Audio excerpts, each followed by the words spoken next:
My parents hid my college acceptance to force me into marriage. At the rehearsal dinner, my aunt spoke up. Minutes later, police were called. What occurred after you broke your parents' rules?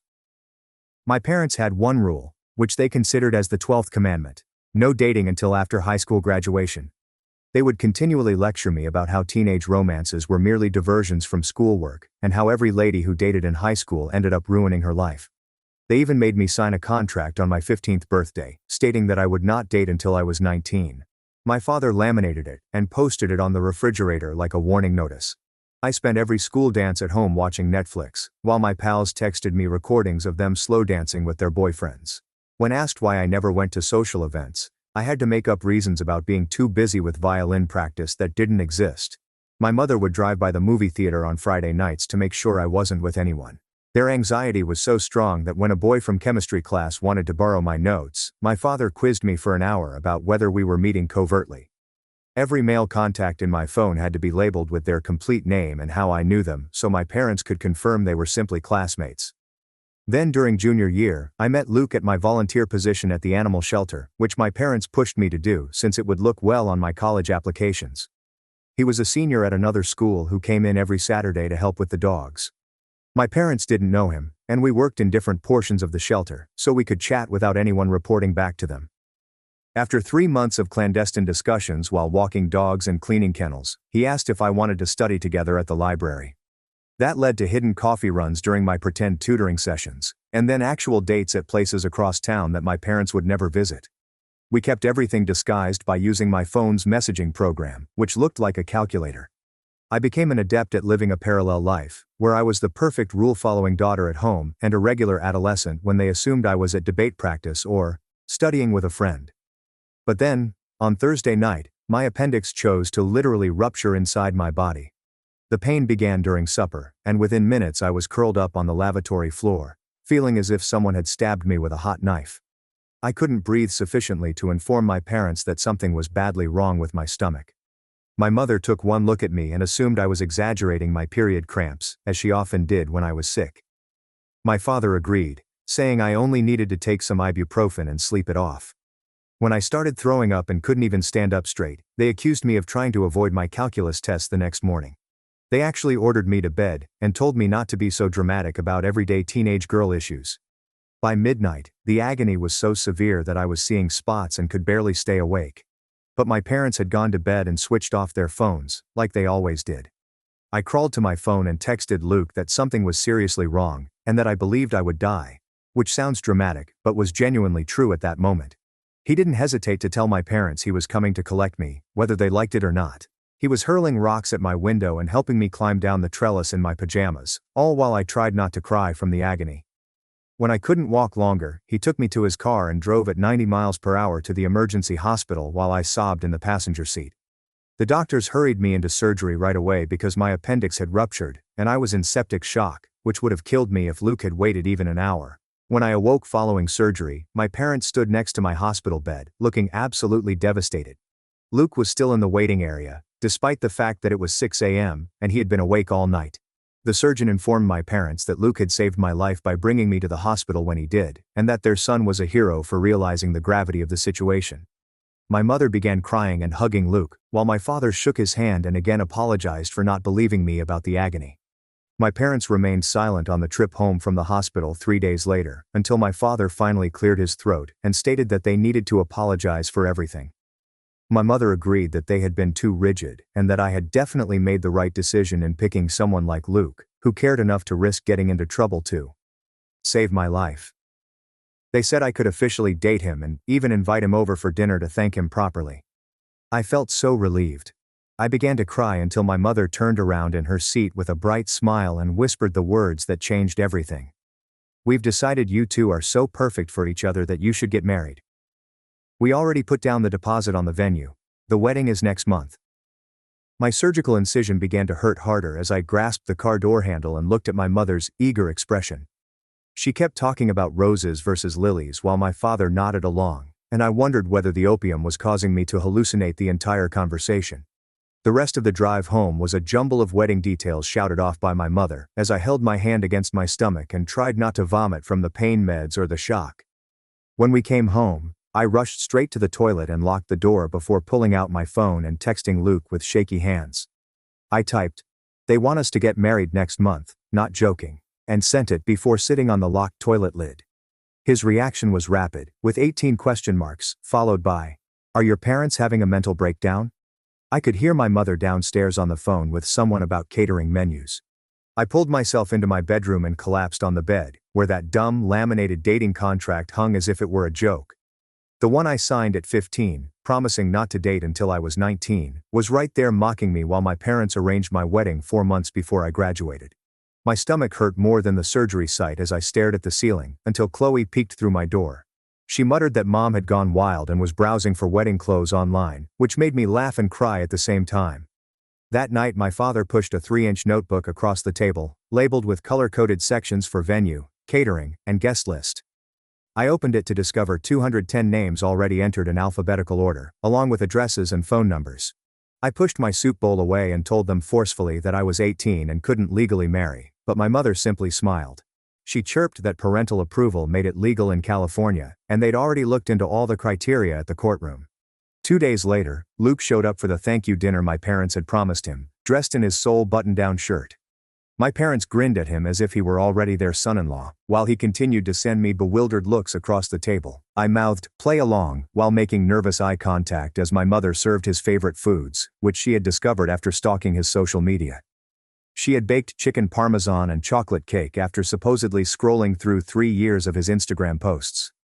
After supper, we sat on the porch swing while my folks watched us from the living room window as if we were a zoo exhibit. Luke whispered that we'd just been dating for 4 months, and hadn't met my parents officially until now. My surgical site stung as I told how my parents thought they were doing something great by going from one extreme to the other. They'd gone from prohibiting any dating to organizing our wedding in 3 days, as if that was completely normal. The next morning, I found out that my mother had already contacted my school concerning extraordinary circumstances for early graduation. She had informed them that my medical complications from the surgery required me to hurry my diploma so that I could focus on wedded life. The guidance counselor called me instantly, perplexed by the request and wondering if everything was fine at home. I had to pretend the connection was terrible and hang up before she could ask any further questions about why my mother thought I was getting married. Lily arrived for our regular study session that afternoon, but my mother intercepted her at the front door with a stack of wedding invites. She handed Lily a calligraphy pen and urged her to start addressing envelopes, while I watched in dread from the staircase. Lily's eyes widened as she read, "Emma Mitchell and Luke Harrison request the honor of your presence," which was printed in elegant gold letters. She mouthed something at me from across the room while my mother explained that we needed to mail these by Friday. That night, I attempted to have a sensible chat with my parents about my desire to complete high school normally and attend college. My father explained that married students receive higher financial aid, and Luke could help me while I studied part-time. My mother added that they had already paid $9,000 in non-refundable deposits, so they couldn't back out. She'd reserved the country club, engaged a photographer, and placed a rush order for a custom wedding gown in my size. The next morning, Chloe knocked on my door, holding her phone and looking panicked. She showed me screenshots from our mother's Facebook page, where she had publicized the engagement to our entire extended family. I was intrigued by how my parents moved from zero to wedding preparation in 3 days. How did they investigate all the legal requirements for parental consent so quickly? The post featured photographs from Luke's Instagram that she had modified to look like professional relationship portraits using a filter tool.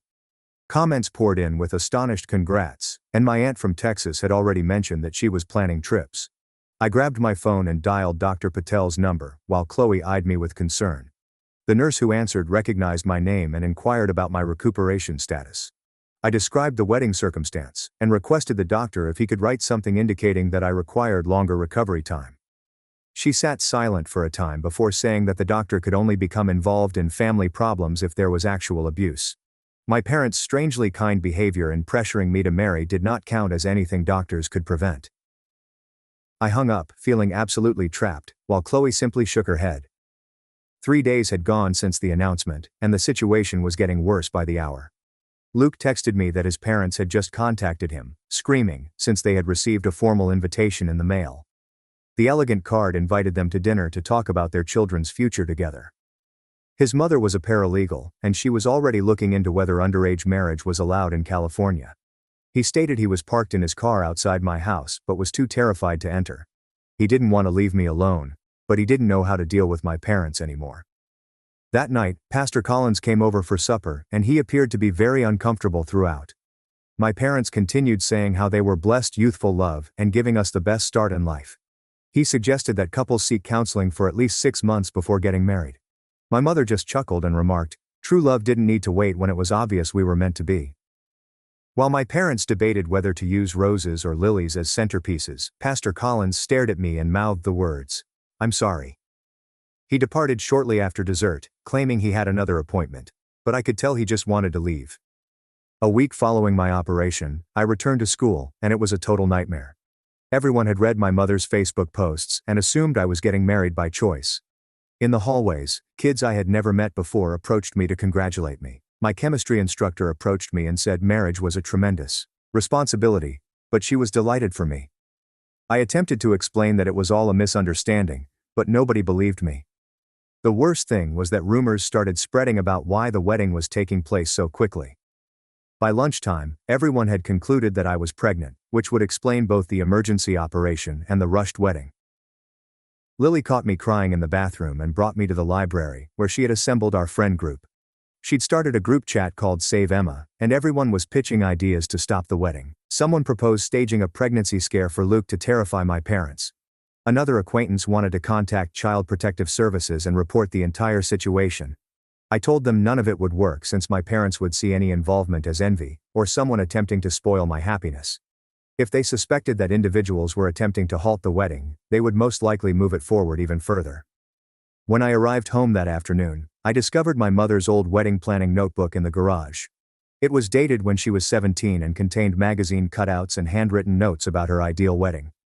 She had prepared every detail, including the dress, flowers, and first dance song. Then at the bottom of one page she wrote, "Cancelled because of baby," along with the date she discovered she was pregnant with me. Everything finally made sense, even why she was so eager about this wedding. She was living out the youthful wedding fantasies she never had because of me. That evening, over dinner, the venue planner called to discuss the final menu options for the reception. My father handed me the phone, saying I should choose anything I wanted because it was my special day. I purposefully selected the most expensive choice for each course, intending to price them out of this madness. My mother just clapped her hands and stated nothing was too good for her daughter's wedding. The organizer informed my parents that the revised total would be nearly double the initial estimate, but they didn't flinch. Meanwhile, Luke met with his older brother, who was attending law school, to discuss our alternatives. His brother stated that parents could legally consent to a teen marriage, but I could seek emancipation from my parents, or wait until I was 18 to apply for an annulment, claiming coercion. The legalities were convoluted, and we were just two youngsters looking to date like regular teenagers. Later that week, Chloe came into my room and closed the door behind her, appearing serious. She brought out her phone, revealing that she had been covertly recording our parents' chats for days. She showed me a video of our mother talking to someone on the phone about how I needed structure in my life. Mom said that marriage would prevent me from making the same mistakes she did as a teenager. Chloe had been documenting everything so that I may have documentation if needed later. My parents shocked me the next Saturday by unexpectedly driving me to a bridal dress shop. The consultant had previously pulled clothes based on what my mother had told her on the phone. They forced me try on dress after dress while my mother grieved over her baby's wedding. I stood on the platform in a $3,200 outfit, feeling as if I were in a nightmare. Other customers continued to stare at me and whisper to each other. One woman questioned if we belonged to one of those religious groups who marry off their daughters at a young age. The consultant gave me sympathetic looks but said nothing. My mother ultimately chose a dress with far too many sparkles, and a train that stretched endlessly while I stood there feeling numb.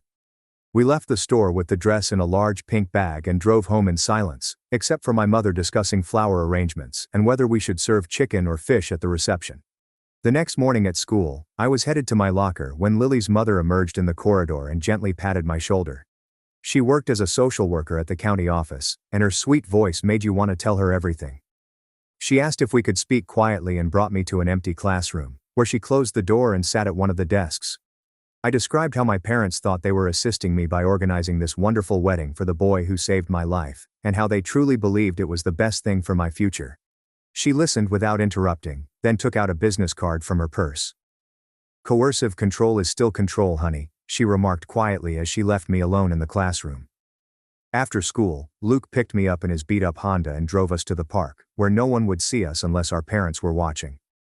He turned off the engine and stared at the steering wheel for a long time before recommending that we simply run away. I reminded him that we had no money and nowhere to go, and I was still dizzy from the surgery when I stood up too quickly. We sat there holding hands and watching children play on the swings, both aware that we were absolutely trapped. 2 days later, while my parents were at work, I went into my father's study to seek for stamps and discovered a stack of opened envelopes buried beneath his tax documents. 3 college acceptance letters with scholarship offers that needed to be returned by next month were sitting there, the edges torn open. Northwestern offered me nearly a full ride to their journalism department, and 2 state institutions had granted me merit scholarships that would cover the majority of my tuition. When my mother arrived home, I showed her the letters, and she merely shrugged, saying they were to keep me from becoming distracted during the wedding planning. That Sunday, we sat in our customary pew at church while Pastor Collins stood at the podium and began discussing how God gave young people free will for a reason. He kept staring at my parents as he explained how forcing youngsters to make adult decisions before they were ready contradicted everything the Bible taught about patience and wisdom. My mother's cheeks became scarlet, and my father's jaw became so rigid that I felt he may fracture a tooth.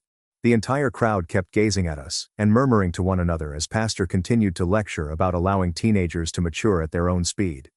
After the service, my mother confronted Pastor in the parking lot and informed him that if he ever attacked our family again during a sermon, we would find another church.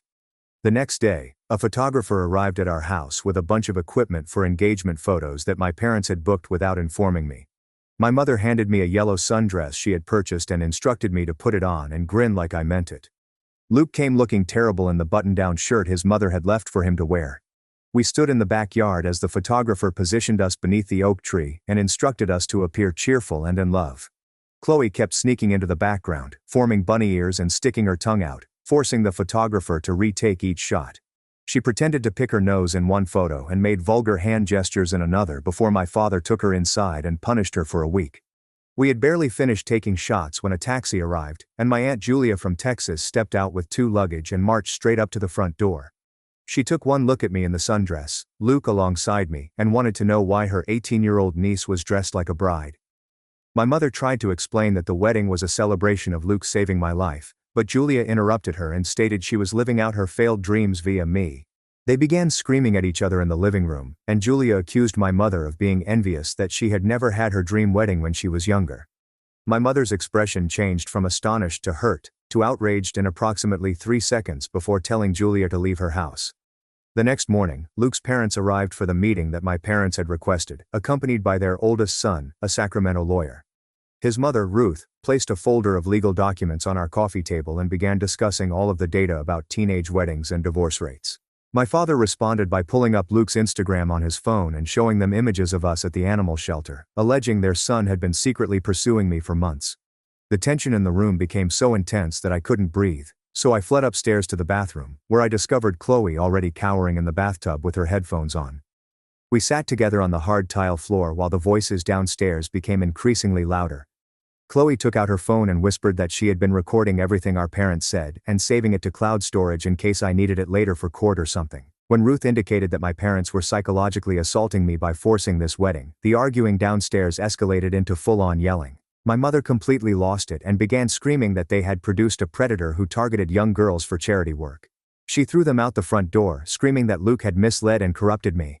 Minutes later, my phone buzzed with a text from Luke, who was sitting in his parents' car, claiming his mother was calling CPS and that everything had gone nuts.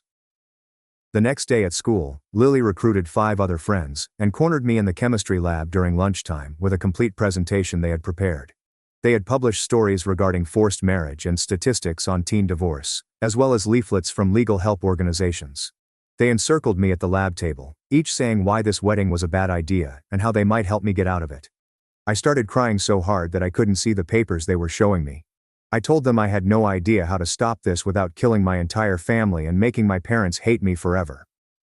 Lily's mother picked me up from school that afternoon and drove me home in silence, leaving me staring out the window, feeling as if my entire world was falling apart. When I arrived home, my mother was in the kitchen, surrounded by wedding magazines and fabric samples, humming to herself and writing notes in a pink notebook decorated with heart stickers. She smiled at me and began telling me about how she had selected the ideal ivory color for my dress and how the florist had these lovely roses that would go well with it. I mumbled something about needing to use the restroom and headed upstairs, where I discovered her bag open on the dresser. Something prompted me to look inside, and I saw the prescription bottle for her anxiety medicine nestled beneath a stack of wedding preparation books. The bottle was totally full, despite the fact that the label indicated it had been replenished 3 weeks previously. My hands began to shake as I realized she had not been taking her pills at all. And suddenly her frantic excitement over this wedding made terrible sense. I heard a car pull up outside and looked out the window to see a woman in a gray suit exit with a clipboard and an official-looking credential. My stomach fell as she stepped up to our front door and rang the doorbell, leaving me transfixed at the top of the stairs, listening to my mother answer it in her fake pleasant voice. The woman presented herself as a representative from Child Protective Services and stated that they had received a complaint of concerns about a juvenile in the family. My father emerged from his office, and both my parents began talking at once about how this must be a terrible misunderstanding. They invited the investigator into the living room, and my mother quickly pulled out her phone to show texts she said I had sent about being thrilled for the wedding. She showed the woman newspaper articles about Luke saving my life, as well as the surgeon's thank you message praising my lover as a hero. The investigator nodded and took notes as my parents built an image of appreciative parents attempting to support their daughter's connection with a lad who had saved her life. Everything appeared to be going their way until Chloe walked downstairs and paused at the doorway. She stared at the investigator, then at our parents, and back at the investigator before saying the 2 words that altered everything. The investigator's head jumped up, and she requested Chloe to repeat what she had said. My parents attempted to intervene, but the woman raised her hand and requested to meet with me quietly. My mother's face became white when the investigator followed me up to my room and closed the door behind us. She sat on my desk chair, and I perched on the edge of my bed, my surgical wound hurting from stress. She questioned me directly about the wedding and whether I wanted to marry. I continued looking at my hands, torn between stating the truth and protecting my parents, who I knew loved me even when they were mad. I told her they were simply overwhelmed with appreciation for Luke, and may have gotten carried away with wanting to thank him. She documented everything and requested to see my surgery scar, which was still red and inflamed. She photographed it and stated that she would need to follow up in a week to ensure that I was healing properly and to monitor the problem.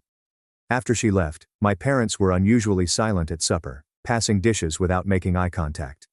The next morning, they both went early for work, and Pastor Collins arrived about 10, finding me on the porch swing, trying to read but mostly staring at nothing. He sat down next to me and stated that he had been counseling couples for 20 years, but had never seen anything like this before. He stated he may refuse to perform the wedding on religious grounds because I was still a juvenile and hadn't gone through premarital counseling, but he warned that if my parents were desperate enough, they could find someone else who wouldn't ask too many questions and even drive to Vegas. Days later, with only 10 days till the scheduled wedding, I was looking for my calculus textbook in my mother's car when I came across a folder labeled Emma's Future. Inside were emails she'd been sending to all of my professors, explaining that I'd be switching to online education after my wedding so I could focus on becoming a wife. My hands felt numb as I read her promises about finishing my final year from home while adjusting to married life. The next morning, my principal summoned me to his office and handed me the emails my mother had sent. He leaned forward with genuine worry in his eyes, saying he could intercede if I asked him to, and that the school had resources to assist students in difficult family situations. I opened my mouth to say yes, ask for assistance or declare everything was nuts, but nothing came out. I just sat there transfixed, unable to reject the parents who had reared me, even if they were ruining my future. Aunt Julia arrived that evening when my mother was at her reading group and confronted my father in the garage, where he was pretending to organize his equipment. I could hear them through the door as she informed him she knew about Mom's bipolar diagnosis from when they were younger, which my parents had kept secret from us all our lives.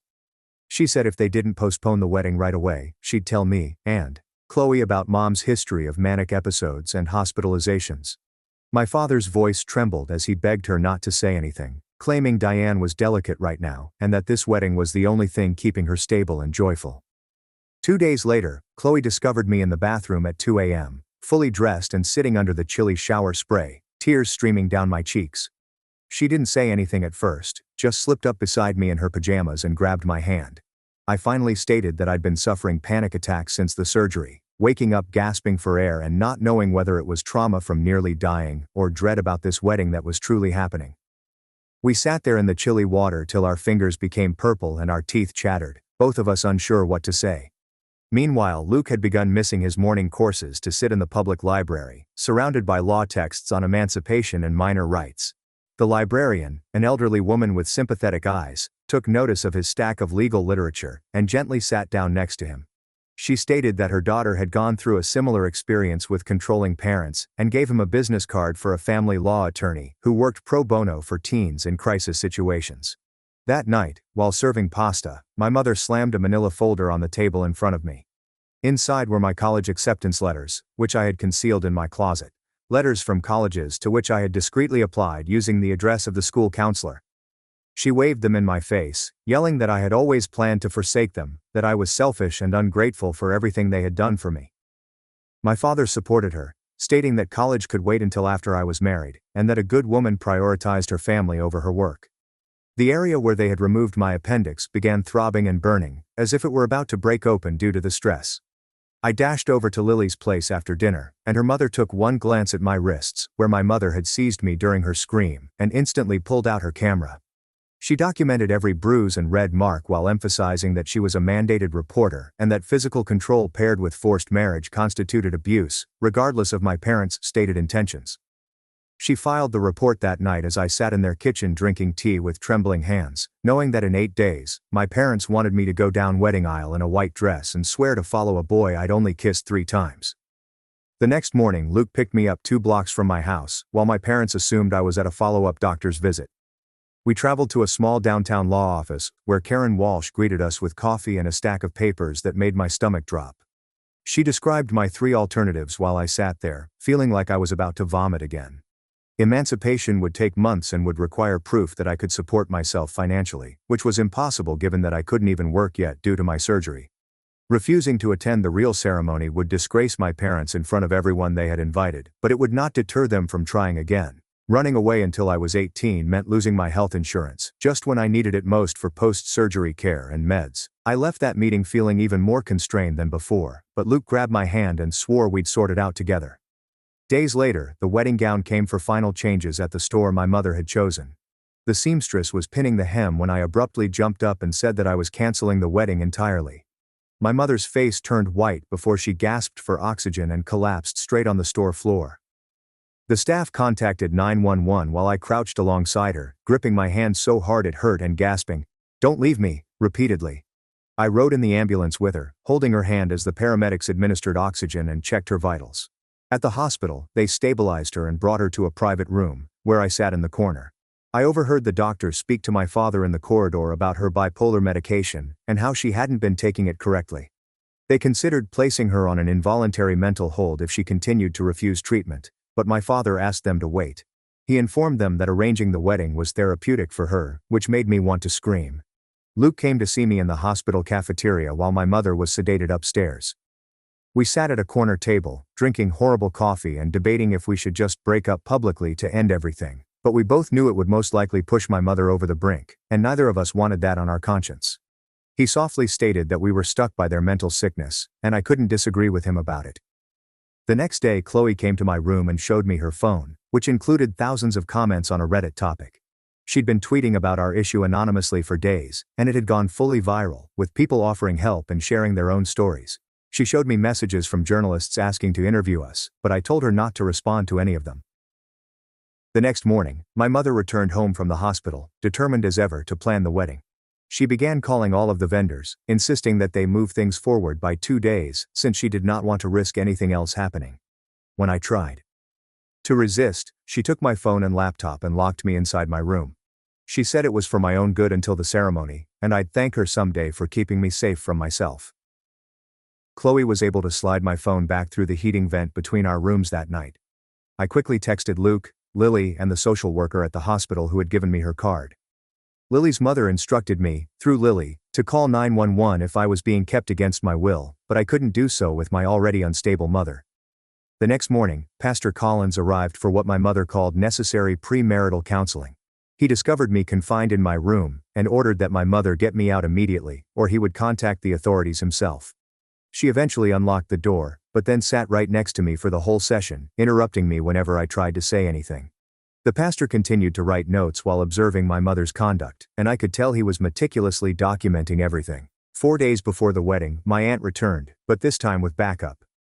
My mother's estranged sister Helen was there, as was my grandmother, whom I hadn't seen in 5 years.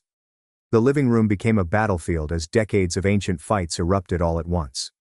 Helen abruptly disclosed that my mother had been hospitalized for postpartum psychosis after I was born, which no one had ever told me.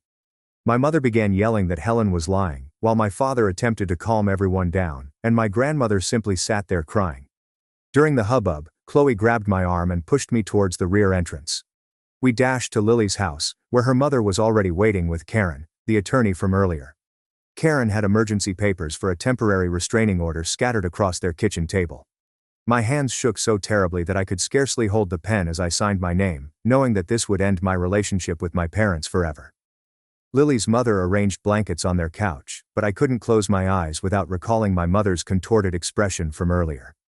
Around midnight, I gave up on sleeping and sat by the window, watching the street outside while my phone buzzed on the coffee table.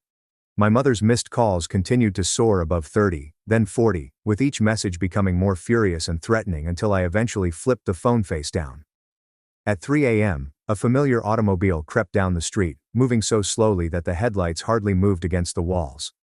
My father's sedan drove past Lily's house once, twice, and 3 times before stopping 2 houses down with the motor running.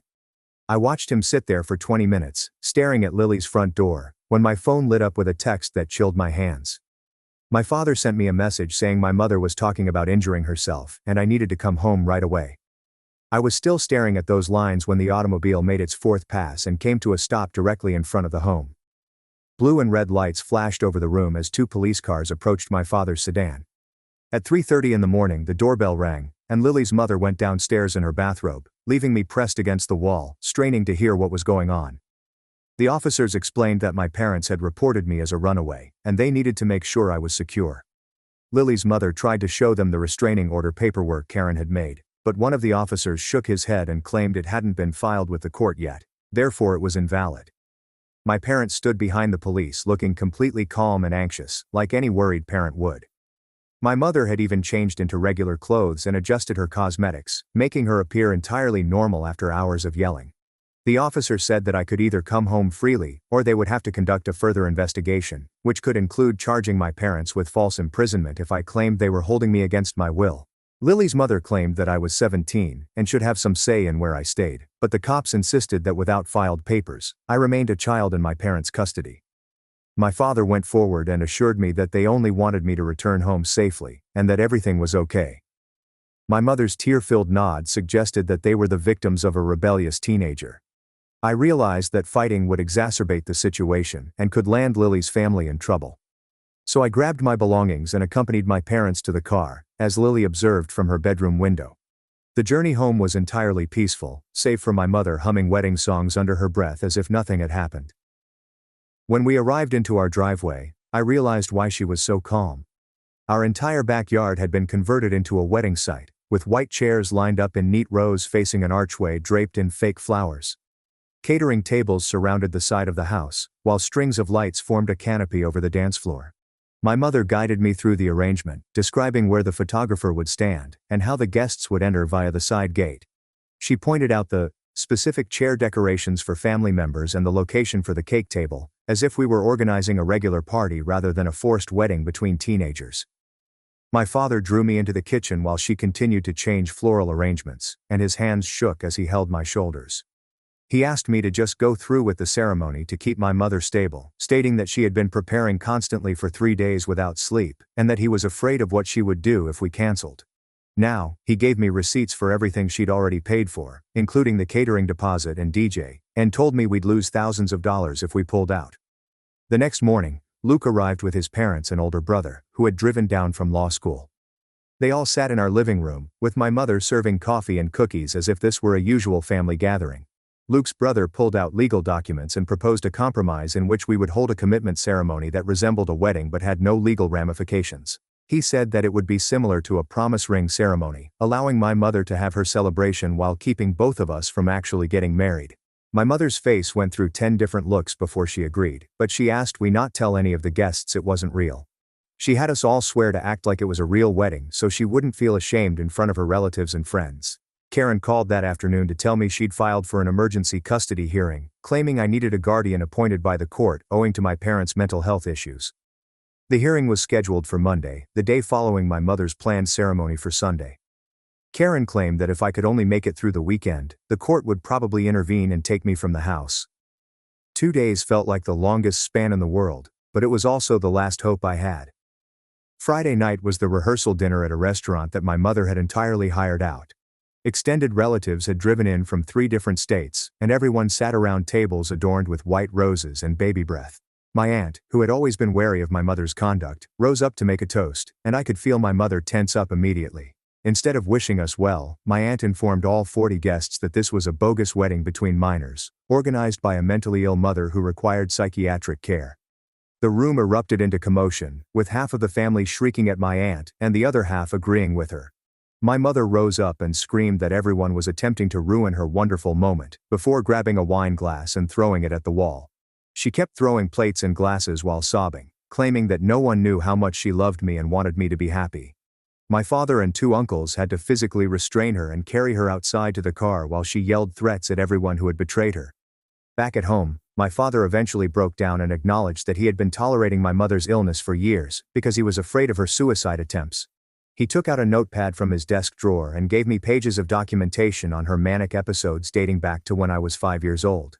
Each entry detailed how her breakdowns were caused by routine milestones such as starting kindergarten, getting my first period, or turning 16. He'd been watching the pattern but had never gotten her help since she threatened suicide every time he proposed therapy or medicine. The journal contained dates and descriptions of her threatening to drive off bridges or take drugs if he did not agree to anything she wanted. Later that night, Chloe entered my room, brandishing scissors from the kitchen drawer. She sat on my bed and proposed that we cut all of my hair off to make me look too terrible for wedding photos, so Mom would cancel. We both began laughing despite our tears, knowing that nothing would stop her at this point. She'd probably simply get me a wig and pretend everything was all right. Chloe grabbed my hand and stated she was worried about what would happen to her if I went, because Mom would need a new project to worry about. Early on Sunday morning, before anybody else was up, the pastor knocked on my bedroom door. He sat in my desk chair and informed me that he had spoken with Karen about the custody hearing, and would testify about all he had witnessed.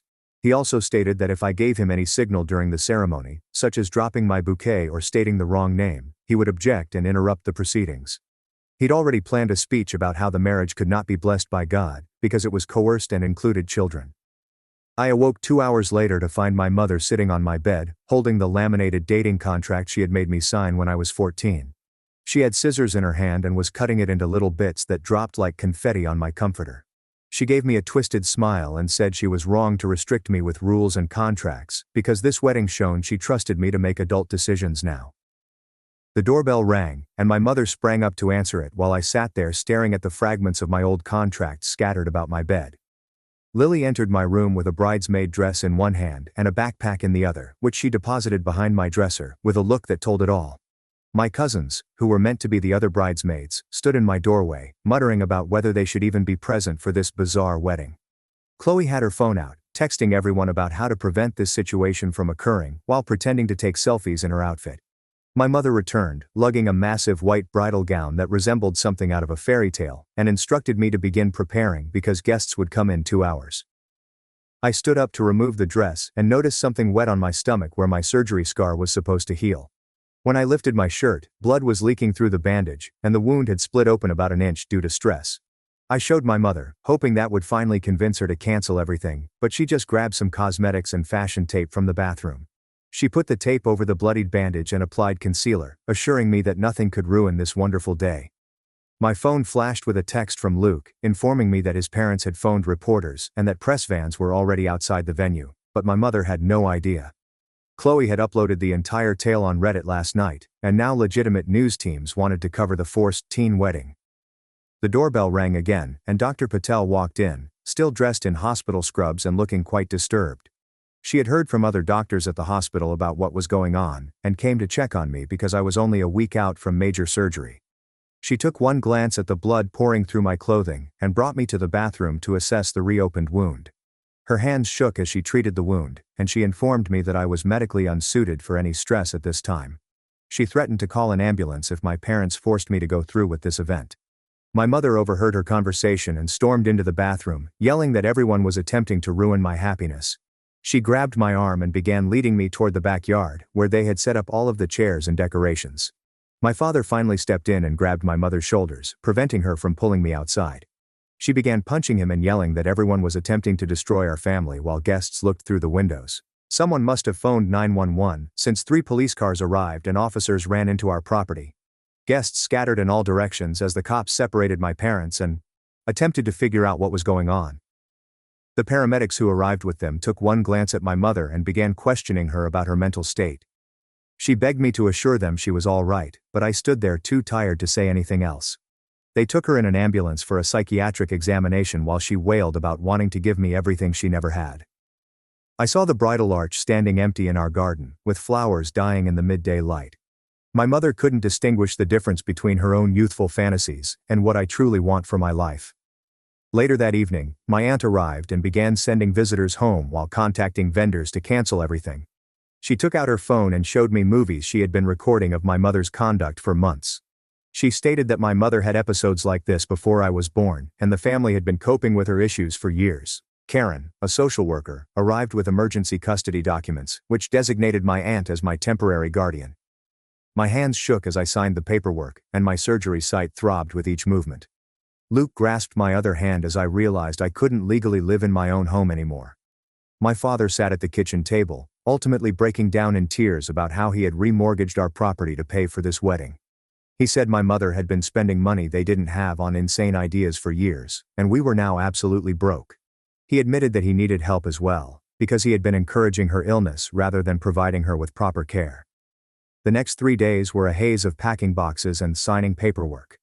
While my Aunt Karen handled all of the legal paperwork with CPS, she drove me to my first therapy visit in the little downtown office building where the therapist hung images of mountains on every wall. I sat on her brown leather couch for the first 20 minutes, unable to form words because everything seemed too vast to express.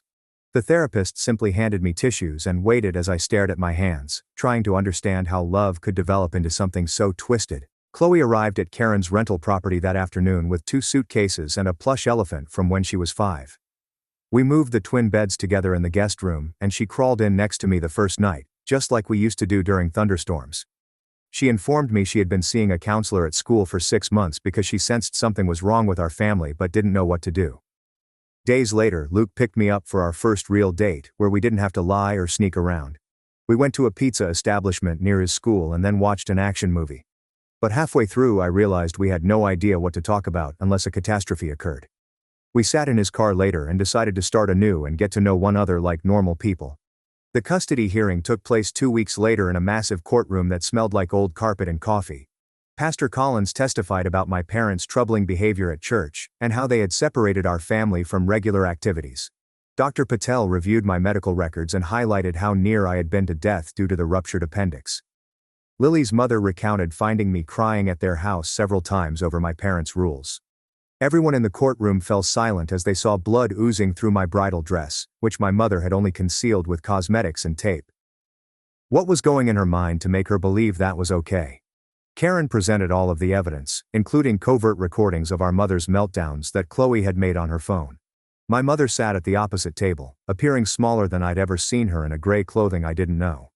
When it was her turn, she stood up and revealed that she had bipolar disorder and had stopped taking her medication 2 years before. She stated arranging my wedding seemed like the most love she'd ever showed me, even though she now realizes how wrong she was. The judge listened to everything and concluded that while mental illness may explain behavior, it does not excuse endangering children.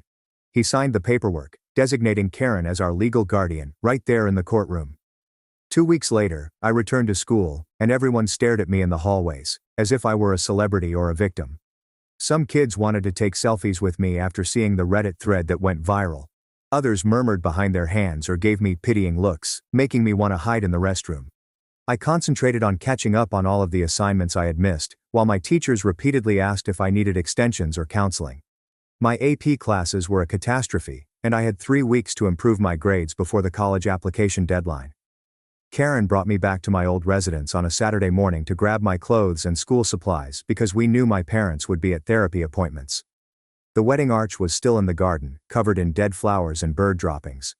Except for the 3 holes my mother had punched in the wall next to my bed, my room appeared to be unchanged. We packed everything into boxes, and I tried not to look at the family portraits that remained in the hallway. Lily picked me up the next day and declared that we were having a typical teenage girl day, with no mention of parents, court, or trauma. We had our nails done in bright pink and ate far too much ice cream at the mall food court. At the movie theater, we ran into some students who kept staring but didn't say anything about the tale everyone had read online. For 3 hours, I remembered what it was like to be 17 and worry about simple things like whether my nail polish matched my dress. A month later, my father's therapist phoned Karen and asked if I might attend a family session with him. I sat in that beige office as my father grieved, saying he had failed me by prioritizing my mother's stability over my own. He stated that he was afraid of her getting worse if he challenged her, but it made him accountable for what transpired. I couldn't forgive him yet, but I told him I was glad he was finally accepting responsibility.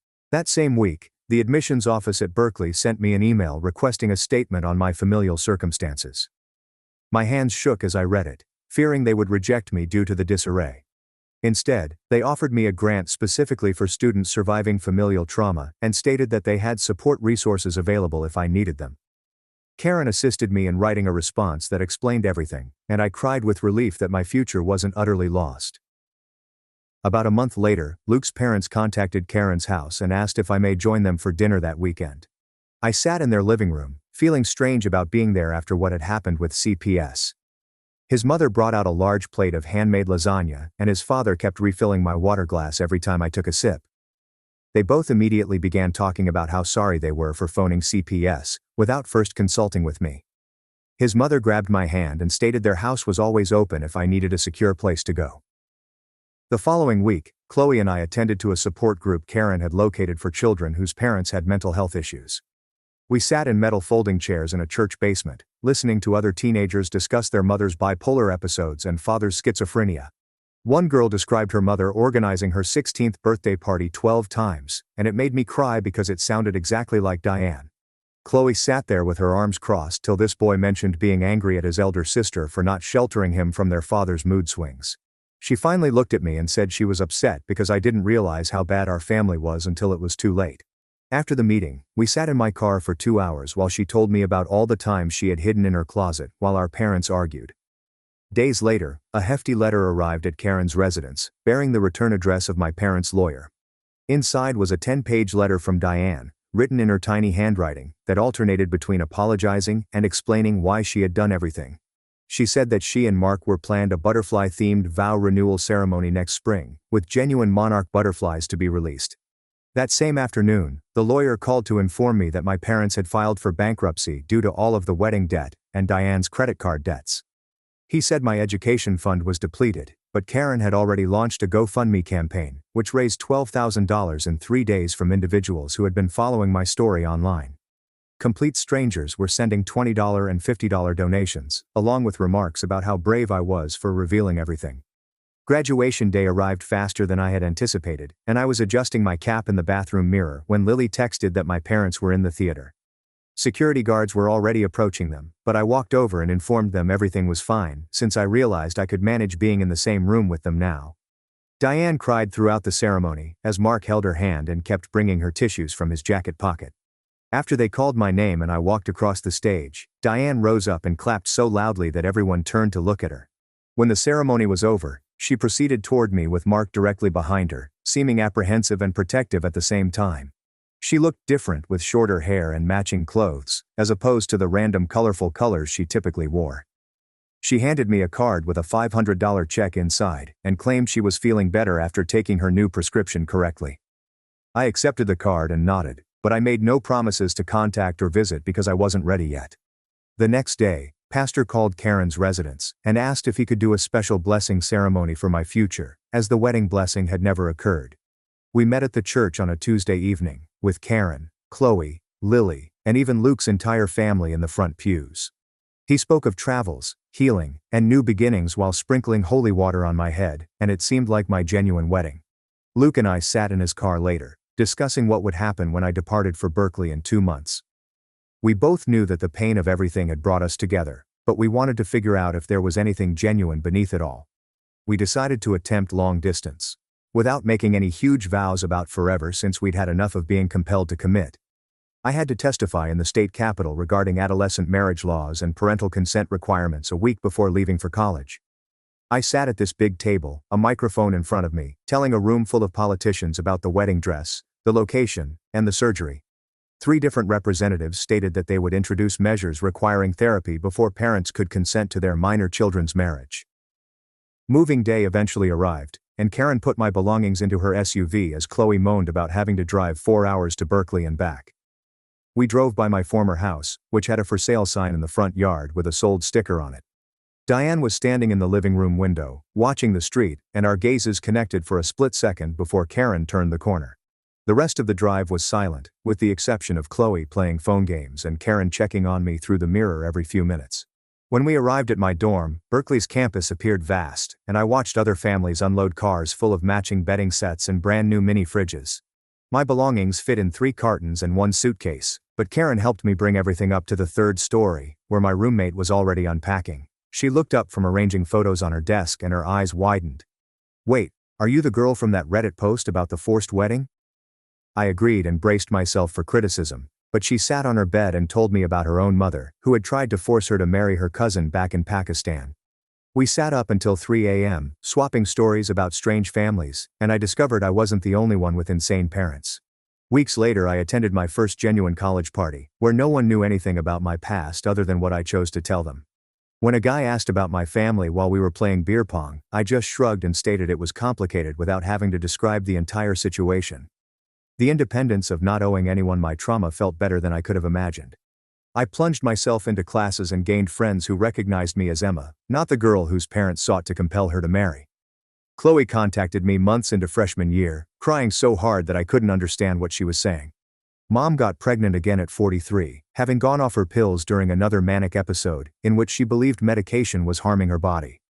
I felt the usual need to drop everything and go home to help. But I stayed in my dorm room and talked Chloe through it on the phone instead. She was primarily doing it on her own, as Dad had moved into an apartment after confessing he couldn't handle it anymore. Chloe's decision to save all of those recordings on her phone demonstrates thoughtful forethought. I wonder how long she had been documenting their mother's conduct before anybody else noticed. The manner she prepared evidence leads me to believe she comprehended the problem long before Emma.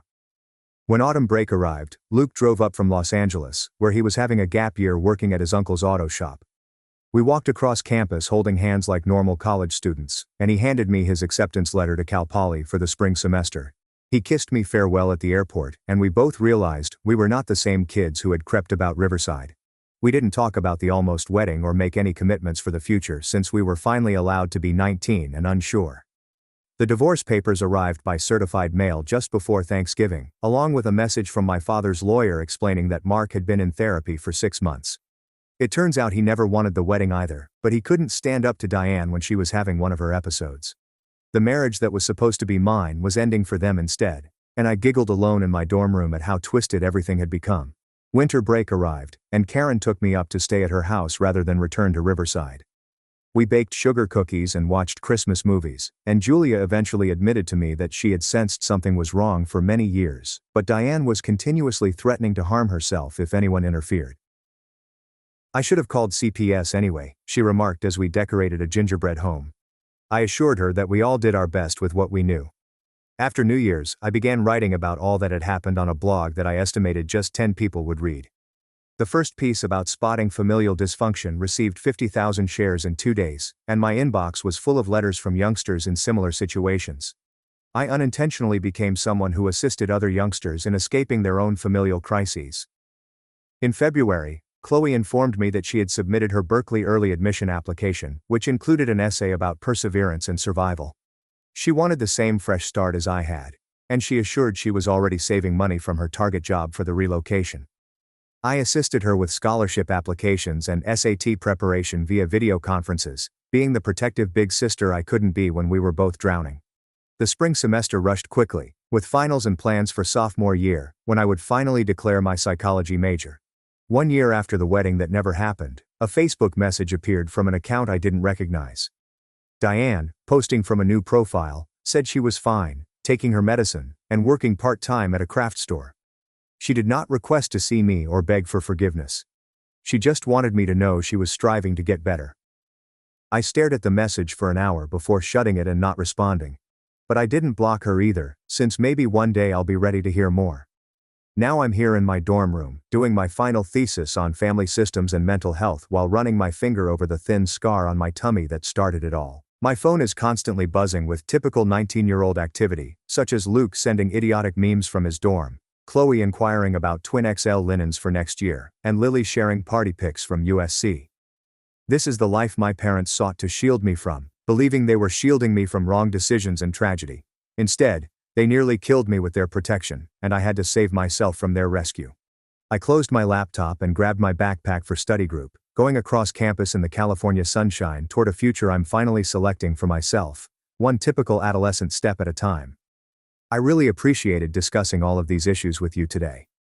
I love just pondering about everything together. My sister-in-law planned her wedding on my daughter's birthday. My husband skipped the party, called me dramatic, so I showed him what real dramatic looks like. My name is Elise, and I am 31 years old. My husband's name is Martin, and he is 35. We've been married for 7 years and have a 5-year-old daughter, Sophia. I need to get this off my chest because I'm not sure if I'm overreacting or if my marriage is truly breaking apart. Martin's family is difficult. His sister Isabel, 30, has always been the golden child. She is a lawyer who has never married or had children, and her parents treat her as if she is walking on water. Meanwhile, Martin is an electrician, which appears to be the source of his unhappiness. His parents, Margaret, 59, and Bernard, 61, have made it obvious throughout the years that they believe he settled for less by marrying me and having a child at such a young age. The past with Isabel is crucial here.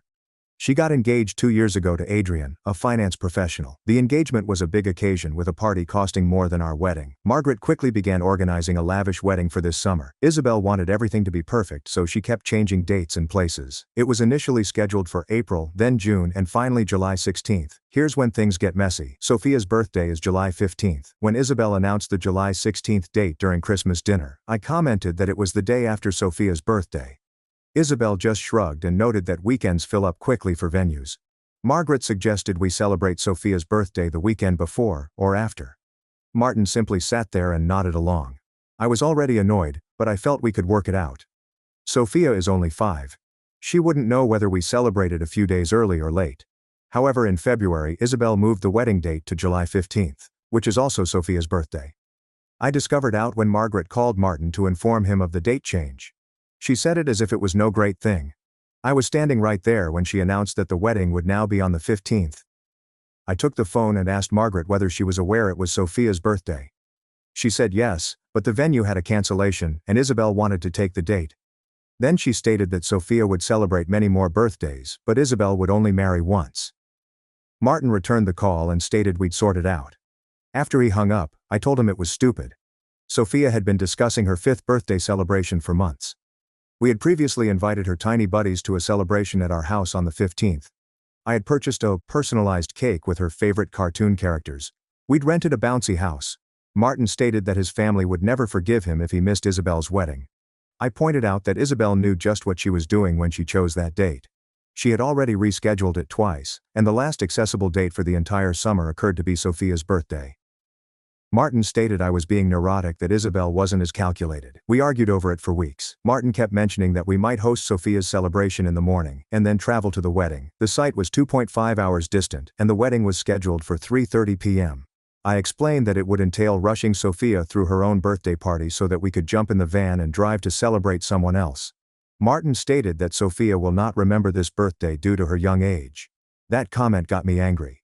I reminded Martin that Sophia may not remember the specifics, but she will remember that her parents chose someone else over her on her special day. He claimed I was being theatrical. I asked him what he would select if he had to choose between the two. He couldn't respond. Margaret began pressuring me in April about our wedding RSVP. She kept calling, inquiring about our menu options and whether Sophia needed a kids' meal. Every talk concluded with her reminding me how important this day was for Isabel and how the entire family will be present. She never mentioned that it was also Sophia's birthday.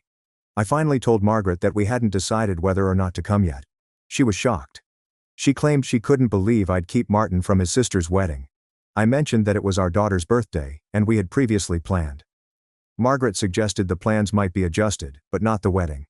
She suggested we leave Sophia with a babysitter for the day and have her celebrate with a friend instead.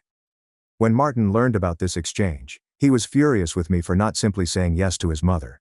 He claimed I was making drama for no reason. I informed him that there was definitely a reason, and it was our 5-year-old daughter. He claimed I was putting him in a difficult position. I explained that Isabel and his parents had put us in this situation by selecting Sophia's birthday for the wedding. Things worsened in June, when Isabel called me personally. She explained that she had heard I was concerned about the wedding date and wanted to clarify the situation. She admitted that when she changed the date, she completely forgot it was Sophia's birthday. She expressed regret for the conflict, but claimed she couldn't reverse anything because they had already sent out new invitations and made deposits. I might have believed her if not for what she said next.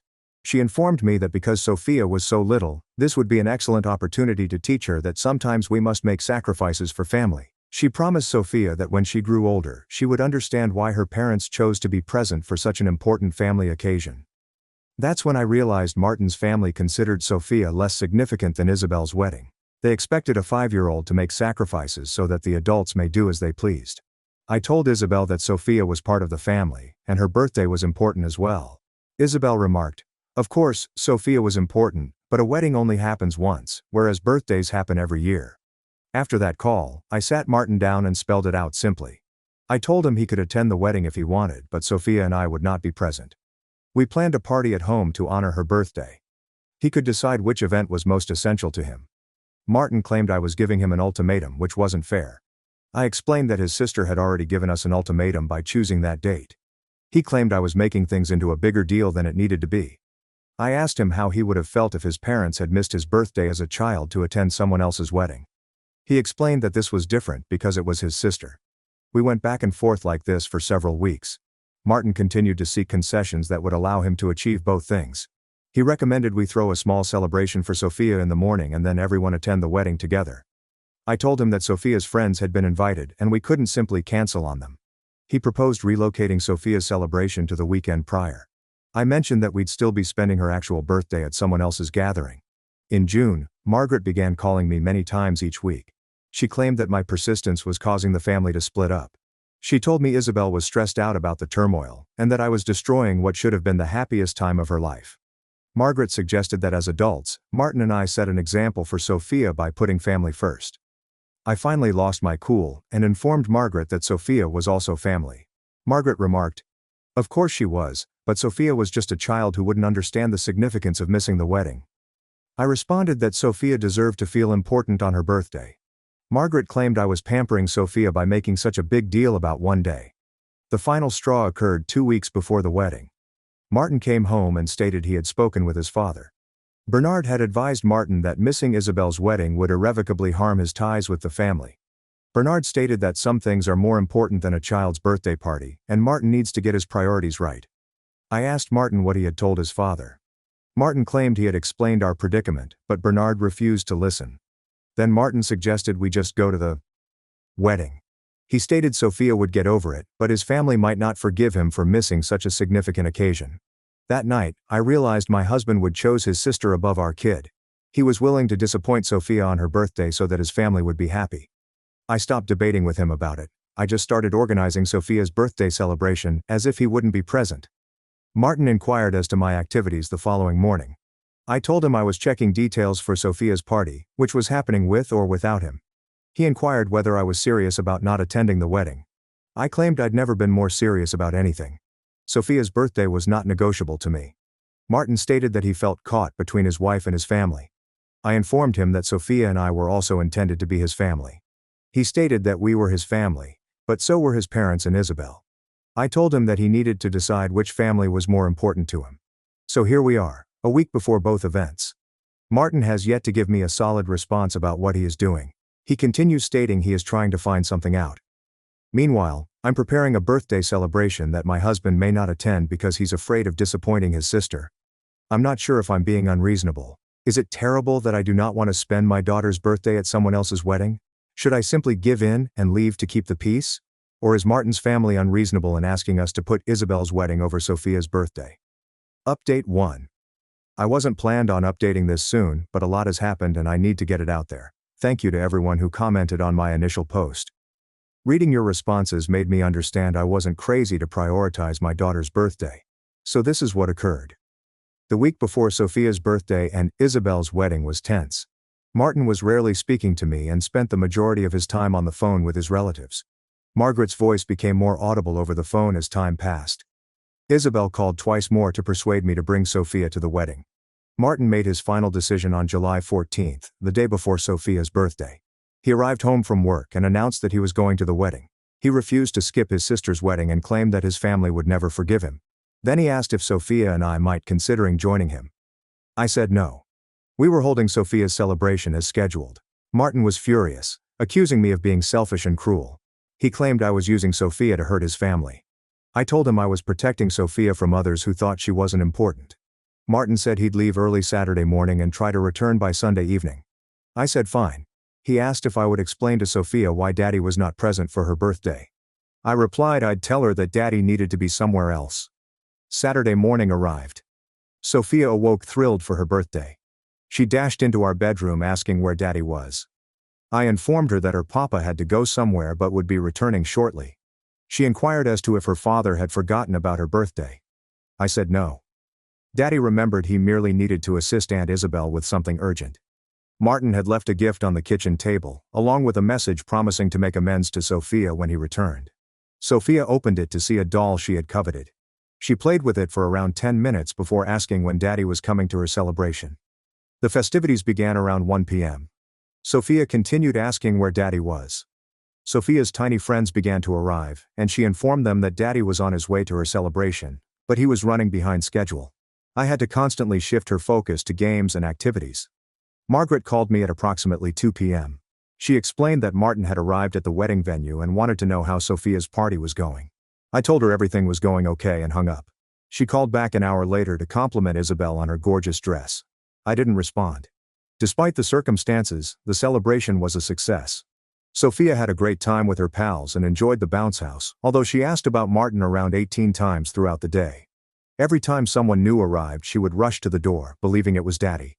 Sophia fell asleep on the couch with her new doll after the party was over and her friends had gone home. She fell asleep waiting for Martin to return. I carried her to bed, and she awoke long enough to inquire whether Daddy would be present when she awoke the next morning. I responded, probably not, but maybe the day after. Martin texted me photographs from the wedding, Isabel in her dress, ceremony and reception. He sent me a note stating Sophia appeared happy in the images I had uploaded from the celebration. I did not respond. Martin returned home around 7:30 p.m. on Sunday. Sophia was already in bed, but when she heard the garage door, she ran downstairs. She flew into his arms and began speaking about her celebration. Martin appeared tired and guilty, yet he listened to all Sophia wanted to tell him. Later that night, after Sophia had fallen asleep, Martin attempted to speak with me. He described the wedding as gorgeous, but he kept thinking about Sophia's celebration. He stated that several individuals had asked where we were, and he had to continue explaining. He claimed Isabel inquired about Sophia twice during the event. I asked Martin whether it was worthwhile. He said he didn't know. I informed him Sophia had asked for him 18 times at her party. Martin expressed regret at missing it, but he couldn't have missed Isabel's wedding either. I told him he could have, but he decided not to. Then Martin said something that altered everything. He told me that during the father-daughter dance at the reception, Bernard danced with Isabel because her biological father was not present. Martin admitted that witnessing them reminded him of missing his own daughter's birthday to watch someone else be Isabel's father figure. I hoped that this would be a turning point. Perhaps Martin would finally comprehend what he had chosen. But then he said that, while feeling awful about missing Sophia's birthday, he still believed he had made the right decision.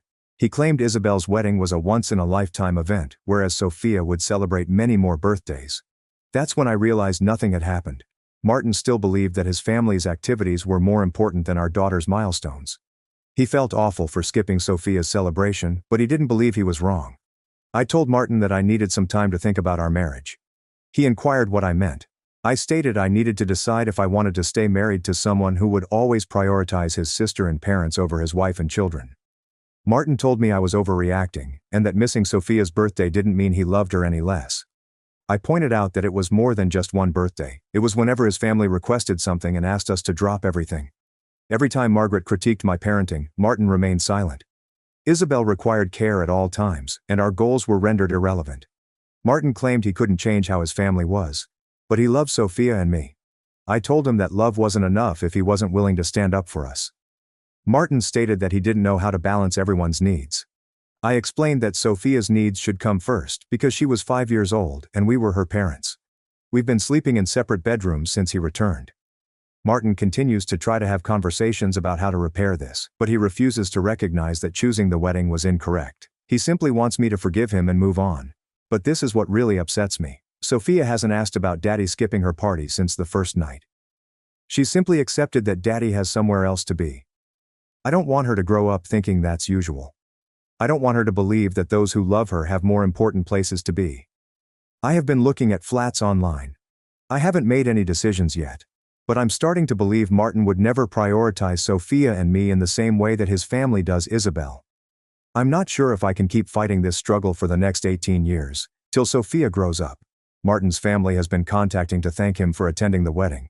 Margaret gave Sophia a late birthday card containing $20. Isabel shared images of her lovely day on social media. Nobody has asked Sophia about her celebration or whether she was unhappy that Daddy was unable to attend. I'm weary of being the only one who believes Sophia is as important as Isabel. Update 2. Things have grown significantly worse since my last report. I wasn't sure if I should write again, but I need some advice because I don't know what to do anymore. After Martin returned from Isabel's wedding, we didn't speak for 2 weeks. He kept trying to talk about moving forward, but I couldn't get beyond the reality that he still believed he had made the right decision. Sophia was well on the surface, but she began experiencing nightmares and asking me odd questions about whether Daddy loved her. Martin recommended that we go on a family holiday 4 weeks after the wedding to make up for missing Sophia's birthday. He wanted to spend a long weekend in Disney World. I told him we couldn't afford it right now, and even if we could, it seemed like he was attempting to buy his way out of what he'd done. Martin explained that he was attempting to do something unique for Sophia. I mentioned that it would have been great for him to attend her birthday party. He claimed he couldn't undo the past, and that we needed to focus on the future. I informed him that I wasn't ready to move forward yet. That's when Martin suggested we seek marriage counseling. I was relieved when he brought it up since I assumed he was finally taking things seriously. We located someone who could see us the next week. The first session felt weird. The counselor asked each of us to explain why we were there. I explained how Martin chose his sister's wedding over Sophia's birthday, which was part of a larger trend of him prioritizing his family over us. Martin claimed I was harboring a grudge for one day and refusing to forgive him. The counselor asked Martin whether he realized how much missing Sophia's birthday had upset me. Martin explained that he understood my disappointment, but he couldn't be in 2 places at once. The counselor inquired whether he had considered alternative options. Martin explained that there were no other options because the wedding could not be moved. I jumped in and claimed Sophia's birthday couldn't be changed either. Martin stated that birthdays happen every year, but marriages only happen once. The counselor inquired about Martin's perception of Sophia's reaction to his absence from her party. Martin stated that Sophia was fine and had moved on quickly. That's when I informed the counselor about Sophia's dreams and whether her father loved her. Martin appeared shocked. He claimed Sophia never mentioned being displeased to him. I mentioned that Sophia was 5 years old and didn't know how to communicate her feelings directly. The counselor invited us to return the next week. I believed we were making progress because Martin appeared astonished to learn that Sophia had been harmed more than he imagined. Then something happened that altered everything. Margaret called me 2 days after our first counseling appointment. She mentioned that she had heard Martin and I were experiencing troubles and wanted to help. She explained that she knew I was upset over Isabel's wedding, but it was time to stop punishing Martin for doing the right thing. I informed Margaret that attending Sophia's birthday party would have been the perfect decision. Margaret claimed Sophia was too young to grasp the significance of family occasions such as weddings. She clarified, "I was teaching Sophia to be selfish by making such a big deal about her birthday." Then Margaret said something that made my blood boil. She informed me that Isabel was considering having children soon, and that when that happened, I would understand how vital it is for families to support one another throughout major life events. I asked Margaret if she believed Sophia's birthday was a significant milestone. Margaret claimed that birthday parties for small children were simply an opportunity for parents to brag. I was outraged when I hung up on Margaret. I recognized Martin's family would never regard Sophia as essential as Isabel. They would always find reasons to put Sophia's needs second. I told Martin about our talk that night. Instead of being upset with his mother for calling me, Martin claimed Margaret was simply trying to help. He speculated that his mother may have been correct in her assessment that I was overly enthusiastic about Sophia's birthday. I questioned Martin if he honestly believed his mother was correct. He claimed he didn't know anymore because everyone was telling him various stories. Our second counseling session was disastrous. Martin spent the majority of his time talking about how upset he was since everyone was furious with him. He stated his parents were concerned that I was dividing the family over something that had already happened. He claimed I was unhappy and would not allow him make amends for missing Sophia's birthday. He admitted that he felt unable to make anyone happy. The counselor asked Martin what he believed might help to resolve the matter. Martin stated that he believed I needed to forgive him and we needed to move on. The counselor inquired whether Martin had done anything to earn such forgiveness. Martin said he apologized and offered to take Sophia on a special trip. I informed the counselor that Martin had never indicated he was wrong for choosing the wedding. I stated he kept saying he was sorry I was unhappy, but he never admitted he made the wrong decision.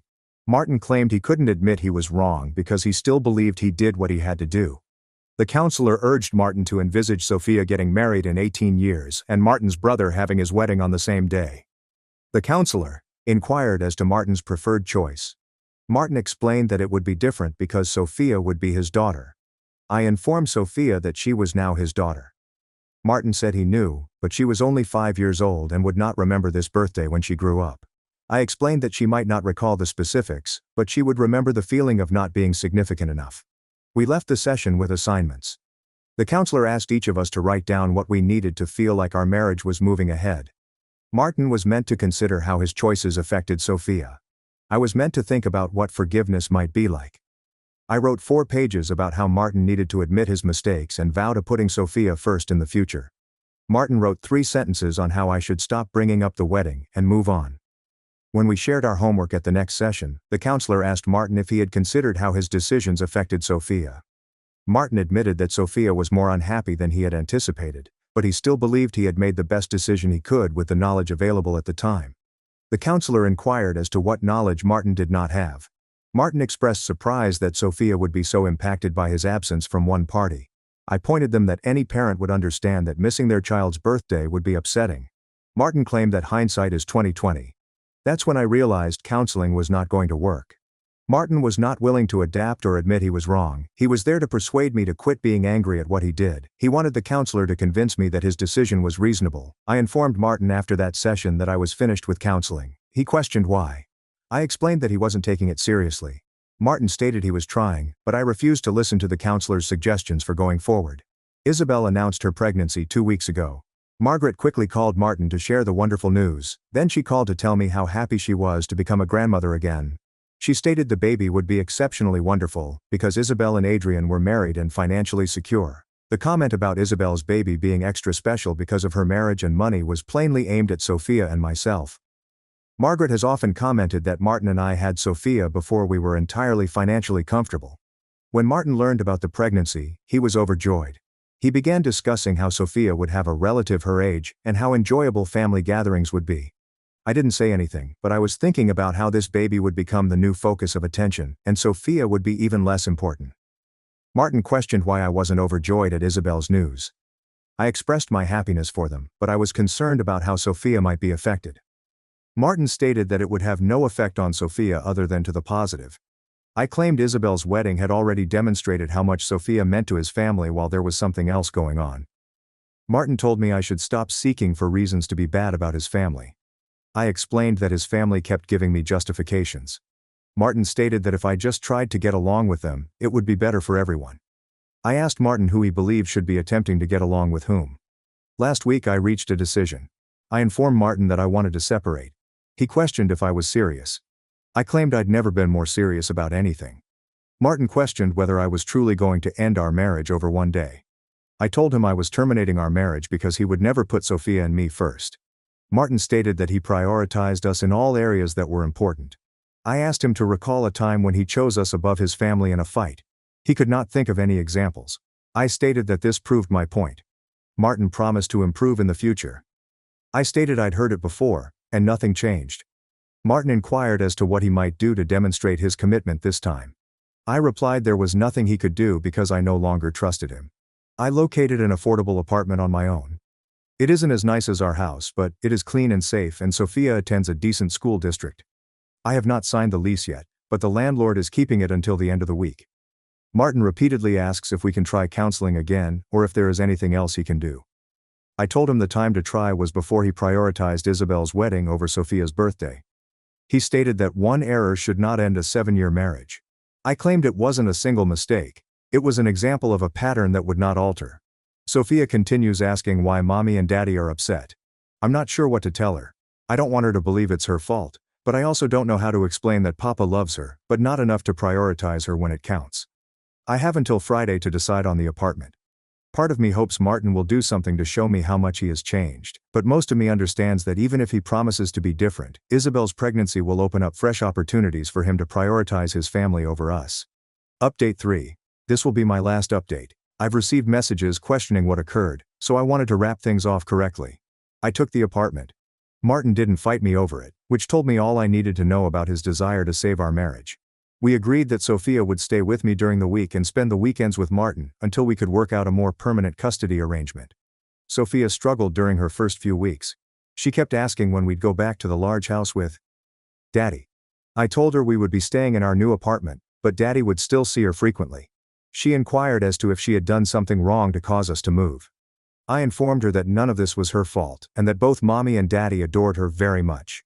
Martin came to pick up Sophia for their first weekend together, around 4 weeks after I moved out.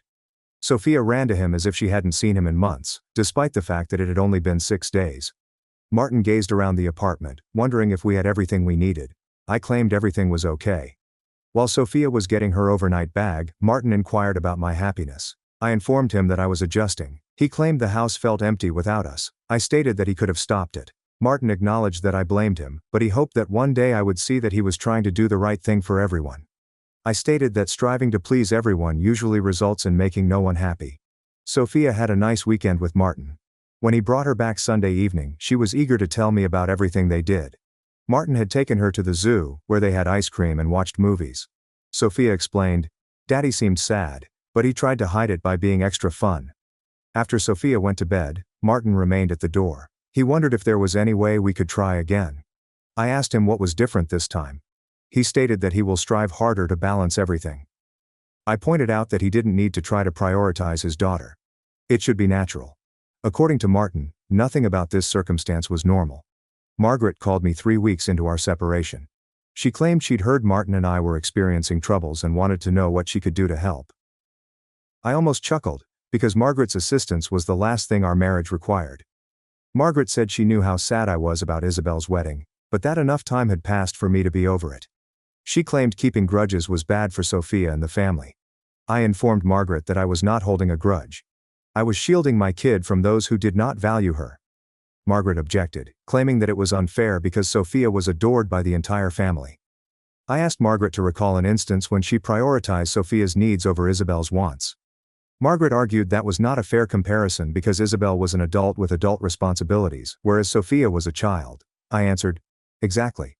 Sophia was a child who needed the adults in her life to put her first sometimes. Margaret said children needed to understand that they weren't the center of the universe. I stated that Sophia was learning the lesson too quickly. Margaret then told me something that validated all I'd suspected about Martin's family. She explained that when Isabel's child was born, they hoped Martin would bring Sophia over more so she could be a good big cousin. Margaret emphasized the importance of Sophia understanding her role in caring for the new baby. I asked Margaret how she expected a 5-year-old to interact with a newborn. Margaret stated that Sophia may assist entertain the baby while also learning about family responsibility.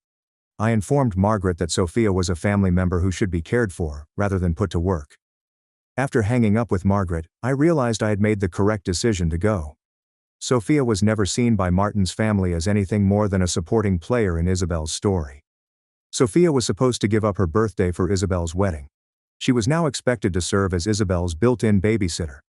I called my lawyer the next day to inquire about filing for divorce. She stated we may start the process when I was ready. I told her I wanted complete custody of Sophia and supervised visits for Martin until he could demonstrate that he would prioritize Sophia's needs first.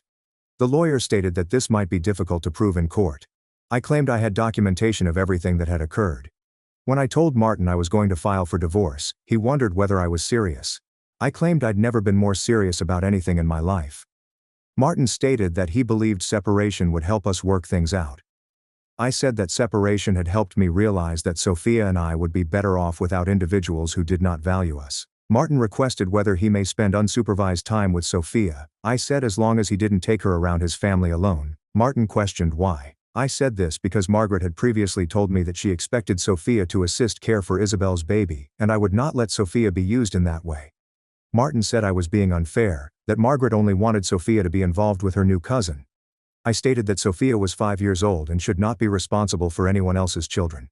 Martin claimed I was keeping Sophia away from her family. I claimed I was protecting Sophia from those who viewed her as free labor. The divorce was finalized 5 weeks ago. Martin sees Sophia every other weekend and 1 evening per week. He cannot take her to his parents' place or other family occasions without my approval. Martin objected at first, but his lawyer encouraged him to accept it. Isabel had a baby last month. Margaret has called me twice to inquire when she can meet her new grandson, and Sophia can meet her cousins. I informed Margaret that Sophia and I would not be attending family occasions. Margaret claimed I was being nasty and hurting Sophia by keeping her away from her relatives. I mentioned Sophia's family consisted of Martin and me.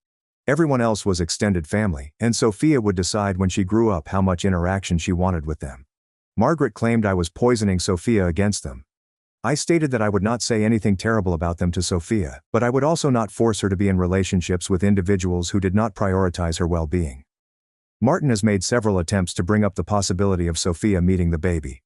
I informed him that when he was ready to have that conversation with me present, and Sophia would not be expected to help with childcare tasks, we could talk about it. Martin claimed I was being domineering. I replied I was being protective. Sophia and I have been in our apartment for 3 months now. She got into a rhythm and stopped asking when we were going back to Daddy's house. She enjoys her new school and has found friends in our area. She enjoys herself during weekends with Martin, but she always looks relieved to return to our quiet apartment. Sophia questioned me last week why Daddy's family no longer comes to see us. I informed her that when grown-ups cannot agree on anything, they require space from one another. Sophia said she missed Grandma and Grandpa, but not as much as she expected. I explained it was fine and her feelings might change as she grew older. Sophia also mentioned that Daddy appears happier when it's just the two of them. She mentioned that when they went to Grandma's house last month, Daddy seemed quiet and stressed. I asked Sophia how she felt about that. She stated she didn't enjoy it when Daddy was upset, so she was relieved they spent most of their time at his place. Now I haven't fully ruled out Sophia establishing a relationship with Martin's family someday, but it must be on terms that prioritize Sophia's emotional well-being. If they cannot understand that Sophia deserves to be valued and safeguarded, they do not deserve to have access to her. Martin has been a better father since the divorce than he was while we were married. When it's just him and Sophia, he gives her his full attention, he doesn't take phone calls from his family during their time together, and he organizes activities Sophia will appreciate. I believe that by removing the pressure of balancing everyone's needs, he has been able to focus more on Sophia. Would I have wanted to save our marriage? Perhaps a year ago, I might have said yes. But now I realize that Sophia is happier and more secure with parents who live apart but prioritize her than she was with parents who live together but frequently fought about whose needs came first. Sophia will turn 6 next month. I'm throwing a party at our apartment for her new classmates from school in the neighborhood. Martin asked if he could come, so I replied yes. It will be fascinating to see whether anyone in his family plans anything else for July 15th this year. I know some people believe I ruined my marriage over one day. However, it was never about one day. It was a pattern of Sophia coming second to everyone else's desires and requirements. Sophia deserves to be someone's top priority. And now she understands that she is mine. My sister stole my brand new car, wrecked it, then smirked. It's just a car. At dinner, I watched her choke on a €45,000 bill in her name. I had spent years saving every extra dollar, skipping holidays, resisting impulse purchases, and running my beat-up old sedan to the ground in order to finally afford the one thing I had always desired. A brand new car that was entirely mine. Paid for with my own hard-earned money. When I signed the paperwork and the dealer handed me the keys, I felt something I hadn't felt in a long time. Pure, unadulterated pride in myself. I ran my fingers along the smooth, gleaming hood, inhaled the intoxicating scent of fresh leather seats and thought, this is mine. Every single part of it is mine. I hadn't even had the car for a full day when my younger sister Isabelle Laurent decided that my happiness was hers to take. Isabelle Laurent, who had been coddled and spoiled her entire life, had never worked for anything, taken on responsibility, or faced a consequence that our parents couldn't ignore. She was the type of person who handled other people's belongings as if they were her own by default, because that was how life had always been for her. When I pulled into our parents' driveway that evening to show them the automobile, Isabelle Laurent was already standing there, leaning against the garage with that lazy, self-satisfied grin she always had. She barely looked up from her phone as I parked. Nice ride, she remarked, pushing herself off the wall and walking up, staring through the driver's side window as if she already knew it belonged to her. "What's the mileage?" I asked, trying to seem indifferent despite the fact that my patience was becoming thin. Isabelle Laurent let out a low whistle and nodded in appreciation. Then, without asking, she grabbed the handle and yanked the door open. "Let me take it for a spin." I quickly moved to close the door before she could get in, shaking my head strongly. "No way. I just received it. You aren't driving it." Isabelle Laurent rolled her eyes, as if I'd just told her she couldn't borrow a dime. "Oh, come on, Clara Moretti. Do not be such a control freak. It's only an automobile." "Exactly," I snapped. "It's merely an automobile that I purchased with my own money. You do not get to take it." But Isabelle Laurent was never the type of person to just accept a no. She merely grinned, shrugged, and moved away. But something about her gaze sent shivers down my spine, like if she already had a backup plan in place. I should have trusted my gut. Hello everyone, sorry for interrupting your viewing, but please subscribe to the channel and enjoy this video. Thank you. Later that night I briefly left my car keys on the entryway table before going upstairs to fetch something from my room. When I got back down, the keys were gone, as was my automobile. My palms curled into fists as the knowledge hit. Isabelle. I ran outside, my heart pounding. But she was already gone, tires squealing in the distance. I took out my phone and dialed her number several times, but each time it went to voicemail. I was still seething when my phone called 3 hours later, but it was not Isabelle's number. It was an unknown caller. I said, already bracing myself. Inspector Miller spoke in a low voice, calm but concerned. "This is Inspector Miller from the County Police Department. I'm calling about a vehicle registered in your name." I felt my stomach drop. "What happened?" "There has been an accident." A pause. "The driver is unharmed, but the vehicle has incurred substantial damage." My hold on the phone intensified. "Who was the driver?" The officer hesitated for about a second before responding. A young woman identified herself as Isabelle Laurent. I don't even recall driving to the crash site. One moment I was standing in my parents' entrance, clutching my phone with white knuckles, and the next I was driving up behind flashing police lights, my pulse a continuous drum of wrath. And there she was, my sister, standing next to what was left of my brand new automobile, arms crossed and unaffected. The front bumper was wrecked, the hood collapsed on itself, and one of the headlights was shattered. My gorgeous, exquisite automobile had been damaged, and Isabelle Laurent was standing there as if it were nothing. I climbed out of my old beater, slamming the door harder than I meant to, my hands trembling as I marched towards her. "What the hell did you do?" Isabelle finally turned to look at me. And then, in the most infuriating moment of my life, she smirked. "That sucks," she replied, shrugging as if she had dropped my ice cream cone rather than destroying my automobile. "But don't freak out. Margaret and Henrik will make you forgive me." The words struck me like a smack in the face. Margaret and Henrik will convince me to forgive her. It was not an apology. It was not even a recognition of what she had done. It was a smug, arrogant assertion that no matter how upset I was or how much damage she had caused, it would be irrelevant because our parents would smooth things over like they usually did. I took a deep, controlled breath, my fists locked at my sides, my heart pounding in my ears. That was the moment something inside of me shattered. I was not about to let her get away with it this time. Not this time. Have you ever had a sibling that felt they could get away with anything? Please let me know in the comments since I had had enough of letting it slip. I awoke the next morning with a throbbing headache. My body is still stiff from the frustration of the night before. My imagination replayed every detail of that horrific encounter at the crash site. My sister's smirking smile haunted me like a nightmare that wouldn't stop. My car, my lovely, hard-earned brand new car, was gone. Someone who had never worked in her life destroyed everything in an instant. Someone who had never experienced a single consequence. Someone who truly believed that my rage was nothing more than a disruption to her day. Someone who had never experienced a single consequence. Someone who truly believed that my rage was nothing more than a disruption to her day. I knew before I even got out of bed that my parents would call me, that they would demand a conversation, and that they would try to smooth this over as if Isabelle Laurent's actions were just another minor blunder that we could all forget about if I would just be reasonable, as a good daughter should. Sure enough, when I checked my phone, I found 4 missed calls from Margaret Laurent, 3 from Henrik Laurent, and a text message from Isabelle Laurent that was so stunningly arrogant that I had to read it twice to believe my eyes. "Clara Moretti, stop being so theatrical, it's only an automobile."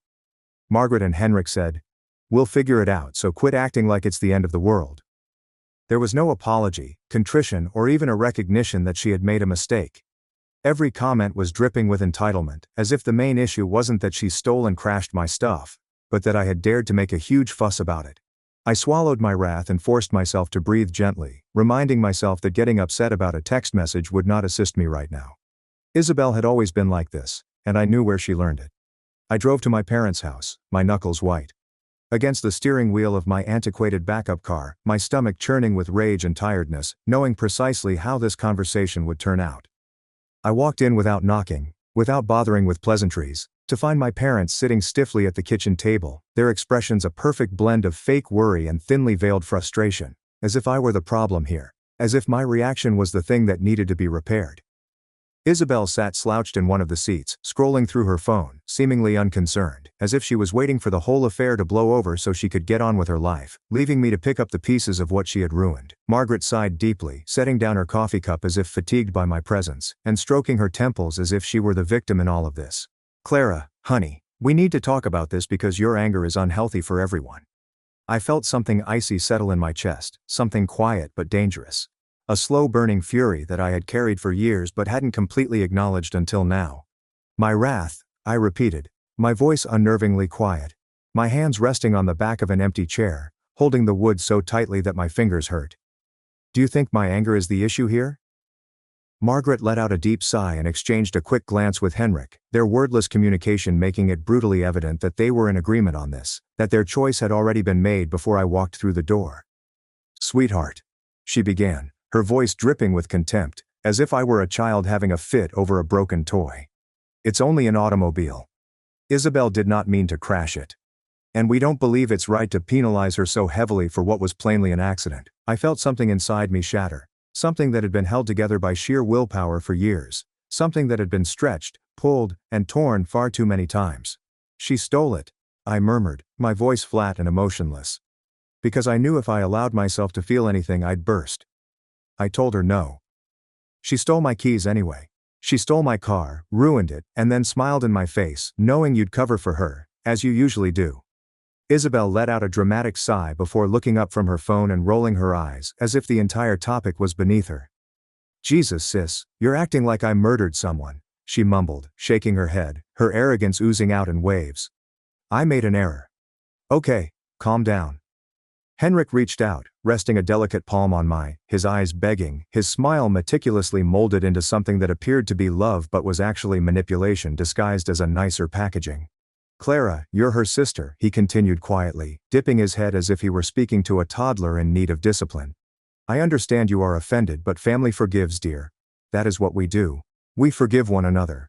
I stared at him, astounded by the audacity of his comments. He had so easily placed the obligation on me to correct Isabel's actions, as if my sentiments were an inconvenience. As if all of my efforts were in vain.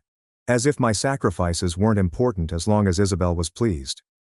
In that moment, I understood that I had been conditioned my entire life to accept this treatment, to believe that my needs came second, that my anger was unwarranted, and that my anguish was something I had to swallow silently in order to keep the family peace. But I was not that person anymore. I wasn't going to let them guilt me into submitting this time. So I tried something I'd never done before. I smiled. It was only a glimmer of amusement, but it was enough to make Henrik stop. Isabel gave me a suspicious look. "You know what?" I said with a light voice and a deceptively tranquil smile, for I had already made my decision. "You're totally correct, Henrik. My family forgives, and I don't want to harbor this resentment anymore." I watched as relief washed over their features. Isabel's smirk reappeared, and they all relaxed back in their chairs, certain that they had won and successfully broken me down into the version of myself that they desired. However, they had no idea what I was planned. They had no idea that beneath my friendly grin and easy acquiescence, I was already setting things in motion. I was going to make Isabel pay for what she had done. She just didn't realize it yet. I had been taught my entire life that family comes first, forgiveness is a virtue, and keeping grudges simply leads to resentment. But as I sat in my car outside the insurance agency, clutching the steering wheel so tightly that my knuckles turned white, I understood that those rules had always applied to me. Isabel had never been asked to forgive, compromise, or sacrifice. Because Isabel had never faced serious consequences. Not once. Never in all the years she had coasted through life on the backs of others cleaning up her mistakes. But things were about to change. And for the first time in my life, I wasn't going to be the one left to pick up the pieces. When I walked into the insurance office, the air conditioning blasted on my skin, contrasting sharply with the fire that was seething in my chest. The calculating hatred that had been fueling me since Isabelle Laurent sneered at me and told me our parents would force me to forgive her. The man at the desk hardly looked up while typing something onto his computer. He asked how he might help with a clipped and professional tone of speech. I took a big breath, steadying myself before starting, knowing that once I started this, there was no turning back. "I need to file a claim for my car," I added, maintaining an even tone and a neutral look. He nodded, clicking a few more times before looking up at me. "Was it an accident? Do you have a police report?" "Yes, there's a report," I answered, my heart calm, my decision unshakable. "And I need to report it as unauthorized use." That made him hesitate. He blinked once, turning his head slightly to see if he misheard me. "Unauthorized use," he repeated, his voice full of inquiry. "Are you saying your vehicle was stolen?" I could have replied yes, but I knew better than to lie directly, especially when the truth was equally incriminating. "I never granted her permission to take it," I clarified, picking my words carefully to avoid misinterpretation. "I expressly informed her she could not drive my car, yet she took it anyhow." "That's theft, isn't it?" The man paused for a second before nodding slowly and putting something into his system, his gaze flickering to the screen as he read through what I imagined were corporate procedures on such cases. "If you can provide proof that you denied her permission and she took the vehicle anyway, then yes, this qualifies as unauthorized use." I reached into my pocket, pulling out my phone, my fingers moving quickly as I pulled up the text messages from Isabelle, the ones where I had told her no, and she had laughed it off as if my words meant nothing. I turned the screen toward him and watched as he went through the texts, his brow furrowing slightly before nodding again. "This should be sufficient," he remarked, his voice now simply professional, his fingers moving with precision across the keyboard. "Since you're filing for unauthorized use, the liability will not fall on you. It will transfer to the driver." Isabelle clarified. Isabelle would assume the liability. The realization set in gradually, like warm honey trickling over the hard steel of my rage, coating it in something rich and wonderful. Isabelle, who had spent her entire life avoiding responsibility, would eventually have to answer for something. Isabelle, who had laughed in my face and told me I had to forgive her, was about to discover what it was like when the world did not bend to her will.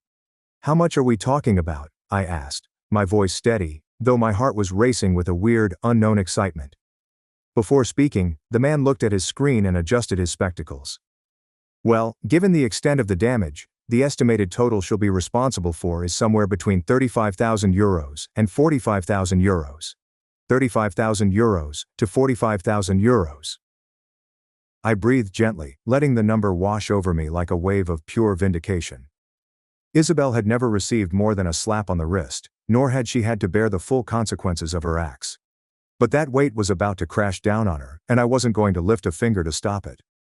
By the time I stepped out of the office, the sun was shining stronger, the air was crisper, and I felt better for the first time since this nightmare began. I felt powerful.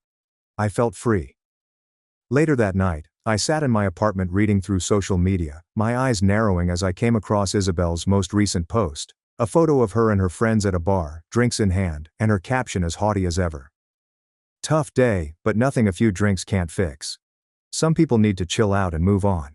Life's too short to stress about little things. Small victories." That is what she termed it. The mere audacity of it caused a ripple of laughter through me, a sound so strange that it frightened me for a second before I sat back into the couch, shaking my head in amusement. Isabelle believed she had won. She thought it was over. She assumed our parents had bailed her out again, that everything would return to normal, and that I had simply swallowed my rage and moved on as usual. But Isabelle didn't know, and wouldn't know until that insurance claim was processed, that this time I wasn't going to let it go. This time, Isabelle was going to learn the hard way. And by the time she knew what I'd done, it would be too late. Sitting at the dinner table, I could already feel the weight of their expectations weighing down on me, thick and oppressive, as if they had all decided that today would be the night I finally got back in line. My father had prepared the table for a Christmas celebration, with candles flickering in their holders and the aroma of roasted chicken and buttery mashed potatoes filling the air. His method of emphasizing that this was supposed to be a family moment, a night of healing, a scene meticulously staged to smooth over what they saw as unneeded discord. My mother sat at the head of the table, her normal, dominating yet casual demeanor revealing nothing. But I understood exactly why we were here, why this supper had been organized so soon after the disaster, and why Isabel sat across from me with that annoying sneer stretched across her face, her phone sitting next to her plate, as if she couldn't be bothered pretending this mattered at all. I felt it coming. The inevitable conversation they had all planned in their heads. The carefully chosen words they would use to persuade me that my anger was an inconvenience rather than justified. That my reaction was exaggerated rather than appropriate. And that Isabel deserved my forgiveness, simply because she was a family member. But as I sat there, my hands lying in my lap, and a big envelope placed between my fingers beneath the table, all I felt was a strange sense of serenity. Because, unlike them, I knew how this evening would finish. Isabel was the first to speak, her voice dripping with the arrogance she had cultivated since infancy, her words laced with contempt, her smirk growing as she sat back in her chair, arms crossed over her chest.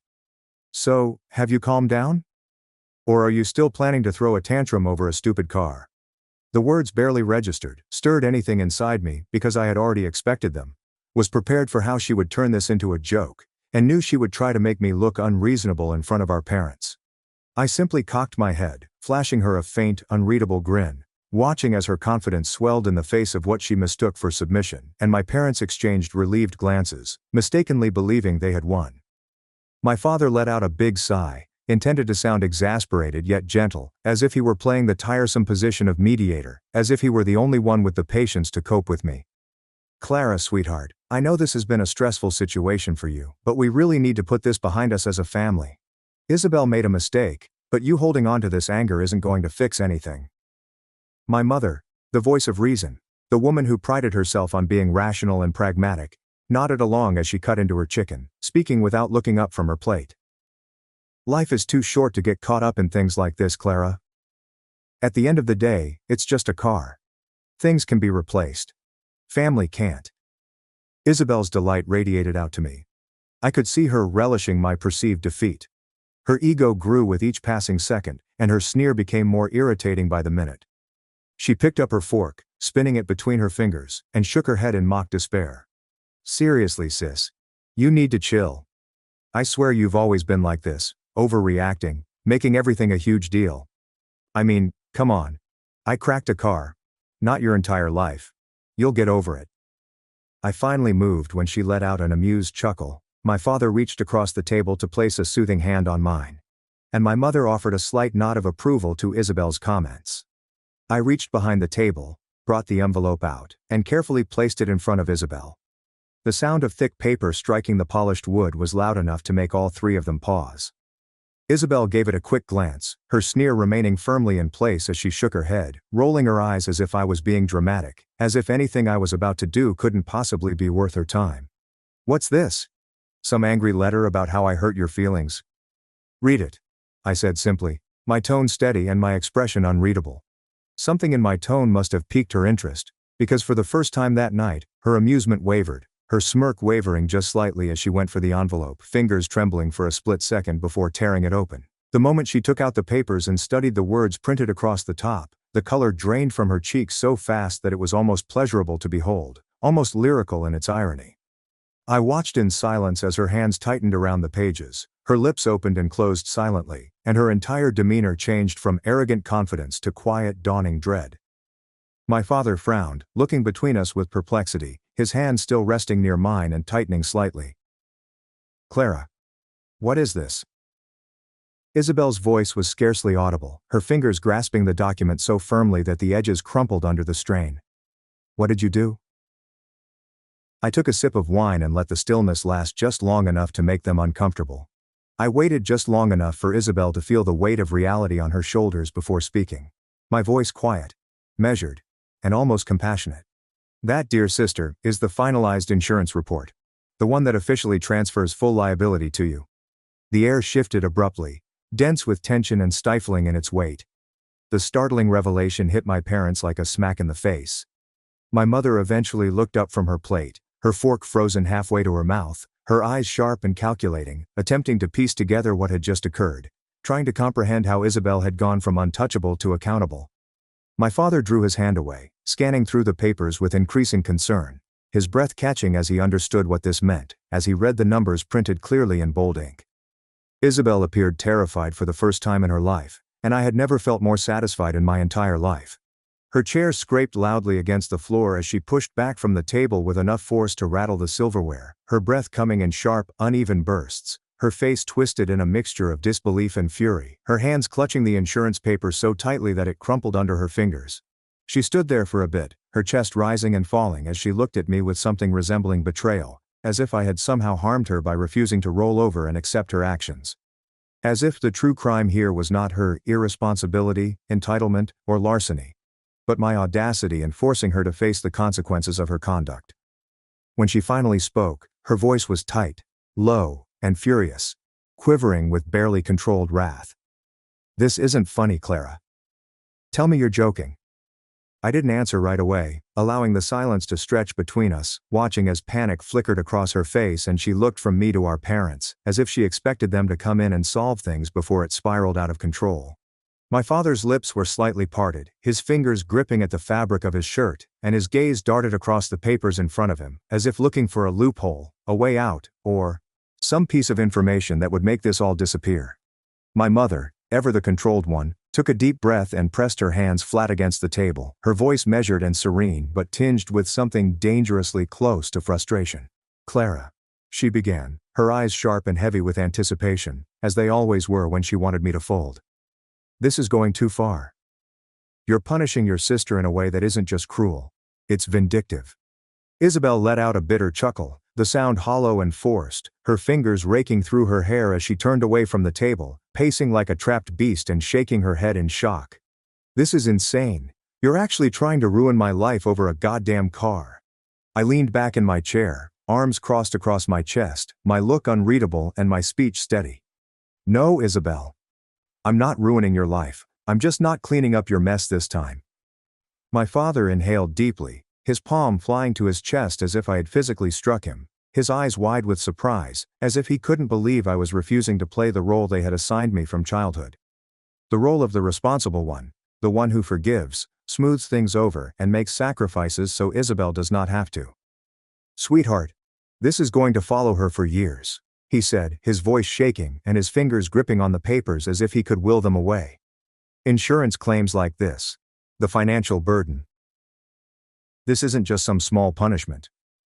This is going to ruin her credit, her future, her ability to—" "To do what, Henrik?" I interrupted, my voice sharper now, my patience wearing dangerously thin, my hands pressing against the edge of the table to keep steady, to keep coasting through life without consequences, to keep taking whatever she wants without thinking about how it affects others, to keep letting you and Margaret protect her from reality. Isabel slammed her hands against the back of her chair, her jaw clenched, her entire body twisted so tight I thought she would split in half. "You're genuinely behaving like I killed someone," she growled, her eyes flaming with wrath and her voice quivering with incredulity. "I made a mistake. Okay, I've taken your automobile. I damaged it. I was careless about it. Fine, I got it. I botched up. But you—" She waved furiously at the documents in my father's hands, her visage twisting in frustration. "You went out of your way to make this as horrible as it could be for me." Something inside me sparked at those words. Something raw, something furious, something that had been simmering for years but had never fully risen until now. I stood slowly, carefully, my gaze locked onto hers, my voice low but unwavering, my rage icy and precise. "You didn't mind that I lost something I labored for. Why should I worry if you are losing something?" The words hit her harder than I expected, knocking the breath out of her lungs and causing her expression to falter for a moment. A flicker of regret flashed across her face, but it was quickly buried beneath layers of entitlement, anger, and the unwavering belief that I was the one who was being unfair. My mother exhaled through her nose, rubbing her temples as if my resistance to cave was a little annoyance. "Clara, I understand you're upset, but this isn't right. We are family. We do not do this to each other." I laughed dryly, shaking my head and crossed my arms over my chest. "We don't do this to each other? That is funny, Margaret, because Isabel had no trouble doing it to me. And you had no difficulty allowing her." Isabel sneered, shaking her head in disbelief, her hands holding her hair as if she were ready to tear it out. "I don't have that kind of money," she whispered, her voice cracking slightly as the gravity of the situation dawned on her. How the hell am I supposed to pay for this? For the first time that night I smiled, but it wasn't warm, soft, or forgiving. Figure it out, I said simply, turning away from her and walking toward the door, refusing to look back, refusing to give her the satisfaction of seeing even a sliver of doubt in my expression. Isabel had taken something from me, and for the first time in her life, she was going to give something back, whether she liked it or not. I heard my father call after me, his voice high with desperation, pleading with me to think this through, to be reasonable, and not let it tear the family apart. But I didn't stop, turn, or hesitate. Isabel didn't call, text, or reach out for days, and I wasn't surprised because I knew exactly what she was doing. She was scrambling, panicking, and trying to find a way out of the mess she had created, desperately hoping that someone somewhere would bail her out the way they always did. I could picture her pacing in her overpriced apartment, running her hands through her hair, calling our parents every hour to demand that they fix this, just like they had fixed everything else for her in the past. Never once stopping to consider that perhaps, just maybe, this was a problem too big for them to ignore. I knew my parents had money, but I also knew that they weren't wealthy enough to magically disappear 45,000 euros without making serious sacrifices, dipping into funds meant for their own security, and shaking the foundation of their comfortable lives in a way that would make them deeply, profoundly uncomfortable. And if there was one thing I knew for certain, it was that my parents despised discomfort. The banging on my door came 4 days later, and I didn't even need to look through the peephole to know it was her. The aggressive knocking, the impatient huff of breath on the other side, and the absolute entitlement nearly radiating through the wood, were all the confirmation I needed. I took my time responding, allowing her to stew, allowing the silence to last long enough for her to wonder if I was even going to acknowledge her at all, allowing her to feel a fraction of the frustration and helplessness that I had felt when she had stolen and wrecked my car without a second thought. When I finally opened the door, I saw her standing there looking disheveled, the dark circles under her eyes more pronounced than usual, her normally cocky posture slightly hunched, her fingers twitching at her sides as if she was barely holding herself together. I leaned against the door frame, arms crossed over my chest, my expression carefully neutral as I arched a brow at her. Something is wrong, Isabel. Her jaw clenched at my words, her eyes blazing with something dark, something dangerous, something that appeared to be a last-ditch attempt at control. You need to undo this, she whispered, her voice low, tight, and barely held. I do not care what you want from me. Please make this go away. I let out a quiet breath through my nose, shaking my head slightly, my expression constant, my patience non-existent. It's done, I replied simply, my voice firm, calm, and immovable. You'd need a lawyer and around 35,000 euros to dispute it, and we both know you do not have either of those things. For a split second, I saw something in her face crack, a tiny fracture in the carefully constructed mask of confidence she had worn her entire life, a flicker of pure, unfiltered panic that she couldn't quite suppress, but it vanished as quickly as it appeared, replaced by anger, resentment, and the same defensive arrogance she always resorted to when things didn't go her way. She let out a sharp, bitter laugh, running both hands through her hair before dropping them to her sides, her shoulders tensed, her breathing uneven. You seriously hate me this much, she demanded, her voice rising now, her composure slipping with every passing second. You seriously think I deserve to have my entire life destroyed over a PED car? I tilted my head slightly, eyeing her with something resembling amusement, cold and aloof and devoid of empathy. Isabel, you smashed my car without a second thought. Why should I care if I am wrecking your financial account? Her hands curled into fists at her sides, her nostrils flaring, her entire body shaking with barely contained rage, her voice breaking under the weight of her own desperation. This isn't fair, Clara. You're punishing me for something that was never meant to be so serious, and it wasn't designed to ruin me. I made a mistake, okay? A dumb error. But what you're doing is cruel. It is calculated. It's absurd. I felt my lips twitch, not a smile, not anything at all, just a small, satisfied acceptance of the irony of the situation. Of Isabel suddenly experiencing something she had never contemplated before. Culpability. You'll figure it out, I answered simply, shifting my weight onto one foot, my voice light and dismissive. Isn't that what you usually do? Isabel had nothing to say for the first time in her life. I started to close the door, but before I could, her phone buzzed in her pocket, and I saw her face shift into something that almost resembled fear. Her fingers fumbling to pull it out, her eyes scanning the screen with a mixture of confusion and dread. I leaned casually against the doorframe, watching as her expression darkened, her jaw tightened, her fingers gripping the phone so tightly that her knuckles. I inquired, my voice tinged with fake innocence, my gaze never leaving her face. Her mouth opened slightly as if she wanted to say something, but no words came out, just a sharp, uneven breath. Just the sound of her own world crumbling around her, and I knew in that exact moment that she had finally gotten the message I'd been waiting for. Her to receive. The one from her employer, informing her that her reckless behavior had raised concerns, explaining that her recent promotion was now being reevaluated, making it clear that, for the first time in her life, Isabel was truly alone. I didn't wait for her to look up at me, to see the full scope of her realization, or to hear whatever pathetic excuse or desperate plea was bound to spill from her lips. Instead, I simply smiled, a slow, knowing, satisfied smile, and gently shut the door in her. My family called my son's birthday just a kid's party. But when I refused to pay for a sweet 16, they sent police to my door, and I cut them off. Hi, I'm Daniel. I'm 34, and a single father.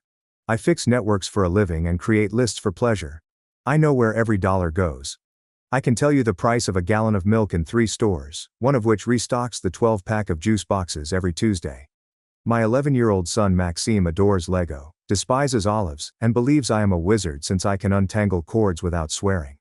I reside in a little rental property with a bare backyard and a barbecue that I rescued from the street.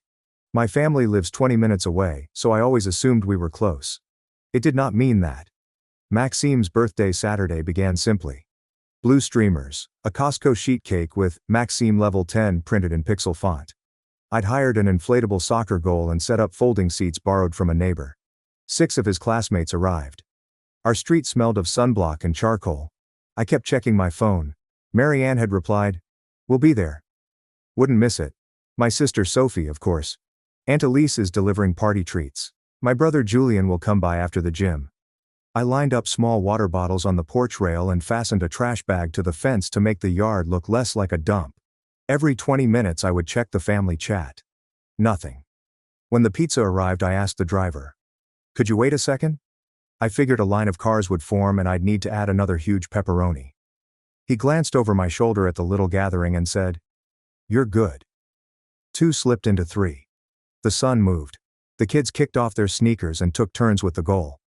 The neighbor across the street brought over an additional cooler. She said, "Full house." I smiled like if my face were made of wood. At 3:11 p.m., my phone vibrated. "Don't be so dramatic," my mother wrote. "It's just a kid's party." Just a kid's party. I read it twice since my brain dismissed it the first time. Not running late. Not getting stuck. Not happy birthday, baby. Just that line like a slap. I stood next to a bowl of orange slices, and the words crept under my skin and sat there. Maxime rushed over, cheeks flushed, hair clinging to his forehead. "Dad, can we cut the cake? Can we sing?" Of course I asked. We sang, "Gather Everybody." He blew out the candles in one breath because he had practiced. He smiled at me, frosting on his lips, and I clapped like a seal. Then I went inside the kitchen to rinse the knife and breathe where no one could see me. The screen door squeaked. Behind me the group chat bubble appeared again, with dots blinking like a heartbeat. Sophie sent a new message. "We will catch the next one. Today is insane." Then a photo posted to her story appeared on my lock screen. "Brunch mimosas." A caption. "Self-care Sunday on a Saturday with my friends."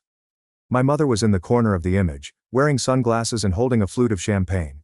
Julian's arm, with the tattoo I helped pay for, was wrapped around their chairs. I stood there with a wet knife in my hand, a cake behind me, and a 10-year-old in the yard who still thought people meant what they said. The place smelled of sugar and dish soap. Someone outside cried, "Goal!" and a cheer erupted. I set down the knife and cleaned my hands on a towel. I walked back to the yard and passed out plates. I didn't say anything about the vacant chairs. Not one. When the last child went, Maxime and I sat in silence and built the spaceship he had unwrapped. He did not inquire about Grandma, Aunt Elise, or Uncle Julian. Perhaps he did not want to. Perhaps he already knew. My phone rang again at 8:04 p.m., after he had fallen asleep on the couch, holding a slice of pizza like a miniature monarch. "Mom!" This time with a sharper, more reckless voice message. "Don't make a big deal, Daniel. He's 10. He'll barely remember." As I stared at the ceiling, something inside me went cold and flat. A new shape was edged. I did not write back. I began counting the chairs to return and cans to recycle. I scraped frosting into the trash. I placed the banner in a shoebox with the remaining candles. I placed everything where it belonged. That is what I do. And then I placed my phone face down on the counter, because if I read one more sentence from them, I would say something I couldn't take back into the box. I've always been the fixer, the person who knew both the Wi-Fi password and the tax deadline, someone who remembers everyone's favorite side dish. I was 21 when Philippe left. Marianne said to me in the driveway, "You're the man now." It was not a pep talk. It was a job assignment. When Sophie opened her last studio, I created the website and paid for the first 6 months of hosting. "You'll get it back when I'm profitable," she told me. Profit was as light as a breeze. When Julian was 25, he received a DUI, and I took a day off work to sit with him in court. I was the one who drove Marianne to urgent care that winter. She had the sick and refused to stop attempting to cook nevertheless. I was the one who used Venmo to pay Julian's rent, only this once. 3 distinct only this once months. It always came with a chorus. Marianne. Family helps family. Sophie, you are doing extremely well. To herself in the mirror. Can you spot me till our Friday? Julian, you know I'll pay you back. He never did. He would, however, purchase new rims, ensuring that the untruth had adequate traction. I made a vow to myself and Maxime on the day he was born. He would never sit in a plastic chair at a gathering, wondering if his friends cared. He would eat cake even when money was tight. When others made mistakes, he would send them apologies texts. He'd have adults who tried. Money was tight a lot. Childcare is considered a second rent. Health insurance is ranked third. I still managed to make it work. Side gigs develop with time. Selling my old guitar to pay for the dentist. When he outgrew his cleats mid-season, I purchased a pair at a thrift store and scrubbed them with a toothbrush until they sparkled. Meanwhile, my family's group chat resembled a vacation blog. Wine tastings and silent retreats that were surprisingly popular on Instagram. Sophie's gentle life period. Julian's grind set. He shot more pictures than he drove in his leased truck. When I asked Marianne once if she wanted to join us for a weekly meal, she answered, "Sweetie, my calendar is full." Next month. Next month never came, but my phone did light up on payday. Small green bubbles. Quick favor, emergency. Do not tell anyone I requested. Sophie called me at 11 p.m. last fall after booking a girls' trip to Tulum, the night before. My airline card was declined. Can you fix it? I'll pay you back Monday. Monday came and went. When I said it, she sighed. Don't be petty, Daniel. Money comes and goes, but memories last forever. In December, Marianne gave me a spreadsheet that read like a ransom note. Plan your holiday gifts. Names, items, price columns, and color coding appear in bold on the right. We should divide equally. Equal meant me, because neither of them had offered. I purchased Maxime a winter suit and a book. I purchased Marianne the mixer she had been raving about since the spring. I gave Sophie a gift card to a supplies store. Julian received new trainers. My present was their quiet at dinner when I asked if someone could bring dessert the next time. It added up. And not just in my bank app. It built up in my chest. The arithmetic of being responsible is that you become their plan, and they don't even realize it. I awoke 2 days after Maxime's celebration to find a fresh message in the family chat. Marianne used all caps, exclamation marks, and glitter emojis. Very important. RSVP by Wednesday. My niece's sweet 16. $3,100 per person. Please Venmo me.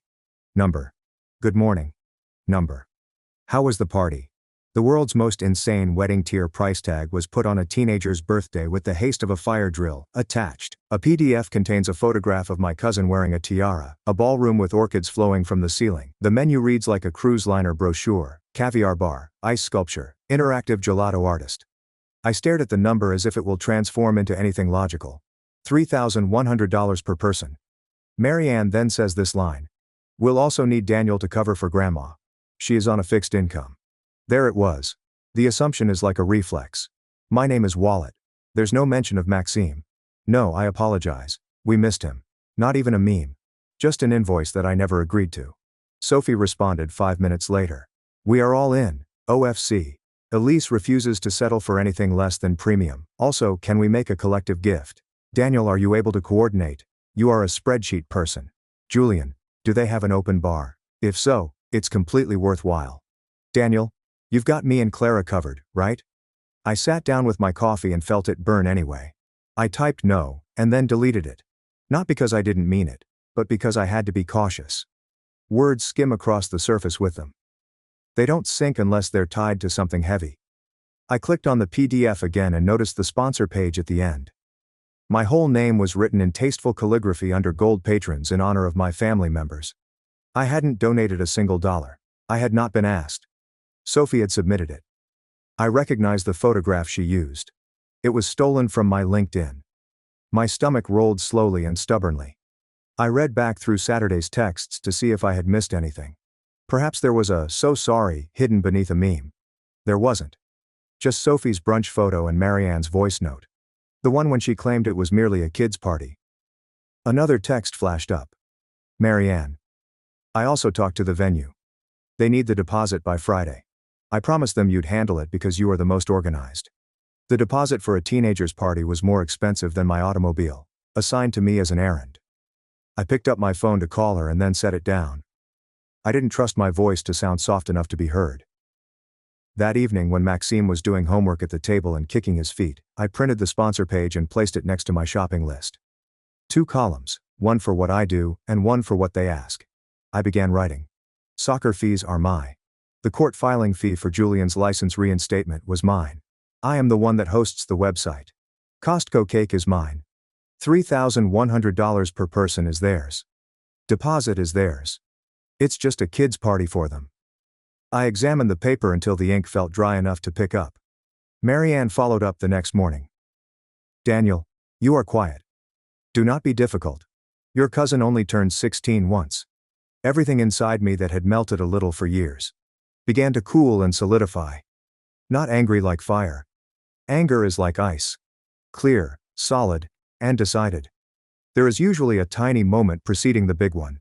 For me, it was grabbing my key ring and seeing that my house key was still the original brass one. Marianne owned a copy. Sophie borrowed it last month for an errand but never returned it. I glanced at the key and understood my boundaries were also composed of soft metal. That afternoon I visited the hardware store. It occurred in the family conversation because it is where they live. I waited until a period when they tend to pile on. Late lunch, when everyone submits images and comments simultaneously. 1:17 p.m. The bubbles appear all at once. Sophie. An iced coffee boomerang. Julian's gym mirror selfie. Marianne. A glittery forwarded prayer. I snapped a photo of the backyard on Saturday. The flag is still affixed on the fence. The empty folding chairs were arranged in a tidy row, as if for a lecture. Nobody came to the cake box with the missing corner from when we chopped it down and wrapped the slices in foil for the freezer. I wrote that this was Maxime's celebration. You said you would arrive. I let it sit. The responses came in just as I expected. Sophie, why are you airing stuff here? Text me. Marianne, please do not guilt us. Daniel, we have lives. You are aware of how difficult Saturdays are. Julian, don't become a martyr. Children don't care. I shared a screenshot from 2 weeks ago. Marianne. We will be there.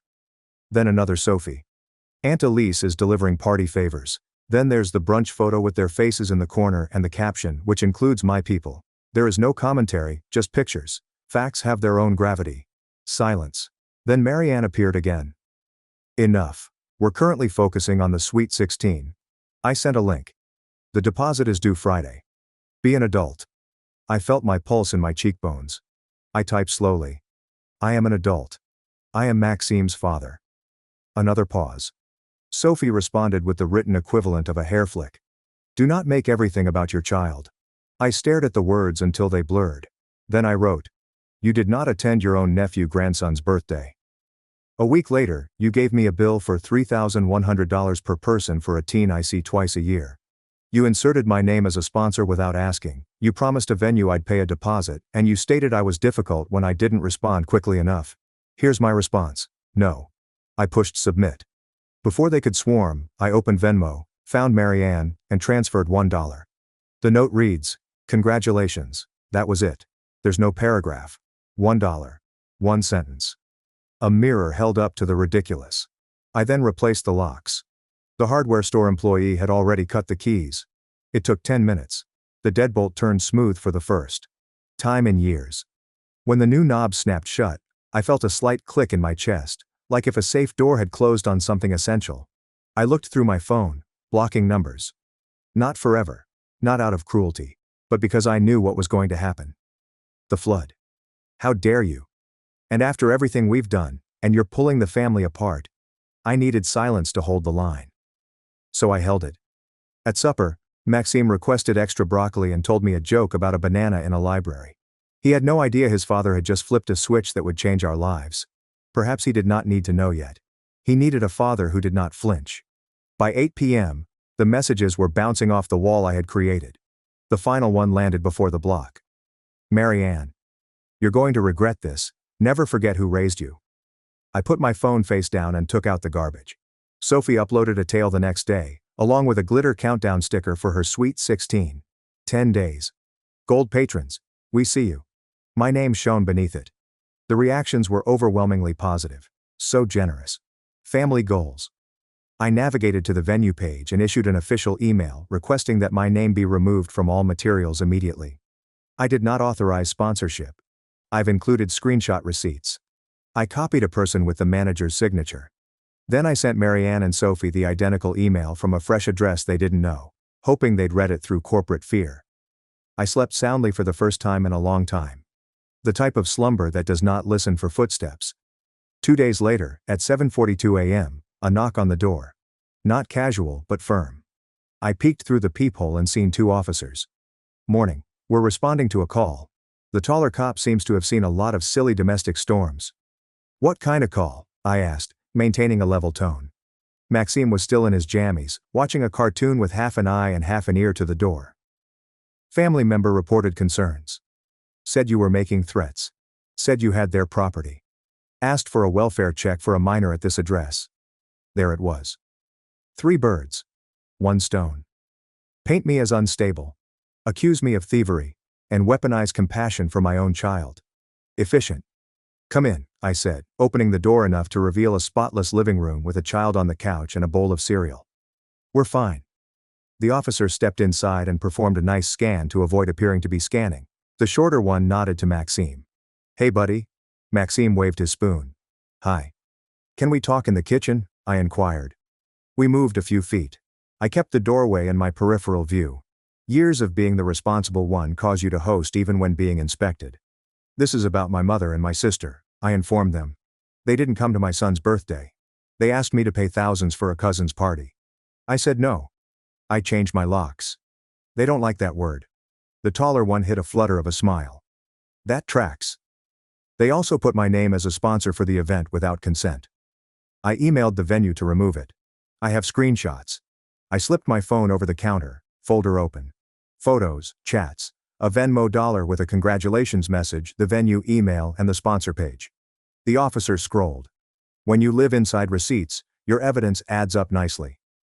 Any weapons in the house? He inquired, feeling compelled to do so. Only butter knives, I said. And these Lego swords. He smirked.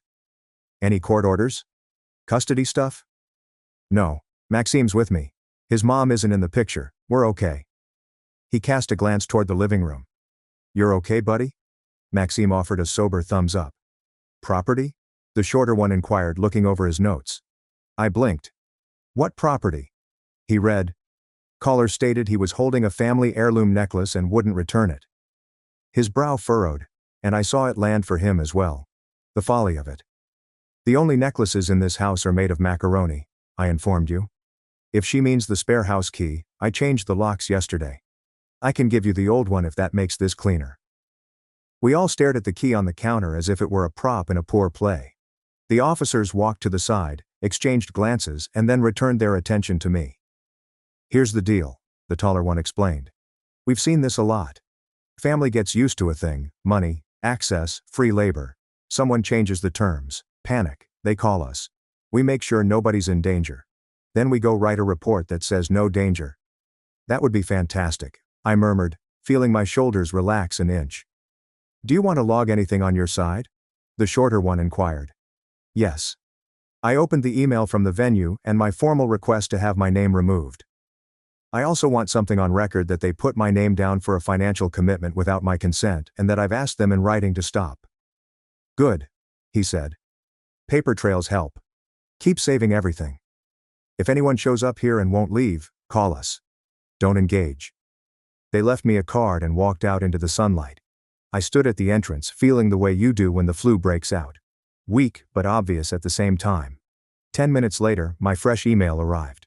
The venue's management responded, We have removed your name from all printed and digital materials. We apologize for this oversight.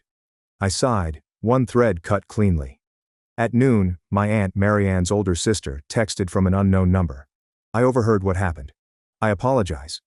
They are furious. Sophie is wailing over a wrecked vision. Your mother calls you ungrateful because she cannot call you anything worse. For what it's worth, I believe you did the correct thing. I didn't do anything, only type. I stopped doing stuff. She used a sad grin emoji. This is the only time I have liked one. The following 48 hours were spent observing how a system tries to reboot. Sophie shared a lengthy caption on toxic energy and people who are unable to be happy for others. She did not use my name. She did not need to. Her pals packed in with hearts, and you are the queen. The comments smelled of hairspray and denial. Julian texted from a new number. Jesus is a guy. Marianne is crying. Can you just pay the deposit and we'll settle later? We are family. I blocked it. Marianne left a voicemail on the telephone that I never used. This is your mom. You are not well. This is not something that the family does. You have embarrassed us. You have embarrassed me. She breathed hard. What about the police? Really? Her voice shook when she was angry yet wanted to sound hurt. I held the phone away from my ear, as if it were scorching. Then came the opposite side. Quiet texts from cousins I rarely spoke to. I saw the price. Are they serious? I am sad about Maxime. That was terrible. If you need more chairs next year, we'll bring them. And the neighbor who had loaned me the cooler arrived with a Tupperware of brownies. You fought the right fight, she replied. Like if we were comrades. Perhaps we were. That week my house became lighter. The air, not the furnishings, changed. There will be no waiting for a key to turn in the lock that I did not invite. There was no jump when the phone buzzed. Even the refrigerator sounded different, as if it had room to hum. Maxime observed the silence in his own way. Are we mad at Grandma? He inquired. I switched off the sink and dried my hands. We're not mad, I explained cautiously. We're disappointed. And we're taking a break. Like, time out. Kind of. Except this is for grown-ups who forgot how to be kind. He nodded as if it made sense. Kids understand it faster than adults. Marianne tried a different technique 2 days before the Sweet 16. The olive branch is constructed of lead. She sent a mass text message titled, Apology. It was not an apology. This was a press release. Family is complicated, she wrote. Sometimes schedules collide. We adore Maxime. We'll make things up to him. The Sweet 16 is significant because of commercial relationships. This is an investment. Please provide support. Also, Daniel has been stressed, so don't push him. Thank you. Investments. Business relationships. My child is an afterthought to a phony apology. I read it once and then put my phone down. At 5 p.m., the venue contacted my new email address again. Hi, Mr. Brooks, the manager said quickly.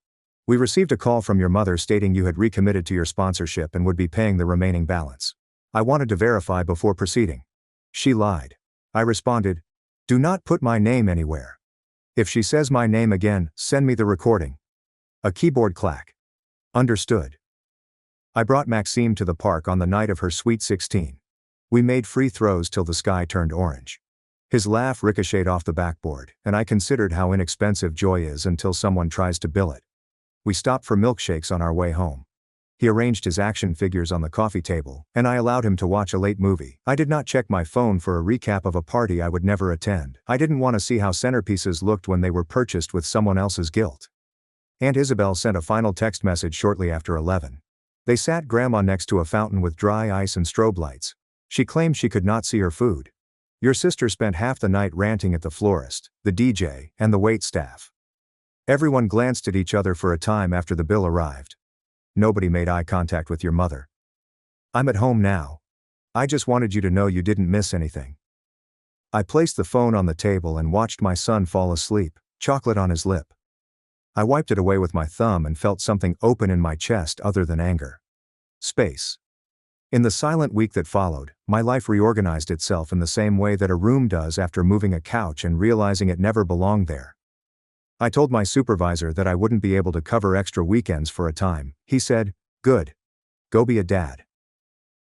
I posted a sticky note on the fridge announcing the soccer camp scholarship deadline and applied on time.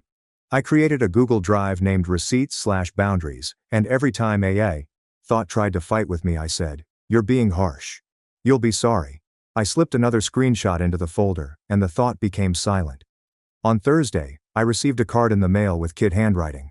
"Hello Maxime, happy birthday. We're sorry we couldn't come. My mother told us we had to go to a separate party. I wanted the cake with pixels. From Emma, a neighbor." There was $3 taped inside. He beamed as if he'd discovered riches. I photographed him holding it and sent it to no one except my own future. My parents begged me to attend my sister's wedding after she excluded me for not buying a car. I showed up. Anyway, what happened next was shocking. "Hi, I am Benjamin, 30-year-old man.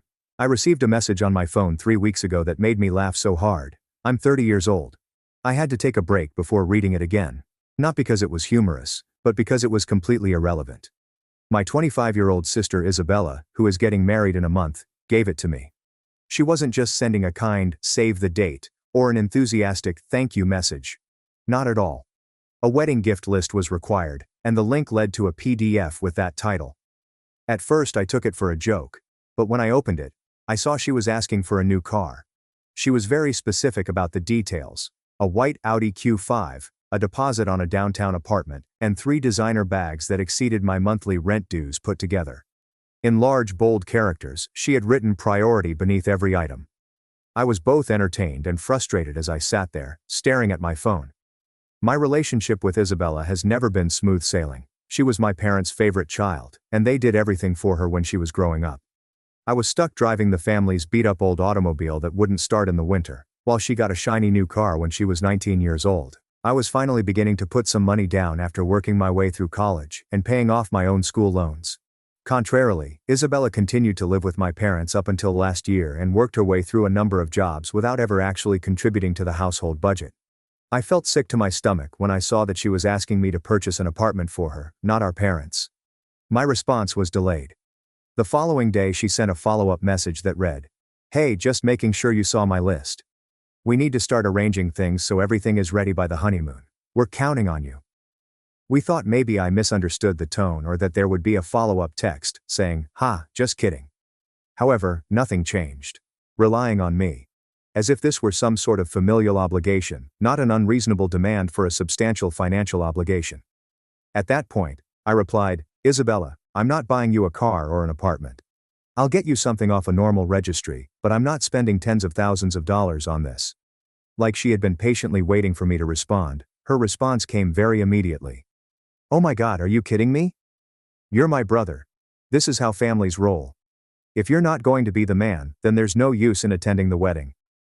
I did nothing except gaze at the television, my heart racing a bit more than I had anticipated. I didn't even experience disappointment. An odd blend of relief and wrath washed over me.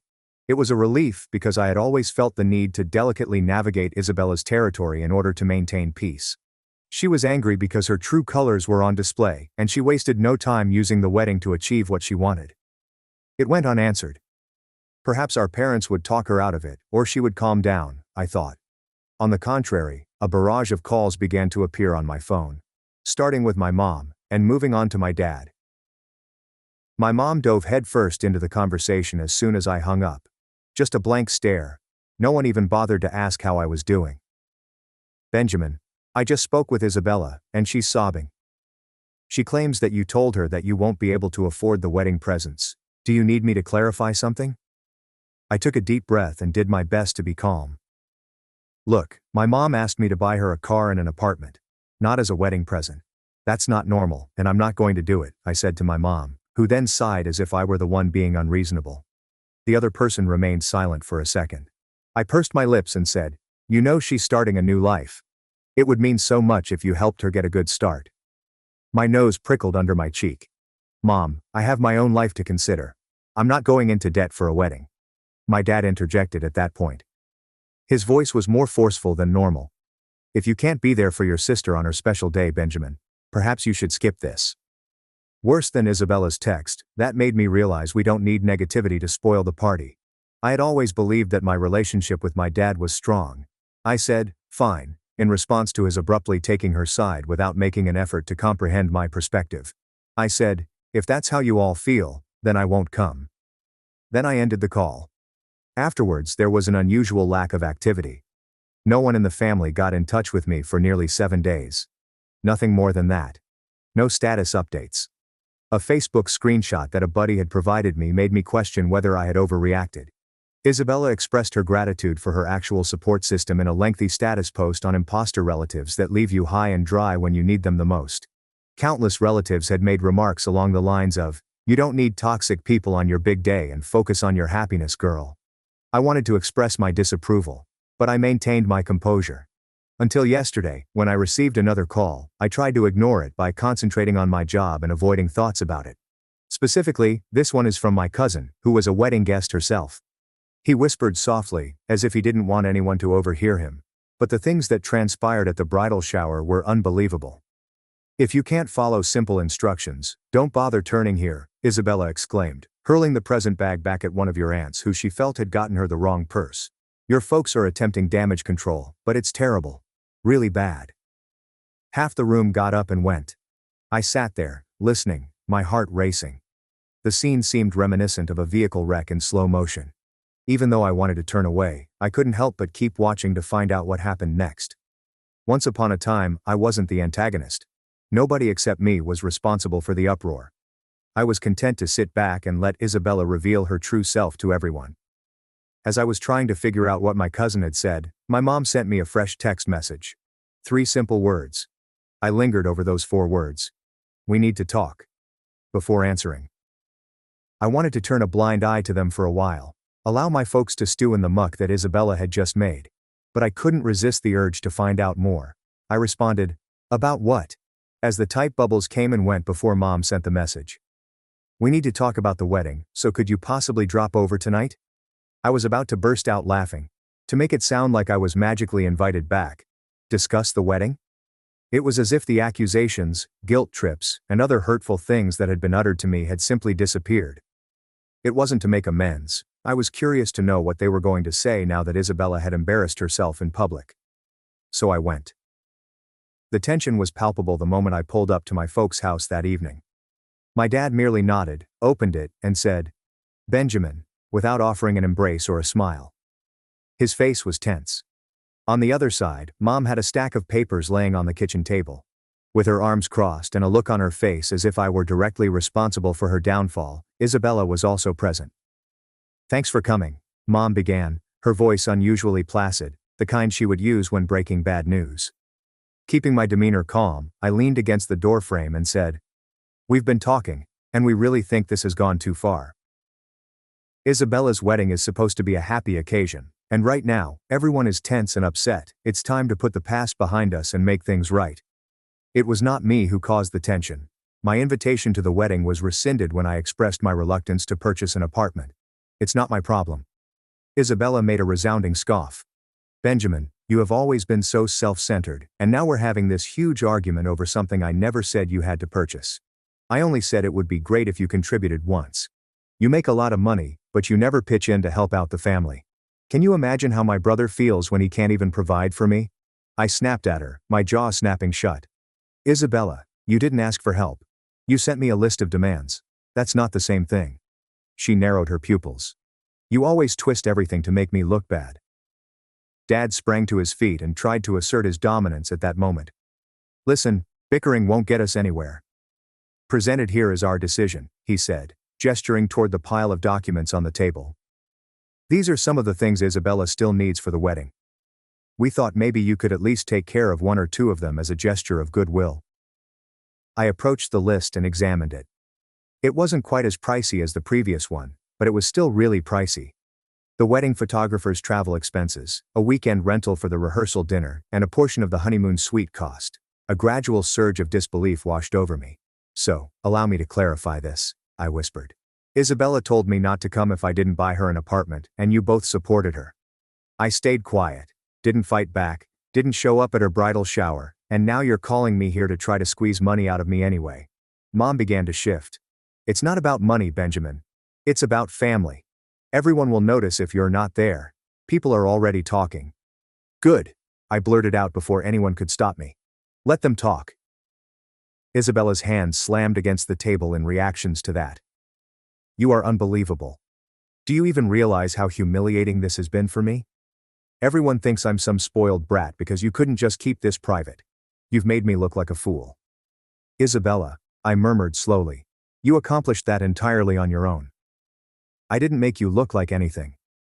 At that moment, I felt a peculiar calmness sweep over me, and the room fell silent. Mom's lips formed a narrow line. It appeared as though Dad was trying to say something, but he was at a loss for words. At last Mom spoke again, but this time with more Sealy. Benjamin, please consider the impact on our family if you choose not to show up. If we remain divided, people will perceive us as distant. I inhaled deeply and straightened my back. Perhaps our differences are actually working for us, and that might not be a bad thing at the moment, Isabella said, laughing with a hint of scorn. So, you're really just going to skip my wedding? You're fine with me walking down the aisle knowing my own brother didn't care enough to show up? I stared into her eyes, my face a mystery. She felt her cheeks flush and her jaw drop as she prepared to retaliate, but Mom intervened just in time.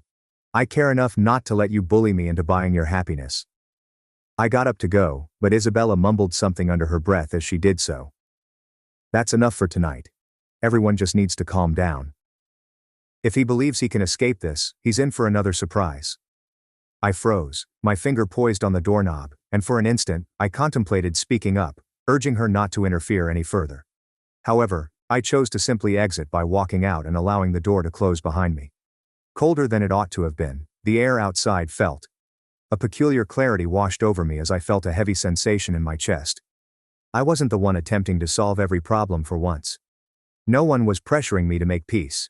It was not me. I returned home to discover that my phone had begun to explode. Members of my extended family have been tagging me in postings and sending me group texts, with some questioning whether it was real that I wouldn't be able to make there, and others mentioning that Isabella had been sobbing the whole night. Afterwards, I received yet another message shortly before midnight. This one was from my aunt, who was known to be quite blunt. Benjamin, the message continued, whatever you're doing, keep doing it.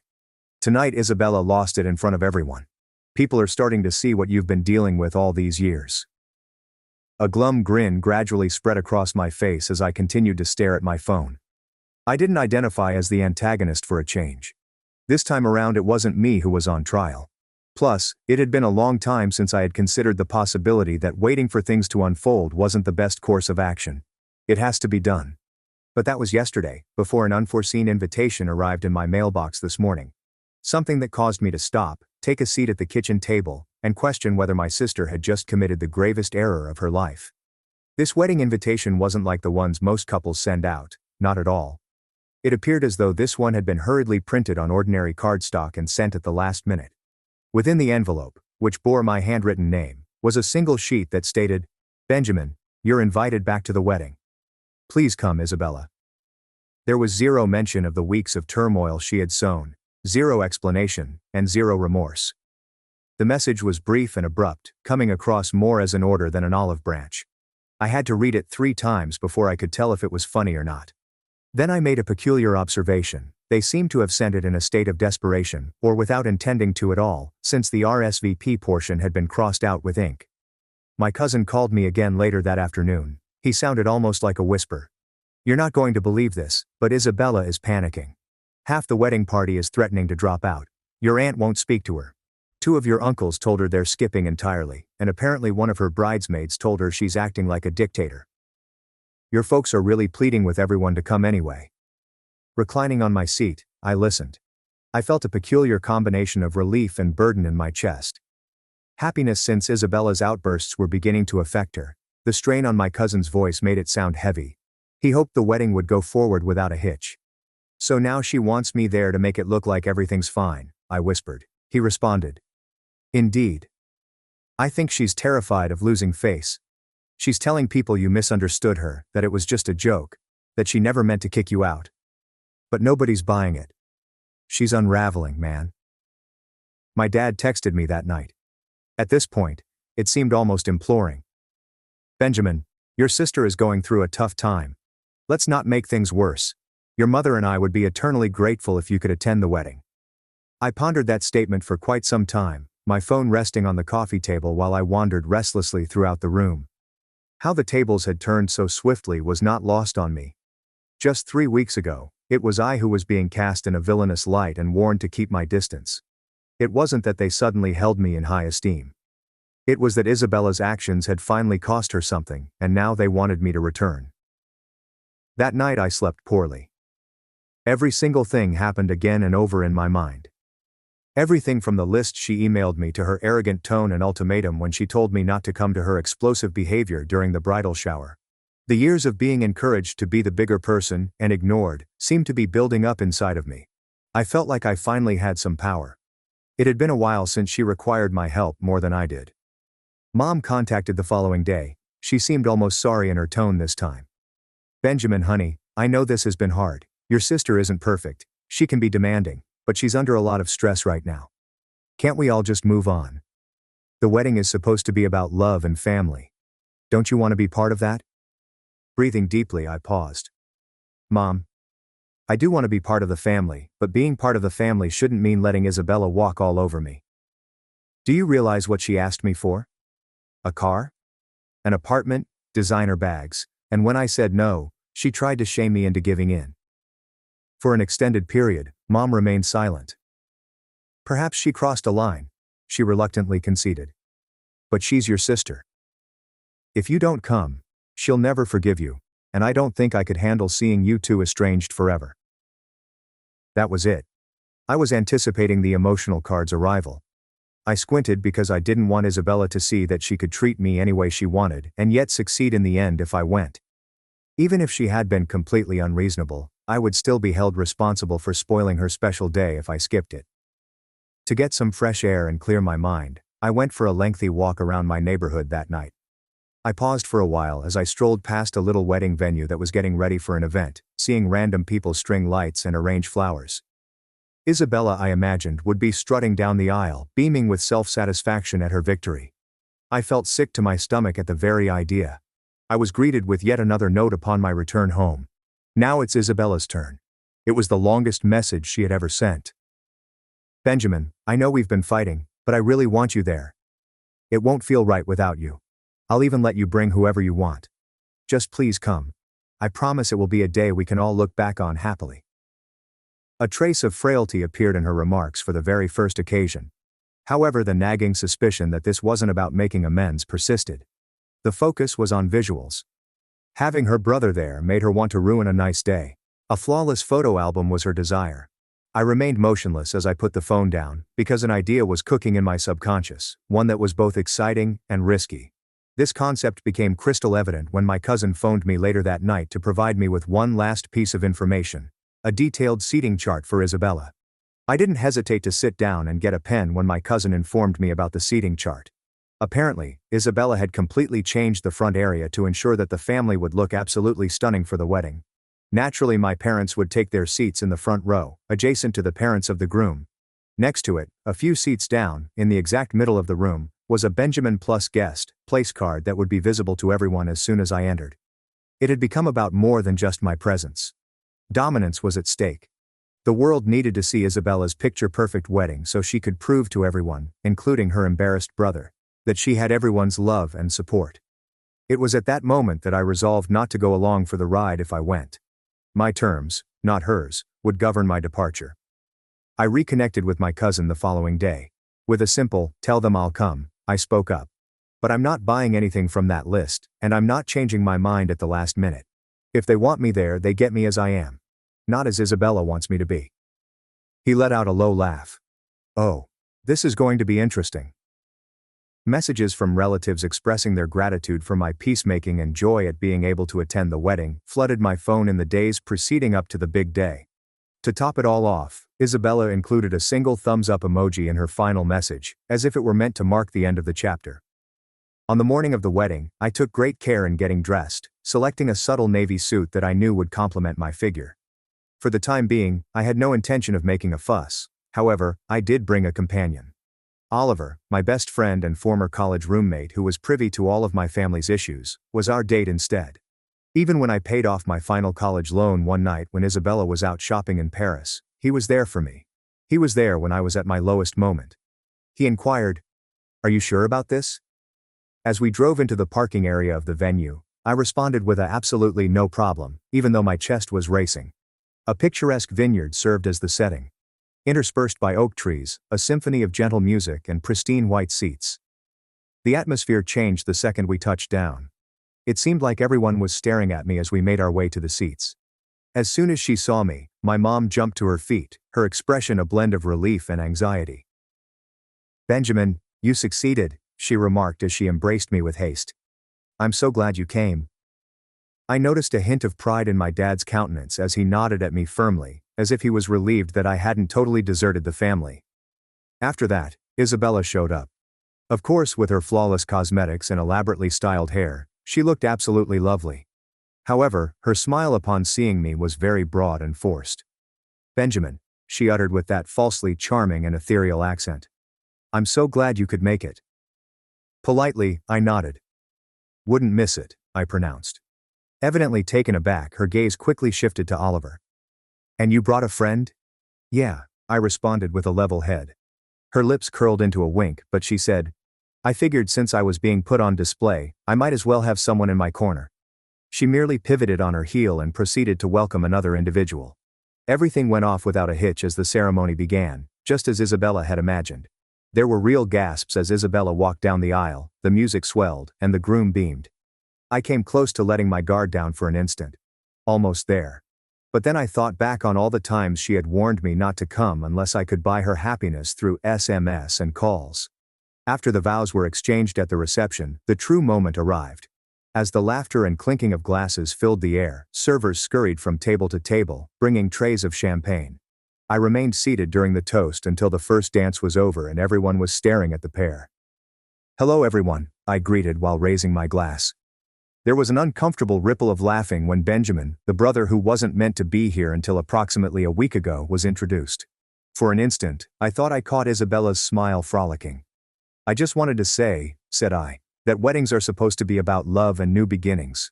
They're also about family, the real kind of family, the kind that sticks together when things get hard, not just when it's convenient, or when there's money involved. And I think today is a good day to remind ourselves that respect goes both ways." The other person seemed to respond with silence. In response, some nodded, while others moved uncomfortably. With her hand firmly grasping the rear of her chair, Isabella's complexion had turned pale. My voice remained steady and tranquil as I continued. "I didn't buy an apartment or a car, or any of the other things I was asked to buy.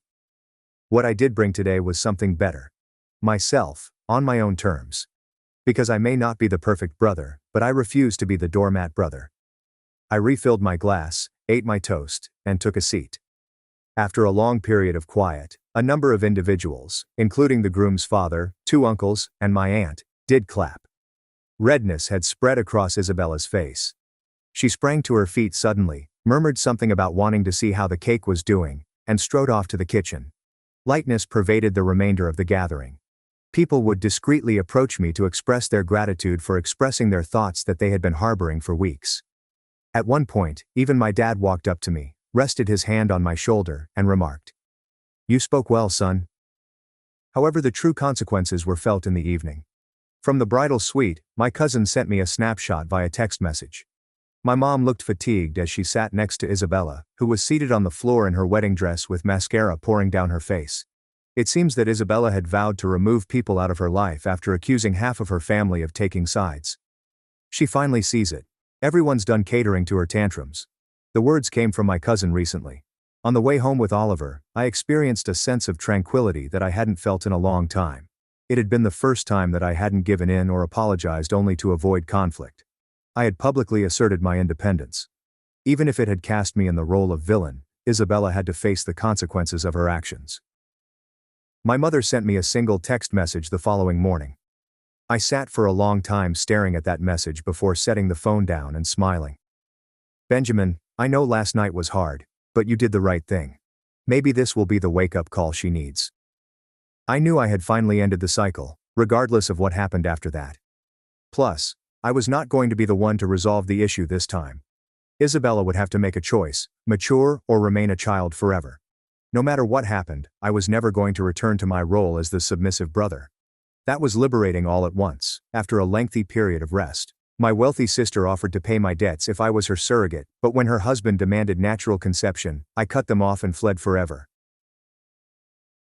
My name is Anna, I'm 27 years old and I feel like I just made the biggest mistake of my life. Or perhaps I'm ready to make another one by withdrawing. It involves my older sister, Elisa, and her husband, Mark. They are both in their late 30s, possibly closer to 40 now. Elisa has always wanted a large family. She has always been the mom with around 10 dolls lined up when we were youngsters playing house. It wasn't only a childhood issue, it became her biggest dream. But life threw her a huge curveball. She suffered for years from what doctors initially misdiagnosed as severe endometriosis, but subsequently discovered to be severe polycystic ovarian syndrome, or PCOS, with numerous problems. She underwent numerous therapies and endured a great deal of agony. I can't count how many times I've seen her cry out of irritation or physical pain. Things deteriorated to the point where she needed a hysterectomy a few years back. It crushed her. It felt like the final door had slammed shut on her dream of having her own kid. But Elisa and Mark are fighters. They have plenty of affection to give. They began fostering children that needed a safe environment. They've welcomed 5 different youngsters into their house over the years, some for a short period of time and others for much longer. Then they adopted 2 adorable youngsters, brothers with autism. They are truly excellent parents, patient, caring, and involved. Their house is chaotic at times, but it is also filled with warmth and structure. They're also doing quite well financially. Mark has a well-paying IT career, while Elisa works part-time as a consultant from home. They have a large, pleasant home in a nice suburb, the entire picture. So, you would think they'd be satisfied, right? They have this lovely family that they created. However, about 7 months ago, this new concept began. Mark brought it up first, almost casually. Then Elisa was very into it too. They began discussing about wanting a child who was biologically linked to them.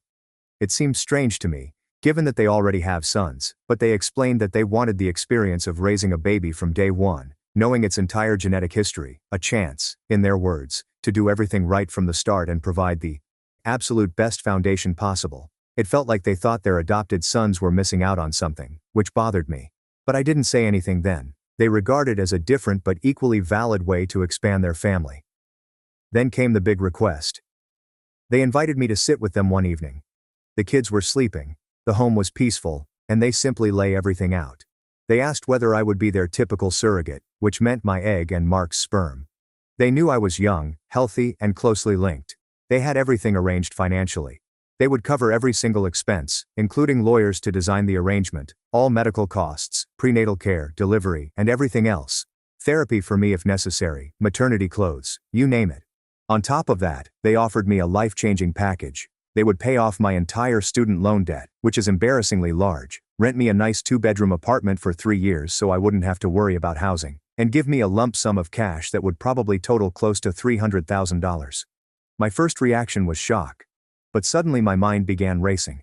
I work a fairly ordinary office job, just making ends meet after rent and loan payments. This offer was more than just money, it was freedom. It served as the foundation for the rest of my life. I spent 9, maybe 12 months of my life carrying a kid for my sister, who urgently wants one, in exchange for years of financial security. It seemed almost too good to be true. I thought about it for a week. I spoke to my parents. They were ecstatic. "What a wonderful gift, Anna," my mother replied. "Family helps family, and think about what they're offering." My father agreed, stating it was a realistic approach to aid Elisa and Mark while also securing my own future. Our entire extended family, very close and part of a conservative religious group where family and sacrifice are really important, thought it was a lovely, beautiful notion. Aunt Zoe even called me teary-eyed, stating she was proud of my kindness. So with everyone cheering me on and dollar signs flashing in my mind, I said yes. I had a clear picture of it. Regular visits to a spotless, sterile reproductive clinic. Mark would supply a sample. The physicians would do their thing. Maybe some hormonal injections for me. Then a simple insemination method, such as IUI, intrauterine insemination. Clinical, medical, and impersonal. That is what I signed up for in my thinking. I could manage it. It would be a profession, one that was both personal and physically demanding, but still doable. Then came the conversation, which completely threw me off guard. Elisa called me a few weeks after we agreed, sounding slightly uneasy. She asked if I could come over for supper with the 3 of us again. I went expecting they might want to talk about timelines or lawyer stuff. We were eating dessert when Mark cleared his throat and explained that they had been doing a lot of thinking and study. He said that they hoped to conceive naturally, through intercourse. I think I just stared at them, fork halfway in my mouth. What are their reasons?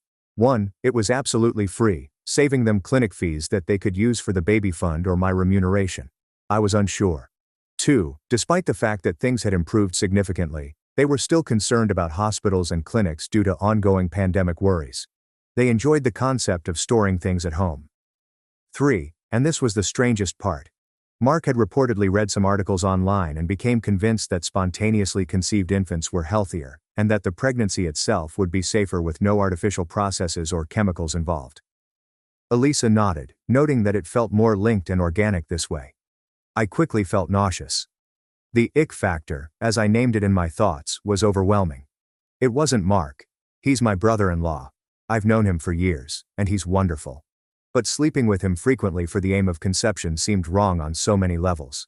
It felt like it had passed the line from surrogacy into something quite else, something nasty and extremely uncomfortable. Why couldn't they simply use a syringe?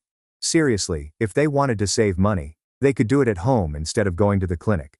They could get a sterilized needleless syringe from the pharmacist. It would still be my egg and his sperm, but without the actual contact that made my skin crawl. I attempted to convey it politely. I proposed the syringe idea. Mark instantly turned it off. He described it as cold and clinical, which is exactly what they wanted to avoid. He went on to discuss how the natural act provided more positive energy for conception. Elisa just sat there, pleading with me, saying she trusted Mark's studies and hoped I could see their point of view, which was all about giving the baby the greatest possible start. Now I'm trapped. I gave my word. My family is already celebrating, practically knitting booties. Elisa is my sister, and I adore her.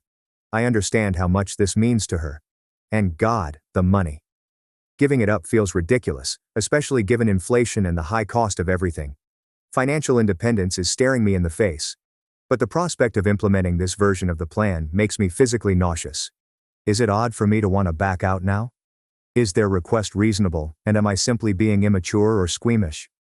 My parents, when I slightly hinted at my discomfort without going into detail, I was too ashamed, simply blew it off, saying things like, "It's just a means to an end, dear. And don't overthink the mechanics." They don't see the big problem.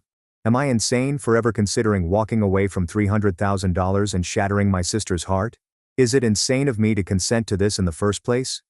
Okay, I'll edit. Wow. Reading the few comments that arrived nearly immediately, something clicked. I'm so out of my depth here that it's not even funny. This isn't just about the nick factor, this is about limits, ethics, potential coercion, and my personal well-being. Thank you. I need to figure out how to contact Elisa and Mark. I'll absolutely tell them about the initial idea. Intercourse is a non-starter. I need to discuss alternatives. If they truly desire a biological connection through Mark, they may consider using a gestational surrogate, or they could simply accept that this particular avenue will not work. Right now, the prospect of me carrying the baby feels contaminated and complex. This conversation is going to be terrible. I'm not looking forward to it one bit. Update 1. Things went from tricky to a total trash fire. After that first post, I started reading more and more about surrogacy, not the shiny agency websites, but actual forums, personal blogs, and news pieces about failed surrogacy trips, and I fell down a deep, dark rabbit hole. The comments on my post were only the beginning. I spent hours reading about the physical realities, traumatic births, unexpected C-sections, permanent body changes like incontinence or prolapse, postpartum depression that hit surrogates hard, the feeling of detachment, or conversely, the intense struggle of giving up a baby you carried for 9 months, and the legal and emotional horror stories, contracts being ignored, intended parents making unreasonable demands during the pregnancy, changing their minds, surrogates leaving. That was terrifying. It hit me like a ton of bricks. I'm way too young, way too innocent, and frankly, way too unprepared for this. It wasn't only about the method of conception anymore. It was the what if of everything else. What if I experienced major complications? What if I couldn't emotionally handle giving up the baby? What if Elisa, Mark and I had a significant fight during our pregnancy? What if their perfect start ideas morphed into control over my nutrition, activities, and life? I realized I wasn't only trying to avoid the intercourse portion. I did not want to be pregnant. Not for them, maybe never. After reading all of those stories about 3rd and 4th degree tearing, and the sheer unpredictability of childbirth, I was terrified. I'm simply not prepared for that kind of risk and responsibility, especially for someone else's child, even if that person is my sister. Telling Elisa was one of the most difficult things I'd ever had to do. I practiced it in my head 120 times. Everything in our family, upbringing and religious community emphasizes sacrifice, family support, and putting others first. Saying no seemed like a betrayal of everything, as well as of Elisa, whom I genuinely care about. I finally called her. I kept things brief and simple. I apologized and told her that I couldn't proceed with the surrogacy in any manner. I told her that it didn't mean I didn't love her anymore, but that I just wasn't the proper person for this. She remained quiet for a long time. Then she simply stated softly that she was extremely sad, but she respected my decision. She sounded heartbroken but resigned. I felt terrible, but also relieved. I thought, okay, that was terrible, but it's done. I was mistaken. A few evenings later, my phone vibrated with a Zoom call invitation. It was Elisa and Mark. My stomach sank. I accepted, but soon regretted it. Elisa appeared on TV, tears running down her cheeks. Mark sat next to her, seeming gloomy. She spoke first, her voice full of emotion, telling me how much they had hoped for this, how they had already begun fantasizing about their biological kid, and how this was their final opportunity. She implored me to reconsider, saying that perhaps we could work out a compromise. Then Mark interjected. His tone was not imploring, it was strong and almost accusing. He told me that they were quite disappointed in me. He stated they had depending on me, and that family should be dependable. He expressed hope that I would be able to follow through on my commitment. When I tried to express my anxieties, my research, my sentiments about the hazards, and the severity of the situation, he dismissed it all. He launched into a sermon about how pregnancy and childbirth are the most natural and beautiful procedures in the world, how women's bodies were literally designed for this, and how I should not let fear prevent me from fulfilling this sacred calling for my family. He made it sound like my anxieties were ridiculous, irrational, and that I was defective for not accepting this gift. Hearing him remark that I was made for this after everything I'd read and felt sparked something in me. It felt dismissive, patronizing, and quite manipulative. I'm glad it was a video call. I'm not sure what I would have done in person. I just mumbled something about a terrible connection, froze my video feed, and hung up. My heart pounded. Then the text began. Elisa sent a pleading text. Please, Anna. Think about it more. Mark sends guilt-tripping texts. You're really letting down your sister. Think about what you're tossing out. I had been ignoring them. I'm not sure what more to say. How do you reply to that? One thing is clear. Backing out was the right decision. Their reaction just proved it. Thank you again to everyone who left their initial comments. You might have spared me from a far greater calamity than I could have predicted. Update 2. It is late. My flight leaves in a few hours, and I'm sitting on the floor of my mostly empty apartment, too energized to sleep. I'm moving across the nation, and I doubt I'll be returning. Not for a very long time. I intend to gradually and silently lose contact with my family, community, and all I've ever known. It sounds drastic, and a part of me is already grieving since I love them, but I don't see any other path forward. Following that Zoom call, things worsened. The pressure did not subside. My parents intervened, gently at first, then more insistently, asking me to restore fences and contemplate aiding Elisa. They certainly didn't get the whole picture. I was too ashamed and conflicted to inform them about the intercourse demand at first. Then, in May, a family gathering was held at Elisa and Mark's house to celebrate one of the boys' birthdays.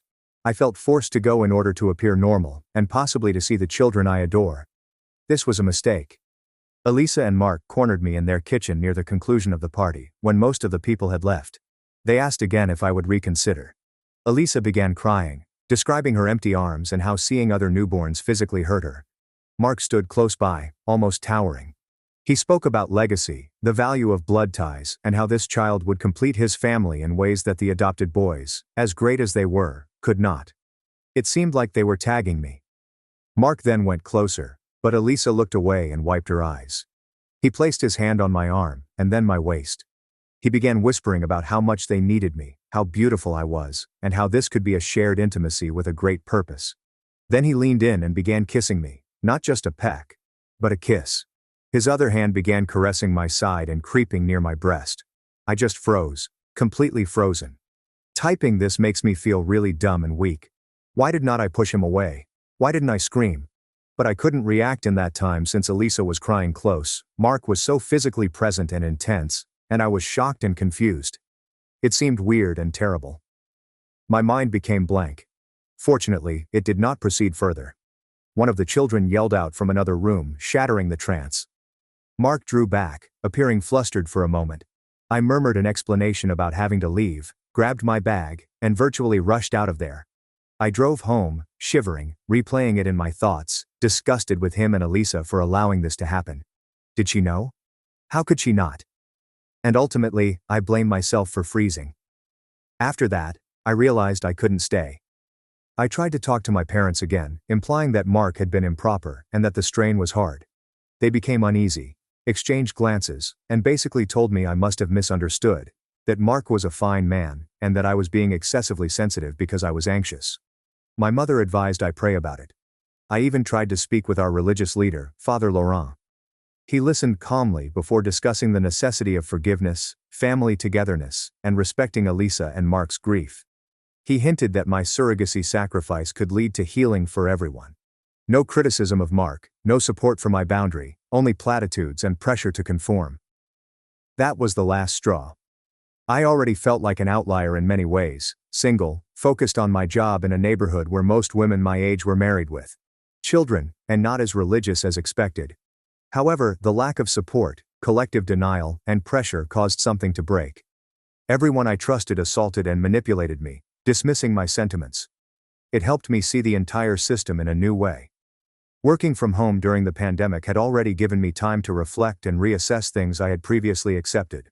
Following the incident and the conversation with Father Laurent, I began conducting extensive research online. I discovered communities of people who had abandoned our particular church. Individuals who have rebuilt their life outside of high-demand groups. Their stories of achieving independence, liberty, and happiness were incredibly moving. I wanted it. I needed it. So, for the past 3 months, I've covertly planned my departure. I found a job with my employer in a city thousands of miles away. I scheduled the move, found an apartment online, sold or gave the majority of my belongings, and packed the necessities. I told my family that I had a fantastic career opportunity that I couldn't pass up. They were astonished at the distance but appeared to accept it. Probably relieved that geography has resolved the surrogacy issue. Attending the large Community Pioneer Day event last month was excruciating.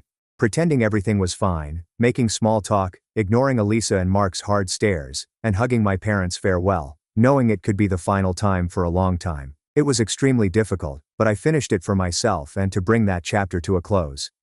So here I am, waiting for daybreak and my trip to a new life. I feel afraid, eager, and heartbroken all at once. I know it will be difficult to start a new life alone for the first time. But I also realize I can't go back. Thank you, strangers on the internet, for being the first to tell me I wasn't insane.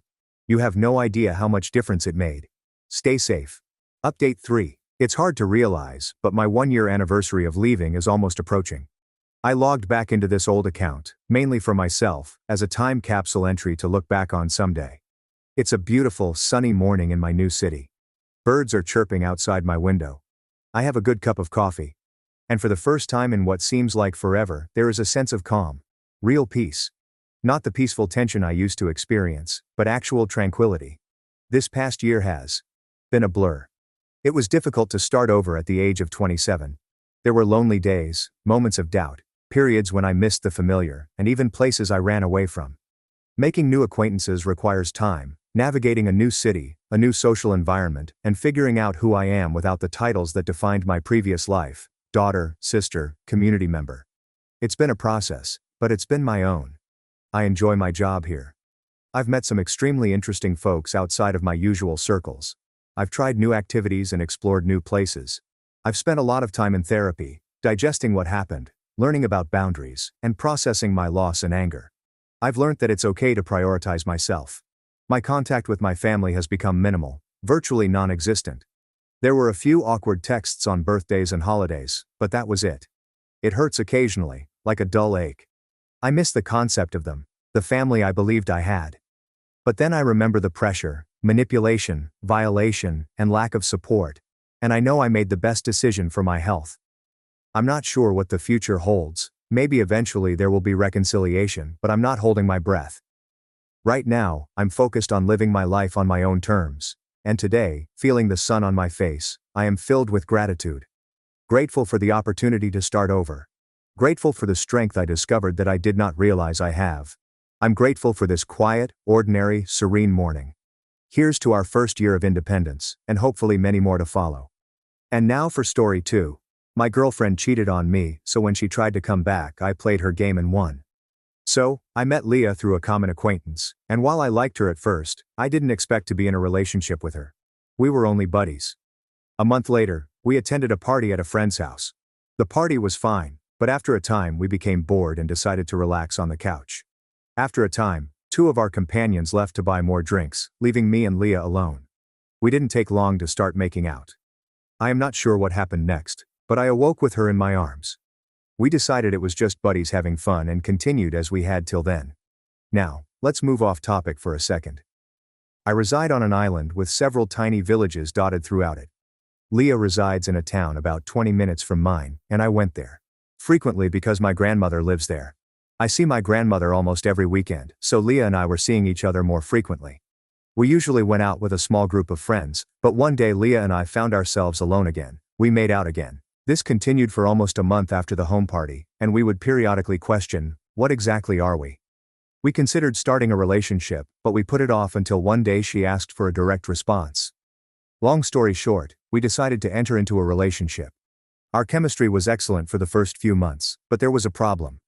We couldn't see each other as often once school started, so our relationship was largely long distance. Regardless, everything was running nicely. But then I saw she was growing increasingly distant. She didn't respond to texts as quickly, and wasn't as invested in herself as she had been. Then New Year's arrived. She stated that she had made plans with her girls to celebrate together. I didn't think much of it, but when I asked her about the party, her responses made me doubt the authenticity of our connection. However, I didn't think much of it. We continued to date until the beginning of February, when she unexpectedly called and told me she wanted to end the relationship. The reason? She didn't like the distance between us, but she wanted to stay friends. We did what she said, but the rationale seemed quite odd to me.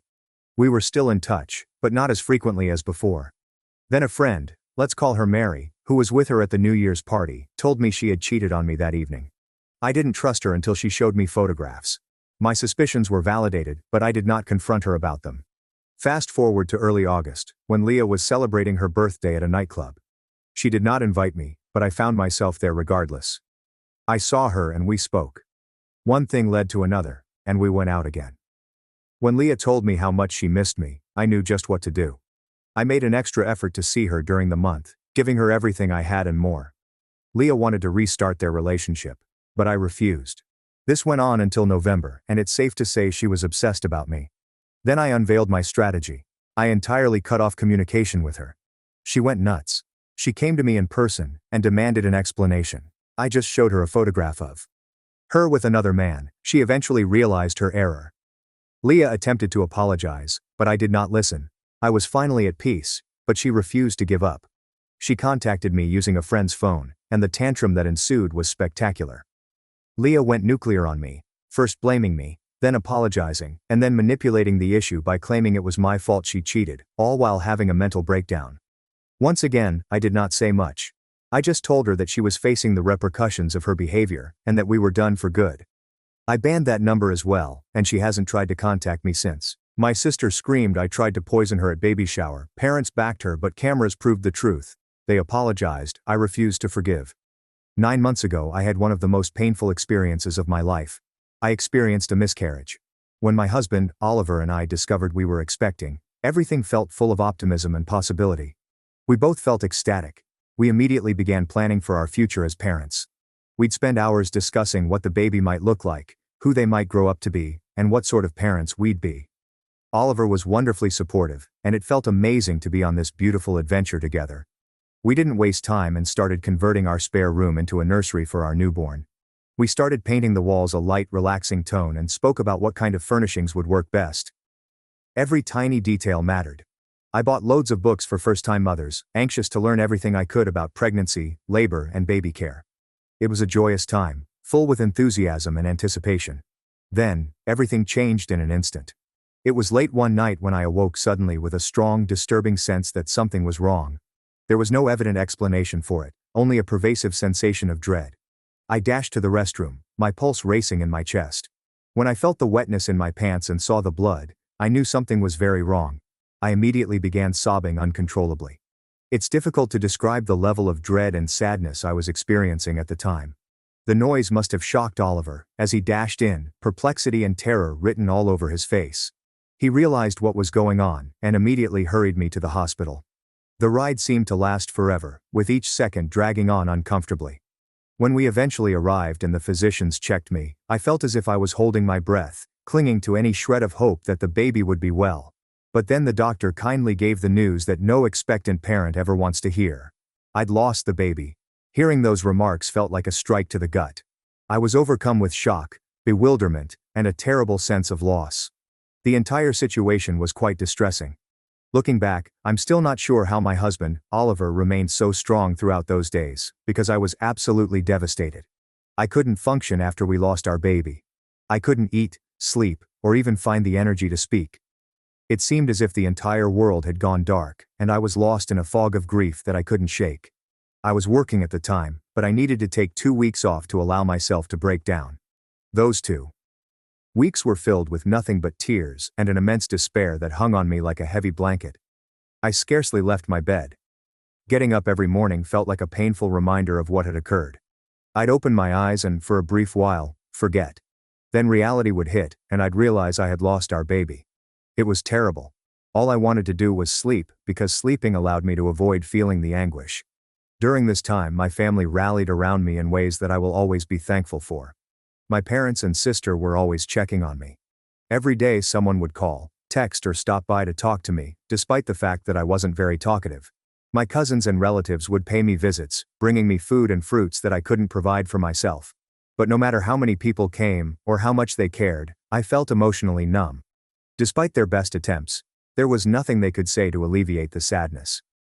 My hubby was there for me through it all. Oliver took care of me when I was unable to care for myself. He didn't compel me to chat or pretend everything was fine. Instead, he remained patient, quietly helping me in whatever way he could. He brought meals even though I could hardly touch them. When words seemed impossible to say, he would sit with me in silence. Without him, I doubt I would have made it through those weeks. He told me repeatedly that we would not give up. He believed that we could try again after I had healed physically and emotionally. His faith and optimism were the only things keeping me from falling entirely into despair. I slowly began to recover. It wasn't immediate or easy. I chose to go back to work because I wanted something to take my mind off of the never-ending cycle of sadness and pain I was experiencing. Work provided me with a schedule and something else to focus on, allowing me to avoid thinking about the baby all the time. However, at quiet moments, the pain would return, and I realized I needed more than simply distraction. I needed a connection. So I joined a few Facebook groups for people who had experienced miscarriages.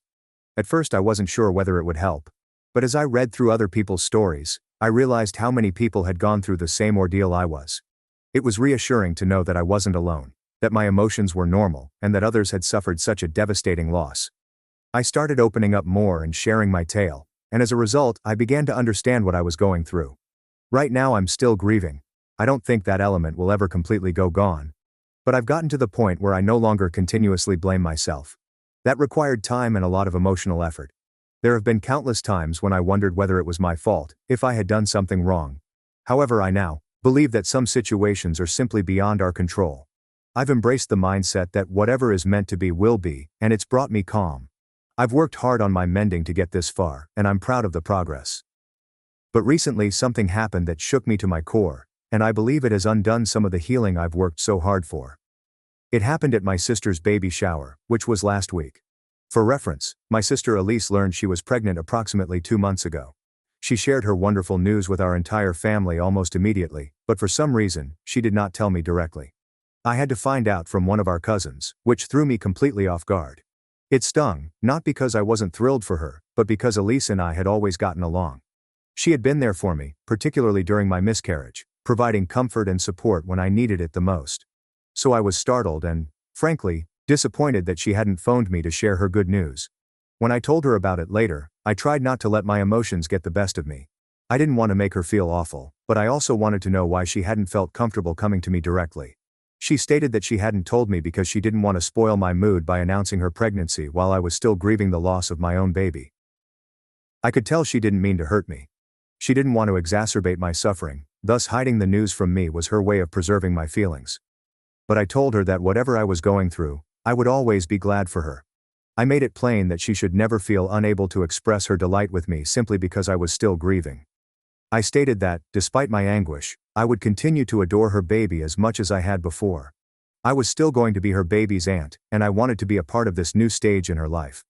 I wanted her to know that my love for her and her kid had not been reduced by my loss. She appeared relieved after our chat, grateful that I was so sympathetic. She promised to keep me updated from then on, which seemed like a positive step forward.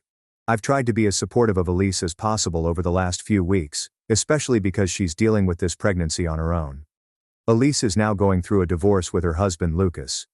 Everyone in our family, including myself, was shocked to learn of their divorce. I'd always felt Lucas was a decent, stand-up man, and we'd become close friends throughout the duration of their marriage. He seemed committed to Elise, always treating her with love and respect. I recall thinking how fortunate she was to have someone like him by her side, and they always seemed content together. That's why Elise's announcement that they were breaking up was so unexpected. She gave us a pretty vague justification. She stated that they were separating owing to irreconcilable disagreements, but she did not clarify further. Whenever anyone asked her for additional information, she simply stated that Lucas could no longer handle their marriage and stopped there. I got the impression that there was something we weren't being told, like a missing piece of the puzzle. But Elise didn't seem keen to address it, and I didn't want to press her for answers she wasn't prepared to provide. All I knew was that Elise needed assistance, and I wanted to help her in any way I could. I've even accompanied her to some of her ultrasound and gynecological appointments. Elise and Lucas have managed to keep a cordial relationship despite the fact that they are going through a divorce. That's probably why my sister chose to hold her baby shower in Lucas's new home. He had recently moved into a home with a wonderful backyard, and Elise thought it would be the ideal location for all of us to get together, relax, and celebrate her pregnancy. Elise invited me, our mother, and a few of our cousins out to lunch to help her arrange the baby shower. We were eager to be a part of the process because we always plan family gatherings together, and this baby shower felt especially meaningful. As we sat down for lunch, my cousins hugged me and reassured me over my miscarriage. Even though several months had gone, they were aware that grief is not something that can be easily overcome, especially when it comes to something as personal and heartbreaking as losing a kid. As women, I believe they understood what I was going through on a deeper level. They even complimented me on my bravery and selflessness in being there for Elise despite my own loss. However, as we spoke, I observed Elise's demeanor change. She rolled her eyes and told everyone to stop discussing such serious subjects during lunch. She suggested we should all move on from my experience. Her words stung somewhat. I didn't want to talk about it either, but she was reacting too coldly. I assumed she was just concerned about her baby shower and didn't want the subject to deviate from the joyous event we were meant to be organizing. Later that day, while I was dropping her off at her house, Elise joked that since my miscarriage, I had been always stealing the spotlight from her. Then she asked, half seriously, if I planned to do the same thing at her baby shower. Her reply caught me completely off guard. I asked her to explain what she meant by stealing her spotlight. Elise indicated that everyone seemed to be more interested with me than with her, and as a result, she felt overlooked. She explained that she did not want to feel this way during her baby shower. I immediately felt terrible and apologized to her. I told her that no one intended to make her feel less important, and that I would do my best to avoid bringing up my event during her baby shower. I did not want to ruin her special day, or make her feel neglected in any way. Elise did not say much after that. She simply shook her head in disgust, and our chat ended abruptly. I understood that Elise needed to feel completely supported and loved during her pregnancy, especially given what she was going through with her divorce. But I had no idea that my loss had made her feel excluded. The baby shower was 3 days ago, and I did everything I could to keep the attention on Elise and her baby. I didn't want to draw attention to myself. This day was about Elise, and I wanted her to experience the love and support she earned. Despite my attempts, several people approached me throughout the event, giving me warm hugs and nice pats on the back. I know they intended good. However, with each hug or sympathetic gesture, I could feel Elise's gaze on me. She didn't say anything, but I could sense her discomfort and annoyance building. I didn't want to make the day about me, and I definitely didn't want to cause any trouble. I just wanted to enjoy the celebration to celebrate my sister and the baby she was bringing into the world, but I was acutely conscious of how Elise could interpret the scenario. During the event, I finally met Lucas after what seemed like an eternity. I hugged him, and he seemed really pleased to see me. Despite all that had happened between him and Elise, it felt like we were still on friendly terms. He even apologized for not being there for me after everything I had been through in the last few months, specifically the loss. I brushed it off, knowing that he and Elise were going through their own thing. Lucas had lost weight, and his mood had changed noticeably. He lacked the vivid enthusiasm he formerly possessed. Instead, his eyes contained a trace of melancholy. It made me question how he was really doing with the divorce and the changes in his life. Even though Elise had not gone into detail about their breakup, Lucas was clearly struggling in his own way. My husband Oliver had also attended the baby shower. So he, Lucas, and the other men stayed busy in the backyard, preparing barbecues and conversing. Everyone at Elise's baby shower brought thoughtful gifts for her and her soon-to-be baby. It was a happy environment as everyone gave their tokens of love and excitement for the young one. One of my relatives had knitted a lovely baby blanket. My father gave Elise a baby rocker, and my mother splurged on a beautiful new stroller, which Elise loved.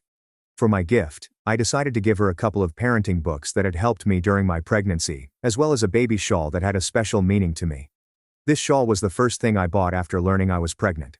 I recall seeing it while on a vacation to Istanbul, a delicate, beautifully woven shawl that I fell in love with right away.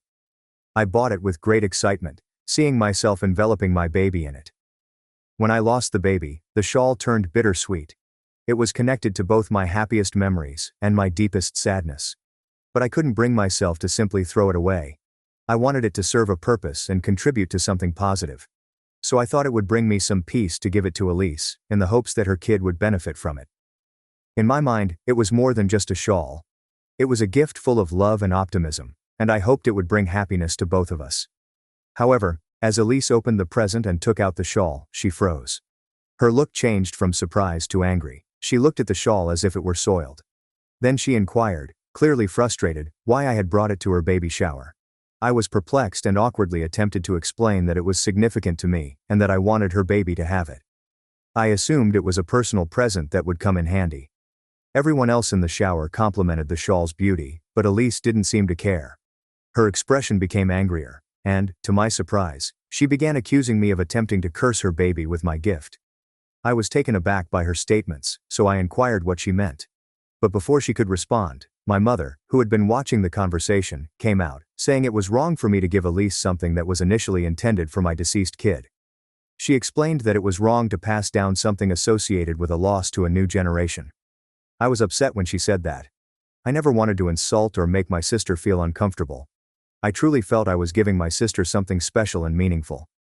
I softly returned the shawl and apologized, attempting to maintain my composure in front of everyone, despite my inner turmoil.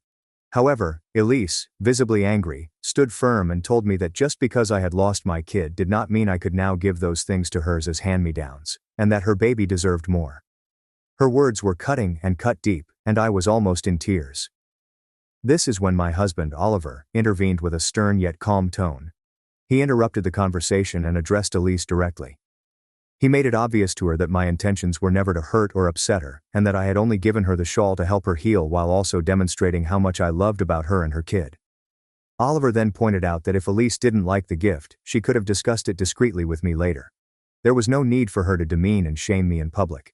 He admitted that the matter was sensitive, but he insisted that it did not justify her attitude, especially in front of all of our family and friends. Elise appeared surprised by Oliver's directness, and I could see the stress on her face. The remainder of the guests appeared uneasy, wondering what to say or do. One of my cousins, noticing the tension, intervened to support Oliver's stance. She advised Elise to let the situation go, implying that it was not worth pushing further. The whole event caught me completely off guard. Feeling discouraged, I offered to order something lovely for the kid and have it delivered later, hoping it would help bridge the gap. But Elise simply scoffed and told me not to bother. Her rage at me seemed out of proportion to the circumstances, and it saddened me to see my sister so furious with me over something that had truly came from my heart. I was beginning to feel sick to my stomach, overwhelmed with remorse and uncertainty about the entire situation. Fortunately, as my mother opened another gift, the attention switched and the discussion continued. But I couldn't shake the heaviness I was experiencing. I wanted the day to be a happy one for Elise, but all I could think about was how my present had accidentally caused this split.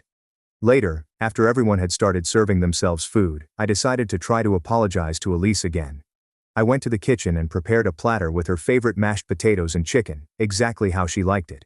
When I told her about it, I apologized again, hoping she would forgive me and understand how much I truly cared about her. But Elise hardly recognized me and removed the dish from my hands without saying anything.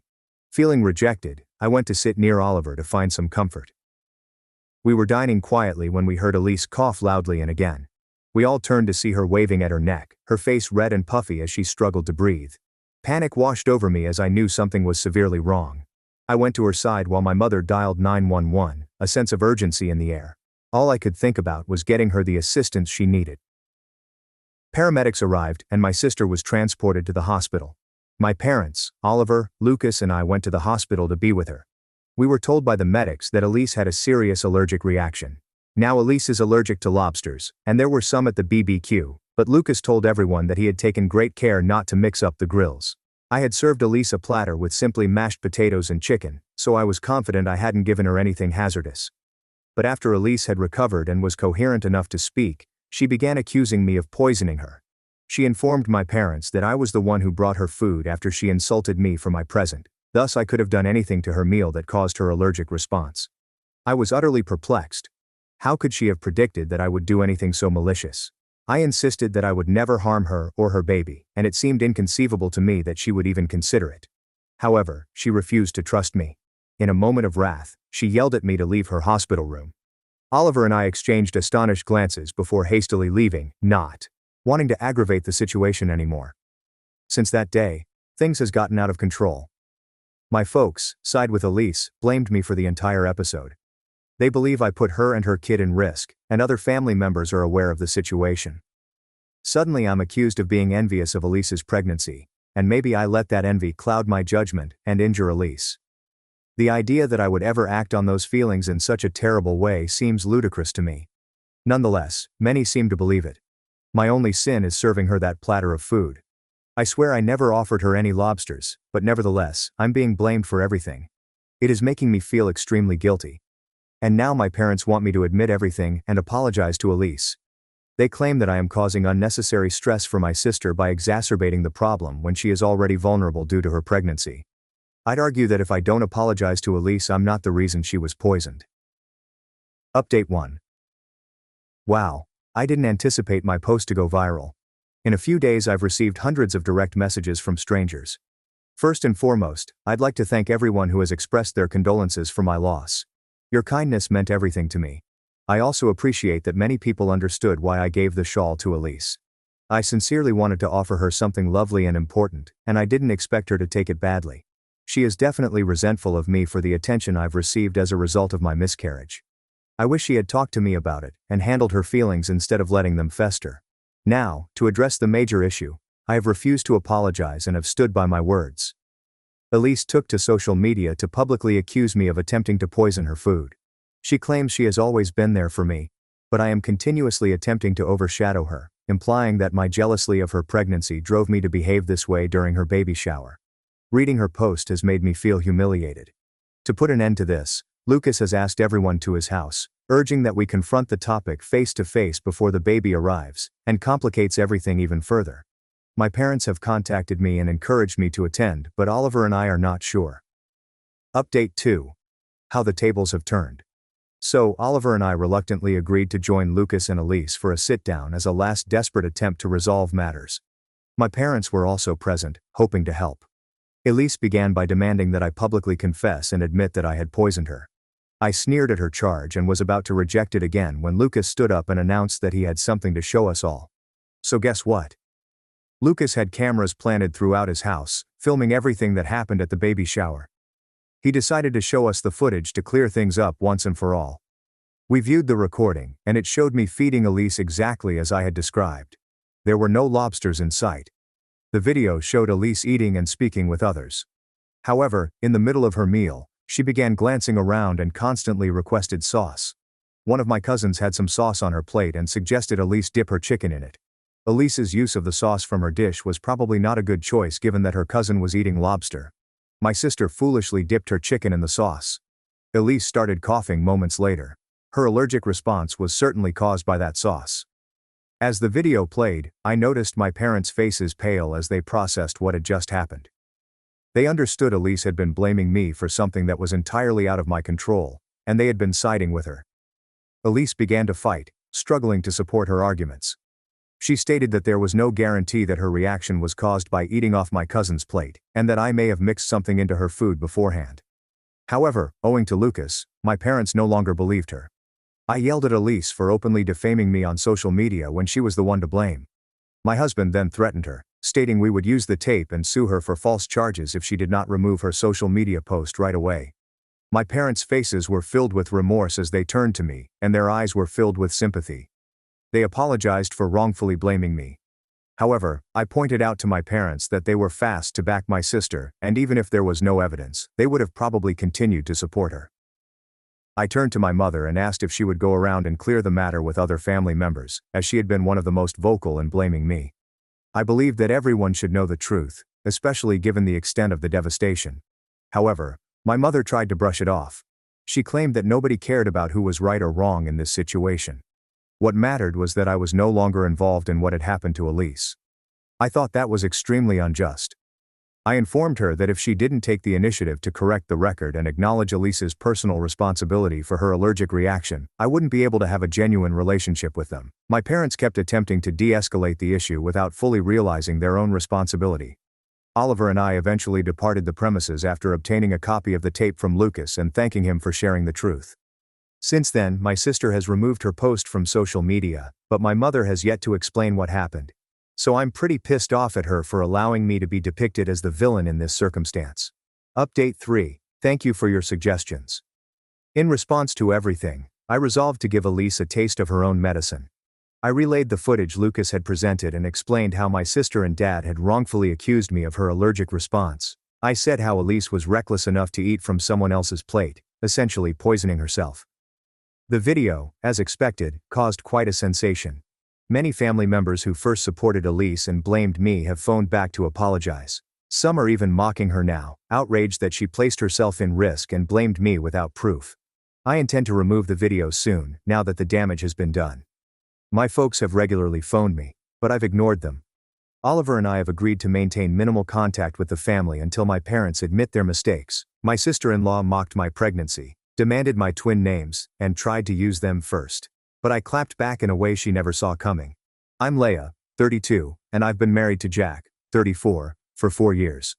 We have a 3-year-old son and are currently expecting twins, a boy and a girl. This situation includes Jack's sister-in-law, Miranda, 36, who is married to his brother, Tony, 40.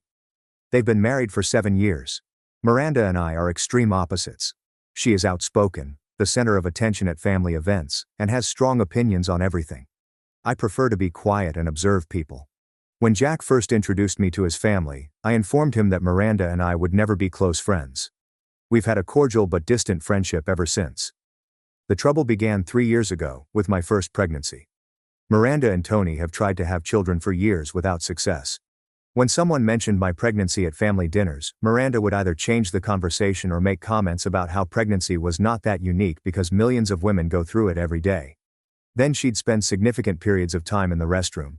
Miranda unexpectedly offered to plan my baby shower around the middle of my pregnancy. I gently declined, stating that my mother and sister had already covered it. She persisted for weeks until I had to be more honest about not wanting her involved. The oddest behavior began after we revealed that we were having a son. Miranda got preoccupied with learning what we wanted to name him. Every family gathering, phone conversation, and text message, she would inquire about the name. When I told her we weren't going to share it till birth, she got obviously angry and commented on how secretive we were. Jack and I chose a traditional Irish name that was uncommon in our area. Miranda couldn't stop gushing about how unique and beautiful our son's name was once we revealed it. She'd bring it up at every opportunity, telling everyone how she'd never heard a more wonderful name before. This continued for months. Fast forward to this year. Miranda finally became pregnant about the same time that I conceived the twins. She was approximately 9 weeks ahead of me. When we announced we were having twins, she resumed the name questioning.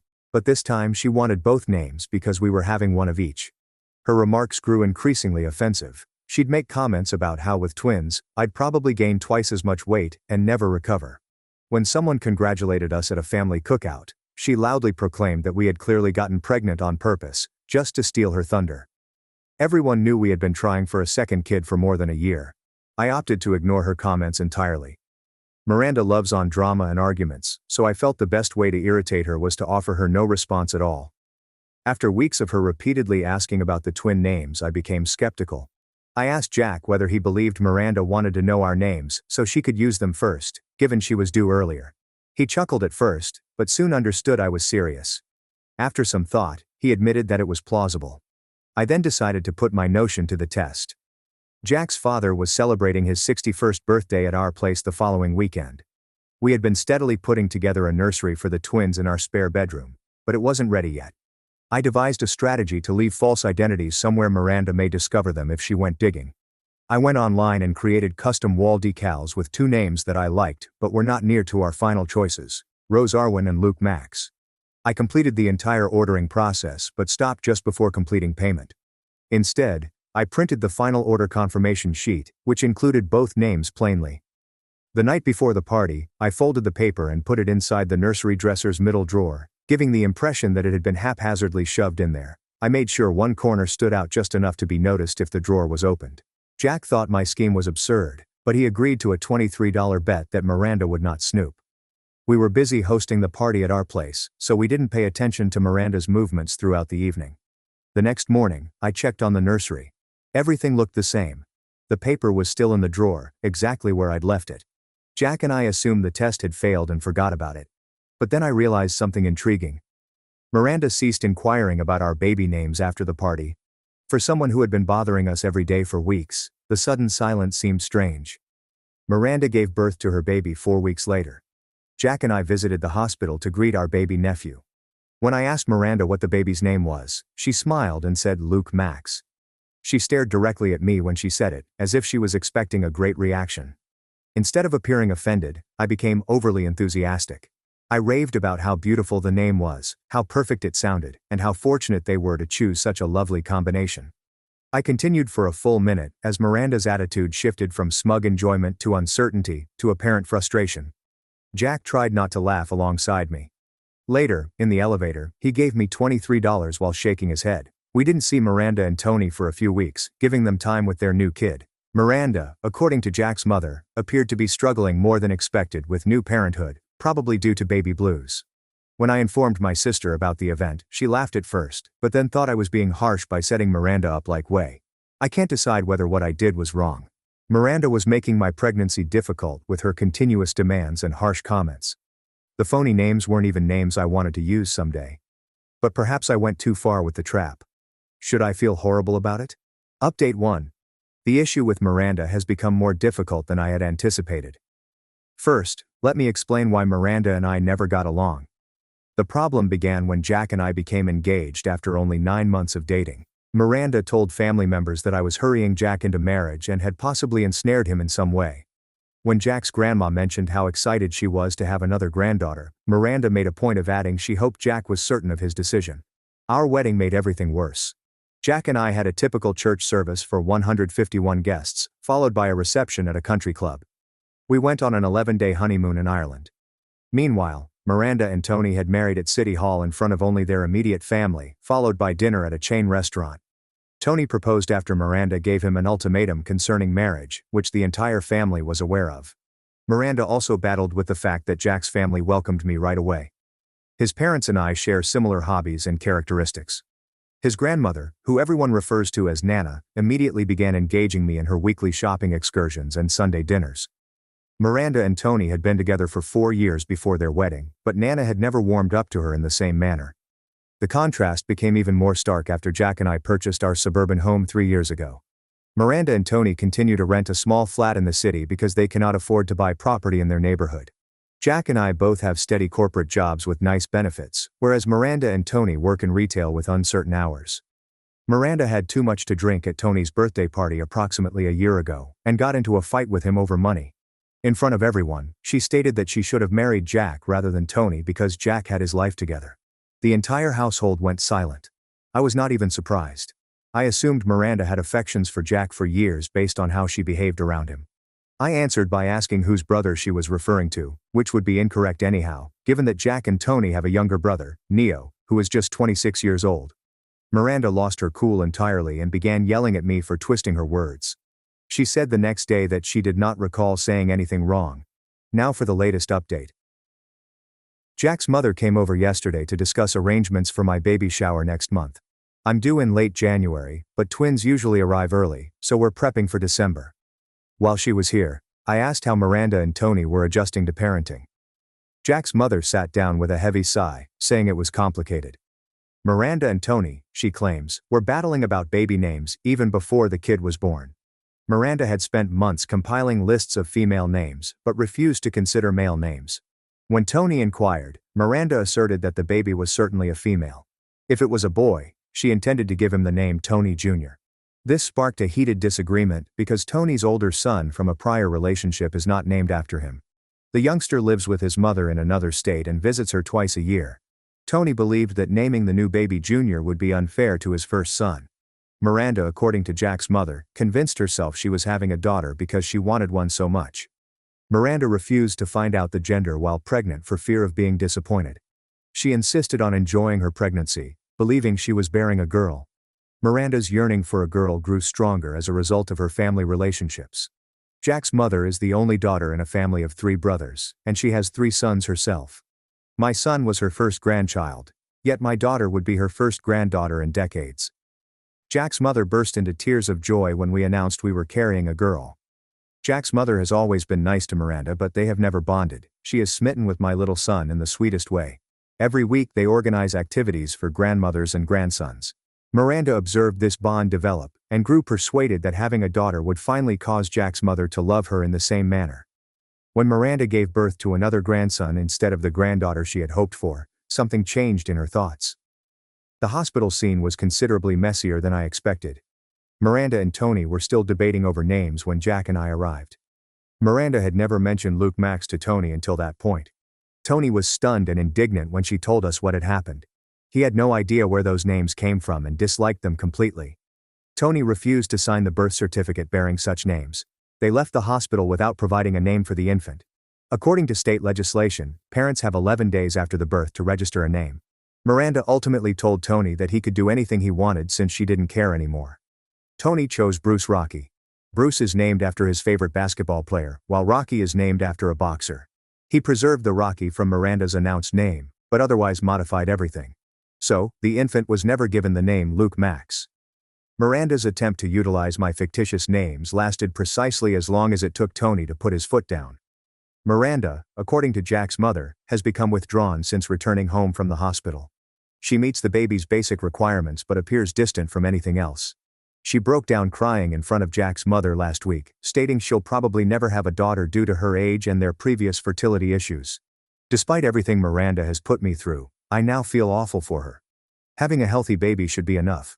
But I understand feeling disappointed after months of building up expectations. The irony is that Miranda's breakdown may bring her closer to Jack's mother, as they now share the experience of only having sons while desperately wanting daughters. Miranda still has no idea I set her up with the fictitious names, and I haven't notified anyone in the family about my scheme. Some may argue that I should confess, but I don't see the point in exacerbating her current situation. I'm not regretful about what I did. Miranda made my pregnancy uncomfortable with her incessant demands and rude comments, but I'm also not cruel enough to kick someone who is already down. Update 2. Miranda discovered my name trap, and the consequences have been far worse than I anticipated. I gave birth to twins in early January, Rose and Frodo Jack. Yes, Rose was one of my fictitious names, but it was also on our list for females long before the trap. Pure coincidence, which resulted in further trouble later. Both babies are healthy, and we're adjusting well to having 3 children under 3 years old. Jack took 2 weeks off work to help, and his mother has been coming over every day to help with the elder children. The difficulty began when Jack's mother was carrying Rose and noted how lovely her name was. She stated she had seen it recently but couldn't remember where. I made a general statement about it being a common name. That evening, Jack's mother called me. She recalls seeing the name Rose written on a piece of paper in our nursery dresser drawer the night of Jack's father's birthday party. She explained that she was searching for baby wipes at the party when one of the children had an accident. I informed her that there were supplies in the nursery dresser.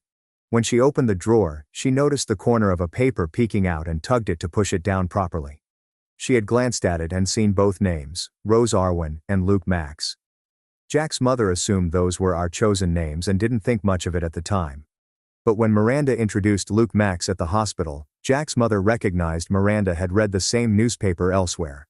Miranda had snooped in our nursery, discovered what she believed to be our genuine names, and attempted to use one of them first.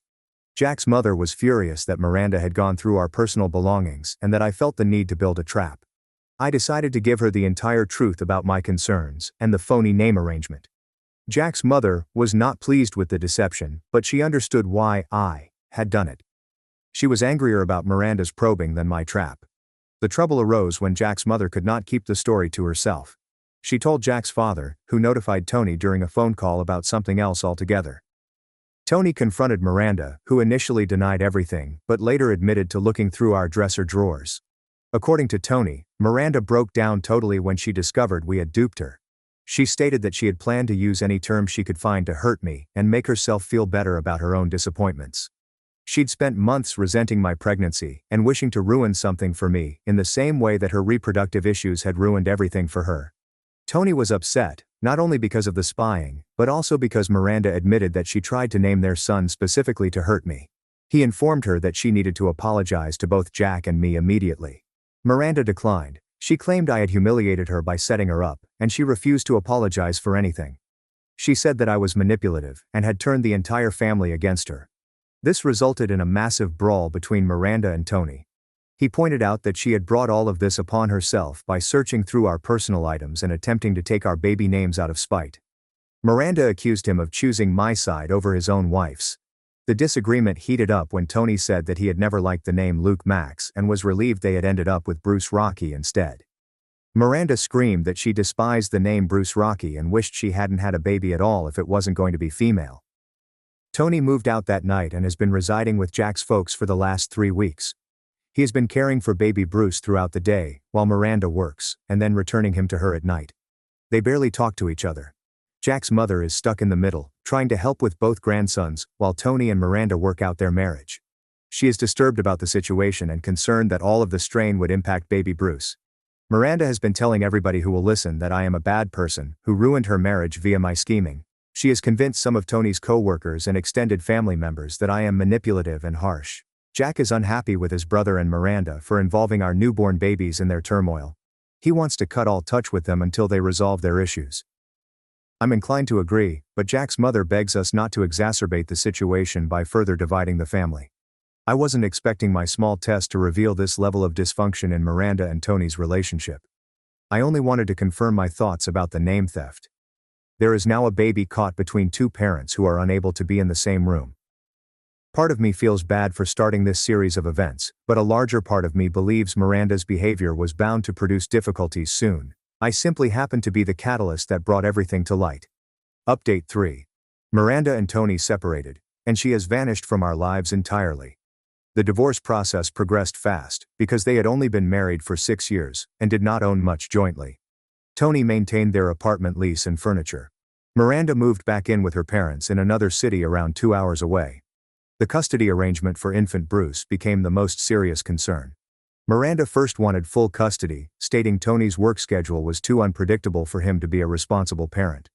Tony responded by bringing up Miranda's remark that she wished she hadn't had the baby. Jack's mother ended up testifying about Miranda's behavior during the name dispute, including her admission that she tried to intentionally damage me. The judge was unimpressed by someone who would use their baby's name as a weapon against family members. Tony received primary custody, with Miranda receiving supervised visits every other weekend. She has to drive to our city for the visits since the judge does not want baby Bruce to travel back and forth all the time. Jack's parents oversaw the visits in their home. Miranda attended her planned visits and obeyed the regulations for the first month, but she appeared distant from Bruce, frequently passing him off to Jack's mother while she sat on her phone or watched television. Miranda began missing visits. First 1, then 2 in a sequence, followed by months without touch. She stopped returning Tony's calls to schedule makeup appointments. When Jack's mother attempted to contact Miranda, her phone went directly to voicemail. We discovered on social media that Miranda had been dating someone new, a man she had supposedly met at work before returning to live with her parents. Her Instagram photos showed them traveling together, going to restaurants, and generally living like a childless couple in their 20s. Tony was devastated. Despite everything that had transpired, he hoped Miranda would stand up as Bruce's mother, He'd been suffering with his own guilt about their marriage's dissolution, wondering if he could have handled things differently. Jack's mother stepped in to help Tony with childcare while he worked. She basically became Bruce's primary caretaker during the day, which worked out perfectly because she already looked after my 3 children on a daily basis. The cousins are growing up together, which benefits everyone involved. Miranda made one farewell appearance at a family gathering to celebrate Jack's grandmother's 85th birthday last month. She arrived unexpectedly with her new partner, presumably expecting to be welcomed back as if nothing had occurred. The mood became tight instantly. Miranda's boyfriend was uneasy when he realized he'd entered into a family scenario. Miranda tried to act normal, asking to hold Bruce and commenting on how much he had grown. Tony returned Bruce after a few minutes and informed Miranda that she wasn't supposed to be there outside of scheduled visits.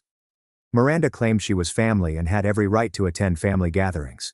Jack's father finally stood up, telling Miranda that she had lost the right to appear up unannounced after months of ignoring her son and bad-mouthing family members. He asked her and her partner to leave. Miranda burst into tears, claiming that everyone had turned against her for something she had done nothing to deserve. She claimed that I had ruined her life through manipulation and that no one cared about her side of the story. I had remained quiet throughout the confrontation, but that comment prompted me to. I informed Miranda that digging through my personal belongings and speak up, attempting to steal my baby's name out of spite, was her decision, not mine. I told her that she was responsible for every problem in her life, and that she should quit blaming others for her actions. Miranda called me names I won't say here and said she wished I'd be unhappy for the rest of my life. Her partner was mortified and began pushing her toward the door.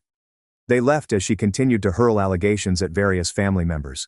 That was 2 months ago. Miranda hasn't contacted anyone from her family since then. Tony found out through mutual friends that she and her lover had moved out of state together. She allegedly told people that her ex-husband's family prevented her from seeing her son, which is absolutely false but simpler than admitting she picked her current relationship above her child. Tony's been doing well as a single father. Bruce is a cheerful, healthy baby who lights up whenever he sees his father or grandparents. Tony recently began dating someone new, a woman who works for his company and has 2 children from a previous marriage. She appears to understand his circumstances and gets along well with Bruce.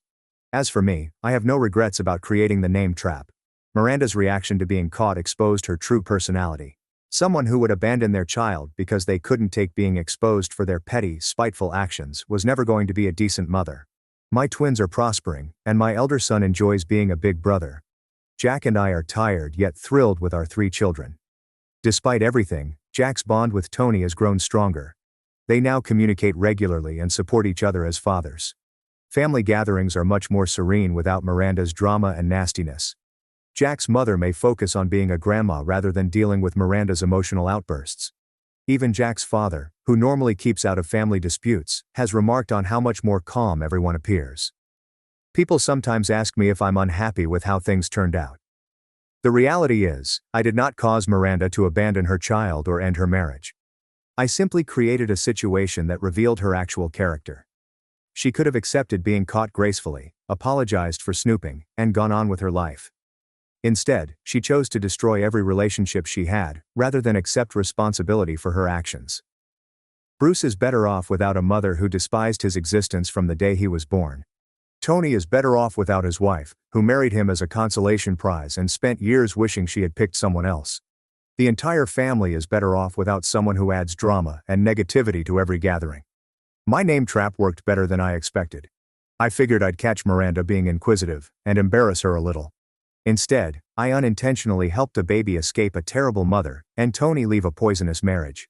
Sometimes the best thing you can do for someone is provide them with enough rope to hang themselves. Thanksgiving turned into a war. When my sister-in-law broke into our bedroom, my husband kicked her out, and it sparked a chain of events that sent us to court. I am Elise, a 28-year-old woman who has been married to Martin, a 30-year-old man, for 3 years. We met at a mutual friend's cookout 6 years ago, and it felt like something out of a romantic comedy. He spilled his drink on me, I laughed it off, and we ended up conversing for several hours. We dated for 3 years before marrying, and those were some of the finest times of my life. Martin is all I could have dreamed for in a relationship. He is kind and supportive, and we have a deep understanding that I have never had with anyone before. We both have full-time jobs. Martin teaches high school history, while I work as a graphic designer for a local advertising business. Our evenings together are valuable to us. We normally cook supper together, trying out new dishes we find online before settling down to watch our favorite shows. It's a simple routine, but it's ours, and I enjoy it. When we first married, we were torn about where to reside. We had been renting a tiny flat but needed something more permanent. Martin offered that we move into his childhood house.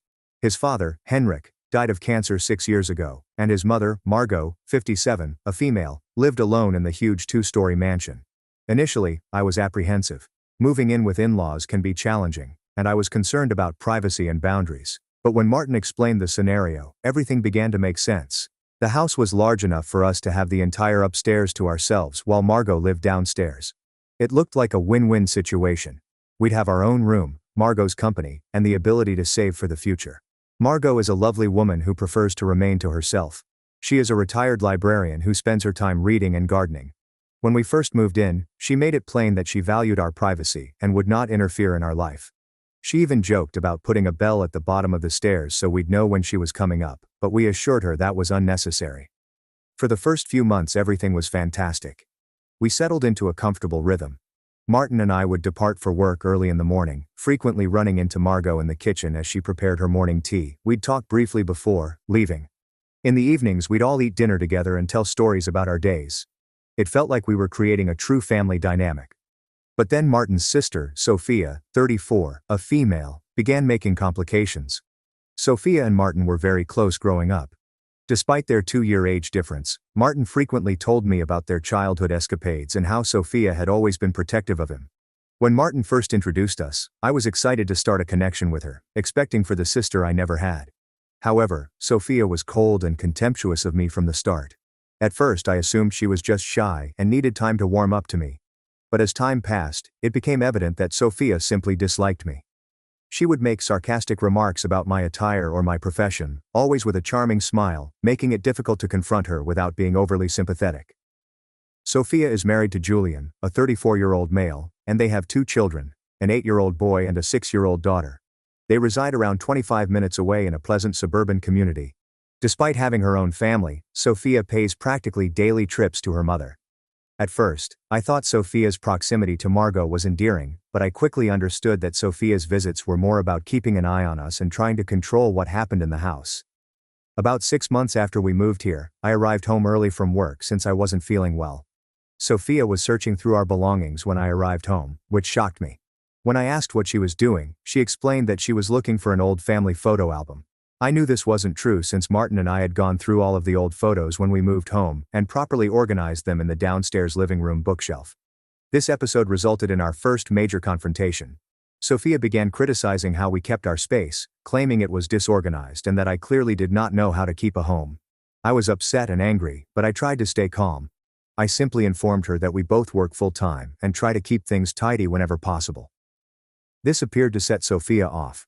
She began ranting about how I was lazy and did not deserve to be in her family home. She even went so far as to imply that Martin would soon see I was worthless and kick me out. Her statements astonished and hurt me.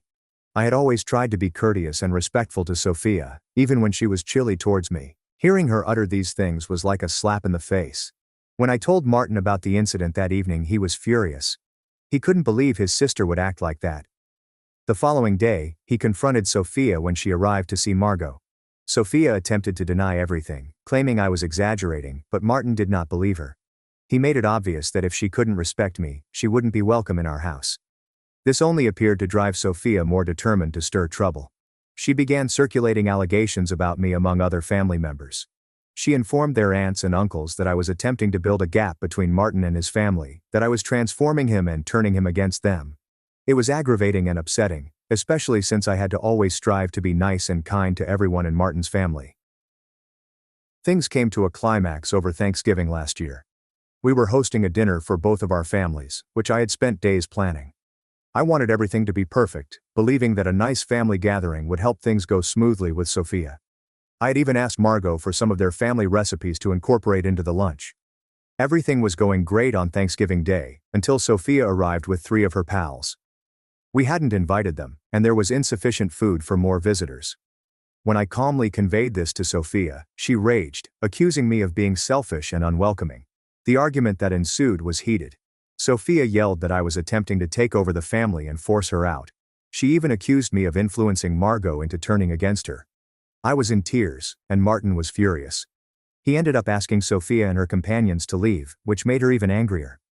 Following that incident, Sophia began demanding that we sell the house and split the revenues. She argued it was unfair that we could live there rent-free while she had to pay for her own property. We emphasized that we contributed to household expenses and helped care for Margot, but Sophia refused to listen. She seemed certain that I was taking advantage of the circumstance. The situation has grown terrible. Sophia continues to disseminate lies about me, and she is attempting to turn Margot against us. She has even started coming up at my employment, generating scenes that have embarrassed me in front of my co-workers. Last week my employer approached me and asked if everything was fine at home, which was embarrassing.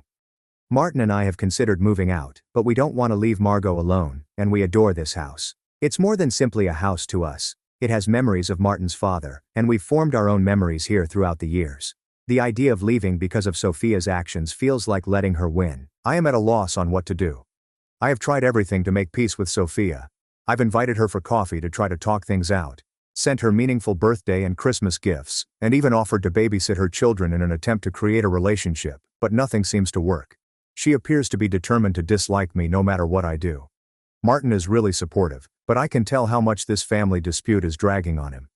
He's caught between his feelings for me and his relationship with his sister. I don't want to be the source of a schism between them, but I also can't keep living under this relentless attack. Margot has attempted to remain neutral throughout this, which has exacerbated the situation. I realize she doesn't want to choose between her children, but her silence sometimes comes across as tacit encouragement of Sophia's behavior. Martin has recommended family therapy, but Sophia refuses, arguing that I, not she, need treatment. I adore Martin more than anything else, and I want to make this work. But I'm beginning to wonder if it's really feasible with Sophia in the picture. Has anyone encountered a similar problem with in-laws? How did you manage it? I'm asking for advice on how to repair this problem without jeopardizing my friendship with Martin's family. I'm scared that if nothing changes soon, it may irreversibly harm my marriage, which is the last thing I want. Update 1. It's been almost 2 months since my previous post, and a lot has happened. First and foremost, I'd like to express my gratitude for everyone's kind remarks and advice. It truly helped me gain perspective on the situation and given me the confidence to act. After much thought, Martin and I decided to adopt a more proactive approach to dealing with Sophia. We understood that attempting to pacify her or ignore the problem was ineffective, and it was time to confront the difficulties head-on. We began by sitting down with Margot and having an open discussion about all that had been going on. To our surprise, Margot was more aware of the issue than we expected. She revealed that Sophia had been complaining about me to her for months, but she didn't believe all Sophia claimed. Margot admitted that she felt caught in the middle and was unsure how to address the problem without offending either of her children. She also disclosed information that provided additional light on Sophia's actions. Sophia had apparently always struggled with change, and she had a difficult time when Martin left for college. Margot felt Sophia's problems with me originated from a fear of losing her status in the family. This conversation with Margot was a turning point. She suggested we hold a family gathering to clarify the air. We were apprehensive at first, concerned that it would descend into another shouting war, but we eventually agreed that it might be the best approach to handle everything openly. So last weekend, we invited Sophia and Julian around for dinner and a conversation. The days before the meeting were stressful. I spent hours cleaning the house, wanting everything to be spotless so Sophia would have nothing to criticize. Martin was on edge, alternately wishing for the best and bracing for the worst. Margot busied herself creating Sophia's favorite dessert, hoping it would help things go smoothly. When Sophia and Julian arrived, the air was thick with anxiety. We made awkward small chat over dinner, each avoiding the elephant in the room. Finally, after we finished eating, Martin cleared his throat and suggested we go to the living room to discuss. The conversation began tensely. Sophia quickly went on the attack, accusing me of attempting to steal her family. I took a deep breath, reminded myself of all the counsel I'd received, and calmly described how her actions had been cruel and unjustified. I presented concrete examples of her actions and how they made me feel, keeping my tone neutral and non-accusatory. Martin backed me up, informing Sophia that her behavior toward me was inappropriate.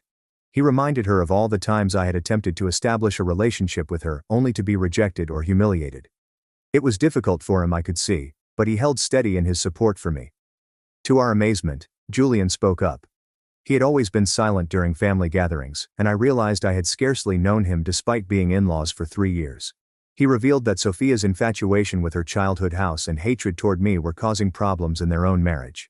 He said that Sophia had been spending more time at Margot's house than at their own, neglecting their children in the process. Julian appeared fatigued as he spoke, and I felt sorrow for him. Sophia appeared shocked by this discovery. She burst into tears, revealing that she felt she was losing her place in the family. She admits to being envious of my relationship with Martin and intimidated by my presence in her childhood home. Through her sobs, she described how difficult it had been to observe changes in the house. The new paint colors we had chosen, the rearranged furniture, and the images of Martin and me on the walls. Each alteration felt like it erased her early memories. While I sympathized with her concerns, I made it obvious that her behavior was unacceptable. We had a lengthy emotional talk about boundaries, respect, and family relationships. Sophia spoke openly about feeling left behind when Martin went to college, and how she always planned raising her children in their childhood home. I expressed my own anxieties of never being welcomed by her and how her actions had made me feel uncomfortable in what was supposed to be my home. By the end of the night, Sophia had apologized for her conduct, and we had agreed to try again. It wasn't a miracle solution. Years of animosity don't go away overnight, but it seemed like a step in the right direction. We established certain ground rules. Sophia would call before coming and maintain our privacy in our section of the house. We would do regular family dinners to stay connected in a positive manner. Sophia would stop spreading rumors and making unpleasant comments about me to other family members. We would all strive to communicate openly and honestly about our opinions and concerns. Sophia agreed to consider seeing a therapist to work through her thoughts regarding change and family relationships. It's just been a week since our meeting, but I've already seen a difference. Sophia has been more considerate during her visits, calling ahead as planned. She even invited Martin and me over for supper, which was a first. The evening was unpleasant, but it was encouraging to see Sophia make an effort. Margot seemed relieved that we are all attempting to get along. She's been more relaxed, and has even discussed taking a trip, which she hasn't done since Henrik died. I believe she feels less pressure to be the peacekeeper now that we are all talking more effectively. Martin and I have had several lengthy conversations after the family meeting. He's expressed regret for not comprehending how serious Sophia's difficulties were and for not standing up for me sooner. We're working through it together, and if anything, this experience has brought us closer. I am cautiously optimistic about this new development. I understand that it will take time to rebuild trust and develop a truly positive relationship with Sophia. There are still times when I feel guarded around her, waiting for the other shoe to drop, but I'm attempting to approach our conversations with an open mind and heart. We have a family picnic planned for next weekend in the park where Martin and Sophia used to play as children. It was Sophia's idea, and I'm taking it as a positive sign. I'm anxious, yet hopeful. I'll keep you all updated as things go. Thank you again for all of your help and suggestions. It's been a difficult journey, but I'm hopeful that we're on our way to being a true family. Update 2. It has been approximately 3 months since my previous post, and I wish I had better news to report. Initially, things appeared to be improving with Sophia. She respected our boundaries, and we even enjoyed a few enjoyable family dinners together. The picnic I described in my previous update went surprisingly well. Sophia recounted some amusing stories about her and Martin's childhood adventures, and for the first time, I felt like I was seeing the sister Martin had always told me about. However, approximately a month ago, everything changed for the worse. It began when Martin and I revealed that we were expecting our first child. We had been trying for a baby for a time and were pleased when we received the positive test results. We chose to announce the news during a family meal, hoping that everyone would be delighted for us. Margot was overjoyed, instantly talking about crocheting booties and establishing a nursery in the spare room downstairs. However, Sophia's reaction was surprising. She congratulated us with a tight smile at first, but her conduct became more strange with time. She began arriving at the house unannounced again, frequently at odd hours. One night, around 11 p.m., she rang the doorbell, claiming she had a bad dream and needed to check on Margot. Another time she arrived at 6 a.m. On a Saturday, she said she was in the neighborhood and wanted to stop by for breakfast. When confronted, she said she was simply checking on Mom, despite the fact that Margot was quite fine. Sophia began moving items in our part of the home, which sparked an escalation. She claimed she was baby-proofing, but it felt more like she was trying to take control of our place. She rearranged our furniture, stating that certain layouts were safer for a newborn. She even went through our kitchen cabinets and lectured us on the hazards of specific cleaning chemicals. When I urged her to stop, she called me ungrateful and hormonal. She claimed she was only trying to help and that I plainly knew nothing about raising children. It seemed as if all of our progress over the previous few months had evaporated overnight. The final straw arrived last week. I arrived home from work early due to morning sickness and discovered Sophia in our bedroom, browsing through our closet. She claimed she was looking for some old baby things she thought Margot had kept there, but I knew that wasn't the case. We had already done everything when we moved in. I begged Sophia to go, attempting to remain calm despite my mounting displeasure, but instead she grew hysterical. She began ranting about how this was her family's home and I had no right to kick her out. She went so far as to declare that she, not I, should have a baby in this house. She complained about how she grew up here, how she had always envisaged raising her children in this house, and how cruel it was that I was taking over her family home. Martin returned home in the midst of this confrontation, enraged. He strongly urged Sophia to leave and not return until she could respect our privacy and boundaries. Sophia fled in tears, but not before warning us that we would regret it. Sophia has been continually calling Margot, attempting to turn her against us. She has been telling Margot that we are pushing her out of the family and do not want her to be included in the baby's life. She's also been making vague, passive-aggressive remarks on social media about phony families and homewreckers. Margot is caught in the middle once more, torn between her love for all of her children, including her unborn child. She has been attempting to mediate, but it is evident that the stress is taking its toll on her. Martin and I are at a loss. We adore this place and don't want to leave Margot, but we're seriously thinking about moving out for the sake of our mental health and our pregnant kid. We're concerned about the stress this is giving the baby, and we don't want our child to grow up in such an unhealthy atmosphere. We intend to have another chat with Margot about the matter. We're hoping she'll understand and consider asking Sophia for expert aid. Sophia's behavior appears to have progressed beyond mere sibling rivalry or dread of change. We are concerned that there may be deeper concerns at play. If things don't improve, we may have to make the painful decision to leave. The concept tears our hearts. We adore this place and the life we've created here, but our kid must come first.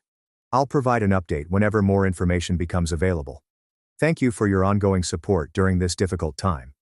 Update 3. It's been 6 weeks since my last update, and much has changed. I'm 19 weeks pregnant, and we recently found out we're having a girl. Despite the good news, Sophia's situation has deteriorated. Last disagreement. Sophia's behavior became more irregular following our. She began sending us long, rambling emails in the middle of the night, both apologizing and accusing.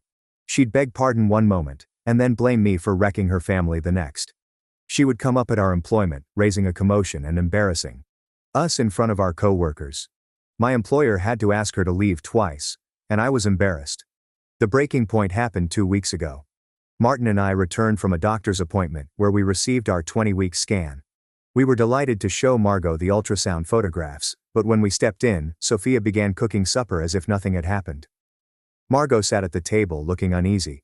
When we asked what was going on, Sophia explained that she had opted to return home to help care for Mom and the baby. We were stunned.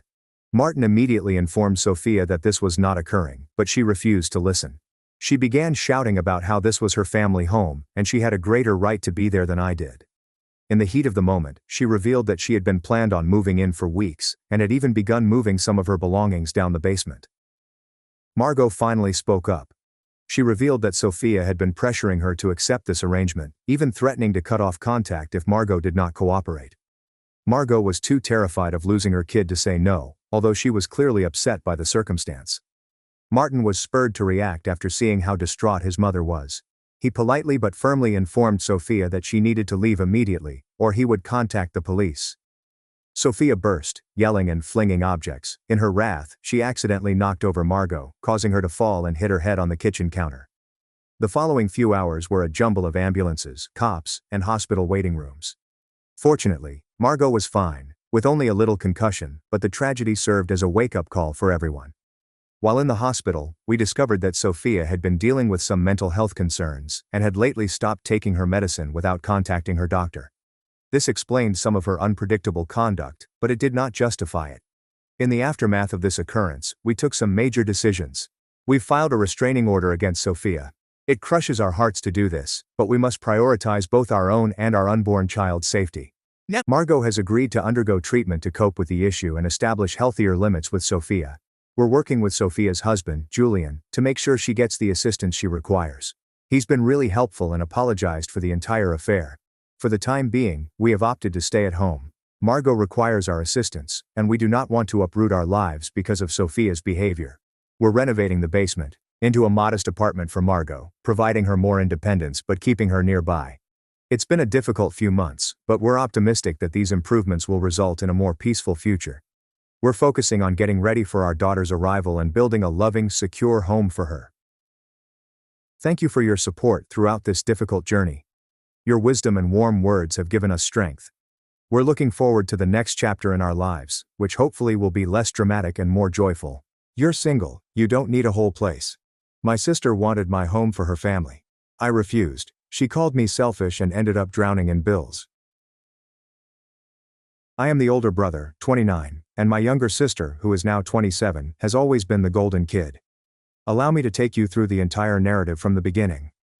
Here's the thing. My parents had me while they were still sorting out their professions.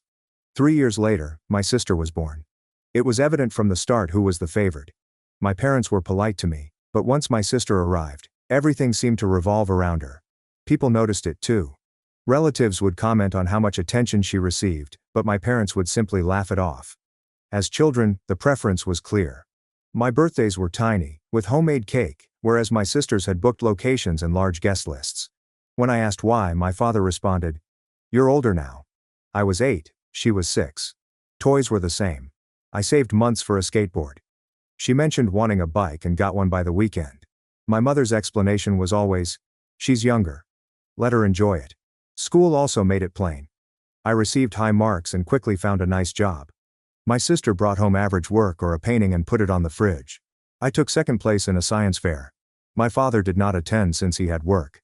She had a single line in a school play, and both parents left work early to attend. My mom's excuse is that she gets nervous. She requires support. I was a good kid who remained out of trouble, did well in school, and helped at home. But my parents pretended that I didn't require attention. I was fine, although my sister was always the special one or baby. I was continually told, "You're older. You should understand," or "She's younger. Let her have it." As if my sole responsibility was to support her. By middle school, the pattern had mostly been established. My sister was at the heart of everything. I was only there to help out and not complicate matters. At that age, you begin to notice the little things more. And there were plenty. In 7th school, I wanted to participate in a scientific competition and build a little solar-powered car, but there was a cost and supplies required. When I requested at dinner, my father said it was too expensive and my mother said I should forgo it. A week later, my sister registered for a dancing camp that cost twice as much, and they paid without hesitation. I ended up constructing a basic version out of scraps in my garage.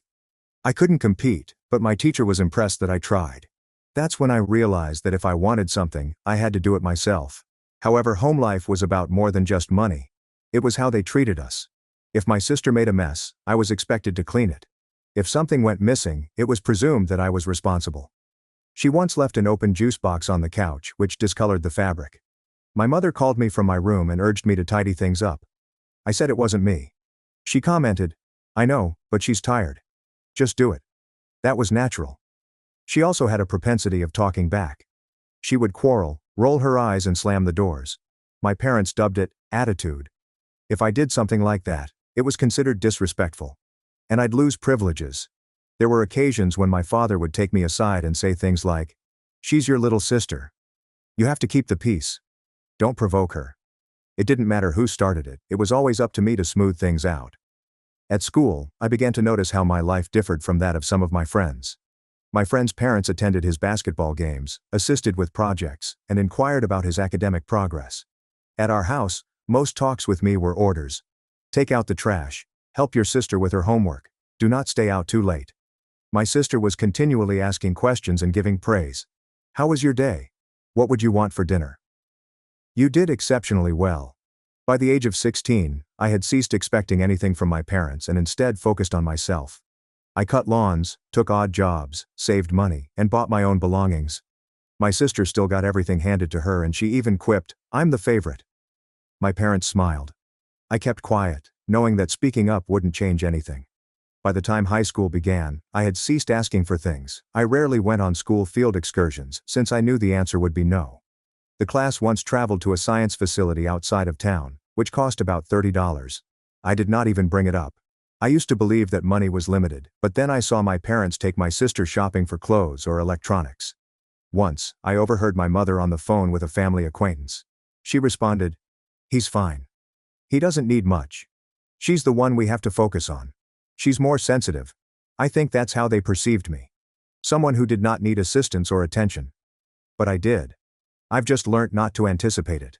By sophomore year, I had started looking for ways to make my own money. I'd shovel snow, mow the grass, and walk the dogs. It wasn't a lot, but it gave me some control. If I desired a book or a game, I'd buy it for myself. My parents thought it was responsible, and they expressed their pride in my independence. They didn't realize it was because I had no other options. Meanwhile, my sister kept getting what she asked for. If she wanted to join a new club, they would pay. If she wanted to quit something, they'd say that was fine. She too enjoyed showing off. She'd tell me, "Mom and Dad said I'm special." I'd dismiss it, but it stuck. One last thing from that period.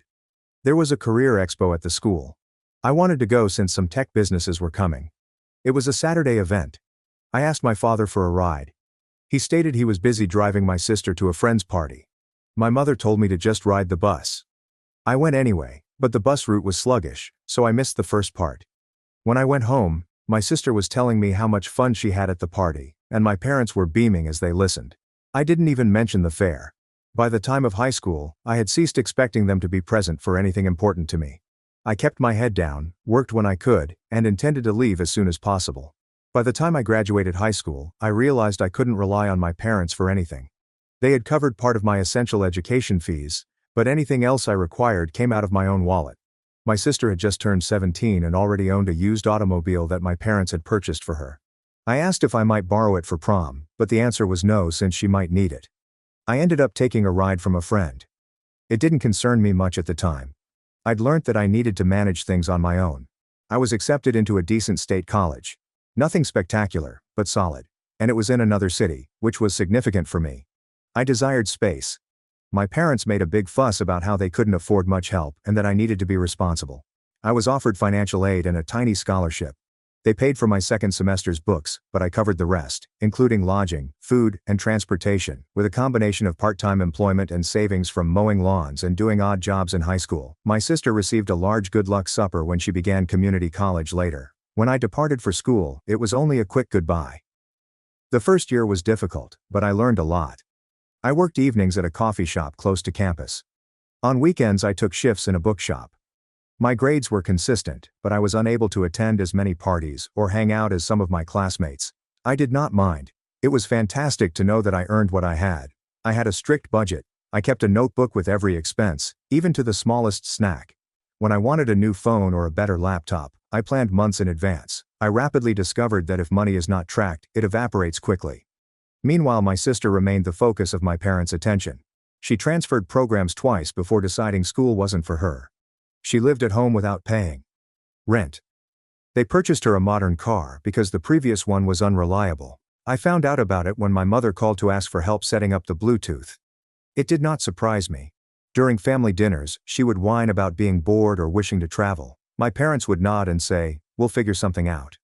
When I stated that I was taking 16 classes and working 30 hours a week, they'd just respond, "You've always been good at managing things." My sophomore year, I got a better job. One of my professors assisted me in obtaining an employment as an assistant at a small technology business in downtown. It paid more than the coffee business, and the owner did not mind my class schedule. I kept the bookstore shifts on weekends. Most days, I left my apartment at 8 a.m. I came back after dark, but my savings grew. I created my first genuine bank account and began contributing to a tiny emergency fund. I recall sitting at my tiny desk, proud of the $600 I had managed to keep unspoiled. It wasn't a lot, but it was mine. The absence of support from my family no longer bothered me. It became normal. I rarely called home, save for birthdays and holidays. My parents would inquire how school was doing, then discuss my sister's current plans. She worked at a shop for a month before quitting because she disliked the hours. My mother told me she just needed to find her passion. I was tempted to mention that I didn't much enjoy working double shifts, but I kept quiet. By junior year I had streamlined everything.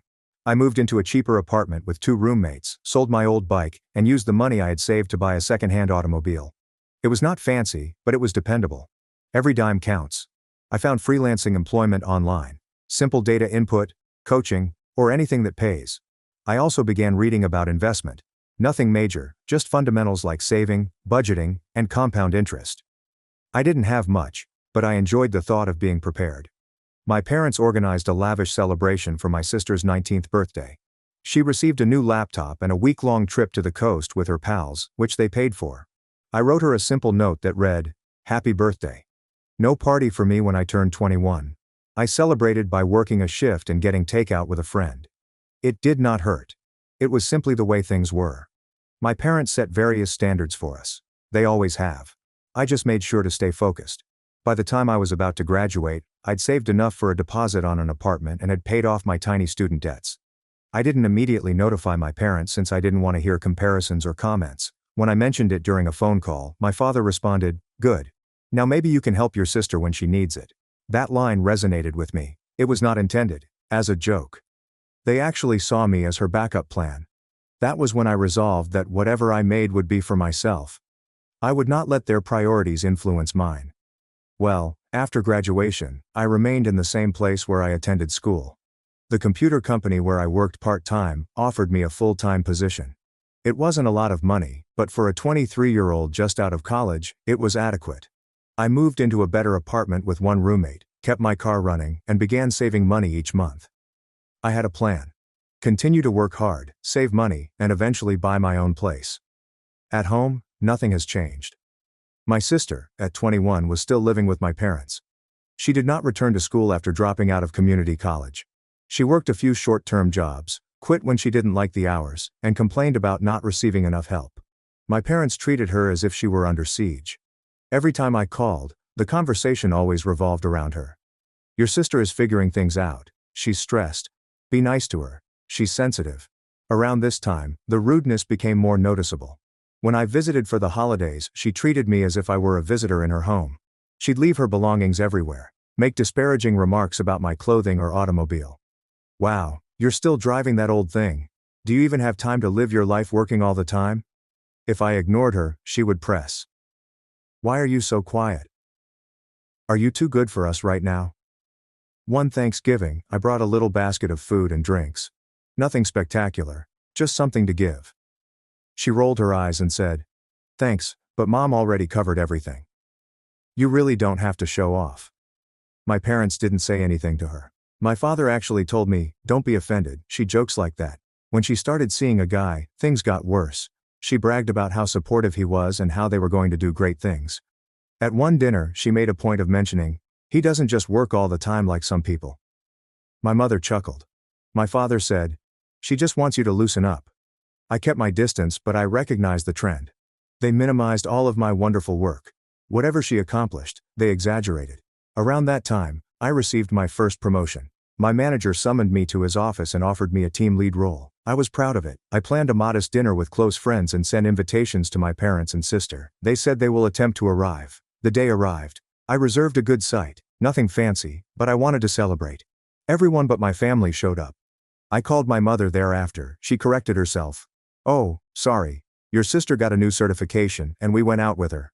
It was some online class certificate, nothing career-changing, but they acted like it was a major milestone." My dad interrupted. "You know how she gets." We were unable to reject it. That night, I realized I had stopped expecting them to show up for me. Despite the home drama, work was satisfying. I kept moving higher, saving more, and looked for methods to advance. I learned to avoid unnecessary expenses. I started reading more about money, investments, and property. My weekends were spent relaxing, meeting friends, and checking listings. My long-term goal was straightforward. I want to own my own apartment before I turn 31. My parents' calls remained the same. If they contacted me, it was typically about my sister. "Could you help her with her resume? She needs help with a loan. She's thinking of launching a business. Perhaps you can guide her." If I stated I was busy, they would become cold. My mother once told me, "Don't forget where you came from." I didn't dispute. I just continued doing my own thing. During one visit home, I eventually confronted them. My sister had been moaning about her employment, claiming she deserved more money. My mother turned to me and said, "Maybe you can talk to your boss about hiring her." I responded, "She doesn't have the experience. I worked for this." My father scowled and said, "Don't be selfish. Family helps family." My sister smirked. "You act like you're some big deal. It's just a job." That night, I drove back to my apartment and made a choice. I would never let them decide what I owed. I was not harsh about it. I simply stopped disclosing details. I didn't tell them how much I earned, where I invested, or what I had planned. When they inquired, I kept things short. It wasn't fury, but rather strategy. By the age of 26, my financial situation had improved beyond my expectations. I had a healthy bank account, a dependable automobile, and no debt. My sister was still living at home.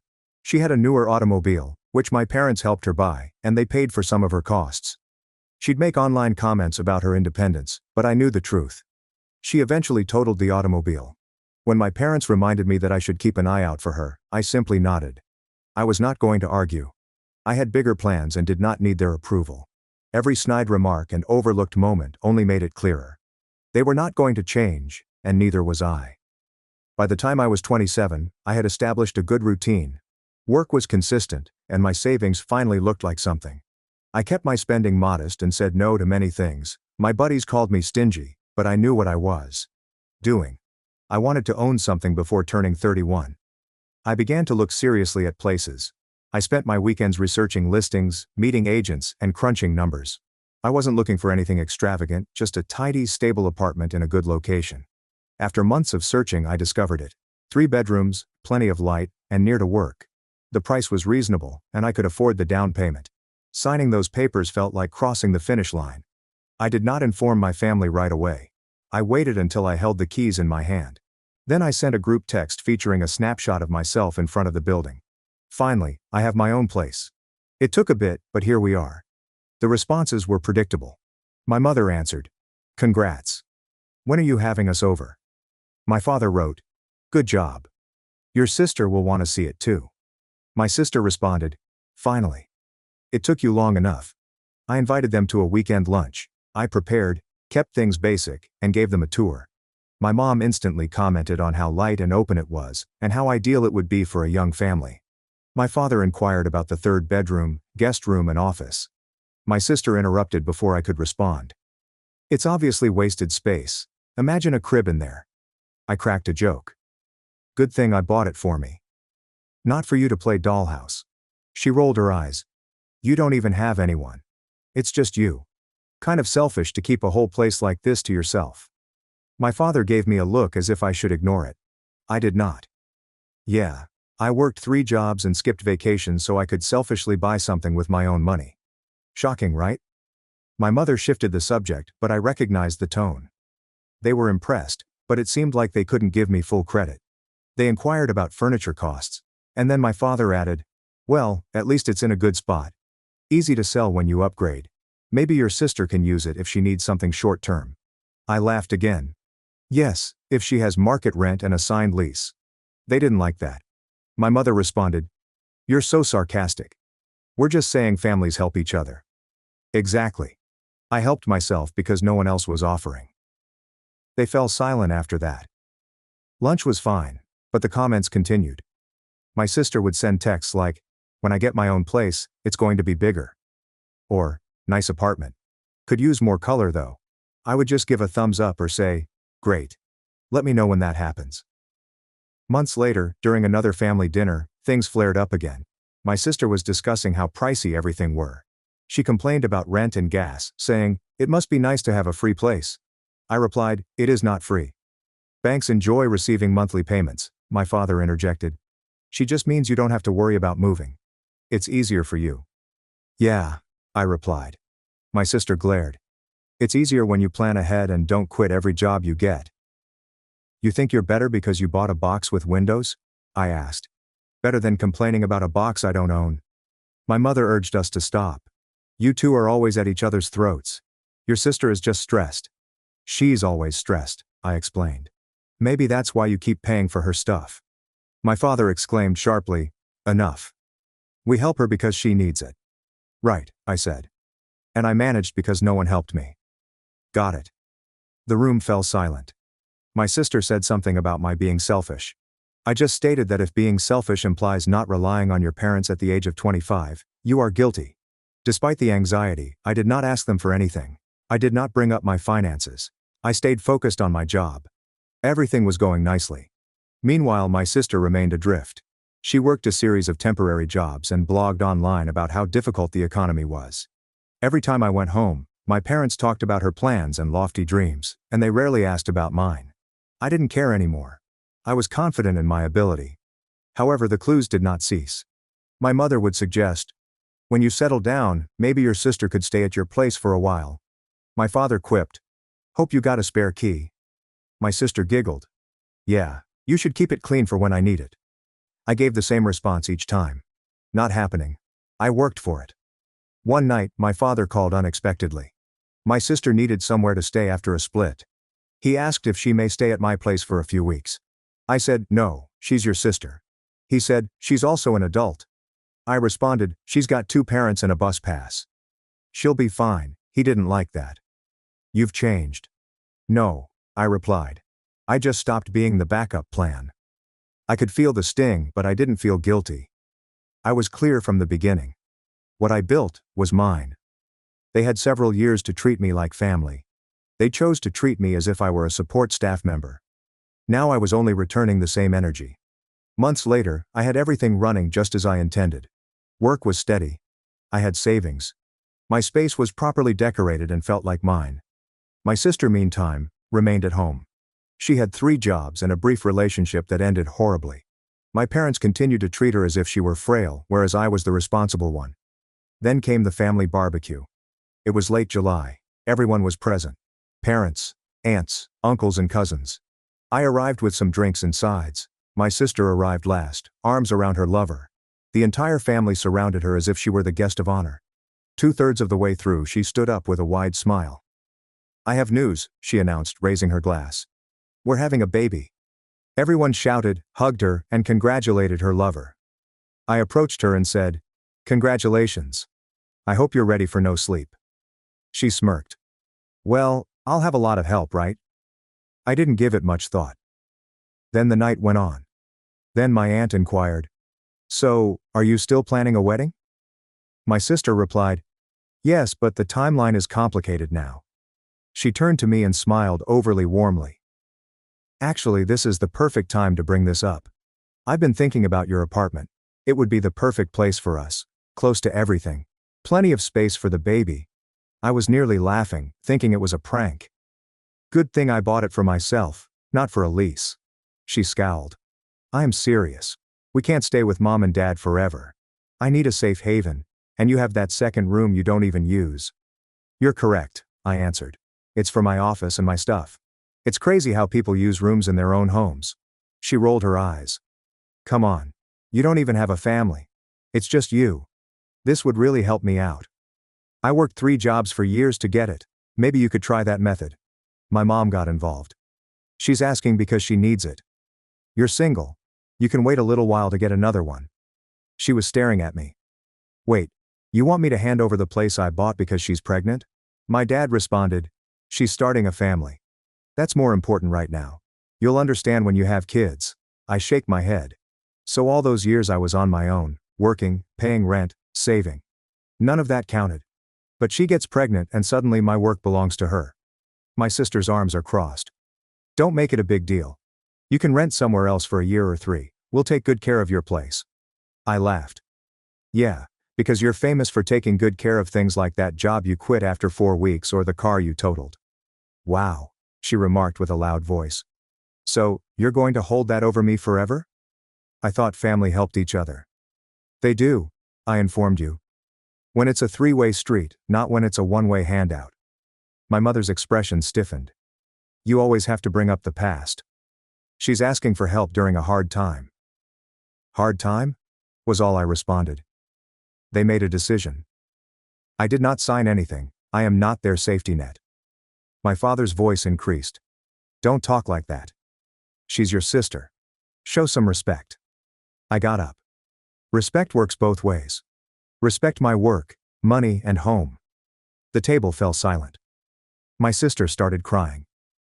"You're so selfish. You've always been like this. It's just one thing, and you can't do it for me." "One thing? You've had everything since you were a kid. The parties, the car, the attention. I got lectures. Now you want my place?" She grew furious. "Fine, keep your stupid apartment. Don't expect us at your next big moment. We won't bother. Trust me, I told you. I stopped expecting you years ago. My mother murmured something about my being cold. My father shook his head as if I were a disappointment. I scooped up my belongings. I came here to eat a burger, not to be shamed for owning something. I'll see you around. On my way out, my sister called after me. You're going to regret this when you're alone. I turned and answered, better alone than broke and bitter. That was the last time I attempted to be polite about it. The texts began arriving the next day. My father wrote, she cried all night. I hope you're happy. My mother said, we raised you better than this. My sister sent a wall of texts about how I wrecked her pregnant pleasure. I did not respond. 3 days later, my sister called to say, fine. I don't want it anymore, but you could at least give us money to get a place. I chuckled. You want me to pay you because I said no to giving you my home? That's creative. She left a message. Following that, the family group chat became sour. My parents acted distant. They implied that I had become haughty. I didn't care. I had a job, savings, and my own space. I had worked for it. I was not going to give it up because someone else couldn't handle theirs. Following the gathering, I decided to draw a hard line. I didn't react to any additional guilt texts.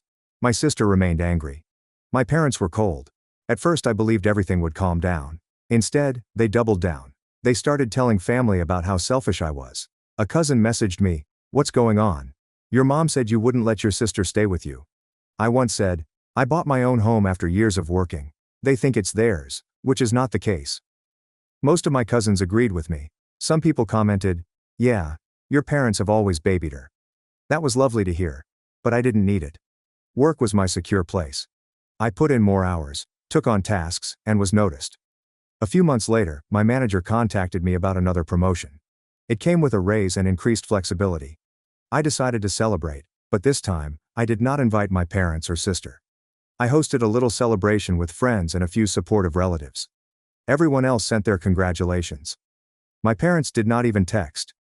My sister made a comment online about families forgetting who important, which I ignored. Then things changed. My parents began hinting at financial issues. I learned from my cousin that they were covering several of my sister's expenditures. She left another job throughout her pregnancy because it was too stressful. They were paying a portion of her rent, auto insurance, and hospital bills. My father even tapped into his retirement savings. I kept out of it. Every time I received a cryptic text like, your sister's having a hard time, I answered, hope she figures it. Out a month before the baby was due, my mother called me for the first time in weeks. She inquired, could you just loan your sister a little? Just until things settle. I responded, you mean give her money so she doesn't have to manage her own life for 3 months? She responded, you've changed. You used to care. I responded, I learned who cared about me. It wasn't you. She left a message. The baby arrived. Everyone acted as if it were a royal occasion. I sent a tiny gift with a brief message. Congrats. Hope the baby's healthy. My sister said, wow, that's it. I left it on read. As the months passed, it became evident that things were not going smoothly for them.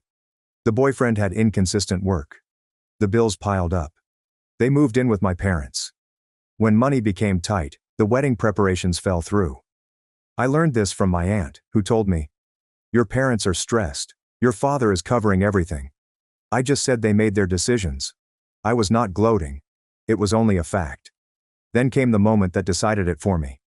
My father called again, his tone milder. He remarked, we may have been too harsh on you. We didn't realize how much you did on your own. He asked if I could contribute a modest amount each month until they were back on their feet. I nearly laughed. So after years of hearing, you're fine. You can handle it, I'm now meant to carry you? No, thanks. He stated it was family. I replied, exactly. Family supports, not drains. I learned that from you. That concluded the call. The real satisfaction arrived later. My company hosted a large end-of-year function. They recognized certain staff for significant contributions. I was one of them. My photo was displayed on a screen, and my name was mentioned in front of the entire company and some local media. They awarded me a substantial bonus. I shared one photo online of myself beaming with the trophy. I did not tag anyone. The comments poured in. Friends, co-workers, former classmates. My sister didn't say anything. My mother liked the post but never commented. My dad remained silent. When I saw them at a Christmas dinner months later, the vibe was different. They were nice and quieter than normal. My sister rarely spoke to me. My father inquired about work in a neutral tone. My mother talked largely about the baby. Nobody mentioned the apartment. Nobody asked for money. It was as if they already knew the answer.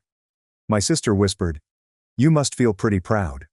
I responded, "Not proud. Just glad I stopped waiting for anyone's approval." My father shook his head slightly but did not disagree. My mother hugged me swiftly and murmured, "Drive safe." That was it. Looking back, I don't believe I ever received the apology I deserved. But I have something better. Distance, control, and proof that I can construct anything without them. The child who was instructed to understand while his sister had all the attention grew into a guy who did not require their attention at all. They are still the same folks. She is still entitled. They are still enabling. But none of this matters anymore. I've got my place, my job, and my peace. When I lock my door at night, I recall that every piece of furniture, every payment paid, and every inch of that apartment were the result of my own efforts.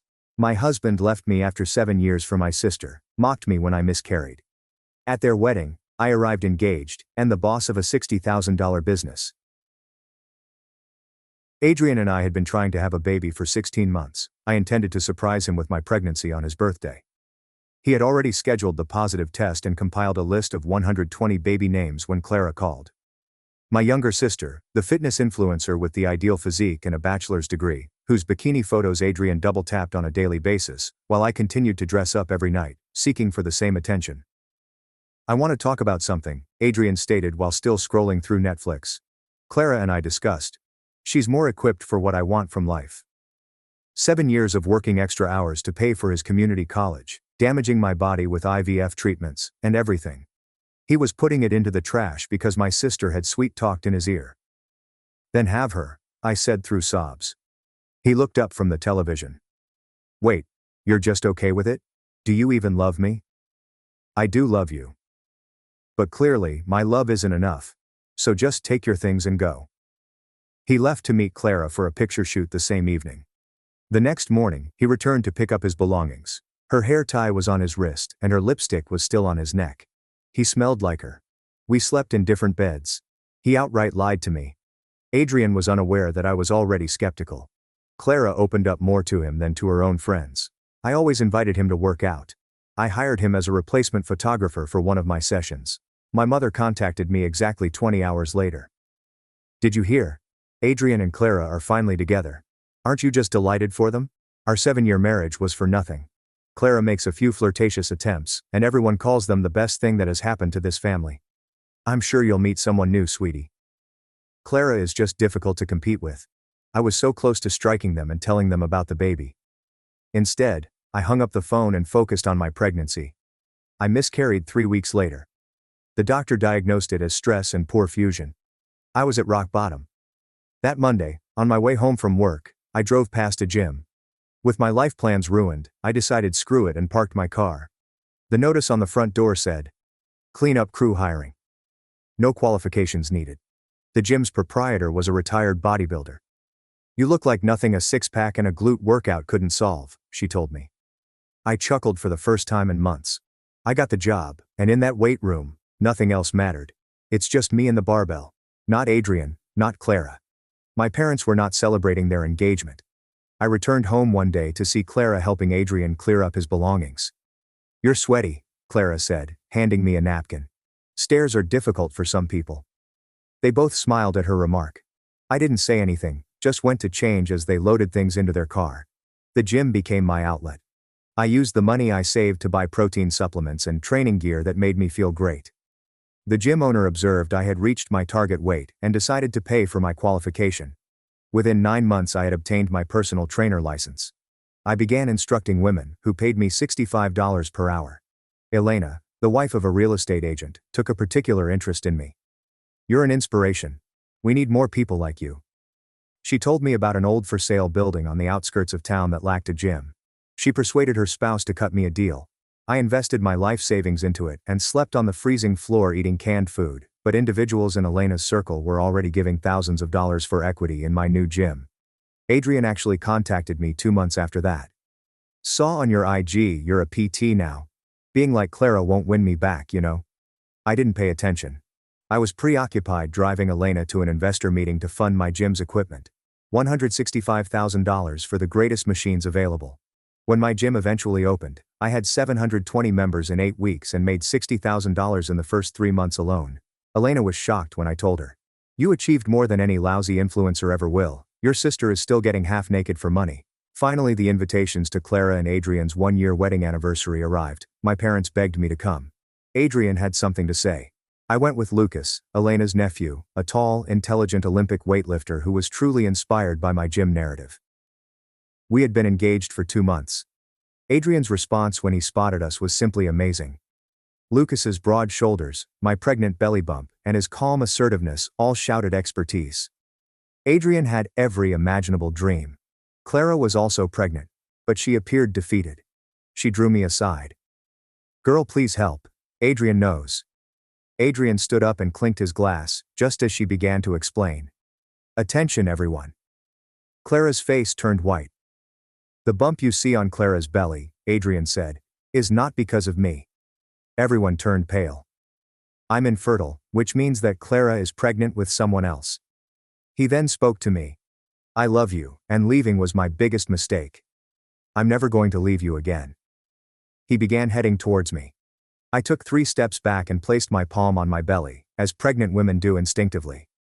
Lucas stepped forward slightly, not aggressively, but certainly there. Adrian stopped dead in his tracks when he spotted my bump for the first time. His entire face altered. I went from frantic to bewildered to something else that I couldn't understand. Lucas's hand found mine and gave it a small squeeze, reminding me of what we discussed in the car. We wouldn't allow my pulse rate rise no matter what occurred tonight. I began doing the breathing exercises from prenatal yoga class, counting 4 in and 6 out, and precisely then, I felt the baby move, a gentle flutter that helped me remain calm. Adrian extended his hand toward me, as if he wanted to touch my tummy, or simply touch me, and began saying something about the need to chat alone, about us, and about our future. The entire audience was watching this calamity unfold, and I saw at least 3 individuals holding up their phones to record everything. I kept my voice steady and informed him that any communication would have to be by text or email, and only in public places with other people present. His face collapsed as if I'd smacked him, but I wasn't going to jeopardize my baby's health for his breakdown. Lucas and I moved toward the exit and began walking, maintaining a normal speed despite the fact that every muscle in my body wanted to run. Clara was standing at the door, mascara pouring down her cheeks, attempting to catch my attention, but I gazed straight ahead, intent on getting to the car. My breathing remained calm despite the pandemonium behind us, with people whispering, gasping, and most likely already putting everything online. We arrived at Lucas's truck and he assisted me into the passenger seat, ensuring that my seatbelt was properly positioned beneath my bump before walking around to the driver's side. The drive home was quiet save for the radio playing an old rock station Lucas enjoyed, and neither of us discussed what had just happened. When we came home, I grabbed my laptop and began typing everything out while it was still fresh, creating a timeline of who said what and when, and documenting everything in case we needed it later. Lucas made me chamomile tea without asking, and brought it over in my favorite mug, the one with the gym's logo on it. He kept things light, discussing tomorrow's gym schedule, which trainers were covering which courses, and other topics unrelated to the horror we had just watched. I went to bed early but couldn't sleep because I was too preoccupied with what had happened and what might come next. I phoned my OB's office first thing in the morning and detailed what transpired at the party, as well as how stressful it was. The receptionist got me in to see the doctor that afternoon, and she checked everything, said the baby looked fine, but gave me a list of warning signals to look out for. She also urged that I avoid stressful circumstances for the next 2 weeks, which almost made me chuckle given that my entire family was in a stressful situation. I drove to the gym after the appointment and could tell right away that everyone knew what had transpired.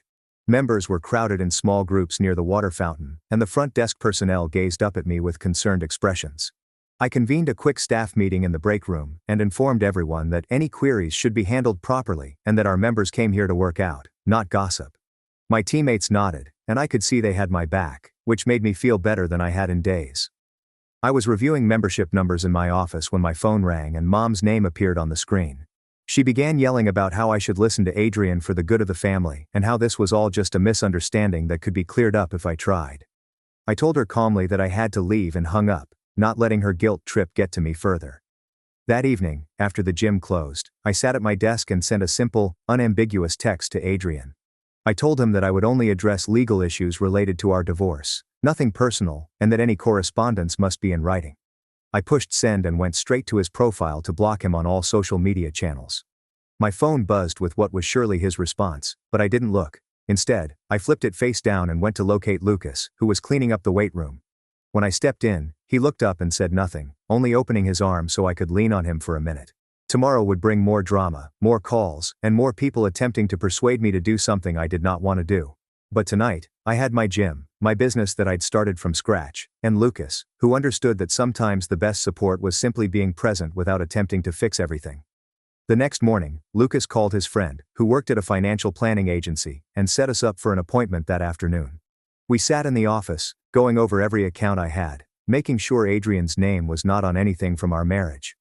The advisor looked into old bank records and discovered 2 joint accounts I'd forgotten about from years ago, one with $15 and another with $45. We closed them both immediately away and started fresh ones in my name, then went through my company accounts line by line. Lucas took notes as the advisor described every potential way Adrian may try to claim a portion of my gym, noting dates and amounts and generating a paper trail proving everything was funded after our separation. My phone rang while we were signing paperwork and Clara's name appeared on Instagram with a message request. She wanted to talk to other women about what had transpired at the party. I took a screenshot of the message for my records but did not view it, instead putting my phone away and focusing on the financial documents. That afternoon, I returned to the gym and looked up our class schedule on my computer. I scheduled 3 extra prenatal yoga sessions for myself each week and informed my staff that if the pregnancy caused me to get weary, I might need coverage. Within minutes, my team was responding with offers to cover any classes I required, assuring me that they had my back no matter what. The next day, when checking our social media accounts, I discovered we were being tagged in numerous posts. Clara had shared a hazy story about betrayal and loss, along with a black and white photo of herself looking forlorn. Her fans were going crazy trying to figure out what occurred, and strangely, my gym started coming up in the comments. Our follower count increased by 200 in just a few hours, which was unusual, but I wasn't complaining about the free advertising.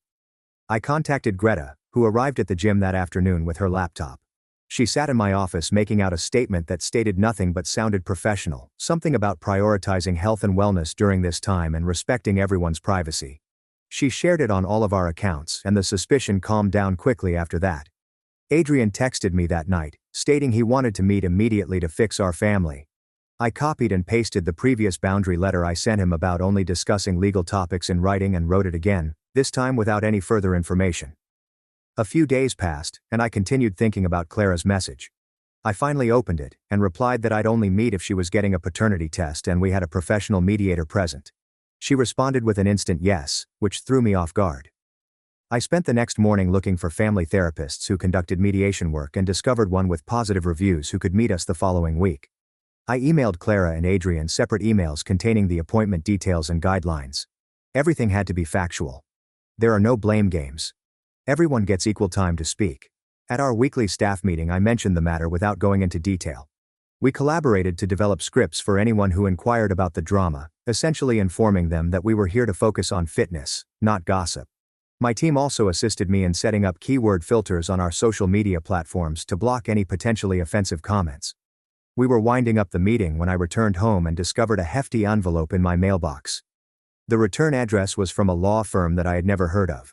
My hands shook slightly as I opened it and went through the legal text. Adrian's lawyer suggested that he might have a claim to my gym as marital property because we were still legally married when I started working at the first gym. My stomach fell, but I forced myself to take a deep breath and focus on problem solving rather than panicking. I grabbed my phone and began searching for forensic accountants in the region, skimming through reviews until I found one that had experience with divorce asset issues. The guy's office was downtown, and when I called, his receptionist said he could see me that afternoon if I brought all of my company records.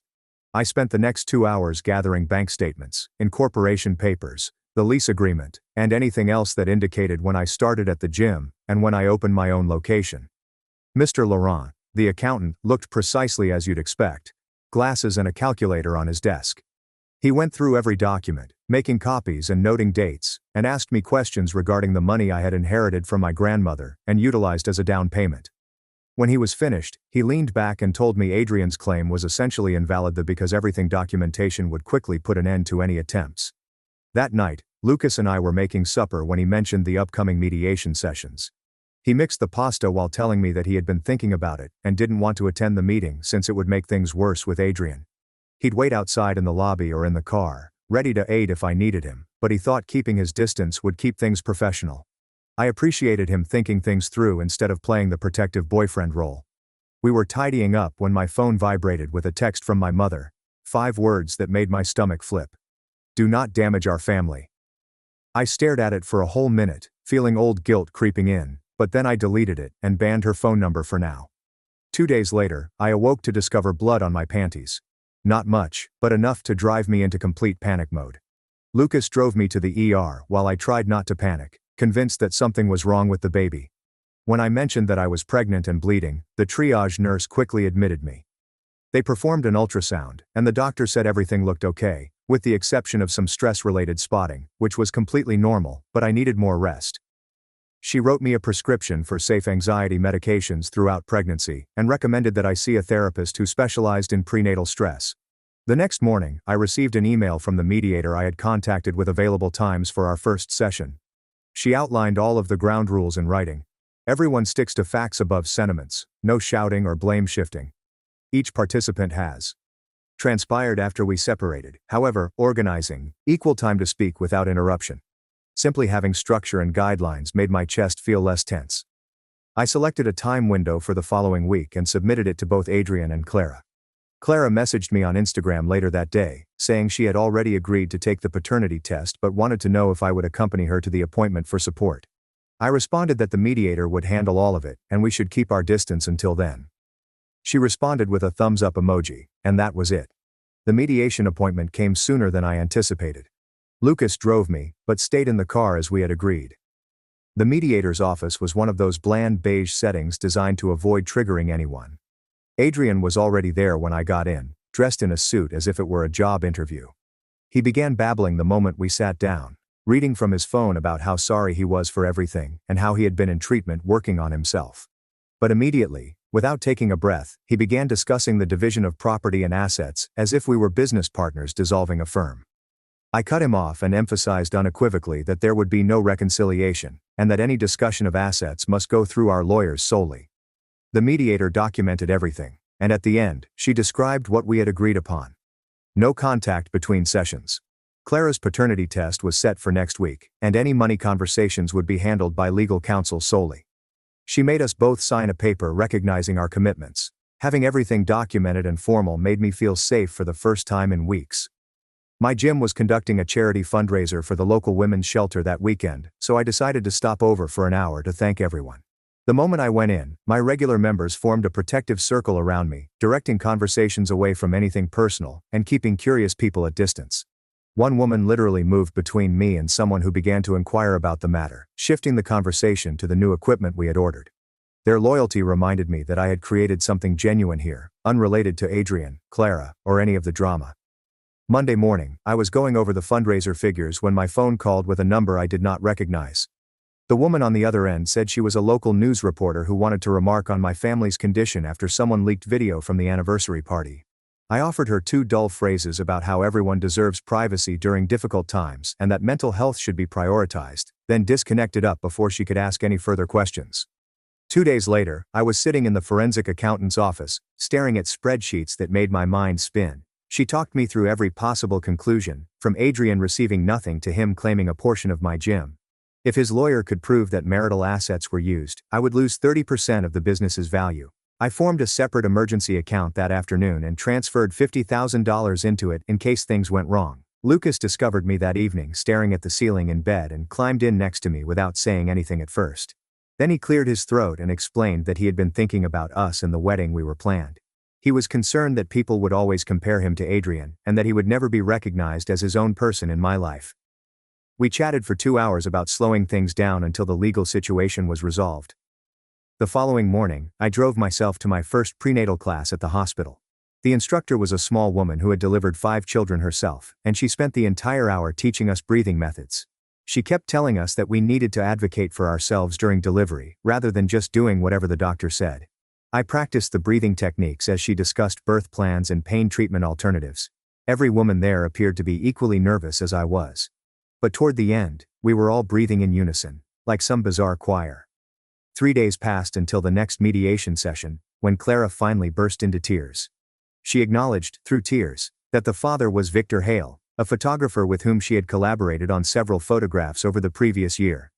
The mediator jotted down his entire name and contact information while Clara glanced at her hands, defeated. She explained that Victor was aware of the baby but had not yet chosen what he wanted to do. The mediator promised to contact him within a week to discuss paternity testing and possible co-parenting arrangements. Clara shrank back into her chair as the gravity of her situation struck her again. Later that week, the mediator contacted to let me know that Victor had agreed to cooperate with everything. He had already scheduled his paternity test and was willing to discuss custody arrangements once the results were returned. The mediator claimed he was happy to have someone neutral handle the problem rather than dealing directly with Clara. Adrian's therapist delivered a big envelope to the mediator's office the following Monday. According to the summary within, Adrian was dealing with his embarrassment about being infertile, as well as his need to control circumstances when he felt inadequate. Reading about his problems made me feel sorry for him for about 3 seconds before I remembered everything he'd put me through. I filed the papers along with the rest of the paperwork and returned to my training routine. That Friday, we all gathered at the mediator's office to sign a financial freeze agreement.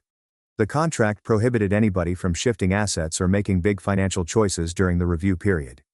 Adrian's hand shook as he scribbled his name, and Clara refused to even look at him across the table.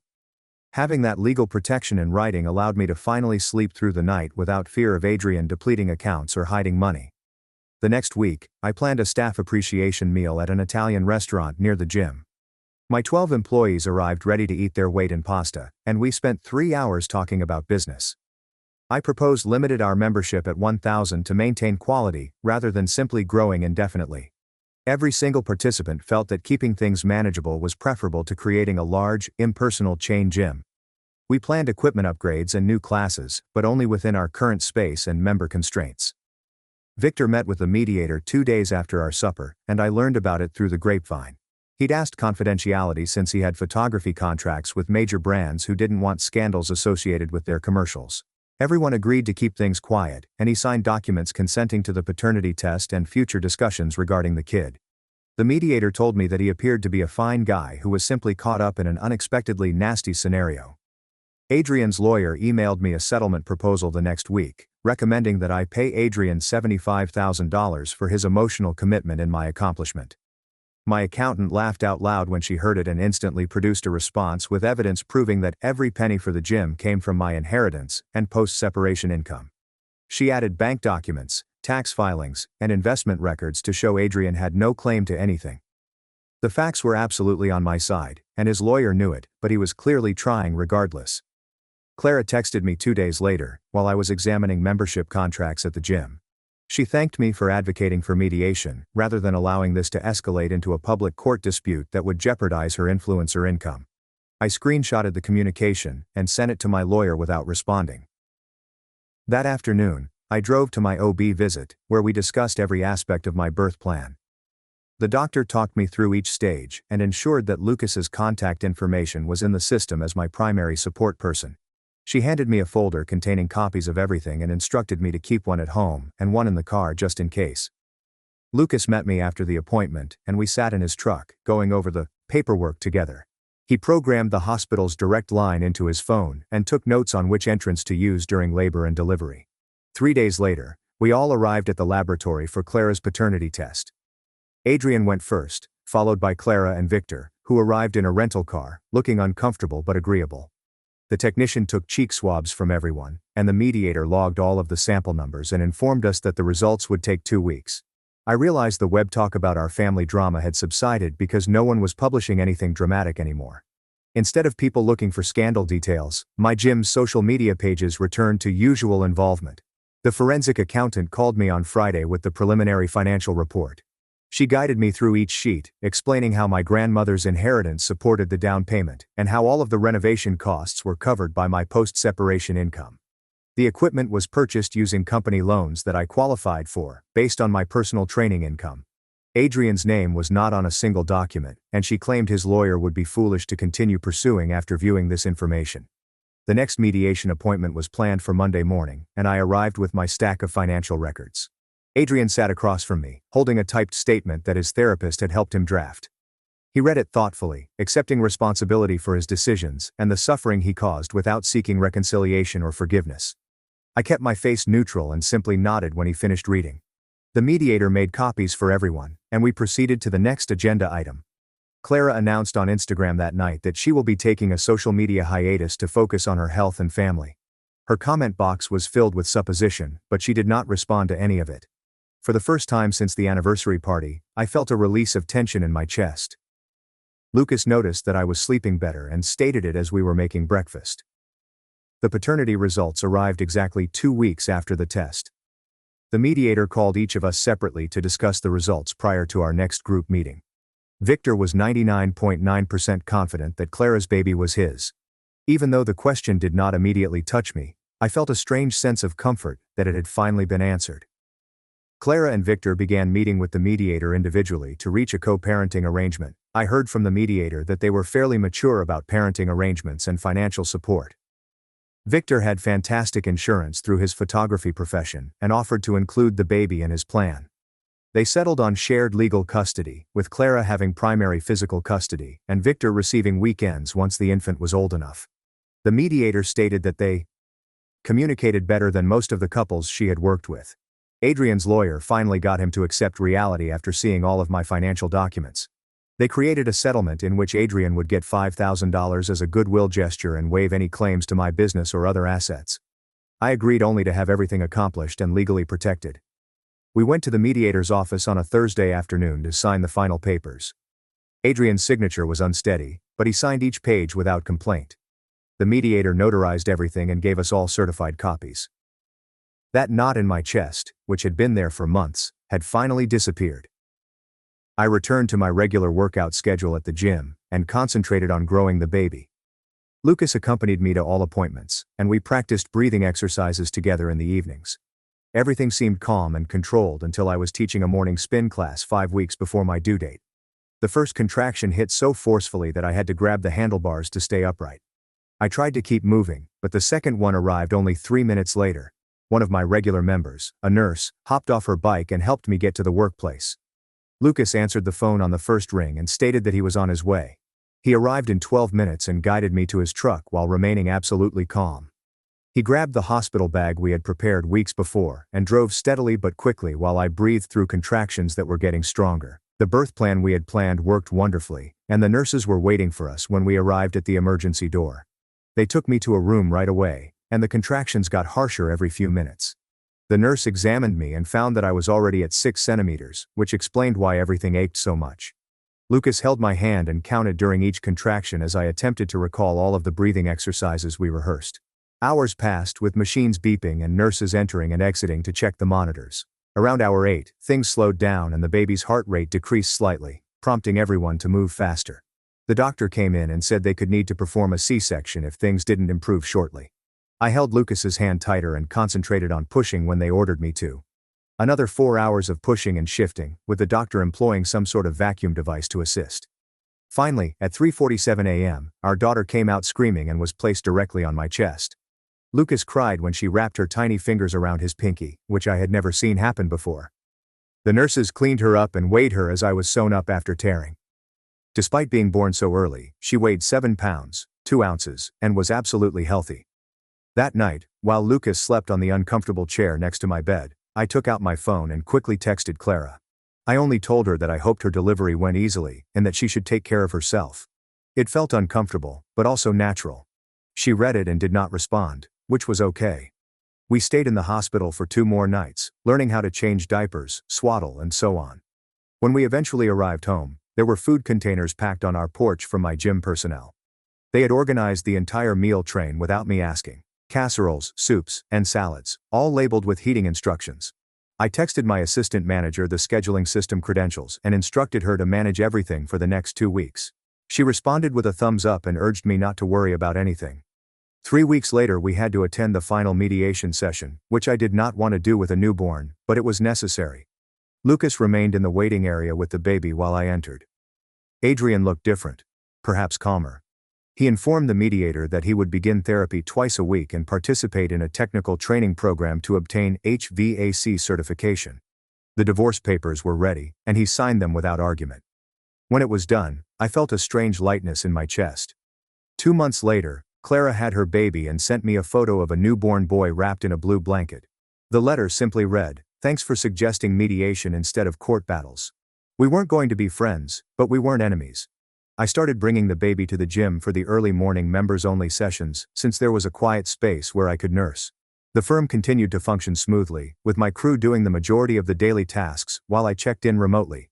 When my parents contacted to ask for a visit, I made it plain what the rules were.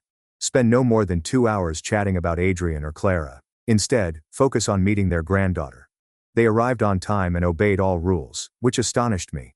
Mom cradled the infant and discussed her knitting projects as Dad snapped approximately 50 photos. They left without disputing when their 2-hour time limit expired.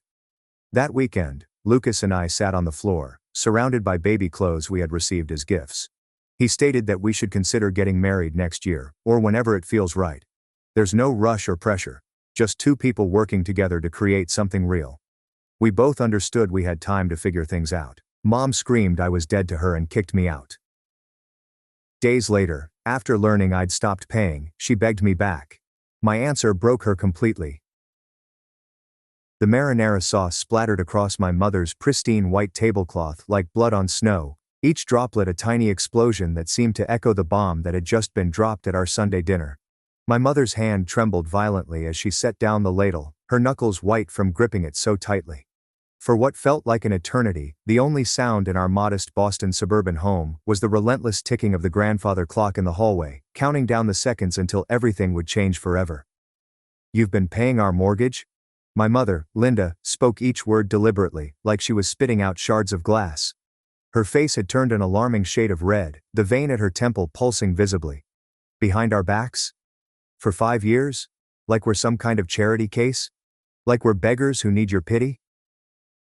I'm Emma, 32 years old, with a corner office at one of Boston's most prestigious financial consulting firms. I'd worked 70-hour weeks for years, climbed the corporate ladder with single-minded determination, sacrificed relationships and friendships for my career. But sitting at that dinner table, under my mother's withering gaze, I felt like the 12-year-old girl who could never quite meet her expectations, who brought home a 97 on a test, only to be asked where the other 3 points went. My father, Robert, pushed his wire-rimmed glasses up his nose nervously, a gesture I'd witnessed 1,000 times throughout my childhood whenever he wanted to disappear into the background. His eyes darted between Linda and me, but he said nothing, as usual. My brother Marcus had possessed the good sense to move to Seattle 3 years ago, escaping this toxic dynamic. I envied him that distance now. Aunt Helen, who had unknowingly lit this fuse with her casual comment about that wonderful bank assistance program, helping my parents, sat frozen in her chair, her fork suspended halfway to her mouth. She looked like she wanted to crawl under the table and disappear entirely. "I was trying to help," I said quietly, my voice barely audible over the pounding of my heart. "You were going to lose the house. I couldn't let that happen." "Help?" Linda's voice rose to a shriek that made Robert flinch. "You think we need your help? You think you're so much better than us with your fancy city job and your expensive clothes? Walking in here every week like you're doing us a favor by gracing us with your presence?" The irony cut deep, slicing through me like a knife. The clothes she mocked had been bought at discount stores and outlet malls because every extra penny went toward keeping the roof over their heads. The fancy city job meant 70-hour weeks, canceled vacations, and a social life that consisted of takeout containers and Netflix documentaries watched alone at midnight. The designer handbag she always commented on was a fake I'd bought from a street vendor, carrying it because she seemed to expect success to look a certain way. But they didn't know any of that. They couldn't know that. It had started 5 years ago when Dad lost his job at the manufacturing plant where he'd worked for 23 years. He was 57, too young to retire, too old to easily find new work in an economy that valued youth and tech skills he didn't possess. The bills began piling up like snowdrifts against their front door. The foreclosure notices started arriving, official and terrifying in their cream-colored envelopes. I'd seen them during one of my Sunday visits, tucked hastily under a pile of newspapers when I walked into the kitchen unexpectedly. That night, I'd gone home to my sparse apartment and spent hours on the phone with the bank, setting up an elaborate lie. I created paperwork for a mortgage assistance program that was really just me, hemorrhaging $3,000 a month to keep my parents in their 3-bedroom colonial. I forged documents, careful to make them look official enough to be believed, but not so perfect as to raise suspicion. Every month, I watched my savings account dwindle, my dreams of traveling or buying my own place evaporating like morning mist. "You're a liar," Linda continued, her voice dripping with venom. "A manipulative, controlling liar who thinks she can buy us. Is that what this is? You pay our bills so you can lord it over us, so you can feel superior?" "Linda, maybe we should," Robert started tentatively, but she whirled on him. "Don't you dare defend her. She's been lying to us for 5 years, Robert. 5 years. Going behind our backs, treating us like children who can't handle their own affairs." "You couldn't handle them." The words burst out of me before I could stop them. Years of suppressed frustration erupting like a volcano. Dad lost his job and you refused to downsize. You refused to get a job yourself. You just kept spending like nothing had changed, and when the foreclosure notices came, you hid them and pretended everything was fine. The silence that followed was deafening. Linda's face had gone from red to purple, and for a moment, I thought she might actually strike me. Then, with a calmness that was somehow more terrifying than her screaming, she spoke. "Get out. Get out of my house and never come back. You're not my daughter. I don't want to see your ungrateful, deceitful face again. You're dead to me. Mom, please. Now. Get out now." I stood up slowly, my legs feeling like they were made of water. Every fiber of my being wanted to apologize, to take it back, to smooth things over like I always did. But something inside me, some last thread of self-preservation, held firm. I looked at Robert, silently begging him to say something, to stand up for me just once. He stared at his plate, his shoulders hunched in defeat. "Fine," I said, my voice surprisingly steady. "I'll go.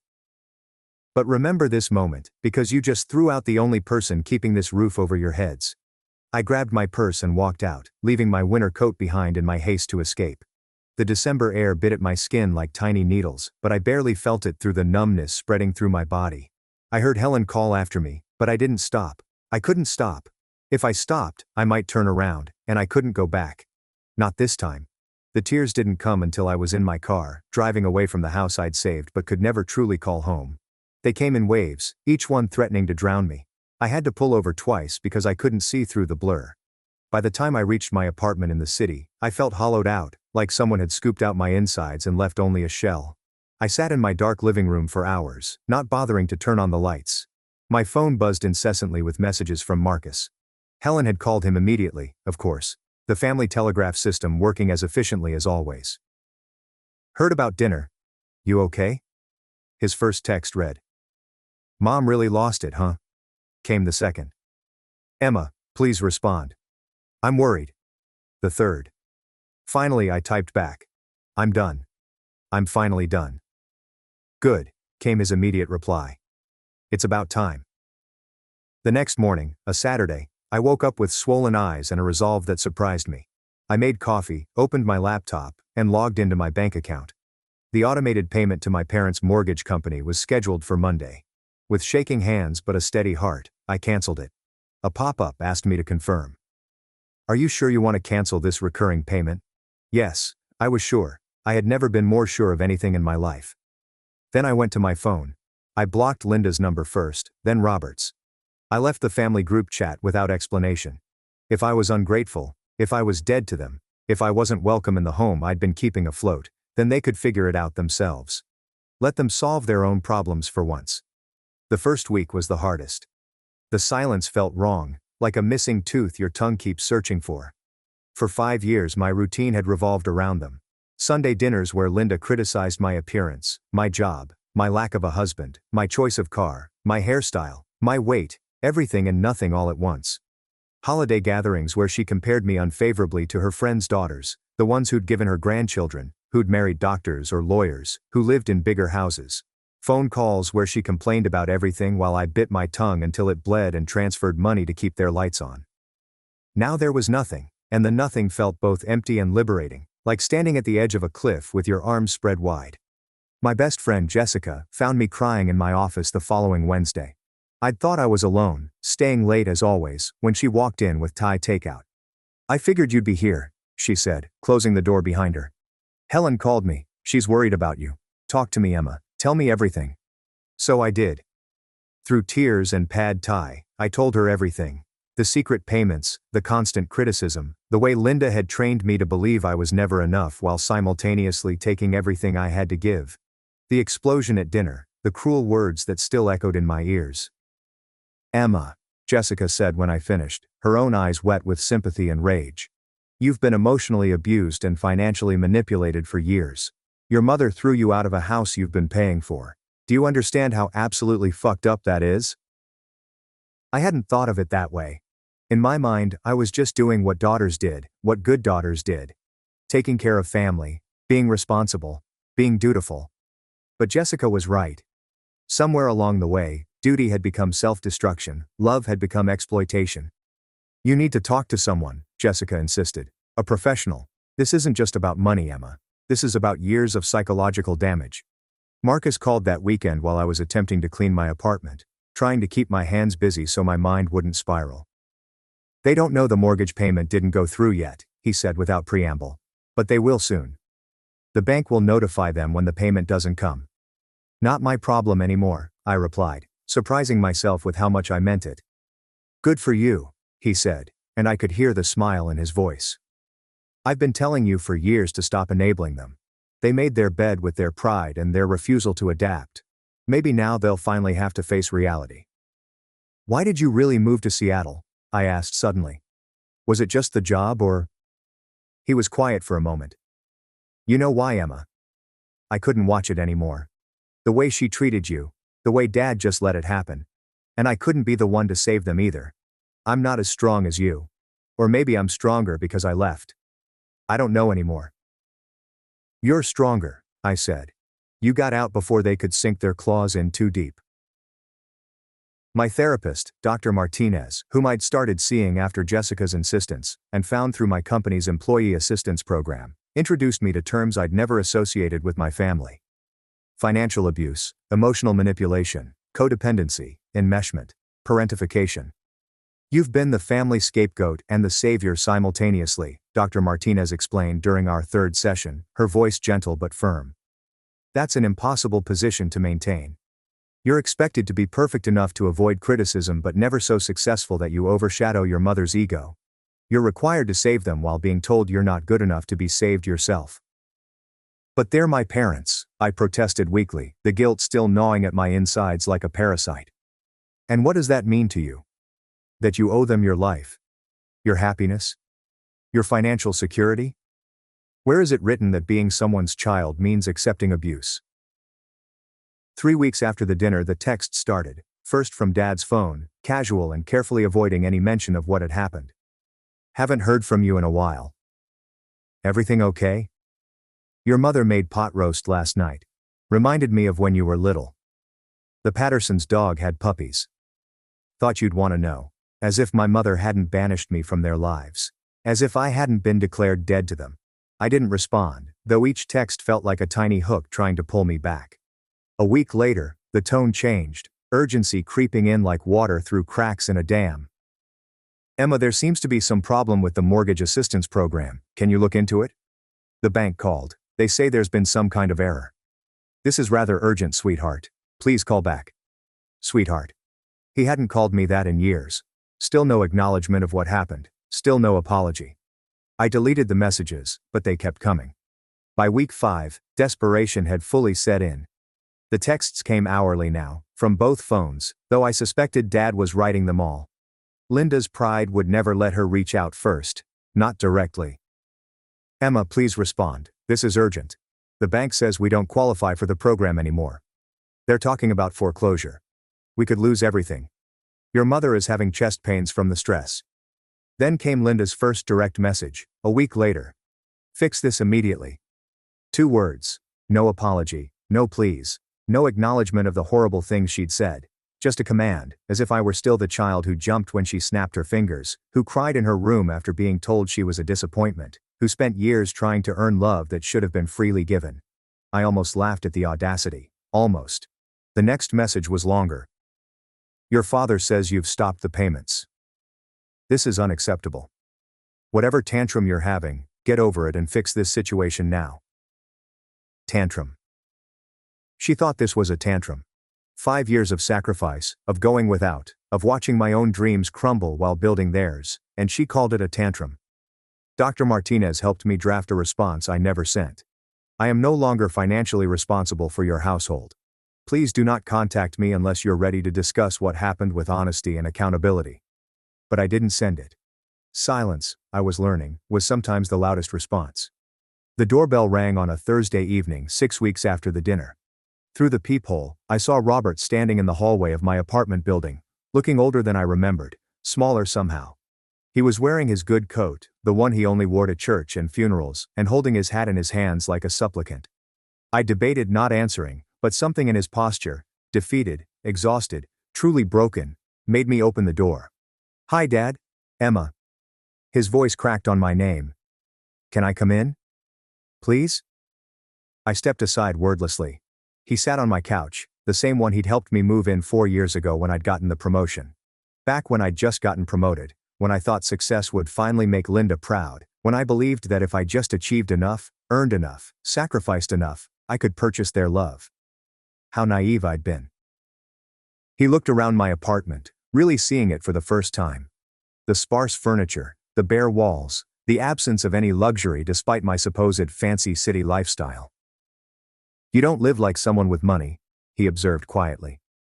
"That's because I don't have money, Dad. It all went to you." His face crumpled like wet paper. "The house. We're going to lose the house." "I know. You were paying it. All this time you were paying it. $3,000 a month." "For 5 years," I confirmed. "Since you lost your job. $36,000 a year. $180,000 total." The number hung in the air between us like a physical thing. He started crying then, really crying, not the silent tears I'd seen at his brother's funeral but body-shaking sobs that seemed to come from somewhere deep and long buried. "I'm sorry. Emma, I'm so sorry. I should have stood up to her. I should have defended you. All these years, every cruel word, every comparison, every time she tore you down, I said nothing.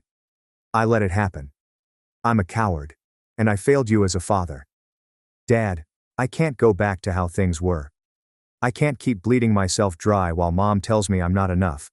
I can't do it anymore. I know, but please, just help us figure something out. We'll sell the house, downsize. I'll get a job, any job.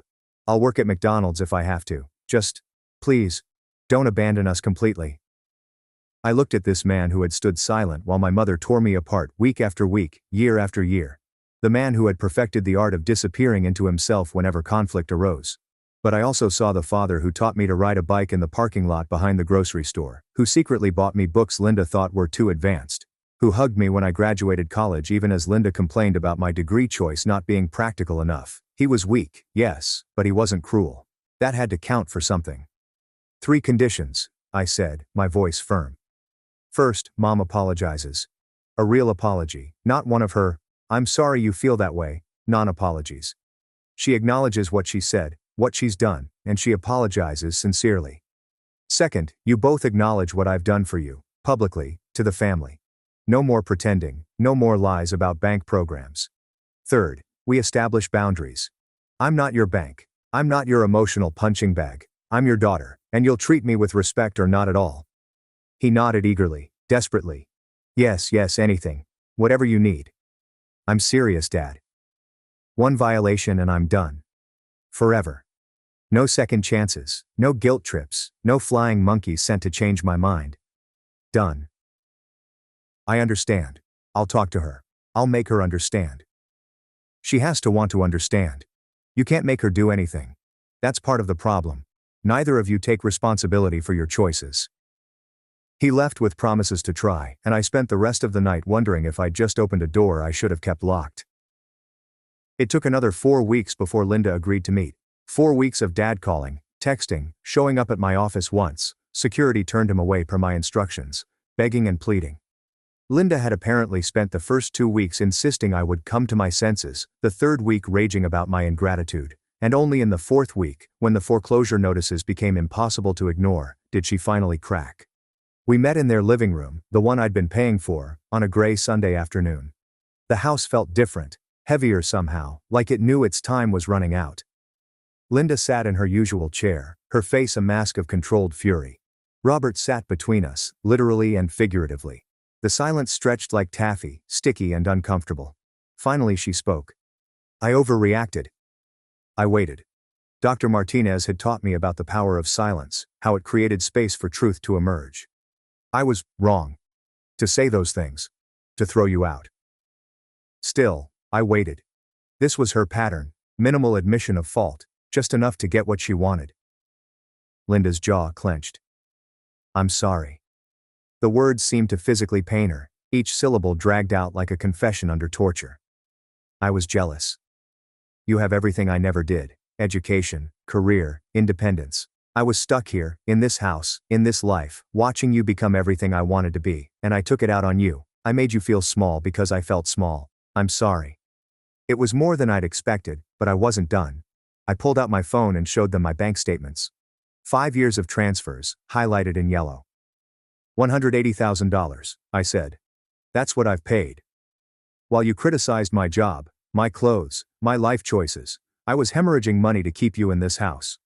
While you told your friends I was selfish for not visiting more often, I was working weekends to make enough to cover your mortgage and my rent. While you called me a disappointment, I was saving you from homelessness. Linda's face went white. Robert looked like he might be sick. I didn't know, Linda whispered. I didn't know it was that much. You didn't want to know. You wanted to believe in the fairy tale of the bank program because facing reality would mean admitting you couldn't afford your lifestyle. It would mean admitting you needed help. It would mean admitting your disappointment of a daughter, was the one keeping you afloat. What do you want from us? Linda asked, and for the first time in my life, she sounded fragile. I'm done paying, I said firmly. But I'll help you figure out a plan. You need to sell this house. It's too big, too expensive, and it's full of equity. Find something you can actually afford on Dad's Social Security and whatever part-time work he can get. Mom, you need to consider working too. You're only 62. You could work another few years. But this is our home, Linda protested weakly. We raised you here. All our memories. No, I interrupted. This was the house I paid for while being told I was never good enough. Your home will be wherever you can afford to live. And memories don't pay mortgages. Robert, for the first time in my memory, stood firm. She's right, Linda. We're selling. Emma's given us more than we deserved, and we're not losing our daughter over a house. Linda looked at him like he'd grown a second head. In 35 years of marriage, I'd never heard him contradict her so directly. The process wasn't easy. Linda fought every step, clinging to pride and the image she wanted to project to her friends and neighbors. She worried about what people would think, what they'd say. But Robert, transformed by desperation and shame into someone with a backbone, held firm. We're selling, he repeated whenever she protested. Emma's right. We can't afford this, and I won't lose my daughter to protect your pride. They found a small condo 20 minutes away. 2 bedrooms, 1.5 baths, a tiny yard. It was nice, manageable, and most importantly, within their means. The mortgage payment would be less than half what they'd been paying. I helped with the logistics, but not the finances. I found them a real estate agent, reviewed contracts, explained terms, but I didn't contribute a penny. The day they moved, Linda pulled me aside. We stood in the empty living room where she'd banished me months earlier, sunlight streaming through windows I'd helped pay for. I know I haven't been easy, she said, the understatement of the century. But I do love you. I just never knew how to show it properly. My mother was the same way, you know. Critical, harsh. I swore I'd be different, but I became her anyway. Maybe worse. It wasn't perfect, it wasn't even close to enough. But it was a start, a crack in the armor she'd worn for so long. I need you to understand something, Mom, I said. I'm not coming back to the same relationship. Things have to be different. I need to be able to visit without being attacked. I need to be able to exist without constant criticism. Can you do that? She nodded slowly. I can try. I will try.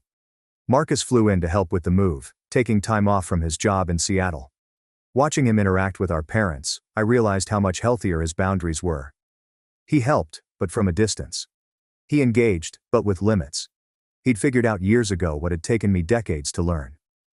"I can't believe they're actually doing this," he said, watching Dad organize boxes with newfound determination, actually taking charge of something for once. "People can change," I replied, though I wasn't entirely convinced yet. "Maybe," he said. "But you changed first. You stood up for yourself. You stopped enabling them. That's what made the difference." They had to face consequences for once.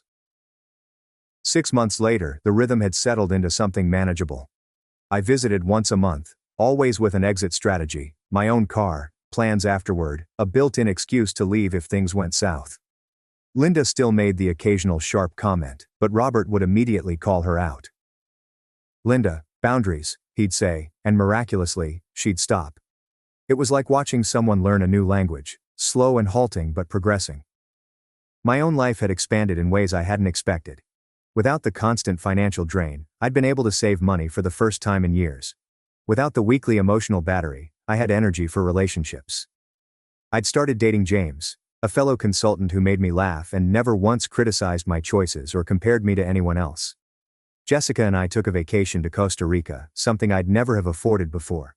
I bought furniture that wasn't from thrift stores, ate at restaurants without checking my bank balance first, and even started therapy for issues beyond my family. "You seem lighter," Dr. Martinez observed during what would be one of our last regular sessions. "How do you feel about everything that's happened?" "Free," I said without hesitation. Not free from them, but free from the weight of trying to earn love that should have been unconditional. Free from the belief that I had to buy my place in the family. Free from the lie that sacrifice equals love. The last Sunday dinner I attended before writing this was almost normal. Linda had made pot roast, my childhood favorite, without being asked. Robert talked enthusiastically about his part-time job at Home Depot, something he'd resisted at first, but now genuinely enjoyed. "I actually like it," he said with surprise. "Talking to people about their projects, helping them figure things out.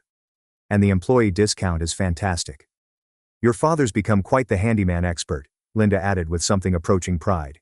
"He fixed the leaky faucet in the condo all by himself. YouTube is amazing." As I drove home that night, I thought about cycles and breaking them. About the difference between helping and enabling. About the price of keeping secrets and the cost of revealing them. My parents' house, their real home now, was smaller than the one I'd saved. But maybe, just maybe, it was built on something more solid than lies and resentment. My phone buzzed with a text from Linda. "Thank you for dinner. Drive safe. Love you." 3 words she hadn't said in years. Simple words, but from her, they meant everything. I'd lost the family I thought I needed to save. In its place, I'd gained something smaller but more real. Parents who were learning to stand on their own feet, a brother who supported my boundaries, and most importantly, the knowledge that love shouldn't cost you everything you have to give. The mortgage payments had stopped, but something else had started. A chance at a relationship built on truth, respect, and boundaries. It wasn't perfect. There were still moments of tension. Still times when Linda's criticism would start to surface, and Robert would have to remind her. There were still family gatherings I skipped, calls I didn't answer, boundaries I had to reinforce. But for the first time in my adult life, I wasn't paying for the privilege of being family. I was just being their daughter, on my own terms, at a price I could afford to pay. Nothing more than what I freely chose to give. My stepniece's lie almost destroyed my marriage. 3 days later, she admitted she lied to impress her friends at school. So I banned her forever. I, a 27-year-old female, need to discuss what happened at my family reunion last month because I am still processing how rapidly things came apart. My husband, Leander, is 33 years old, and we have been married for 4 years. We live in a little house about 25 minutes from my parents and the majority of my extended relatives. My sister Beatrix, 34, married John, 39, 2 years ago.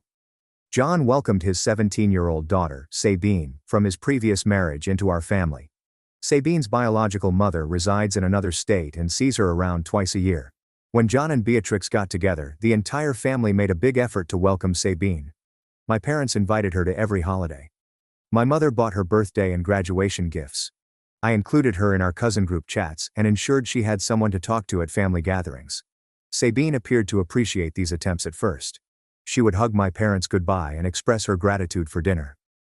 She assisted my mother in the kitchen during the holidays.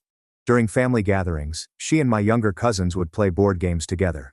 John expressed gratitude for how we embraced his daughter. He told Beatrix several times how fortunate he felt to marry into such a warm family. Dorian, my 16-year-old male cousin, is Beatrix's son from her first marriage. He and Sabine attended the same high school and appeared to get along well. Dorian is quiet, yet he has always remained close to our family.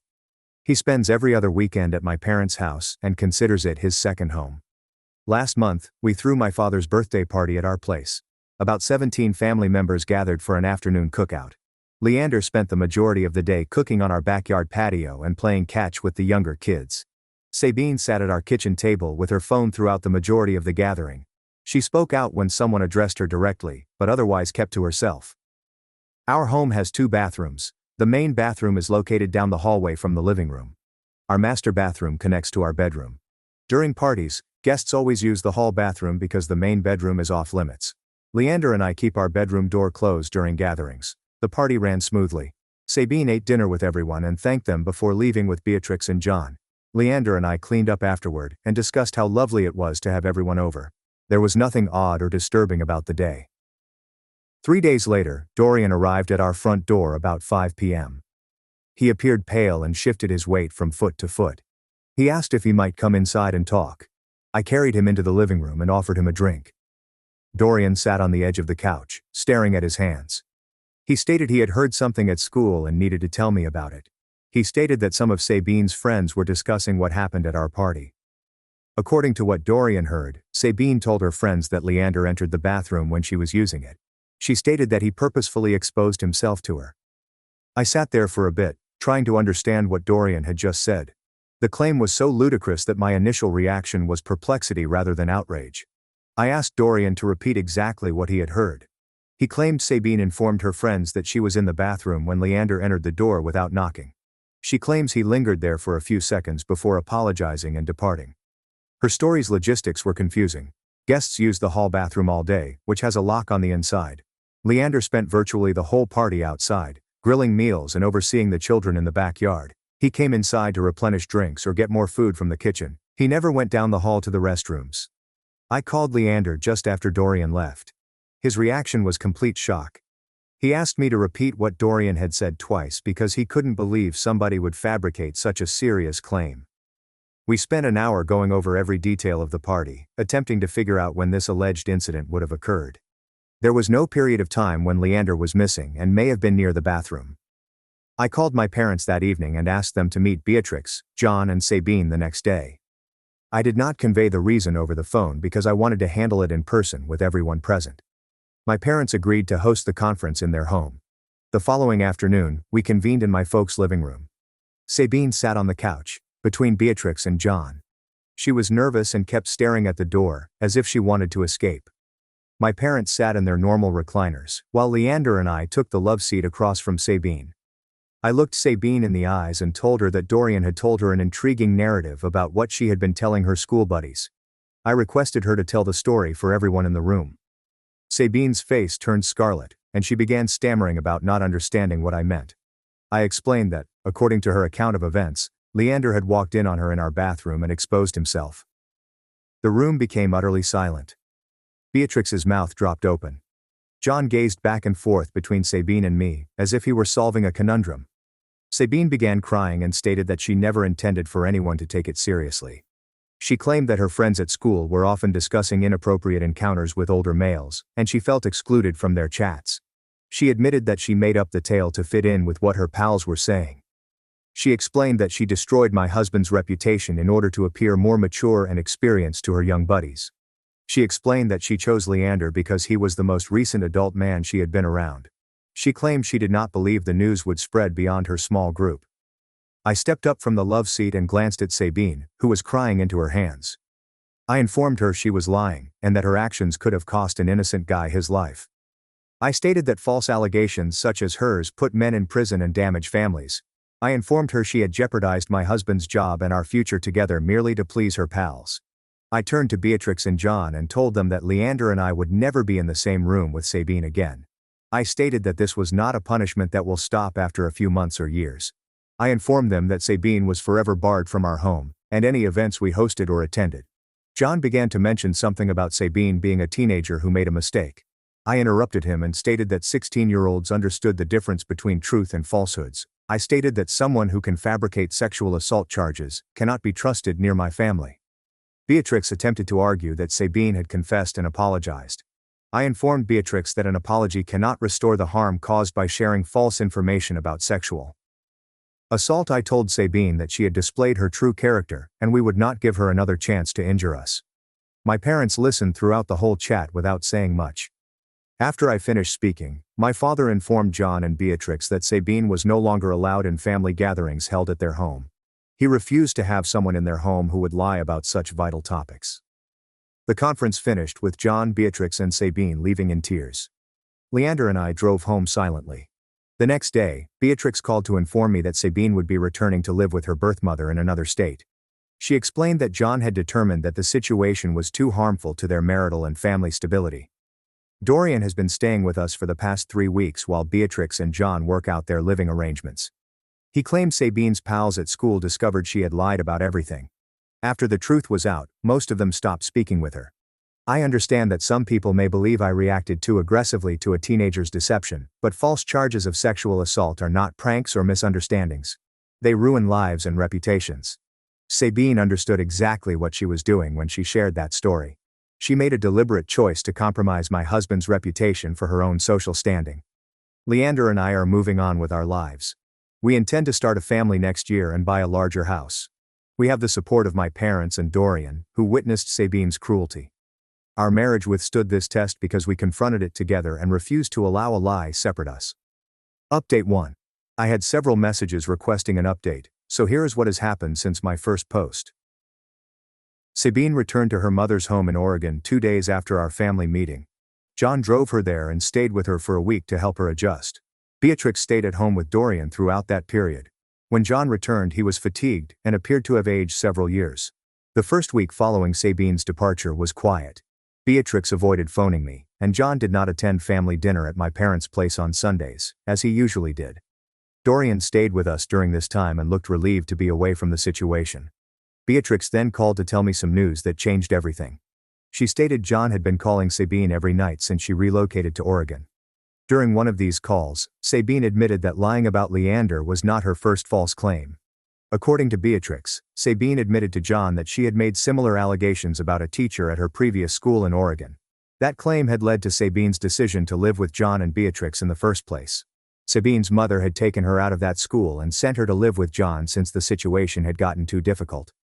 John had never been informed the true reason Sabine came to live with them. Sabine's mother had simply stated that Sabine required a change of atmosphere and would benefit from living with her father. John assumed it was usual adolescent rebellion or adjustment challenges following his divorce. When John called Sabine's mother to check this information, she stated that Sabine had accused a male teacher of inappropriate behavior. The school investigated and found no evidence to back up Sabine's assertions. Other pupils contradicted her account of events. The teacher was cleared of any wrongdoing, but the accusation caused enough drama that Sabine's mother chose to take her abroad. Beatrix claimed John was saddened to learn Sabine had a history of making false claims. He recognized that our family's decision to cut ties with Sabine was absolutely justified.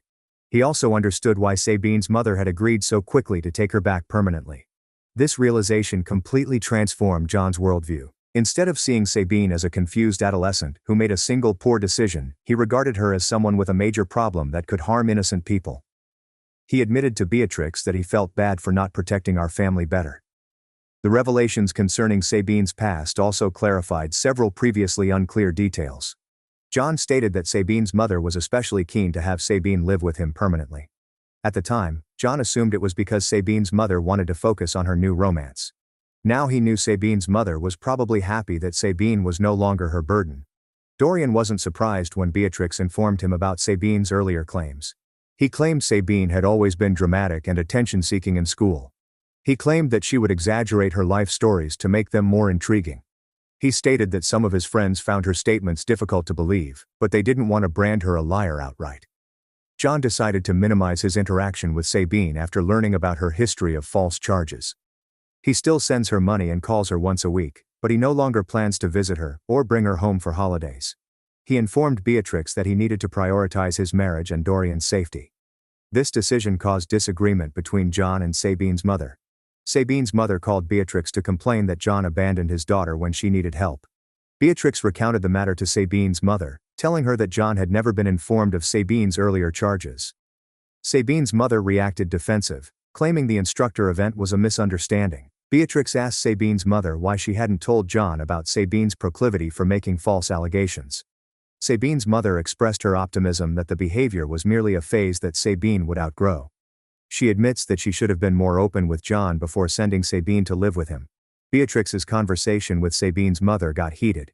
Sabine's mother accused our family of being unkind and nasty to a disturbed kid. Beatrix retorted that Sabine's lies may have ended Leander's career and our marriage. Both women were upset as they hung up the phone.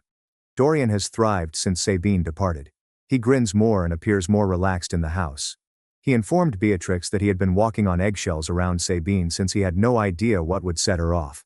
He said Sabine would become upset with him for minor infractions and threatened to inform John that Dorian had been cruel to her. John and Beatrix have been attending couples counseling to deal with the effects of this event on their marriage. John feels bad about bringing Sabine into our home without knowing her complete history. Beatrix is frustrated that she has defended Sabine for so long without knowing the truth. The counselor has helped John understand how to keep a relationship with Sabine while also safeguarding his marriage and stepson. John now understands that being a father does not entail condoning toxic conduct or sacrificing other relationships. My parents have been quite supportive throughout this scenario. My father informed John that he appreciates his decision to prioritize his marriage and Dorian's well-being. My mother stated that she hopes Sabine receives therapy for her difficulties, but she stands by her decision to keep Sabine apart from our family. Leander and I have been working on our own plans and ambitions. We submitted an offer on a house with 3 bedrooms and a larger backyard. Leander was promoted at work, which will allow us to afford the new mortgage. We're looking forward to beginning over in a new place. The situation has brought our extended family closer together. Dorian spends more time with my parents now that Sabine isn't around to cause problems. John has gotten more involved in family activities and appears more calm. Beatrix and I have started getting coffee together once a week to catch up without talking about Sabine. Several people have questioned if I feel sorry for Sabine and whether I intend to give her another chance in the future. The answer is no. Sabine's history of false charges demonstrates that this was not a one-time error made by a bewildered adolescent. She has a history of telling big lies to manipulate circumstances and gain attention. I'm glad the truth came out before Sabine could make further claims against other innocent people. Our family is stronger and more calm without her. Update 2. I'm here with another update since Sabine's position has taken some unforeseen turns, which I believe everybody following this narrative should be aware of. About a month ago I received a call from Megan, who introduced herself as the mother of one of Sabine's former acquaintances. Megan revealed that her daughter, Maris, was friends with Sabine at their Oregon school before she moved home with John and Beatrix. Megan explained that Maris had been following social media posts from Sabine's current acquaintances and heard about what transpired through a fake charge against Leander.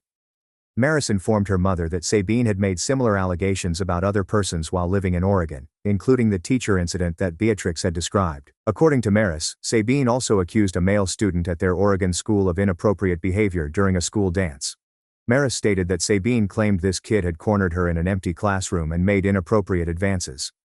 The school also investigated this accusation, which turned out to be incorrect. Multiple witnesses reported seeing Sabine with the accused student in separate locations around the time Sabine said the event occurred. Maris told her mother that Sabine seemed to relish the attention and commotion around her charges. Maris stated that Sabine would become thrilled when discussing these situations and would add additional details each time she related the stories. Maris later stopped being friends with Sabine after realizing she was lying about these interactions.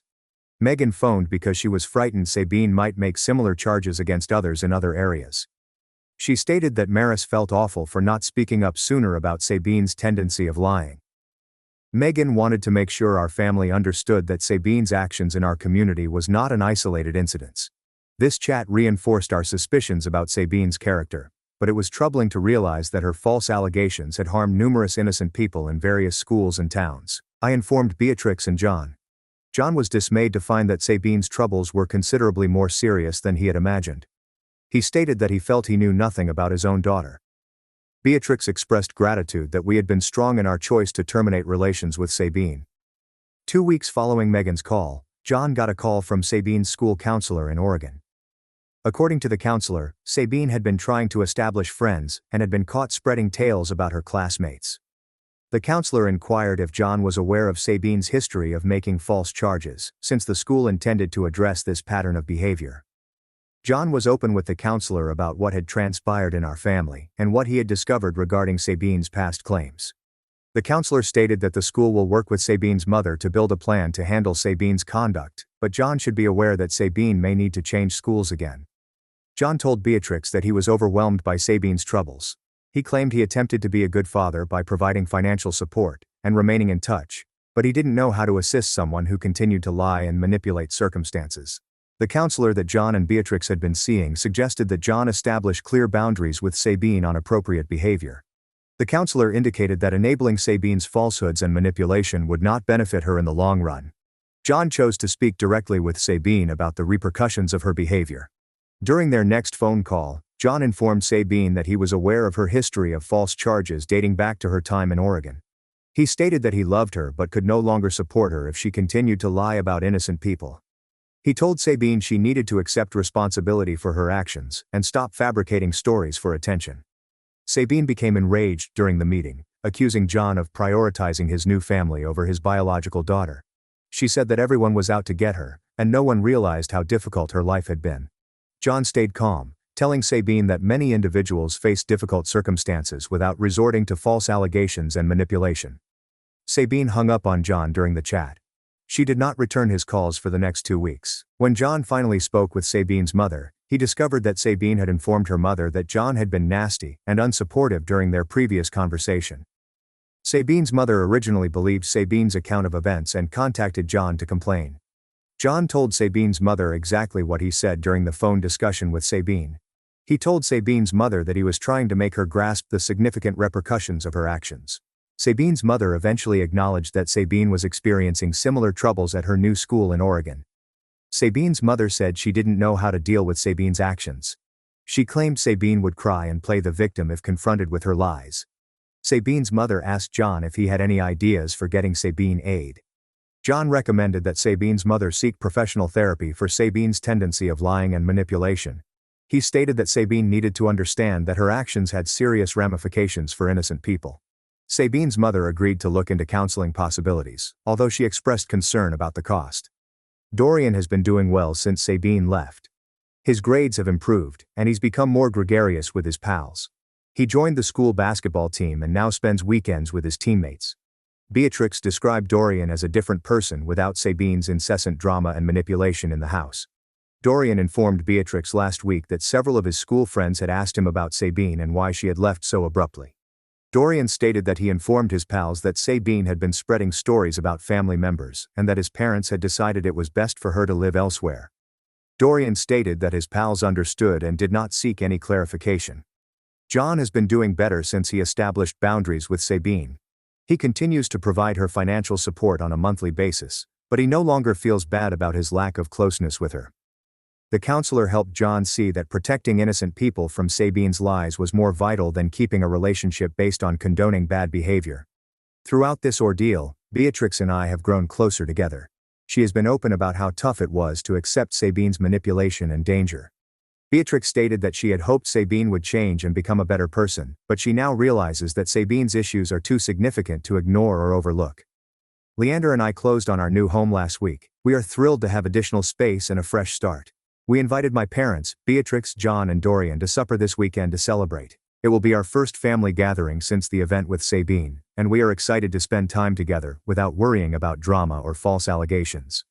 The entire event has taught our family the value of safeguarding innocent individuals from those who will lie and manipulate for personal gain. We discovered that sometimes the most compassionate thing you can do is create hard boundaries with those who refuse to modify their damaging conduct.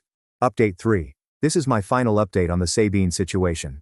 Several people have messaged me inquiring how things turned out, so I wanted to bring some closure to this story. Sabine's mother called John around 6 weeks ago, informing him that Sabine had been expelled from her Oregon school. According to the school administration, Sabine made yet another false accusation, this time against a male substitute teacher. Sabine alleged that the substitute teacher made improper remarks to her during the study hall time. The school extensively researched Sabine's accusations. They examined security camera footage from the classroom and hallway, interviewed other students who attended the study hall, and spoke with the substitute teacher. The investigation proved that Sabine's accusation was entirely baseless. The security tape revealed that Sabine and the substitute instructor had little interaction, and other students confirmed that nothing untoward had occurred. The school principal informed Sabine's mother that this was the last occurrence that they would accept. Sabine had already been placed on probation for spreading rumors about her peers and causing disruptions in class. The bogus charge against the replacement instructor was the final straw. Sabine was expelled immediately and barred from returning to any school in the district. Sabine's mother was compelled to enroll her in an online education program since no other local institutions would accept a student dismissed for false claims. Sabine's mother informed John that she was overwhelmed and didn't know how to deal with Sabine's conduct anymore. John felt sad for Sabine's mother, but he kept his boundaries. He assured Sabine's mother that he would continue to send financial assistance for Sabine's basic necessities, but he would not get involved in resolving issues caused by Sabine's own activities. Sabine, according to John, must face the natural consequences of her actions. Sabine made her first straight call to John in months 2 weeks after being evicted. Sabine was in tears, and expressed her desire to return to live with John and Beatrix. She pledged that she had learned her lesson and would never lie again. She stated that living with her mother was making her depressed and that she missed being a member of John's family. John listened to Sabine's plea but stood steadfast on his choice. He informed Sabine that she had violated trust with too many people and that her history of false allegations made it impossible for her to return. John emphasized that he needed to safeguard his marriage, stepson, and the rest of the family from future harm. Sabine grew enraged when John refused to let her move back. She accused John of abandoning her and putting strangers before his own kid. John reminded Sabine that Beatrix and Dorian were not strangers, and that Sabine had imposed these consequences on herself by her actions. Sabine threatened to inform others that John was an unfit father who did not care about his daughter's well-being. John gently informed Sabine that he had documented her habit of false charges, and that anyone who investigated would quickly discover the truth about why Sabine was not living with him. Sabine ended the call by hanging up on John. She hasn't phoned him since then, but John continues to provide monthly financial support to Sabine's mother to cover Sabine's expenditures. Dorian graduated from high school last month with honors. He got accepted to 3 institutions and chose to attend a state university about 2 hours away from home. John and Beatrix are pleased of Dorian's accomplishments and grateful that he was able to concentrate on his academics despite Sabine's incessant drama. Several family members commented at Dorian's graduation party on how much happier and more relaxed everyone seemed without Sabine. Dorian informed John that when Sabine lived there, he was frightened to invite guests over because he never knew what type of scene she would create. John and Beatrix completed their relationship counseling satisfactorily. This event has helped to strengthen their marriage. John stated that he acquired vital lessons about the significance of understanding a person's entire past before bringing them into the family. Beatrix stated that she learned to follow her intuition when someone's behavior does not appear appropriate. My parents have insisted that Sabine is not welcome at family events. My father had no misgivings about his decision, especially after knowing about Sabine's ongoing practice of false charges. My mother expressed sympathy for Sabine, but believes that safeguarding innocent family members is more essential than encouraging toxic behavior. Leander gained another promotion at work and is now in management. We have adjusted into our new home and are expecting our first child this fall. We're delighted to become parents and relieved that we won't have to worry about exposing our child to Sabine's harmful conduct. Last month, I ran into Megan, Sabine's mother, who had contacted me about her history in Oregon. Megan told me that Sabine's expulsion from school had made headlines in their tiny village. Megan reported that most parents were pleased Sabine was no longer near their children. Megan also noted that her daughter, Maris, who had been friends with Sabine, was doing much better since they cut ties. Maris had been experiencing worry and self-doubt during her connection with Sabine because Sabine would manipulate situations and drive Maris to question her own impressions of events. The entire incident has taught our family the importance of protecting ourselves from those who lie and manipulate others for personal benefit. We discovered that giving someone many chances to improve is ineffective if they are unable to accept responsibility for their behavior. Some may say we were too severe in our treatment of Sabine, but I feel we made the correct decision. Sabine's persistent pattern of false charges demonstrates that she has not learnt the consequences of her actions. Maintaining a connection with someone who refuses to change would have endangered innocent people. Our family is happier, more serene, and stronger than before. We put our energy into relationships with people who are honest and trustworthy. We don't waste time attempting to fix those who do not want to be fixed. John continues to provide Sabine financial support on a monthly basis because he feels parents have a responsibility to help their children meet their fundamental necessities. However, he has recognized that he cannot have a relationship with Sabine while she continues to lie and manipulate situations. I appreciate everyone who followed our tale and offered support during a difficult period. Accepting that you cannot save everyone, especially those who refuse to be saved, can be the most difficult aspect of protecting your family. Sabine made her decisions, and now she is dealing with the consequences. Our family made our own decisions, and we are enjoying the calm and happiness that comes from being surrounded by honest, loving individuals. After my parents demanded rent, I moved in with my sister. Her husband took care of me, but when I mentioned dating, he yelled, "You betrayed me." I'm Amelia, a 17-year-old female, and I've been living with my older sister, Clara, 25, and her husband Ethan, 34, for nearly 4 months. Clara raised me as our parents were rarely present. They were continually arguing or dealing with their own issues. Clara stepped in when I was younger and made sure I had everything I needed. She helped me with my homework, provided meals, and attended my school functions. Clara called me frequently when she was in college to check on me. I also called her at least twice every week. She would tell me about her school, her part-time job, and then about Ethan, a guy she met. The way she spoke about him made him appear flawless. She told me how he gave her flowers just because, took her to wonderful locations, and treated her very well. After observing how our parents treated each other, I realized that excellent relationships did exist. Clara and Ethan became engaged after she graduated, and they married 2 years ago. I attended all of their key events and got to know Ethan very well.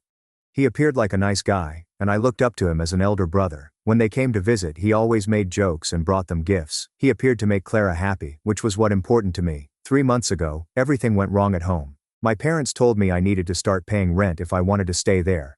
I worked at a horse ranch and enjoyed it immensely.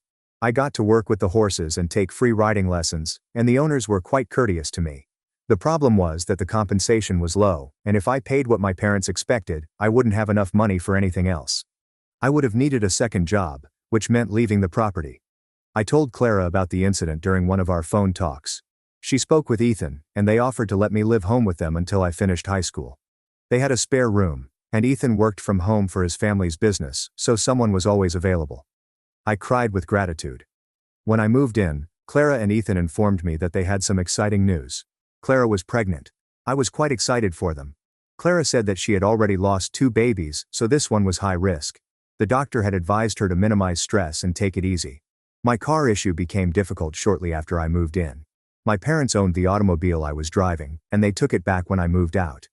I did not mind walking, but the ranch was somewhat far from their home. Ethan insisted on driving me to class and work. He replied it wasn't an issue because he worked from home and could choose his own schedule. Every day Ethan would go to the gym in the morning, return to shower, and then take me to school with a Starbucks drink he picked up for me. Then he would pick me up from school, drive me to work, and pick me up after my shift ended. I was quite grateful for all of his driving for me. During our automobile rides, we discussed a variety of topics. Ethan asked many questions about my school buddies and whether I was dating anyone. At first it appeared to be typical discussion, but he brought it up every day. He'd wink and say I was probably hiding something, that he could keep secrets, and that I should tell him about any boys I liked. I tried to be vague since I didn't want to discuss it. Adrian, an 18-year-old male, was at the ranch, and his family owned it. We had started chatting more and riding horses together, and I loved him, but I didn't want to jinx things by talking too much about it. I also didn't want to lie directly to Ethan's face, so I kept my responses brief. Looking back, I see there were other aspects I didn't consider at the time. Ethan was frequently outside while I used the pool in the backyard. He would find reasons to be outside, grilling, doing yard work, and occasionally joining me for a swim. At the time, I assumed he was just being polite or doing chores. Another thing I noticed was that when I came out of the bathroom at night, I would use the hallway bathroom because Clara and Ethan had their own.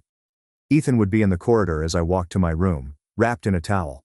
He would say goodnight, and I would respond. It happened so frequently that I began to wonder why he was always present at that same time. Everything changed last week. Adrian asked if I would want to go on a date with him that weekend. I was very excited and told Ethan about it on the way home from work. When I announced the date, Ethan's entire demeanor shifted. The warmth in his voice faded, and he became quite silent. Then he began asking Adrian questions in a flat tone. I assumed he was just being protective, like an older brother would do. But when I told Ethan that Adrian and I had been chatting for nearly a month, he just lost it. He began ranting, calling me a liar, and claiming that I had been keeping things from him on purpose. I burst into tears because he was so angry. Then he asked a question that really baffled me. He asked, "What about us?" And I had no notion what he meant. That night, I shut my bedroom door for the first time since I moved in. I could not sleep. I kept thinking about everything. The pool, the hallway, and the queries about boys made me wonder whether I had missed any indications. Was Ethan inappropriately interested in me? The concept made me ill. I knew I could not tell Clara about this. Her pregnancy was already high risk, and I was concerned that this level of stress would hurt her or the baby. I didn't want to be held accountable for it, but I wasn't sure if I was overreacting, or if my concerns were valid. The following day, I attempted to avoid being alone with Ethan. I asked a buddy if she could drive me to work after school. I informed her that my scheduled transport had fallen through. I texted Clara that I'd be home late since I was helping out with extra work at the ranch. When I arrived home that evening, Ethan was waiting in the living room. He inquired as to where I had been, and why I had not allowed him to pick me up. I told him about the extra job and thanked him for always driving me, but I also mentioned that my friend had offered to help out on occasion. He stared at me for a long time without saying anything before entering Clara's bedroom. That weekend, I made an effort to be in my room or with Clara whenever Ethan was around. I felt him observing me twice. He tried to chat to me alone, but I excused myself due to homework or phone calls. On Sunday night, I felt suffocated within the house. Clara was sleeping, while Ethan was in his home office. I decided to take a walk to clear my brain. There was an area about 20 minutes away where I would go to think. I gently left and texted Clara, stating I was going for a little walk and would be back soon. I'd been sitting in my pondering location for about 15 minutes when my phone started vibrating with texts from Ethan asking where I was. Before I could respond, he continued calling frequently. My hands were shaking so much that I couldn't even touch the button to deny the calls. When I finally responded, he began yelling at me, calling me a foolish princess and other derogatory terms. He requested that I send him my location. I declined and told him to be calm. As soon as I hung up, I called Adrian. I was crying so hard I couldn't speak, but I was able to tell him where I was. He claimed he would arrive immediately away. While I was waiting, Ethan continued phoning. Then I received a phone call from Clara. I answered, expecting it to be her, but it was Ethan again, cursing and calling me names. Adrian had just arrived and overheard Ethan on the phone. He took it from me, informed Ethan that I was safe and to stop calling, and then hung up. Adrian drove me to the ranch. He told his parents what had happened, and they offered to let me remain in their guest room. They told me I could work additional hours at the ranch to pay for my accommodation and board. I couldn't find the words to express my gratitude to them. Adrian stayed with me that night until I fell asleep. The next morning, I was too fatigued to attend school. I kept worrying about Clara, wondering if she was all right, and if she understood what had occurred. Around midday I called her. She answered the first ring. I could tell she'd been sobbing. She asked whether I was all right and then told me what had transpired from her perspective. She claimed she awoke to Ethan yelling the night before but pretended to be asleep. She overheard him steal her phone and leave the house. When he returned later, she asked what was going on, and he exploded, shattering a chair and punching a hole in the wall. She said she'd never seen him so angry before. He departed again after that. When he left, she checked her phone, saw the calls to me, and contacted a friend to take her up. She tried to call me after she departed, but I was already asleep. I apologized for not saying anything sooner. I said that I was concerned about her pregnancy and did not want to cause her any stress. We both sobbed on the phone. She informed me that she had moved back in with our parents, who surprisingly, offered to let her stay rent-free to help with the baby. It was ironic. If they had made me the same offer 3 months before, none of this would have occurred. I've been at the ranch for a week now. Adrian's parents have been exceedingly generous, and I'm working extra hours to supplement my income. Adrian and I are taking it slowly, but it's good to have someone who makes me feel comfortable. I'm not sure what will happen next with Clara and Ethan, but I'm relieved we're both away from him now. Thank you for reading it all. Any advice would be greatly appreciated. Update 1. It's been 3 weeks since everything transpired, and much has changed. First and foremost, I'd like to thank everyone who left comments on my first post. During such a tough time, your encouragement and guidance were extremely helpful to me. Clara and I met for lunch last week. She appeared exhausted, but determined. We talked for hours, catching up on everything that had happened since that night. She informed me she had filed for a restraining order against Ethan after he kept showing up at our parents' house, attempting to speak with her. According to Clara, he was initially sorry, claiming that he was simply concerned about my safety when I went for that night walk. But when she told him she knew what he had told me over the phone, he revised his narrative. Ethan began telling Clara that I had been flirting with him for weeks, and that I was fabricating things to cause issues in their marriage. He claimed I was envious of their relationship and the baby. Clara did not believe him. She stated that the way he reacted that night revealed his true character, and she was not going to let him influence her. What truly astonished me was Clara's admission that Ethan had been domineering in ways I had never seen. She was not permitted to go out with friends without him. He checked her phone frequently, and questioned her about each text and phone conversation. He even tracked how much she spent and where. She claimed she had convinced herself that was normal because he always expressed concern for her well-being. Clara's restraining order was granted after she showed the judge the texts Ethan sent her after she departed. She didn't tell me what they said, but I could tell by her expression that they were nasty. The judge directed Ethan to remain at least 100 yards away from Clara and me. We also devised a plan to retrieve our possessions from the residence. Clara's friend Natalie's husband works as a security guard, and he agreed to accompany us, along with my father. We scheduled a date when we knew Ethan would be attending a work meeting. The day we went to recover our belongings was anxious. We arrived early, accessed Clara's key, and worked fast. Dad and Natalie's husband kept watch as Clara and I packed our essentials. We simply removed what was definitely ours: clothing, personal belongings, and documentation. Clara put her wedding ring on the kitchen counter with a note informing Ethan that her lawyer will contact him regarding the divorce. We were nearly completed when Ethan's car came into the driveway. My stomach sank. He was not scheduled to be home for another hour. Dad and Natalie's husband quickly walked outside to confront him, reminding him of the restraining order. I could see Ethan gesturing violently through the window, but he remained by his car. Clara and I completed packing as quickly as possible and loaded everything into our vehicles. As we drove away, I noticed Ethan watching us from the driveway. The expression on his face sent shivers down my spine. It wasn't about grief or regret. The wrath was hardly suppressed. That night, Ethan emailed Clara. She forwarded it to me. He stated that he had proof that I had been acting inappropriately with him, and that he would reveal everyone if she went ahead with the divorce. Clara responded that any proof he had was distorted or taken out of context, and that his threats were simply confirmation that she had made the correct decision. The next day, Clara began receiving calls from mutual acquaintances informing her that Ethan had contacted them. He was telling people that Clara had abandoned him at a tough moment and that I had caused troubles in their marriage. Some friends believed him, while others were doubtful, particularly those who had witnessed his domineering conduct personally. Elise, one of Clara's undergraduate classmates, told her that Ethan had always made her feel horrible. Elise reported that when Clara and Ethan first started dating, Ethan asked Elise intimate questions about Clara and proposed they exchange information about her. Elise had grown uneasy and distanced herself, which was why she and Clara hadn't been as close in recent years. Clara was shocked to learn that Ethan had deliberately isolated her from her friends. She spent hours calling people she had lost contact with, repairing connections that had been harmed by Ethan's intervention. Meanwhile, I remained at the ranch with Adrian's family.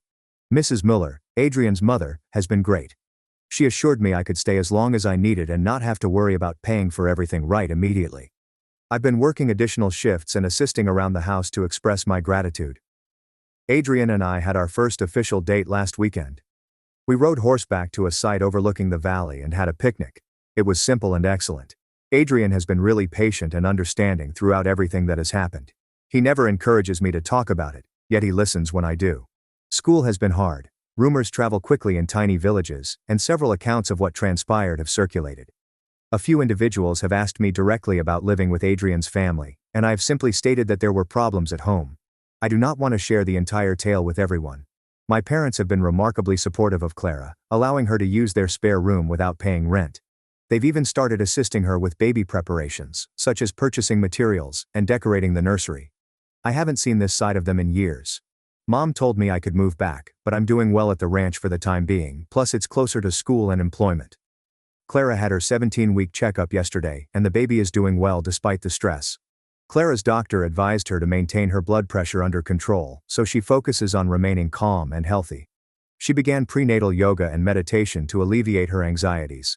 Ethan has made several attempts to reach me directly, sending messages through school buddies or calling unknown numbers. I've banned every new number and advised my pals not to forward any texts. The school counselor is aware of the situation and has helped ensure that Ethan is unable to attend school. Clara spoke with a divorce lawyer who focuses on high-conflict cases. The lawyer instructed her to document everything and avoid having direct contact with Ethan. All communication is now routed through their lawyers. The process will take time, but Clara is determined to complete it. I still have nightmares about that night. In my nightmares, I am traveling alone and hear footsteps behind me, but when I turn around, no one is present. Then I hear Ethan's voice say, "What about us?" I generally wake up in a cold sweat. Mrs. Mueller gave me a dream catcher to place above my bed. I don't think it works, but the gesture means a lot. Clara and I communicate every day now. We agreed to be absolutely honest with each other, no matter how tough the truth may be. She told me she felt bad for not noticing the symptoms sooner, but I reminded her that Ethan duped everyone, not just her. Next week, Clara and I will meet with a victim advocate to explore our options and services. Following the filing of the restraining order, the advocate reached out to offer assistance.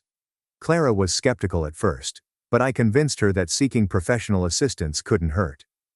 That is where things stand right now. Ethan is still sharing his account of the events. Clara is moving forward with her divorce, and I'm attempting to establish a new normal. I'll provide an update when there are substantial developments. Update 2. It has been a month since my last report, and the situation has changed in ways I never expected. I'd want to thank everyone who has offered support and guidance. The most significant news is that Clara lost the baby last week. She was 22 weeks along, and had recently discovered she was having a son.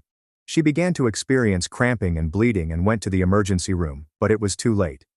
The doctor stated that such incidents occur on occasion and that nothing could have been done to prevent them. However, Clara blames Ethan for the stress caused by everything. Clara has been staying with our parents, and I have spent more time there to help her. She is physically recuperating, but emotionally it has been heartbreaking. Our mother has stepped up in ways I never imagined, taking time off work to spend with Clara and acting like a mother for once.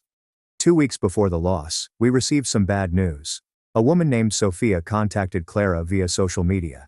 She revealed that she was Ethan's ex-girlfriend from 6 years ago before he met Clara. Sophia saw some divorce-related posts from mutual acquaintances and wanted to warn Clara. According to Sophia, Ethan had also been controlling and manipulative with her. When she attempted to break up with him, he threatened to reveal private images of her to her family and employer. She obtained a restraining order against him, which is why they broke up. Sophia emailed Clara copies of the court paperwork as proof that she was telling the truth. Clara and I were astonished. This pattern of conduct began years before Clara met Ethan. Sophia also said that Ethan had a crush on her younger sister, who was 16 at the time. He would ask Sophia to include her sister in their outings and become enraged when she refused. Clara gave all of the information to her lawyer, who is utilizing it to prepare a case for divorce proceedings. The lawyer stated that this creates a pattern of activity that strengthens Clara's claim. Ethan has not given up attempting to reach us. Last week he arrived at the property and asked to talk with me. Fortunately, I was not present, but Mr. Mueller warned him to leave immediately, or he would call the police for violating the restraining order. Ethan left, but later sent me an email claiming he merely wanted to clarify the air and that everyone had misunderstood his intentions. Adrian has been absolutely supportive throughout this. He drives me to Clara after work every day and calmly waits for me, never rushing. His parents have assured me that I can stay with them for as long as I need to, and they've even helped me set up a tiny savings account into which I deposit some of my weekly earnings. They're teaching me how to budget and plan for the future, which my parents never did. School has been a mixed experience. Some friends have been tolerant and supportive, while others have bought into Ethan's account of events. He's been telling others that I made up things about him because I was upset when he established boundaries for my behavior in his home. A few girls I thought were pals are now giving me icy looks in the hallway. I try to ignore it and concentrate on my studies and those who understand the truth. Clara's divorce case is moving forward. The court date is scheduled for next month. Clara's lawyer is certain that the restraining order, Sophia's testimony, and proof of Ethan's behavior will result in a positive settlement. Ethan has been ordered to continue making mortgage payments on the residence until the court decides how to divide their assets. The victim advocate we talked with has been quite helpful. She connected Clara with a support group for women in similar situations, and she directed me to a teen group that meets monthly to address family issues and coping skills. I didn't want to go at first, but after the first meeting, I discovered how beneficial it was to speak with other teenagers who understood tough family issues. Last weekend, something unexpected occurred. Ethan's mother called Clara. She apologized for her son's behavior, claiming she had noticed indicators of his dominating character over the years, but had made excuses for him. She explained to Clara that Ethan had always been possessive, even as a youngster, and that she and her husband had taken him to treatment when he was younger, but had stopped when he appeared to improve. She volunteered to testify on Clara's behalf if necessary, which may be vital in the divorce proceedings. I'm having fewer nightmares, but I still feel anxious when I'm alone in public places. Adrian showed me some basic self-defense skills, which gave me more confidence. The property has become my safe haven. Working with the horses is therapeutic, and the physical work allows me to sleep better at night. Clara is considering transferring to a new place after the divorce is official. She has a job offer from a company approximately an hour away, and believes a fresh start would be beneficial to her. She asked if I would consider joining her after I graduated next year. I am not sure yet. I've discovered something great with Adrian and at the ranch, but I also want to assist my sister. I don't have to make this decision right away. Ethan sent a beautiful floral arrangement to our parents' house for Clara after learning of the miscarriage. There was a card claiming he was sorry for her loss but still wanted to work things out. Clara dumped the flowers in the trash without hesitation. She remarked that any man who can torture his wife's young sister and then blame her for marital issues does not deserve a second chance. The police contacted Clara yesterday because Ethan was seen driving slowly past our parents' house, which violated the restraining order. They intensified patrols in the vicinity but were unable to apprehend him due to a lack of direct proof.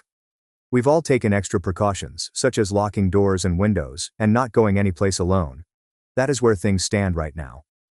Clara is recovering physically and coping with the loss of the baby as she prepares for her court date. I'm settling into my new schedule at the ranch and focusing on completing the school year well. Our parents appear to be stepping up and supporting us when we need them the most. And Ethan remains around the margins of our life, a threat we can't quite get away from. I'll provide an update after the court date, or sooner if something noteworthy occurs. Thank you for your ongoing support and advice. Update 3. It has been 3 months since my last update, and I am pleased to announce that this will be my final post about this topic. So much has happened, and the majority of it has been great. Clara and Ethan finalized their divorce last month. Clara received a permanent restraining order after the judge considered all of the evidence, including Sophia's testimony and paperwork from Ethan's mother about his history of controlling conduct. Ethan was ordered to pay alimony for a year, sell the house, and share the proceeds. The most surprising development occurred during court hearings. Ethan's lawyer submitted proof that I had acted inappropriately with him, including images of me beside the pool and texts that Ethan said I sent him. The judge swiftly established that the texts were made up, and the images were shot without my knowledge while I was swimming at their residence. This backfired on Ethan since it proved I was telling the truth about him observing me. The judge forwarded the case to the district attorney's office for potential criminal charges of fabricating evidence and invasion of privacy. 2 weeks ago, Ethan was detained for breaking the restraining order again.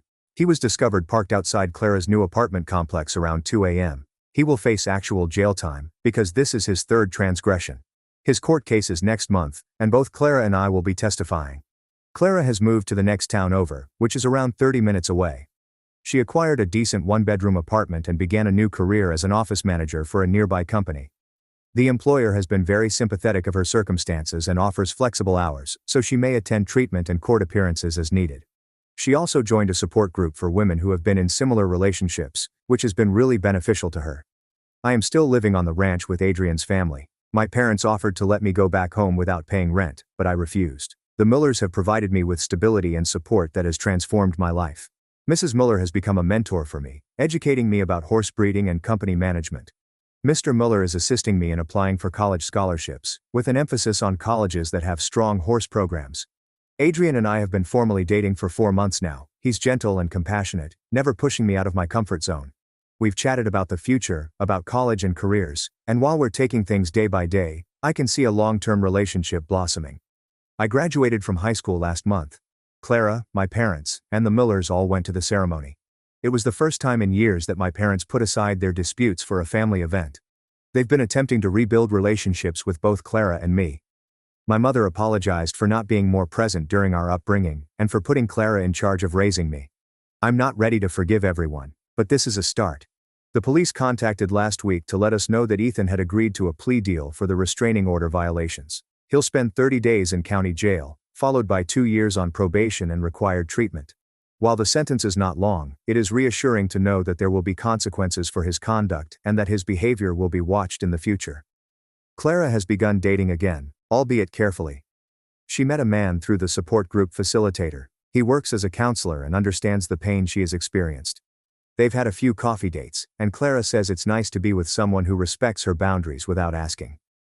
As for me, I've been admitted to a college approximately an hour from the ranch that has a strong agricultural department. I obtained a partial scholarship, and between that, my savings from working at the ranch, and a tiny contribution from my parents, I should be able to cover the first year without taking out any additional loans. Adrian intends to attend the same school, study business management, and eventually take over his family's ranch businesses. I joined a teen support group, which has become a vital part of my life. I've developed pals that understand delicate family relationships, and we help one another through difficult times. The group leader advised that when I've been in the program for a while, I look into becoming a peer counselor, which I am really contemplating. The nightmares have mostly ended. I still feel anxious at times, especially in situations that remind me of that night with Ethan, but it is improving. When my anxiety begins to mount, I use a technique provided by the group leader to ground myself by focusing on and naming concrete objects around me. Clara and I chat every day, whether by phone or text. This event has helped to strengthen our bond. We've agreed to be honest with each other and never allow anyone come between us again. Clara says she is proud of how I handled everything and that I am stronger than she was at my age. Ethan's mother occasionally contacts Clara to inquire about her well-being. She sent me a wonderful graduation card with a gift card inside. She said that she admires my tenacity and hopes I understand that nothing that happened was my fault. It was unexpected, but appreciated. The Millers have become like a second family for me. Last month they took me on a week-long trip to a horse show in a neighboring state. Mrs. Muller connected me to some professional trainers she knows, one of whom offered me a part-time work during college holidays. They have provided me with contacts and opportunities that I was previously unaware of. Looking back on all that transpired, I know how fortunate I was to leave that place when I did. Ethan's conduct was getting worse, and I fear to imagine what would have occurred if I had stayed longer. I'm thankful for Adrian, his family, Clara's bravery, and even my parents' late support. Life is not perfect. Clara is still grieving over her lost baby. I still have moments of dread, and we know Ethan will someday be free, but we are moving forward. We've learned to detect red flags in relationships, to trust our intuition, and to appreciate those who respect boundaries. My family said I was too young to raise my son, and tried to replace him with my grieving sister-in-law, even hiring lawyers to take him from me. What happens when grief turns into obsession? One mother's heartbreaking journey to protect her child from her own family's twisted plans will leave you speechless. I'm Kane, a 30-year-old woman who just had her first child 3 weeks ago. My son Oliver is perfect and healthy.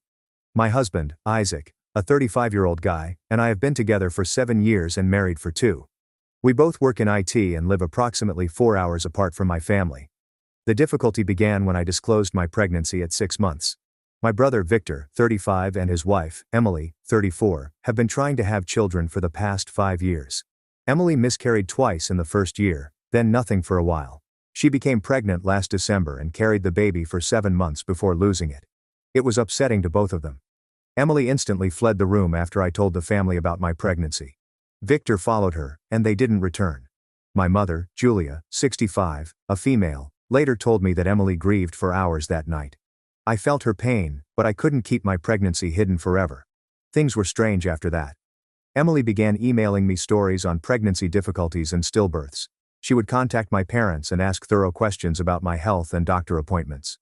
When I returned home for Christmas, she started patting my belly without asking and making statements about how she would be the best person to care for the kid. My mother raised Victor and me after our father died when I was 15. She has always been protective of both of her children, but she has a soft spot for Victor because he stayed close to home while I went away to college and employment. She adores Emily, and treats her as if she were the daughter she never had. Following Christmas, my mother began having unusual chats with me. She would query if Isaac and I were truly prepared for parenthood because we both worked long hours. She questioned whether we had enough money saved, and if our flat was large enough. She kept mentioning Emily's part-time work from home, which would give her more time to care for a kid. I assumed she was just concerned about me being a first-time mother so far from relatives. Then, in February, at 8 months pregnant, she called with a proposal that made my blood run cold. She stated that Emily was having a really difficult time since her loss. The grief counselor recommended that being among newborns could help her heal. My mother asked Emily if she could come stay with us for a few weeks after Oliver was born to help with the baby and bond with him. I told her categorically not. That's when she disclosed her true plan. My mother stated that Emily and Victor had discussed adoption possibilities, but they were costly and had extensive waiting lists.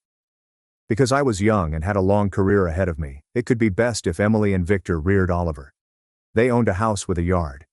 Emily could become a stay-at-home mother, and they were more mature and financially secure. I hung up with her. Isaac worked late that night. I sat in our nursery, gazing at all of the items we had purchased for our kid, trying to absorb what had just occurred. My own mother suggested I give my baby to my brother's wife. The calls started the following day, not only from my parents but also from Victor. He claimed Emily was rarely eating or sleeping. She had converted the extra room into a nursery and was purchasing baby clothing. He was concerned about her mental state and thought that having a baby to care for could help her. He suggested I'd be helping Emily heal while also improving Oliver's life. He pointed out that Isaac and I hadn't even married yet, lived in a small apartment, and both worked 60-hour weeks. How could we possibly provide the attention that a child deserved? I informed Victor that Isaac and I were intending to marry before the baby arrived, and that many working parents have healthy, happy children. He accused me of being selfish and emphasized the importance of family support. The pressure increased during the next few weeks. My mother would call crying about Emily fading away from grief.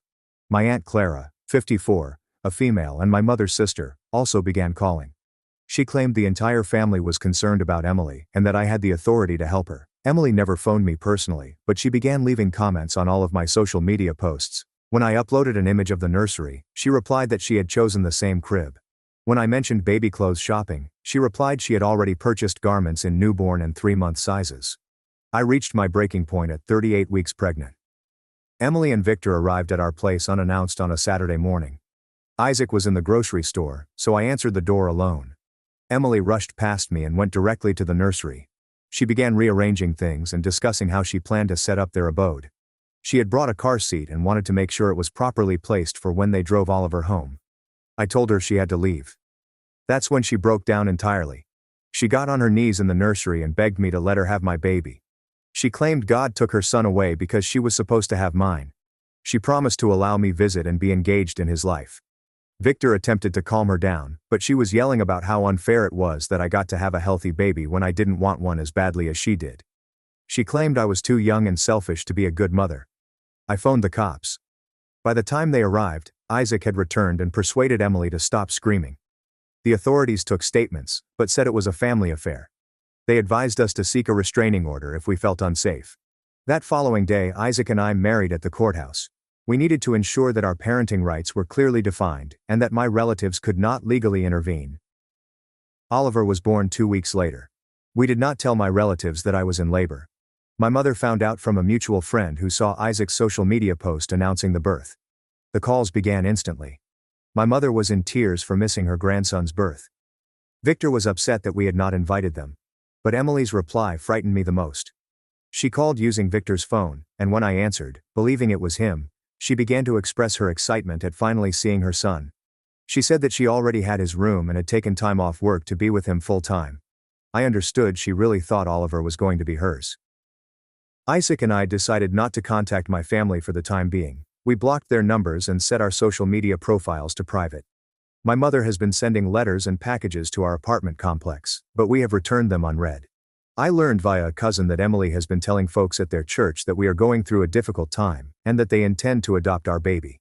She has been collecting contributions for baby supplies and has put up a nursery for guests to see. My mother has been telling relatives that we are being influenced by Isaac's family and will finally come to our senses. She claims Emily only needs time to bond with Oliver, and everything will work out. I never expected my mother to endorse someone else's claim to my child. I thought families were supposed to protect one another, not collaborate to take away what was most important. Isaac has been amazing throughout this. His parents are across the country, but they've been supportive and offered to help us relocate if necessary. They were taken aback when I told them what my family was doing. We're thinking of moving before Oliver gets older. I don't want to live in terror that my brother and his wife will try to steal him. I also do not want Oliver to grow up believing that he belongs to someone else. The most difficult aspect is grieving the family bonds I thought I had. I was confident that my mother would always be there for me. I imagined my brother would be protective of me and thrilled to be an uncle. Instead, they've chosen Emily's illusion over my rights as Oliver's mom. I keep worrying if I'm being overly harsh. Emily has been through significant trauma, and sadness can drive individuals to do desperate things. However, yearning to parent someone else's child is more than just grief. It's something far more troubling. Isaac believes we should hire a lawyer to document everything in case we need legal protection later. Part of me hopes that this will all go away once Emily receives good care, but another part of me realizes that this may be our new future. I simply want to raise my son in peace, without continuously looking over my shoulder. I never imagined being a mother would mean losing the rest of my family. Update 1. I hadn't planned to post again, but things have gotten more problematic. Oliver is 11 weeks old and thriving. The newborn phase has been difficult, but Isaac and I are coping well. We've settled into a rhythm, and I want to return to work in a few weeks. A month ago, I decided to contact my mother's pastor at their church. Pastor Harris, a 50-year-old guy, has known our family for years and conducted Victor and Emily's wedding. I believed he would be able to assist Emily realize that what she's doing is unhealthy. I called him on Tuesday evening to explain the issue. I enjoyed that he listened without interrupting. When I finished, he indicated he had noticed some worrying behavior from Emily, but had not realized the whole gravity of the situation. He informed me that Emily had been visiting him for counseling sessions about her loss, which was normal and healthy. What troubled him was that she had begun talking about a baby joining their family soon. When he probed for information, she became evasive and changed the subject. Pastor Harris stated that he would meet with Emily and Victor together and try to help them understand that their current path was unhealthy for everyone concerned. He also offered to mediate a conversation between our families, if we agreed. I agreed to allow him 2 weeks to work on them, then we would reassess. The first week passed quietly. No calls, no unexpected visits, and no packages. Isaac and I began to believe that professional involvement would help Emily confront reality. Then Pastor Harris called back with an update that made matters worse. He'd met with Victor and Emily 3 times. During the first meeting, Victor appeared to recognize that their plan was unrealistic. He acknowledged that Emily's sadness had impaired their judgment and that they should support our decision to retain Oliver. Emily, on the other hand, responded in an entirely different way. She argued that I had requested them to raise Oliver since Isaac and I were not prepared for parenting. She suggested our no-contact policy was merely momentary stress and that we'd come around once we saw how difficult parenting was.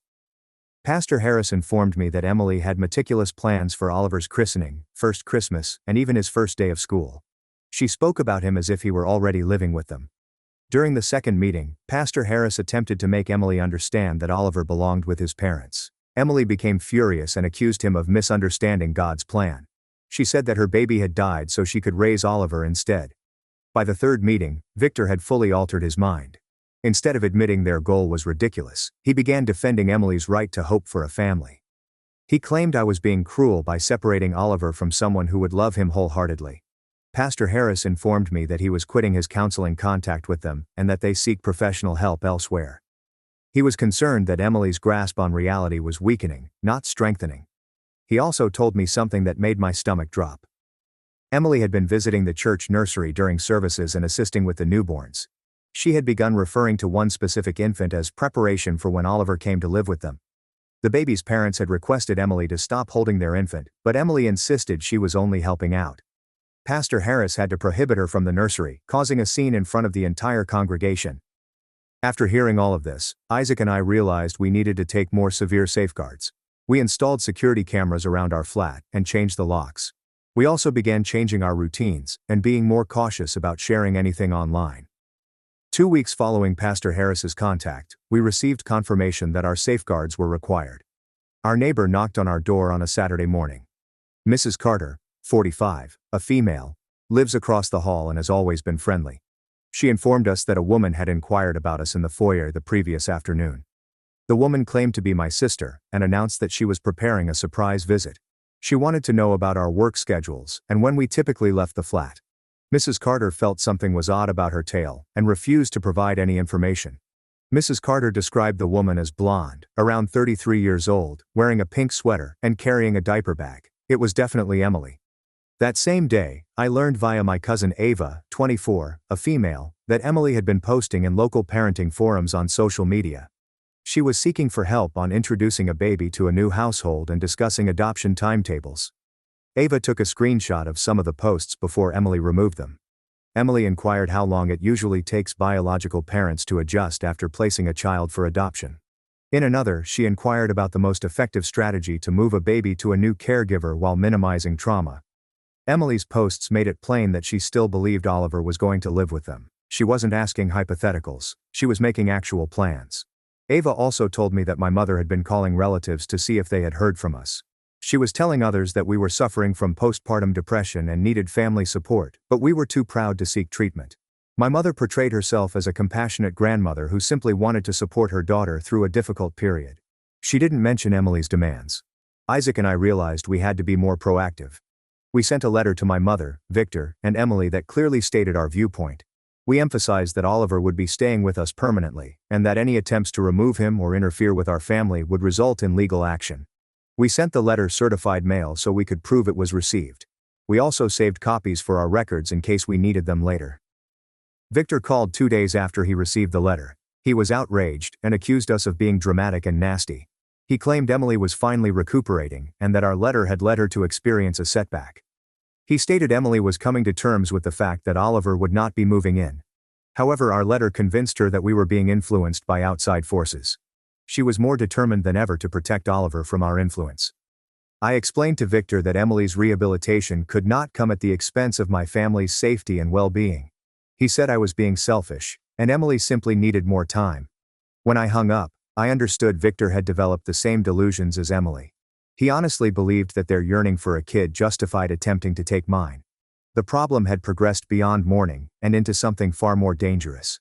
Emily wasn't only hoping things would turn out in her favor, she was actively preparing to take Oliver away from us. Isaac and I started browsing for apartments in other places. We weren't ready to relocate yet, but we wanted to be prepared if things deteriorated further. We also spoke with a family lawyer who specializes in custody and protective orders. She reviewed our paperwork and informed us that we have grounds for a restraining order if Emily made any further direct contact or threats. The lawyer also recommended that we keep a full record of all interactions and situations. She stated that if this ever went to court, we would require clear evidence of the pattern of harassment and delusion. I never dreamed I'd need legal protection from my own family, but Emily's conduct was becoming increasingly unpredictable, and my mother and Victor were enabling her rather than getting her the care she required. Oliver was growing and changing every day, and I wanted to cherish these early months with him. Instead, I was always concerned about keeping him safe from those who should have been celebrating his arrival. Update 2. Oliver is already 7 months old and has begun crawling. He is such a pleasant baby that rarely cries unless he is hungry or weary. Isaac and I have settled into our parenting routine, and I've been back at work for 3 months. Things had been peaceful in the family until last week, when everything burst in ways I hadn't expected. My cousin Ava called me on Monday evening with news that would change everything. She had been hesitant to become involved in the family conflict, but what she discovered convinced her she needed to speak out. Ava works as a social worker in the county where my mother and Victor live. Last month she was given a case involving a couple who had been reported for seeking to buy a baby through illicit means. When Ava came for the house visit, she was surprised to learn that the pair was Victor and Emily. A neighbor called the county after overhearing Emily on the phone discussing financial arrangements for a private adoption, which sounded fishy.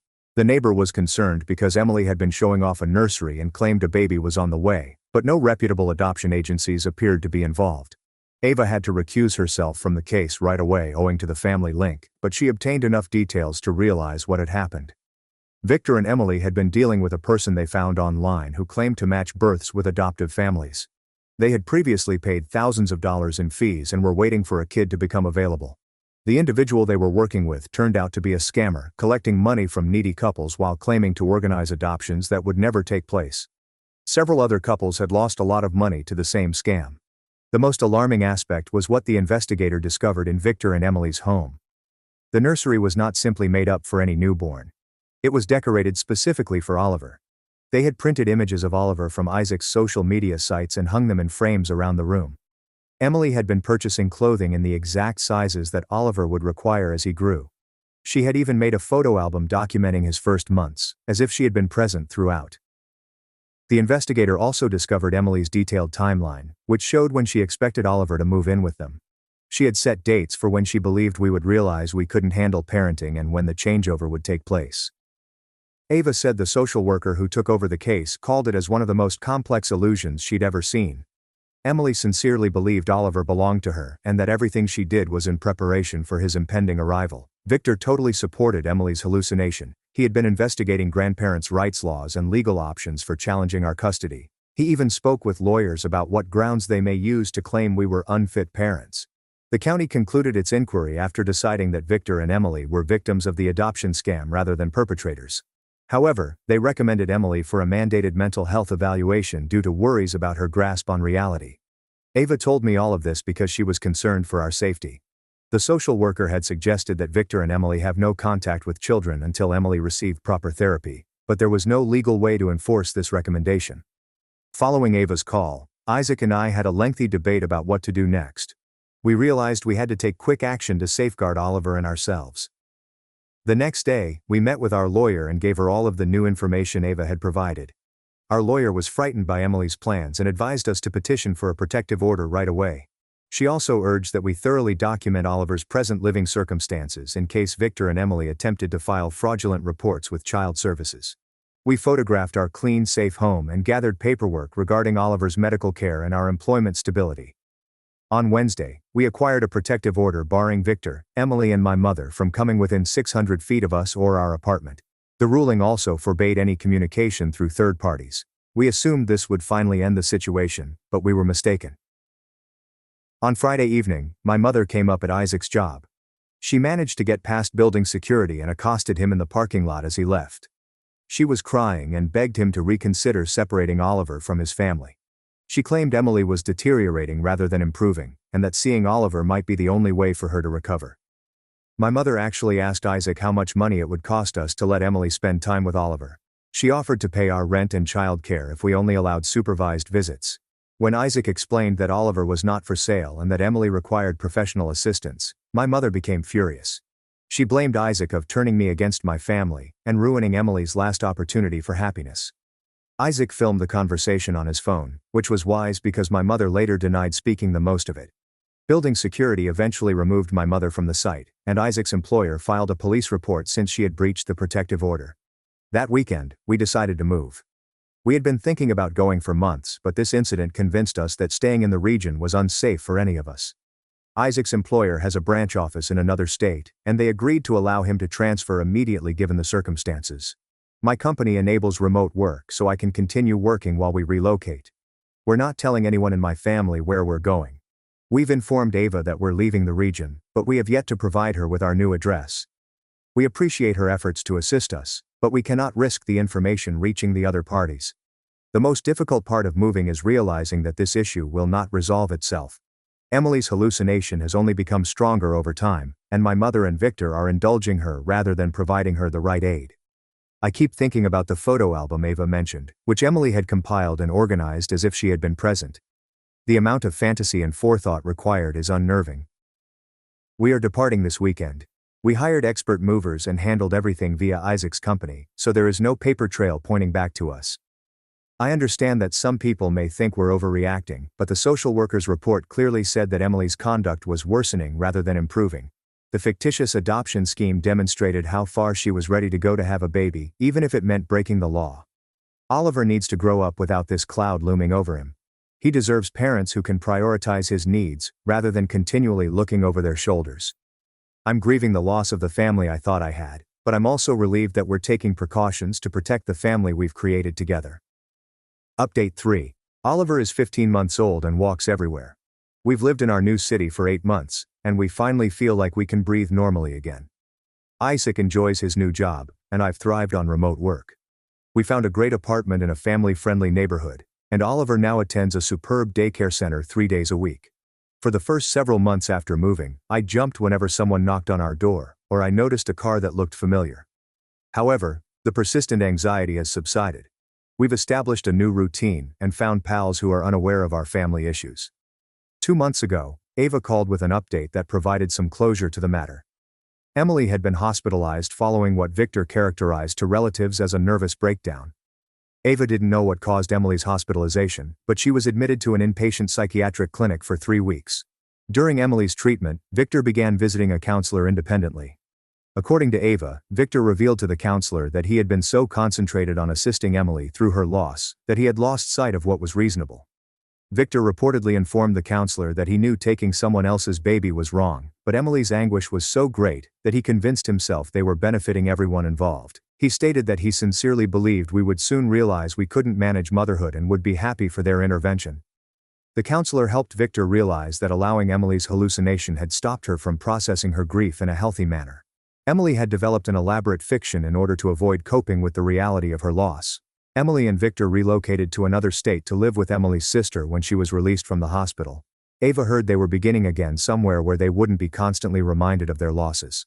My mother appears to have battled with the impact of everything that transpired. Several family members have distanced themselves from her after learning about her role and urging us to give up Oliver.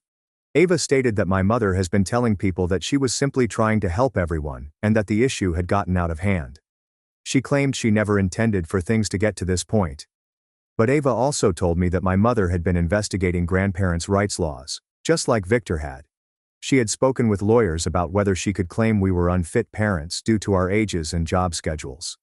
My mother apparently believed that if she could establish a legal case for the family to gain custody, we would finally agree to let Emily raise Oliver rather than fight in court. She truly believed that this was a sensible answer that would please everyone. This reaffirmed that we had made the right decision in moving. My mother had done more than just put us under emotional pressure. She had aggressively sought to undermine our parenting rights. Ava asked if I wanted her to forward my mother's request for contact information, so that she might try to re-establish our relationship. I told Ava no.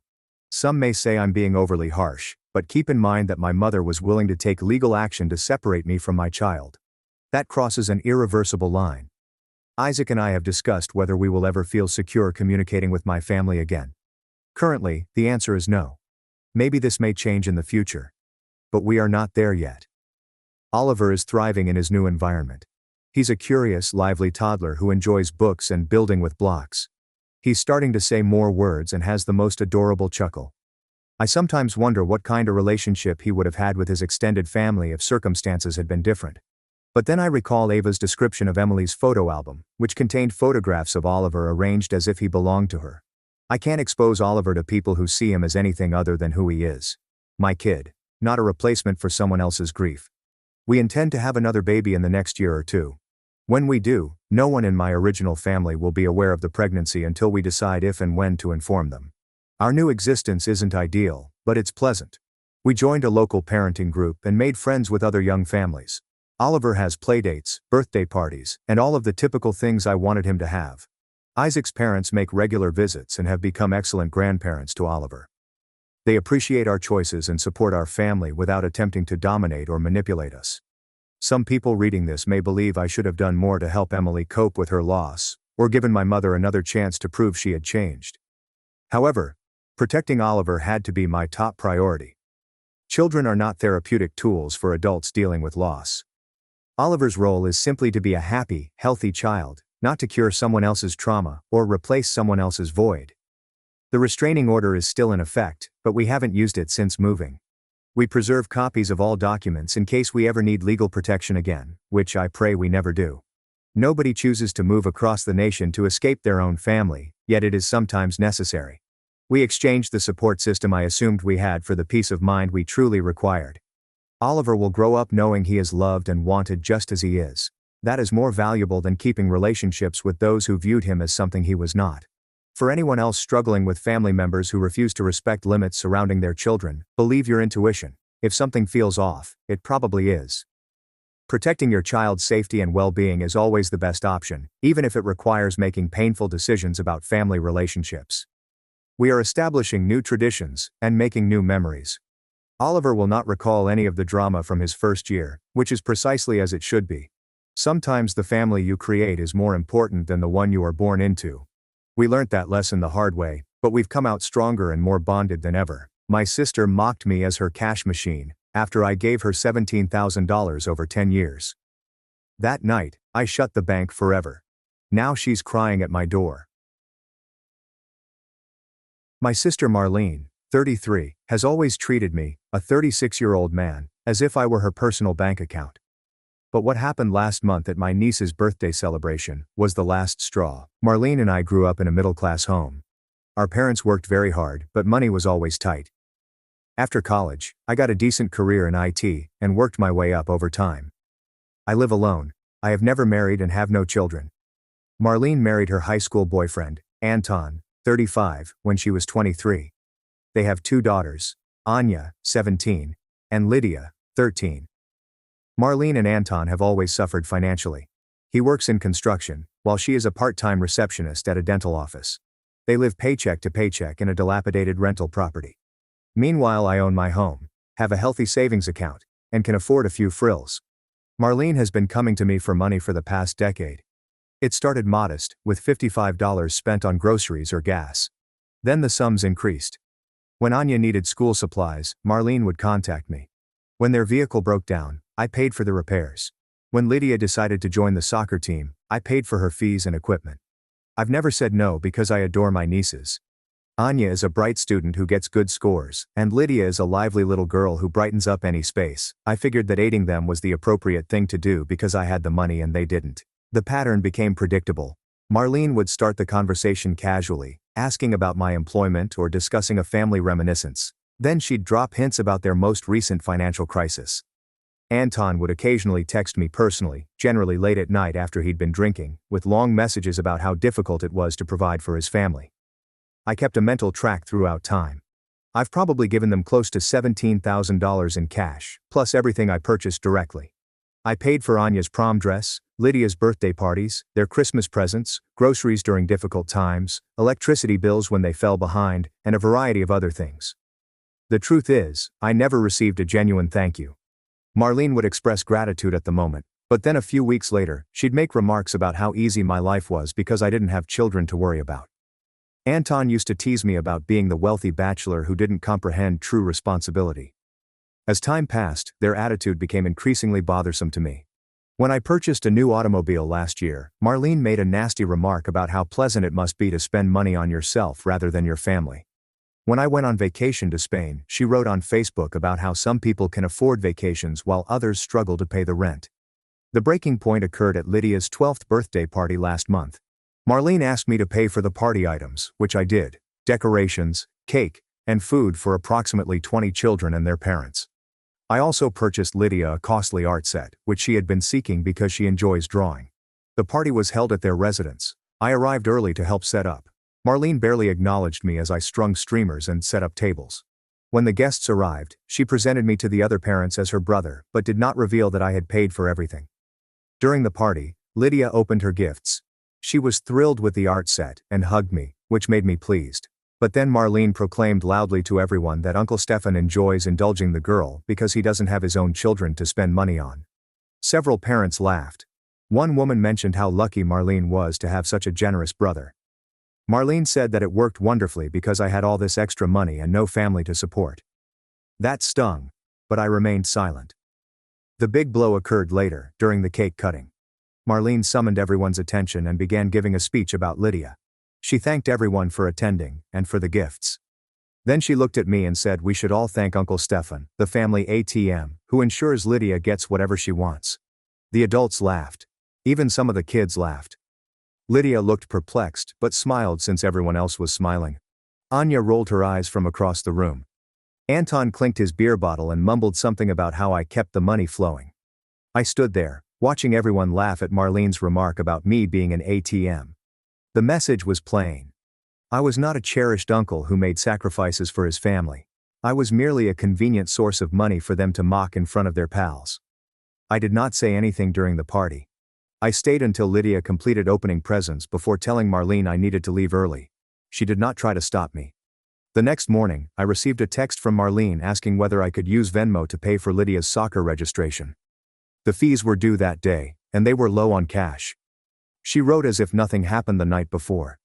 I stared at the message for a long time. Then I replied back that I would not send any more money. Marlene contacted me right away, wondering what I meant. I told her that after being referred to as the family ATM in front of all her friends, I'd had enough of being treated like a bank account rather than a brother. She became defensive and said it was just a joke. She stated I was very sensitive and that everyone knew she admired me. When I told out that she had never expressed gratitude, she hung up on me. Within an hour, Anton wrote me a lengthy message about how I was punishing his children for an innocuous comment. He claimed Marlene meant nothing by it, and that I was being dramatic. He reminded me that family supports family, and that I had always been there for them. I remarked that being family does not imply accepting rudeness. I assured him they could handle their financial difficulties without me from now on. That's when the really harassment began. Marlene called me 5 times in one day. When I didn't respond, she had Lydia contact me, crying about being unable to play soccer.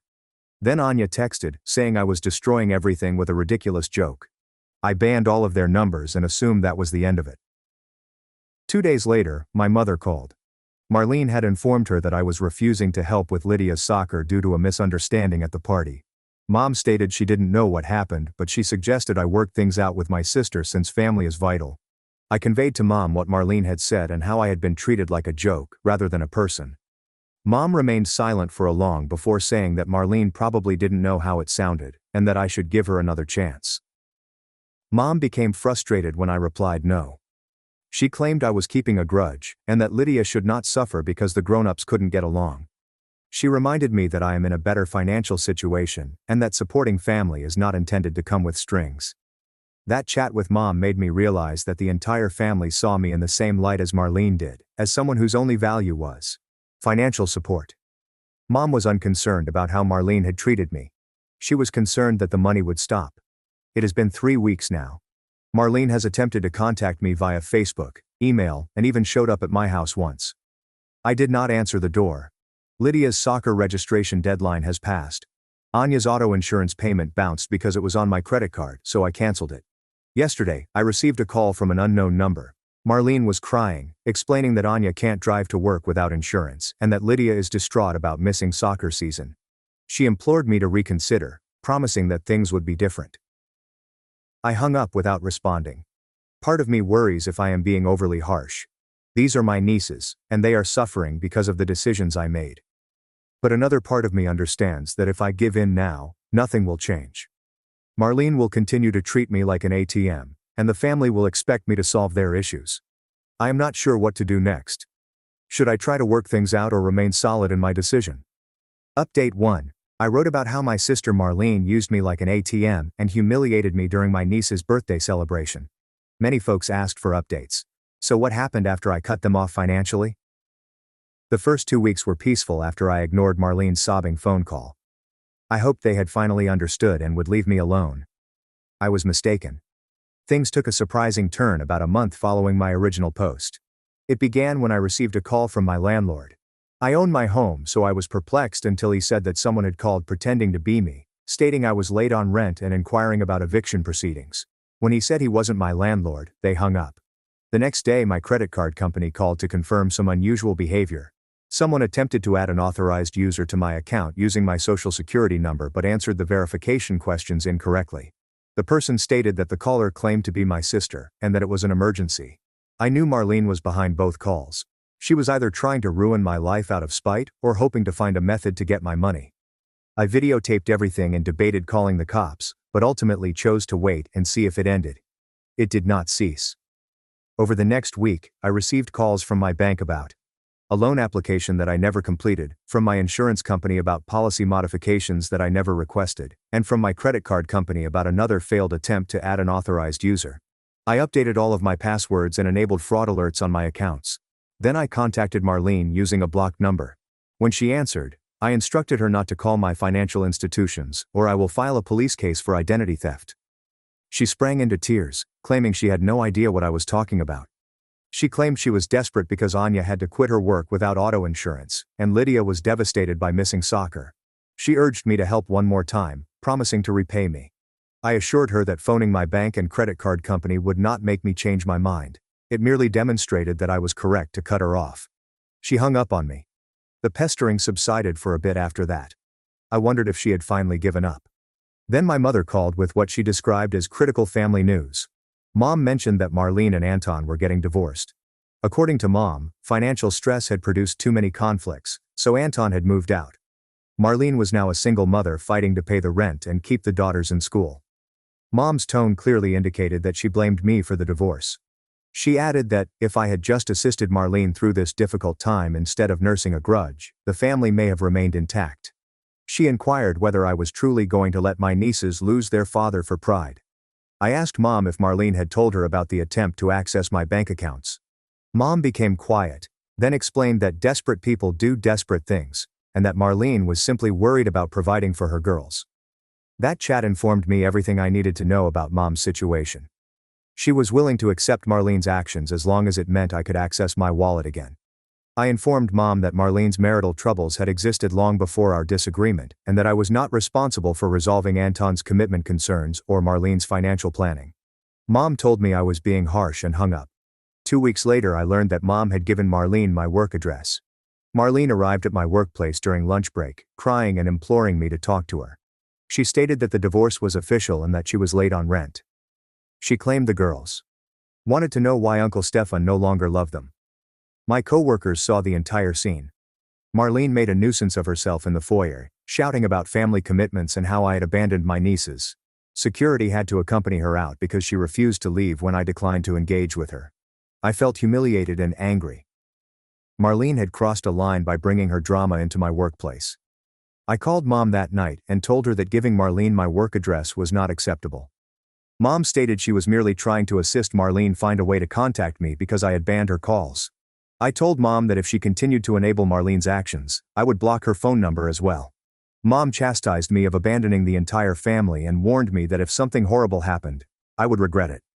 The next day, Anya sent me a Facebook message. She said she understood I was upset with her mother, but she begged if I could at least help with her graduation fees. She claimed she had worked hard to graduate early and that college was her ticket out of their situation. I felt sorry for Anya. She's a decent girl who's gotten caught up in this situation, but I recognized that supporting her would only perpetuate the pattern. Marlene would take that as proof that she could still manipulate me via the females. I sent Anya a message stating that while I couldn't help with graduation fees, I was pleased of her hard work in school. I advised she look into college financial help and scholarships, and I assured her that her mother's decisions were not her fault. Anya reacted angrily. She claimed I was selfish and was ruining her future because I couldn't get over one foolish comment her mother made. She stated that Lydia is upset about not being able to play soccer, and has asked why I no longer visit. The message stung more than anything Marlene had done. Anya was becoming more like her mother, believing that she deserved my money rather than something I decided to provide. I did not react to her message. I learned last week via a mutual friend that Marlene had set up a GoFundMe campaign to help Anya with her graduation and college fees. The post presented Marlene as a struggling single mother whose brother had abandoned the family in their hour of need. It portrayed me as rich and heartless. Before being pulled down, the GoFundMe raised approximately $300. I'm not sure if Marlene removed it herself, or if GoFundMe did it, because it was misleading. I've been debating if I should contact Anya for her graduation despite everything that has happened. Part of me wants to keep contact with my nieces, but I'm not sure it's possible without Marlene's interference. For the time being, I intend to stick to my decision. Marlene caused this problem via her arrogant attitude and contempt. I'm not going to save her from the repercussions of her own decisions. Update 2. Another update on the situation with my sister Marlene and her daughters. Things have gotten more convoluted, and I learned some new information that has changed my perspective on the situation. After my last report, I had not heard from Marlene or the girls for approximately 2 months. I felt they had finally recognized that I was not going to change my mind. I was mistaken, but not in the way I thought. Last month, I saw Marlene's friend Katrin at the grocery store. We had met several times at family events over the years. Katrin was uneasy when she saw me, but she paused to speak. She informed me that Marlene had been telling others a very different account of events. According to Marlene, I volunteered to pay for Lydia's full soccer season as well as Anya's auto insurance, but changed my mind at the last minute for no apparent reason. Marlene said that I had been untrustworthy with money for years, promising things, but then backing out when it was inconvenient. Katrin claimed she believed Marlene's statement until she heard from others who attended Lydia's birthday celebration. Someone brought up Marlene's ATM comment, and Katrin realized she had lied about what transpired. Katrin also revealed something I didn't know. Marlene had been borrowing money from other family members and acquaintances, explaining that I generally assisted with bills but was experiencing financial difficulties. She had persuaded Katrin to lend her $500 for Lydia's soccer registration, alleging that I had agreed to refund Katrin but then couldn't due to an unforeseen expense. I was stunned. Marlene hadn't simply been collecting money from me for years. She had been exploiting my status as the family assistance to coerce others into loan her money. She had made me an unsuspecting participant in her strategy to avoid accepting responsibility for her finances. Katrin stated that she began asking inquiries after hearing about the birthday party event. She discovered that Marlene owed money to at least 4 separate friends and family members, all of whom had borrowed it with the expectation that I would someday pay it back. The worst part was discovering that Marlene had been telling folks I was untrustworthy and selfish when they inquired about being paid back. She'd portrayed herself as the victim of my inconsistencies, making others feel sorry for her and less likely to press her for payback. I asked Katrin how much Marlene owed overall. She didn't know the exact sums, but she thought it was several $1,000s divided between multiple persons. Marlene had been conducting a small-scale pyramid scam, with me as the unwary top. This information shifted my perspective on the ATM comment. Marlene had not just made a joke about me. She had been controlling her reputation in front of the other parents, ensuring that they saw me as the family bank account, allowing her to draw from them later if necessary. Katrin apologized for trusting Marlene's lies, and expressed regret for not seeing through them sooner. She inquired whether I intended to take any action in response to Marlene's dishonesty. I told Katrin I'd think about it, but I honestly didn't know what to do. Marlene had not technically stolen from me, and the people she misled would have to decide whether to seek restitution. 2 weeks after talking with Katrin, I received a call from my uncle Jacob, my father's brother. He claimed he'd heard about Marlene and my problems, and wanted to provide his perspective as someone who had known our family for decades. Uncle Jacob informed me that Marlene had lately called him and asked for a loan to meet Anya's graduation fees. She informed him that I typically assisted with large bills, but was being vengeful over a little family quarrel. She had asked for $1,200, and I had agreed to reimburse him once I had cooled down. Uncle Jacob mentioned that something about Marlene's tale didn't feel right, so he called Mom for further information. Mom had grudgingly informed him of the birthday party incident and Marlene's financial manipulating tactics. Uncle Jacob was enraged when he discovered the truth. He stated he'd seen this pattern previously in other families, where one individual becomes the designated financial helper while everyone else abandons duty.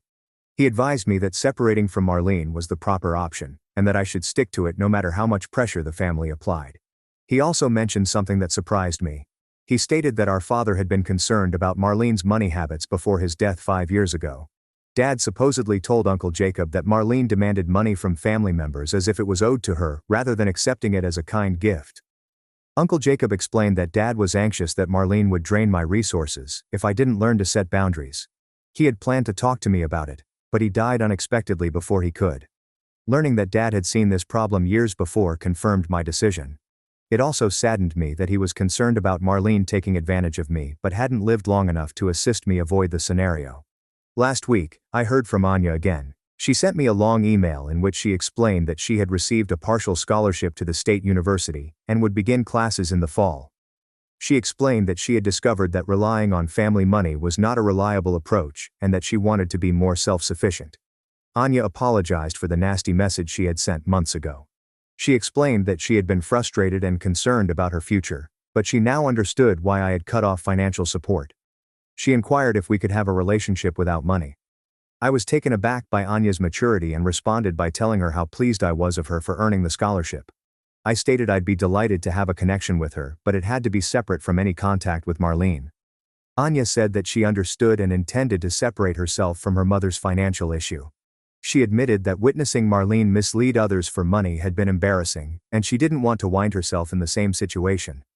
Lydia is still little and has no idea why I stopped visiting. According to Anya, Lydia occasionally inquires about me, but Marlene has mainly ceased talking about me around the daughters. I haven't heard directly from Marlene in months. Katrin informed me that Marlene's GoFundMe campaigns had all failed, and that people were beginning to ask direct questions about the money she owed them. I feel okay about keeping my limits, especially after knowing about Marlene's larger history of financial deception. Anya's email gave me hope that at least one of my nieces understands the situation and wishes to maintain an honest relationship. I intend to stay in touch with Anya once she begins college, but I will not provide any financial assistance. If she wants a relationship with me, it will be based on familial ties rather than money. Update 3. This will be my final update on the situation with Marlene. A lot has transpired since my last post, and I believe this chapter of my life is now over. Anya began college in the autumn, and we've maintained regular touch. She contacts me every few weeks to discuss her academics and school life. We have developed a positive friendship that has nothing to do with money. She studies business and works part-time at the university library. She seemed content and independent. Anya informed me that Marlene attempted to get her to beg me for money several times during her first semester. Marlene advised that Anya explain it was for textbooks or meal plans, which sounded acceptable.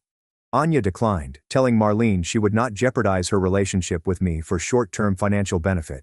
This resulted in a large brawl between them. Marlene accused Anya of choosing me over her mother. Anya stated that she was not choosing anyone, but that she was tired of Marlene's financial troubles dominating all family relationships. Marlene and Lydia relocated to a smaller apartment in November. According to Anya, Marlene eventually admitted that she couldn't afford their old rent without outside assistance. The new location is farther from Lydia's school, but Marlene got a job closer to the new apartment that pays slightly more. Lydia has adapted to the adjustments better than anyone anticipated.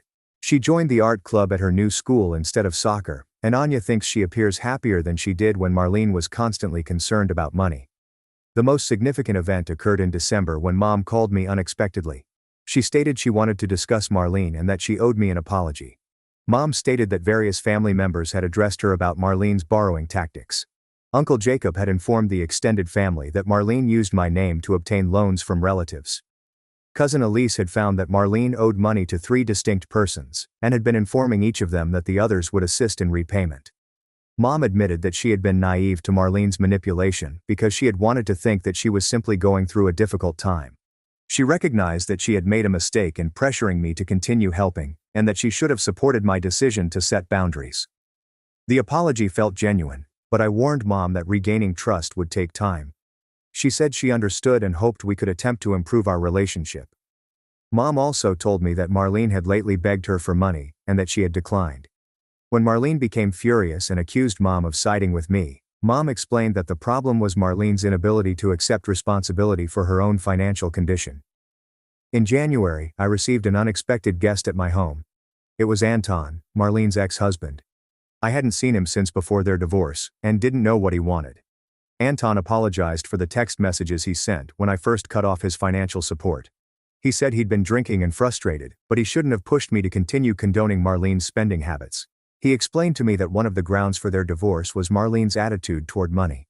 She had expected him to earn more to meet her spending needs, and when he didn't, she became bitter and critical. She also suggested that he approach me directly for money, because I was family. Anton explained that Marlene perceived other people's money as a solution to her problems rather than addressing the underlying causes. He tried to talk to her about budgeting and financial planning, but she ignored his concerns, saying that family members should help each other unconditionally.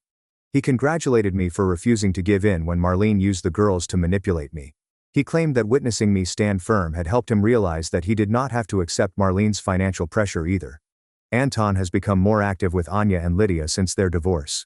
He picks them up every other weekend and has been teaching Lydia how to manage a tiny stipend from her part-time work. Anya told me that both girls have a better relationship with him now that he isn't constantly worried about Marlene's spending habits.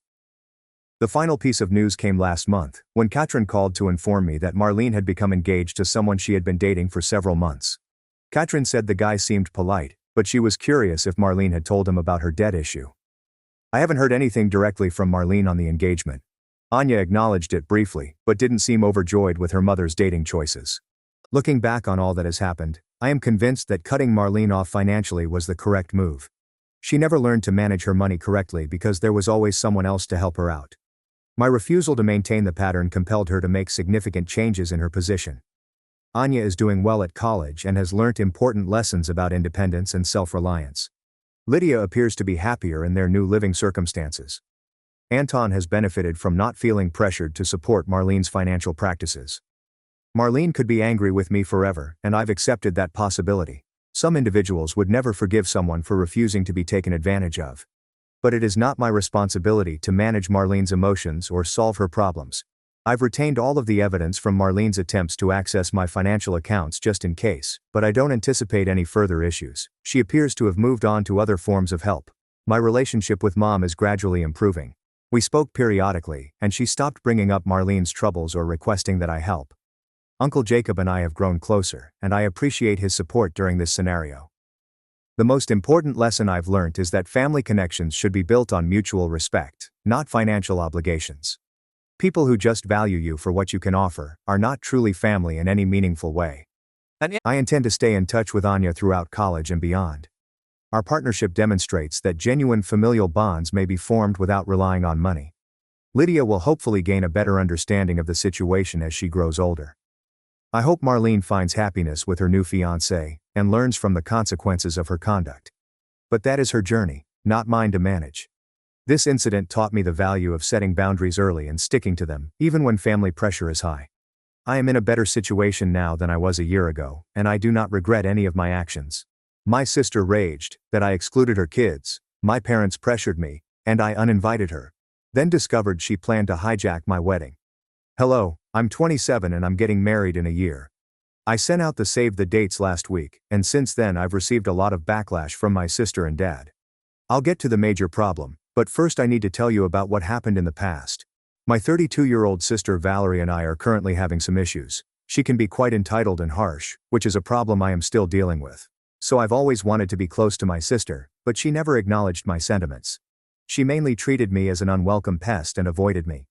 I was young and stupid, and I believed that I could make my sister love me. She was like my idol, and I hoped to have a nice relationship with her.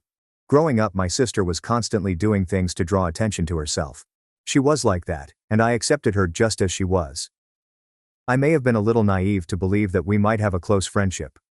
I believe I finally woke up when she told me I wasn't invited to her wedding. Valerie told me that her wedding would be child-free, thus I was not allowed to attend. Here's the problem though. Her wedding was only a week away from my 18th birthday. I cried and begged my sister to make an exception because the situation was ludicrous. She tagged me as a child. Her venue wasn't child-friendly. She wasn't even planning to serve booze. She didn't have a solid cause to exclude me. I suppose she genuinely didn't want me at the wedding. Anyway, I couldn't persuade her to change her decision, and she rejected me despite my pleas. My parents refused to intervene. Starting that day, I began to remove myself from my sister. Valerie either didn't notice or didn't mind. I'm leaning towards the latter. I have a strange relationship with her and don't know her spouse very well. We only meet during family events and do not have any one-on-one conversation. I love her 2 children, but I'm not connected to them either. Valerie never makes an attempt to spend time with me alone or invites me to her house. I tried when her children were born, but she ignored or dismissed my efforts to get closer. I eventually abandoned trying and focused on family members who genuinely wanted me in their lives. All of this history will help you comprehend my situation better. So I got engaged and planned a date with my fiancé. We agreed early on that we did not want children at our wedding. We created save the dates and emailed them to relatives and friends so they could be prepared. We also mentioned that the wedding was meant to be fully child-free. Valerie also received an invitation. I was about to move on and concentrate on making plans when something happened that prompted me to write this post. My sister contacted me a few days ago and told me that I must be fooling her. I didn't understand what all the uproar was about, so I politely asked her to explain what was wrong. Then, via her rants, I realized she was upset with the fact that I was having a childless wedding. Can you imagine it, guys? The woman who had a childless wedding was upset that I was having one. I couldn't believe what she said. I kept asking her whether she was serious, or if I had misunderstood anything. But my sister vehemently verified that I was correct in my assumption. She was upset that I was excluding children from the wedding. I informed her that it was my wedding, and I had complete control over how it would be carried out. And I made it obvious to her that I did not want kids at the wedding. My sister shouted at me, calling me an immature and entitled bridezilla because I planned to exclude my innocent nieces and nephews from the wedding.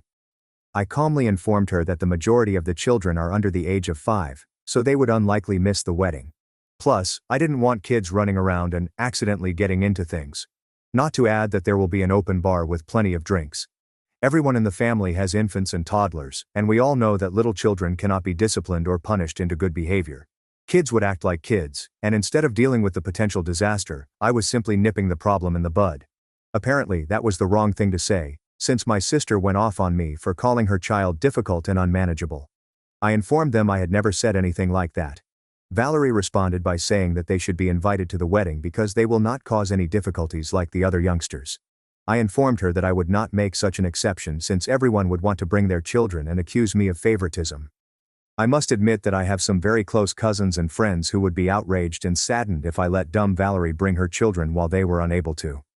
I explained everything to my sister, but she wasn't having it. The woman screamed and yelled at me non-stop. After a while, I became really irritated with her and told her that she had no right to yell at me since she herself had a childless wedding. I told her that she hadn't even let me, her own sister, attend her wedding. I was eliminating minors when she had excluded her own sister, who was only a week away from becoming 18. My sister didn't like that. She started ranting at me again, telling me that I was being petty, vengeful, and immature by holding on to ridiculous grudges. She referred to me as a crazy woman and claimed that I was doing this on purpose to spite her for something she did years ago. I was about to inform her that this wasn't even about her when she abruptly hung up. I did not bother contacting out again, so there has been complete silence on my end. My sister, on the other hand, is calling me names and blowing up the phone. She has also enlisted my folks, who have blown up my phone. My parents are advising me that this child-free wedding is probably not a good idea and that I shouldn't be callous by excluding my own nephews. They also keep telling me that I shouldn't damage my connection with my sister over this one item, and that it's only a minor request on her part. I do not see how this is a request, let alone a tiny one. I'm also pretty upset with my folks right now. I spoke with my fiancé, and he agreed that he does not want to make exceptions either. If anything, he is irritated by my sister's and parents' attempts to persuade me otherwise. They know what my sister did at her wedding, so he's upset that they're condemning me for the same thing. He does not want children at the wedding, and his family is perfectly cool with that. So my boyfriend is entirely on board, and he doesn't even want my ugly sister to attend the wedding. But my dad and sister are arguing the opposite. They're also trying to blackmail me, which isn't humorous. I adore my nephews, even though we are not particularly close, and it makes me feel a little guilty. With the wedding preparations and my busy job, I feel like I'll go insane. Could you please tell me what I need to do now? I literally can't take their garbage anymore. I'm already thinking about eloping, and would have if it weren't for my fiancé's family. They did nothing wrong, and I don't want them to miss their son's special day. But this foolishness from my family is making me reconsider every decision I've made in life. Edit. Due to the high volume of comments, I am unable to respond to everyone. So I'm going to address a couple issues in this revision. I'll add more information in a lengthier post, and this one is only for the questions that keep coming up. I anticipated that some people would judge me for having a childless wedding. I do not see anything incorrect with my request. If I had adolescent cousins, I would have included them. However, all of the family's minors are no older than 6 or 7. Please don't pretend that youngsters can't damage things. There is also the issue that weddings are long and dull for children. None of them would like that. Sending them home after the ceremony would be impolite and make them feel bad. That is why I do not want to include them in any aspect of the wedding. You also wanted to know what my sister said when I questioned her about her hypocrisy. Well, she had some faulty logic to back up her claims. She explained that no one had children at the time, therefore it made sense for her to have a childless wedding, but now that most of my cousins have children, I should include them in the party. I now understand I would have been the sole underage attendee at Valerie's wedding. None of her acquaintances had married that early, and none of our cousins had children at the time. I was the family's youngest member, but Mom made no exception for me. I'm beginning to wonder why my parents let her do everything she wanted, and I'm having second thoughts about my decision. I had urged them to persuade Valerie to invite me, but my parents had informed me that it was her special day, thus they had no say in the matter.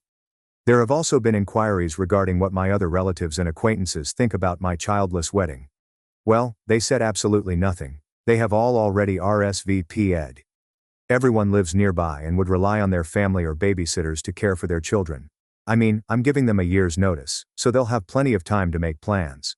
I believe some of them are secretly pleased to have some time away from the children without feeling terrible about it. Instead of being a parent all day, I'm giving them the opportunity to relax and have some fun. Update 1. Wow. It feels strange to have so many comments on my post. Although I received a lot of varied feedback, the majority of the negative comments came from folks who despise child-free weddings. I don't understand why some of you believe your child belongs everywhere. Do you travel to adult-only areas and then insist on bringing your children with you? I just don't get the logic. Entitled people like you are the reason couples choose child-free weddings in the first place. Unfortunately, children make mistakes. Period.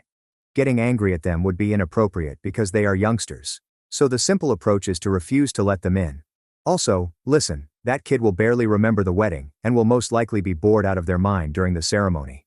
Do you know what bored youngsters do at wedding ceremonies? Stop acting as if children deserve to be anywhere. You two are no better than my sister.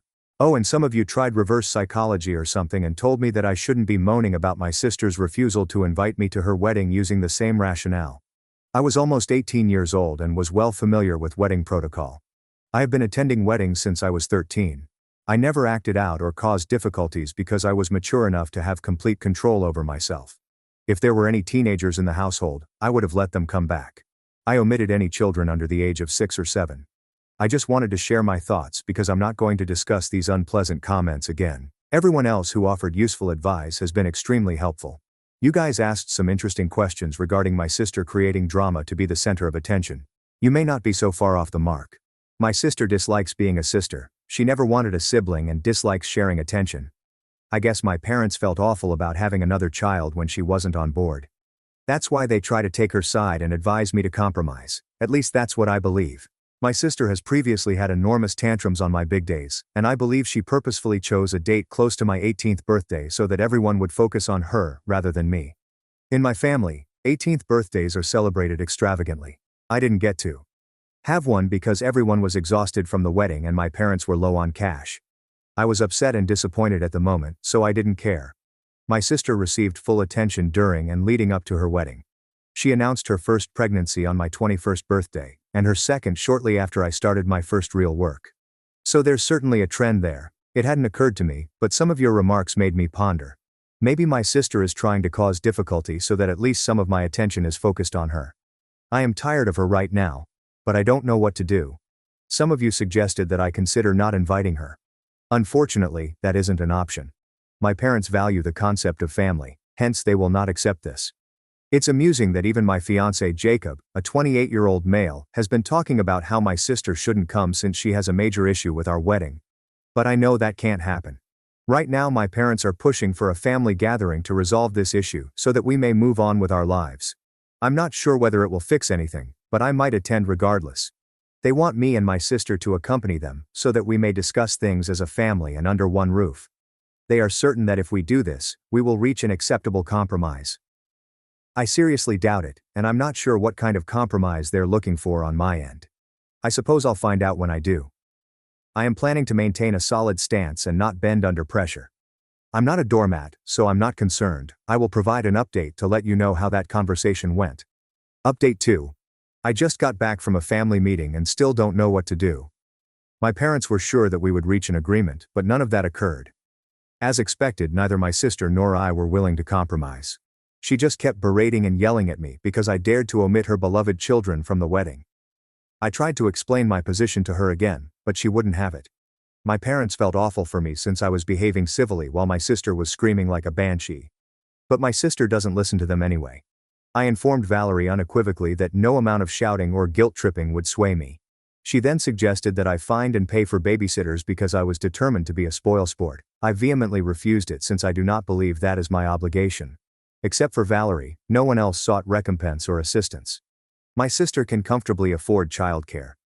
I know she rented them on occasion for date nights, but she refused to pay for one because not having her children at my wedding was not her choice. I told her that I would not pay for her babysitters simply because she asked me to. Our budgets were already limited, and Jacob was unlikely to approve this. Valerie then began yelling about how she would have to hurry to find a babysitter on such short notice, and the least I could do was pay for it. I laughed and told her that she had a full year to make plans. My parents then offered to pay for the babysitters, but Valerie declined. Yes, she was being petty. She wanted me to pay for not taking her sentiments into account when planning my wedding. My parents also suggested that Valerie's husband stay home with the children while she attends the wedding. My sister was not pleased with the suggestion. After what felt like an eternity, I was completely finished with the chat. I was already psychologically fatigued from my sister's tantrums. I informed her that I am not modifying my wedding for her, and if she has such an issue with it, she is not need to come. My sister screamed at me, and my parents supported her. They told me not to say those things, and that I should have my sister at the wedding. I departed shortly after because the talk was not progressing. I knew the meeting was pointless, and did me no benefit. I'm back home now and just told Jacob what occurred. He had been even angrier than before. My parents and sister are still bombarding my phone with garbage, but I haven't checked it yet. Now I am seriously considering eloping and not inviting my family at all. If the wider family questions why no one was invited, I will tell them to contact my parents. I'm at my wit's end, and eloping is certainly the greatest alternative right now. Update 3. Before I begin this update, please know that you have no idea how much your kind remarks have helped me. I was sick of everything and thought my wedding was already ruined. I haven't even really planned the wedding yet difficulties are starting to arise. I was completely unmotivated and couldn't feel the enthusiasm anymore. All of these wedding preparations were overshadowed by my sister's nonsense. I was about to tell Jacob to warn his family about my intentions to elope with him. But your words have truly opened my eyes. You are correct in informing me that I should not penalize my friends and extended family because they have done nothing. You also mentioned that my sister was already making this whole issue about herself and had most likely succeeded in drawing the majority of the focus to her. It was like a light bulb went out in my head. My sister was already spoiling my wedding, and I was allowing it to happen. I should have stopped this crap lot sooner. I'm not sure why I was so focused on her presence when we no longer had a nice relationship. Valerie has already proven that she will not change. I'm just wasting my breath and giving her undue attention. I considered all of these options. Then I decided to sit down with my parents. I also brought Jacob along for support. We had the meeting without my sister because I wanted to speak with my parents discreetly. You've severely criticized my parents for their involvement in this issue. I'm upset with them, but at the end of the day, they're still my parents, and they're a lot better than my nasty sister. So I wanted to talk to them and try to make them see my point of view. We spoke for a long time, and I completely unloaded my emotions on them. It was not a calm and cool talk at all. I was crying, and so were my parents. It was quite emotional. This time I did not hold back. I reminded my parents of all the times Valerie wrecked my great occasions and did anything to divert attention away from me. I reminded them that they had failed to persuade Valerie to include me in the wedding, so she had no right to demand me to include her children. I completely unloaded on them, telling them that they were making me want to cancel everything and elope. I believe my parents were deeply touched by the idea that I wanted to elope simply because I was tired of arranging my own wedding. Jacob also spoke up saying that he favored eloping since all of the controversy is making me want to avoid a large wedding. My mother cried, and my father began to urgently tell me that I should not do this. They were quite remorseful, and admitted their role in my sister's intentional targeting of me throughout the years. I was correct in predicting that they tended to agree with Valerie, since she has frequently blamed them for giving her a sibling and forcing her to share everything with me. My sister is insanely jealous and greedy. I'm simply done with her. I had a long conversation with my parents, and Jacob also shared his ideas, which were quite helpful. He provided an outside perspective that helped my parents realize they were being incredibly unjust to me. They urged us not to elope so they wouldn't miss my wedding. Interestingly, they also stated that they wanted to really enjoy my wedding because they had spent the majority of my previous milestones soothing Valerie down or praising her achievements. I've previously told you that Valerie always found a way to destroy my memorable occasions. My parents appeared to be fed up with her actions. Thank God they finally understood and pledged to do better. I don't really care about my sister anymore. I'll write a no-contact letter soon and uninvite her to my wedding. Jacob and I have already made a decision, and my parents are now on board. Valerie may be my sister, but I will not become a complete doormat for her. I am serious when I say I am finished. Update 4. Hello folks. So I just had to drop back in for one last update. Many of you have DM'd me, asking to know what occurred because you expected drama. Yes, there was some drama from my sister after I communicated my plans to her, but things are currently rather tranquil for me. I anticipated her to cause drama, but this time she suffered more than I did. You may want to know how my sister ended up suffering, which is why I returned to provide an update. Spoiler alert, my sister is currently having marital problems. So, as promised, I composed and sent a text and email to my sister informing her that she has been officially uninvited, and that I will not be in communication with her indefinitely. I told her everything she had done to me and reminded her of how mean she had been. I informed her that I didn't want her drama anymore and that I was tired of being a complete doormat. I emailed the email to my sister, and she blew up again. I was astonished that she was outraged when I uninvited her and made no touch with her. I assumed she would have been pleased because she never wanted me in her life in the first place. However, she was offended and went to my parents to complain since I was not responding to her texts. My parents supported me instead of her, which came as a nasty surprise. So she went and told the rest of the family that I had excluded her for no reason and that I was a jealous and hateful bridezilla. People were texting me at first to help her out and make things easier for her. However, one of my cousins, Giselle, 35, delivered a bombshell in the group chat. According to Giselle, my sister was upset with me for not inviting her to my wedding because she had planned something to divert the attention away from me. Giselle informed us that Valerie was actively attempting to persuade her husband to have a third child and had intended to either show up pregnant or announce her pregnancy at the wedding. So it appears that my sister is far more troubled than I previously imagined. She had foolishly revealed her plans to Giselle after I got engaged.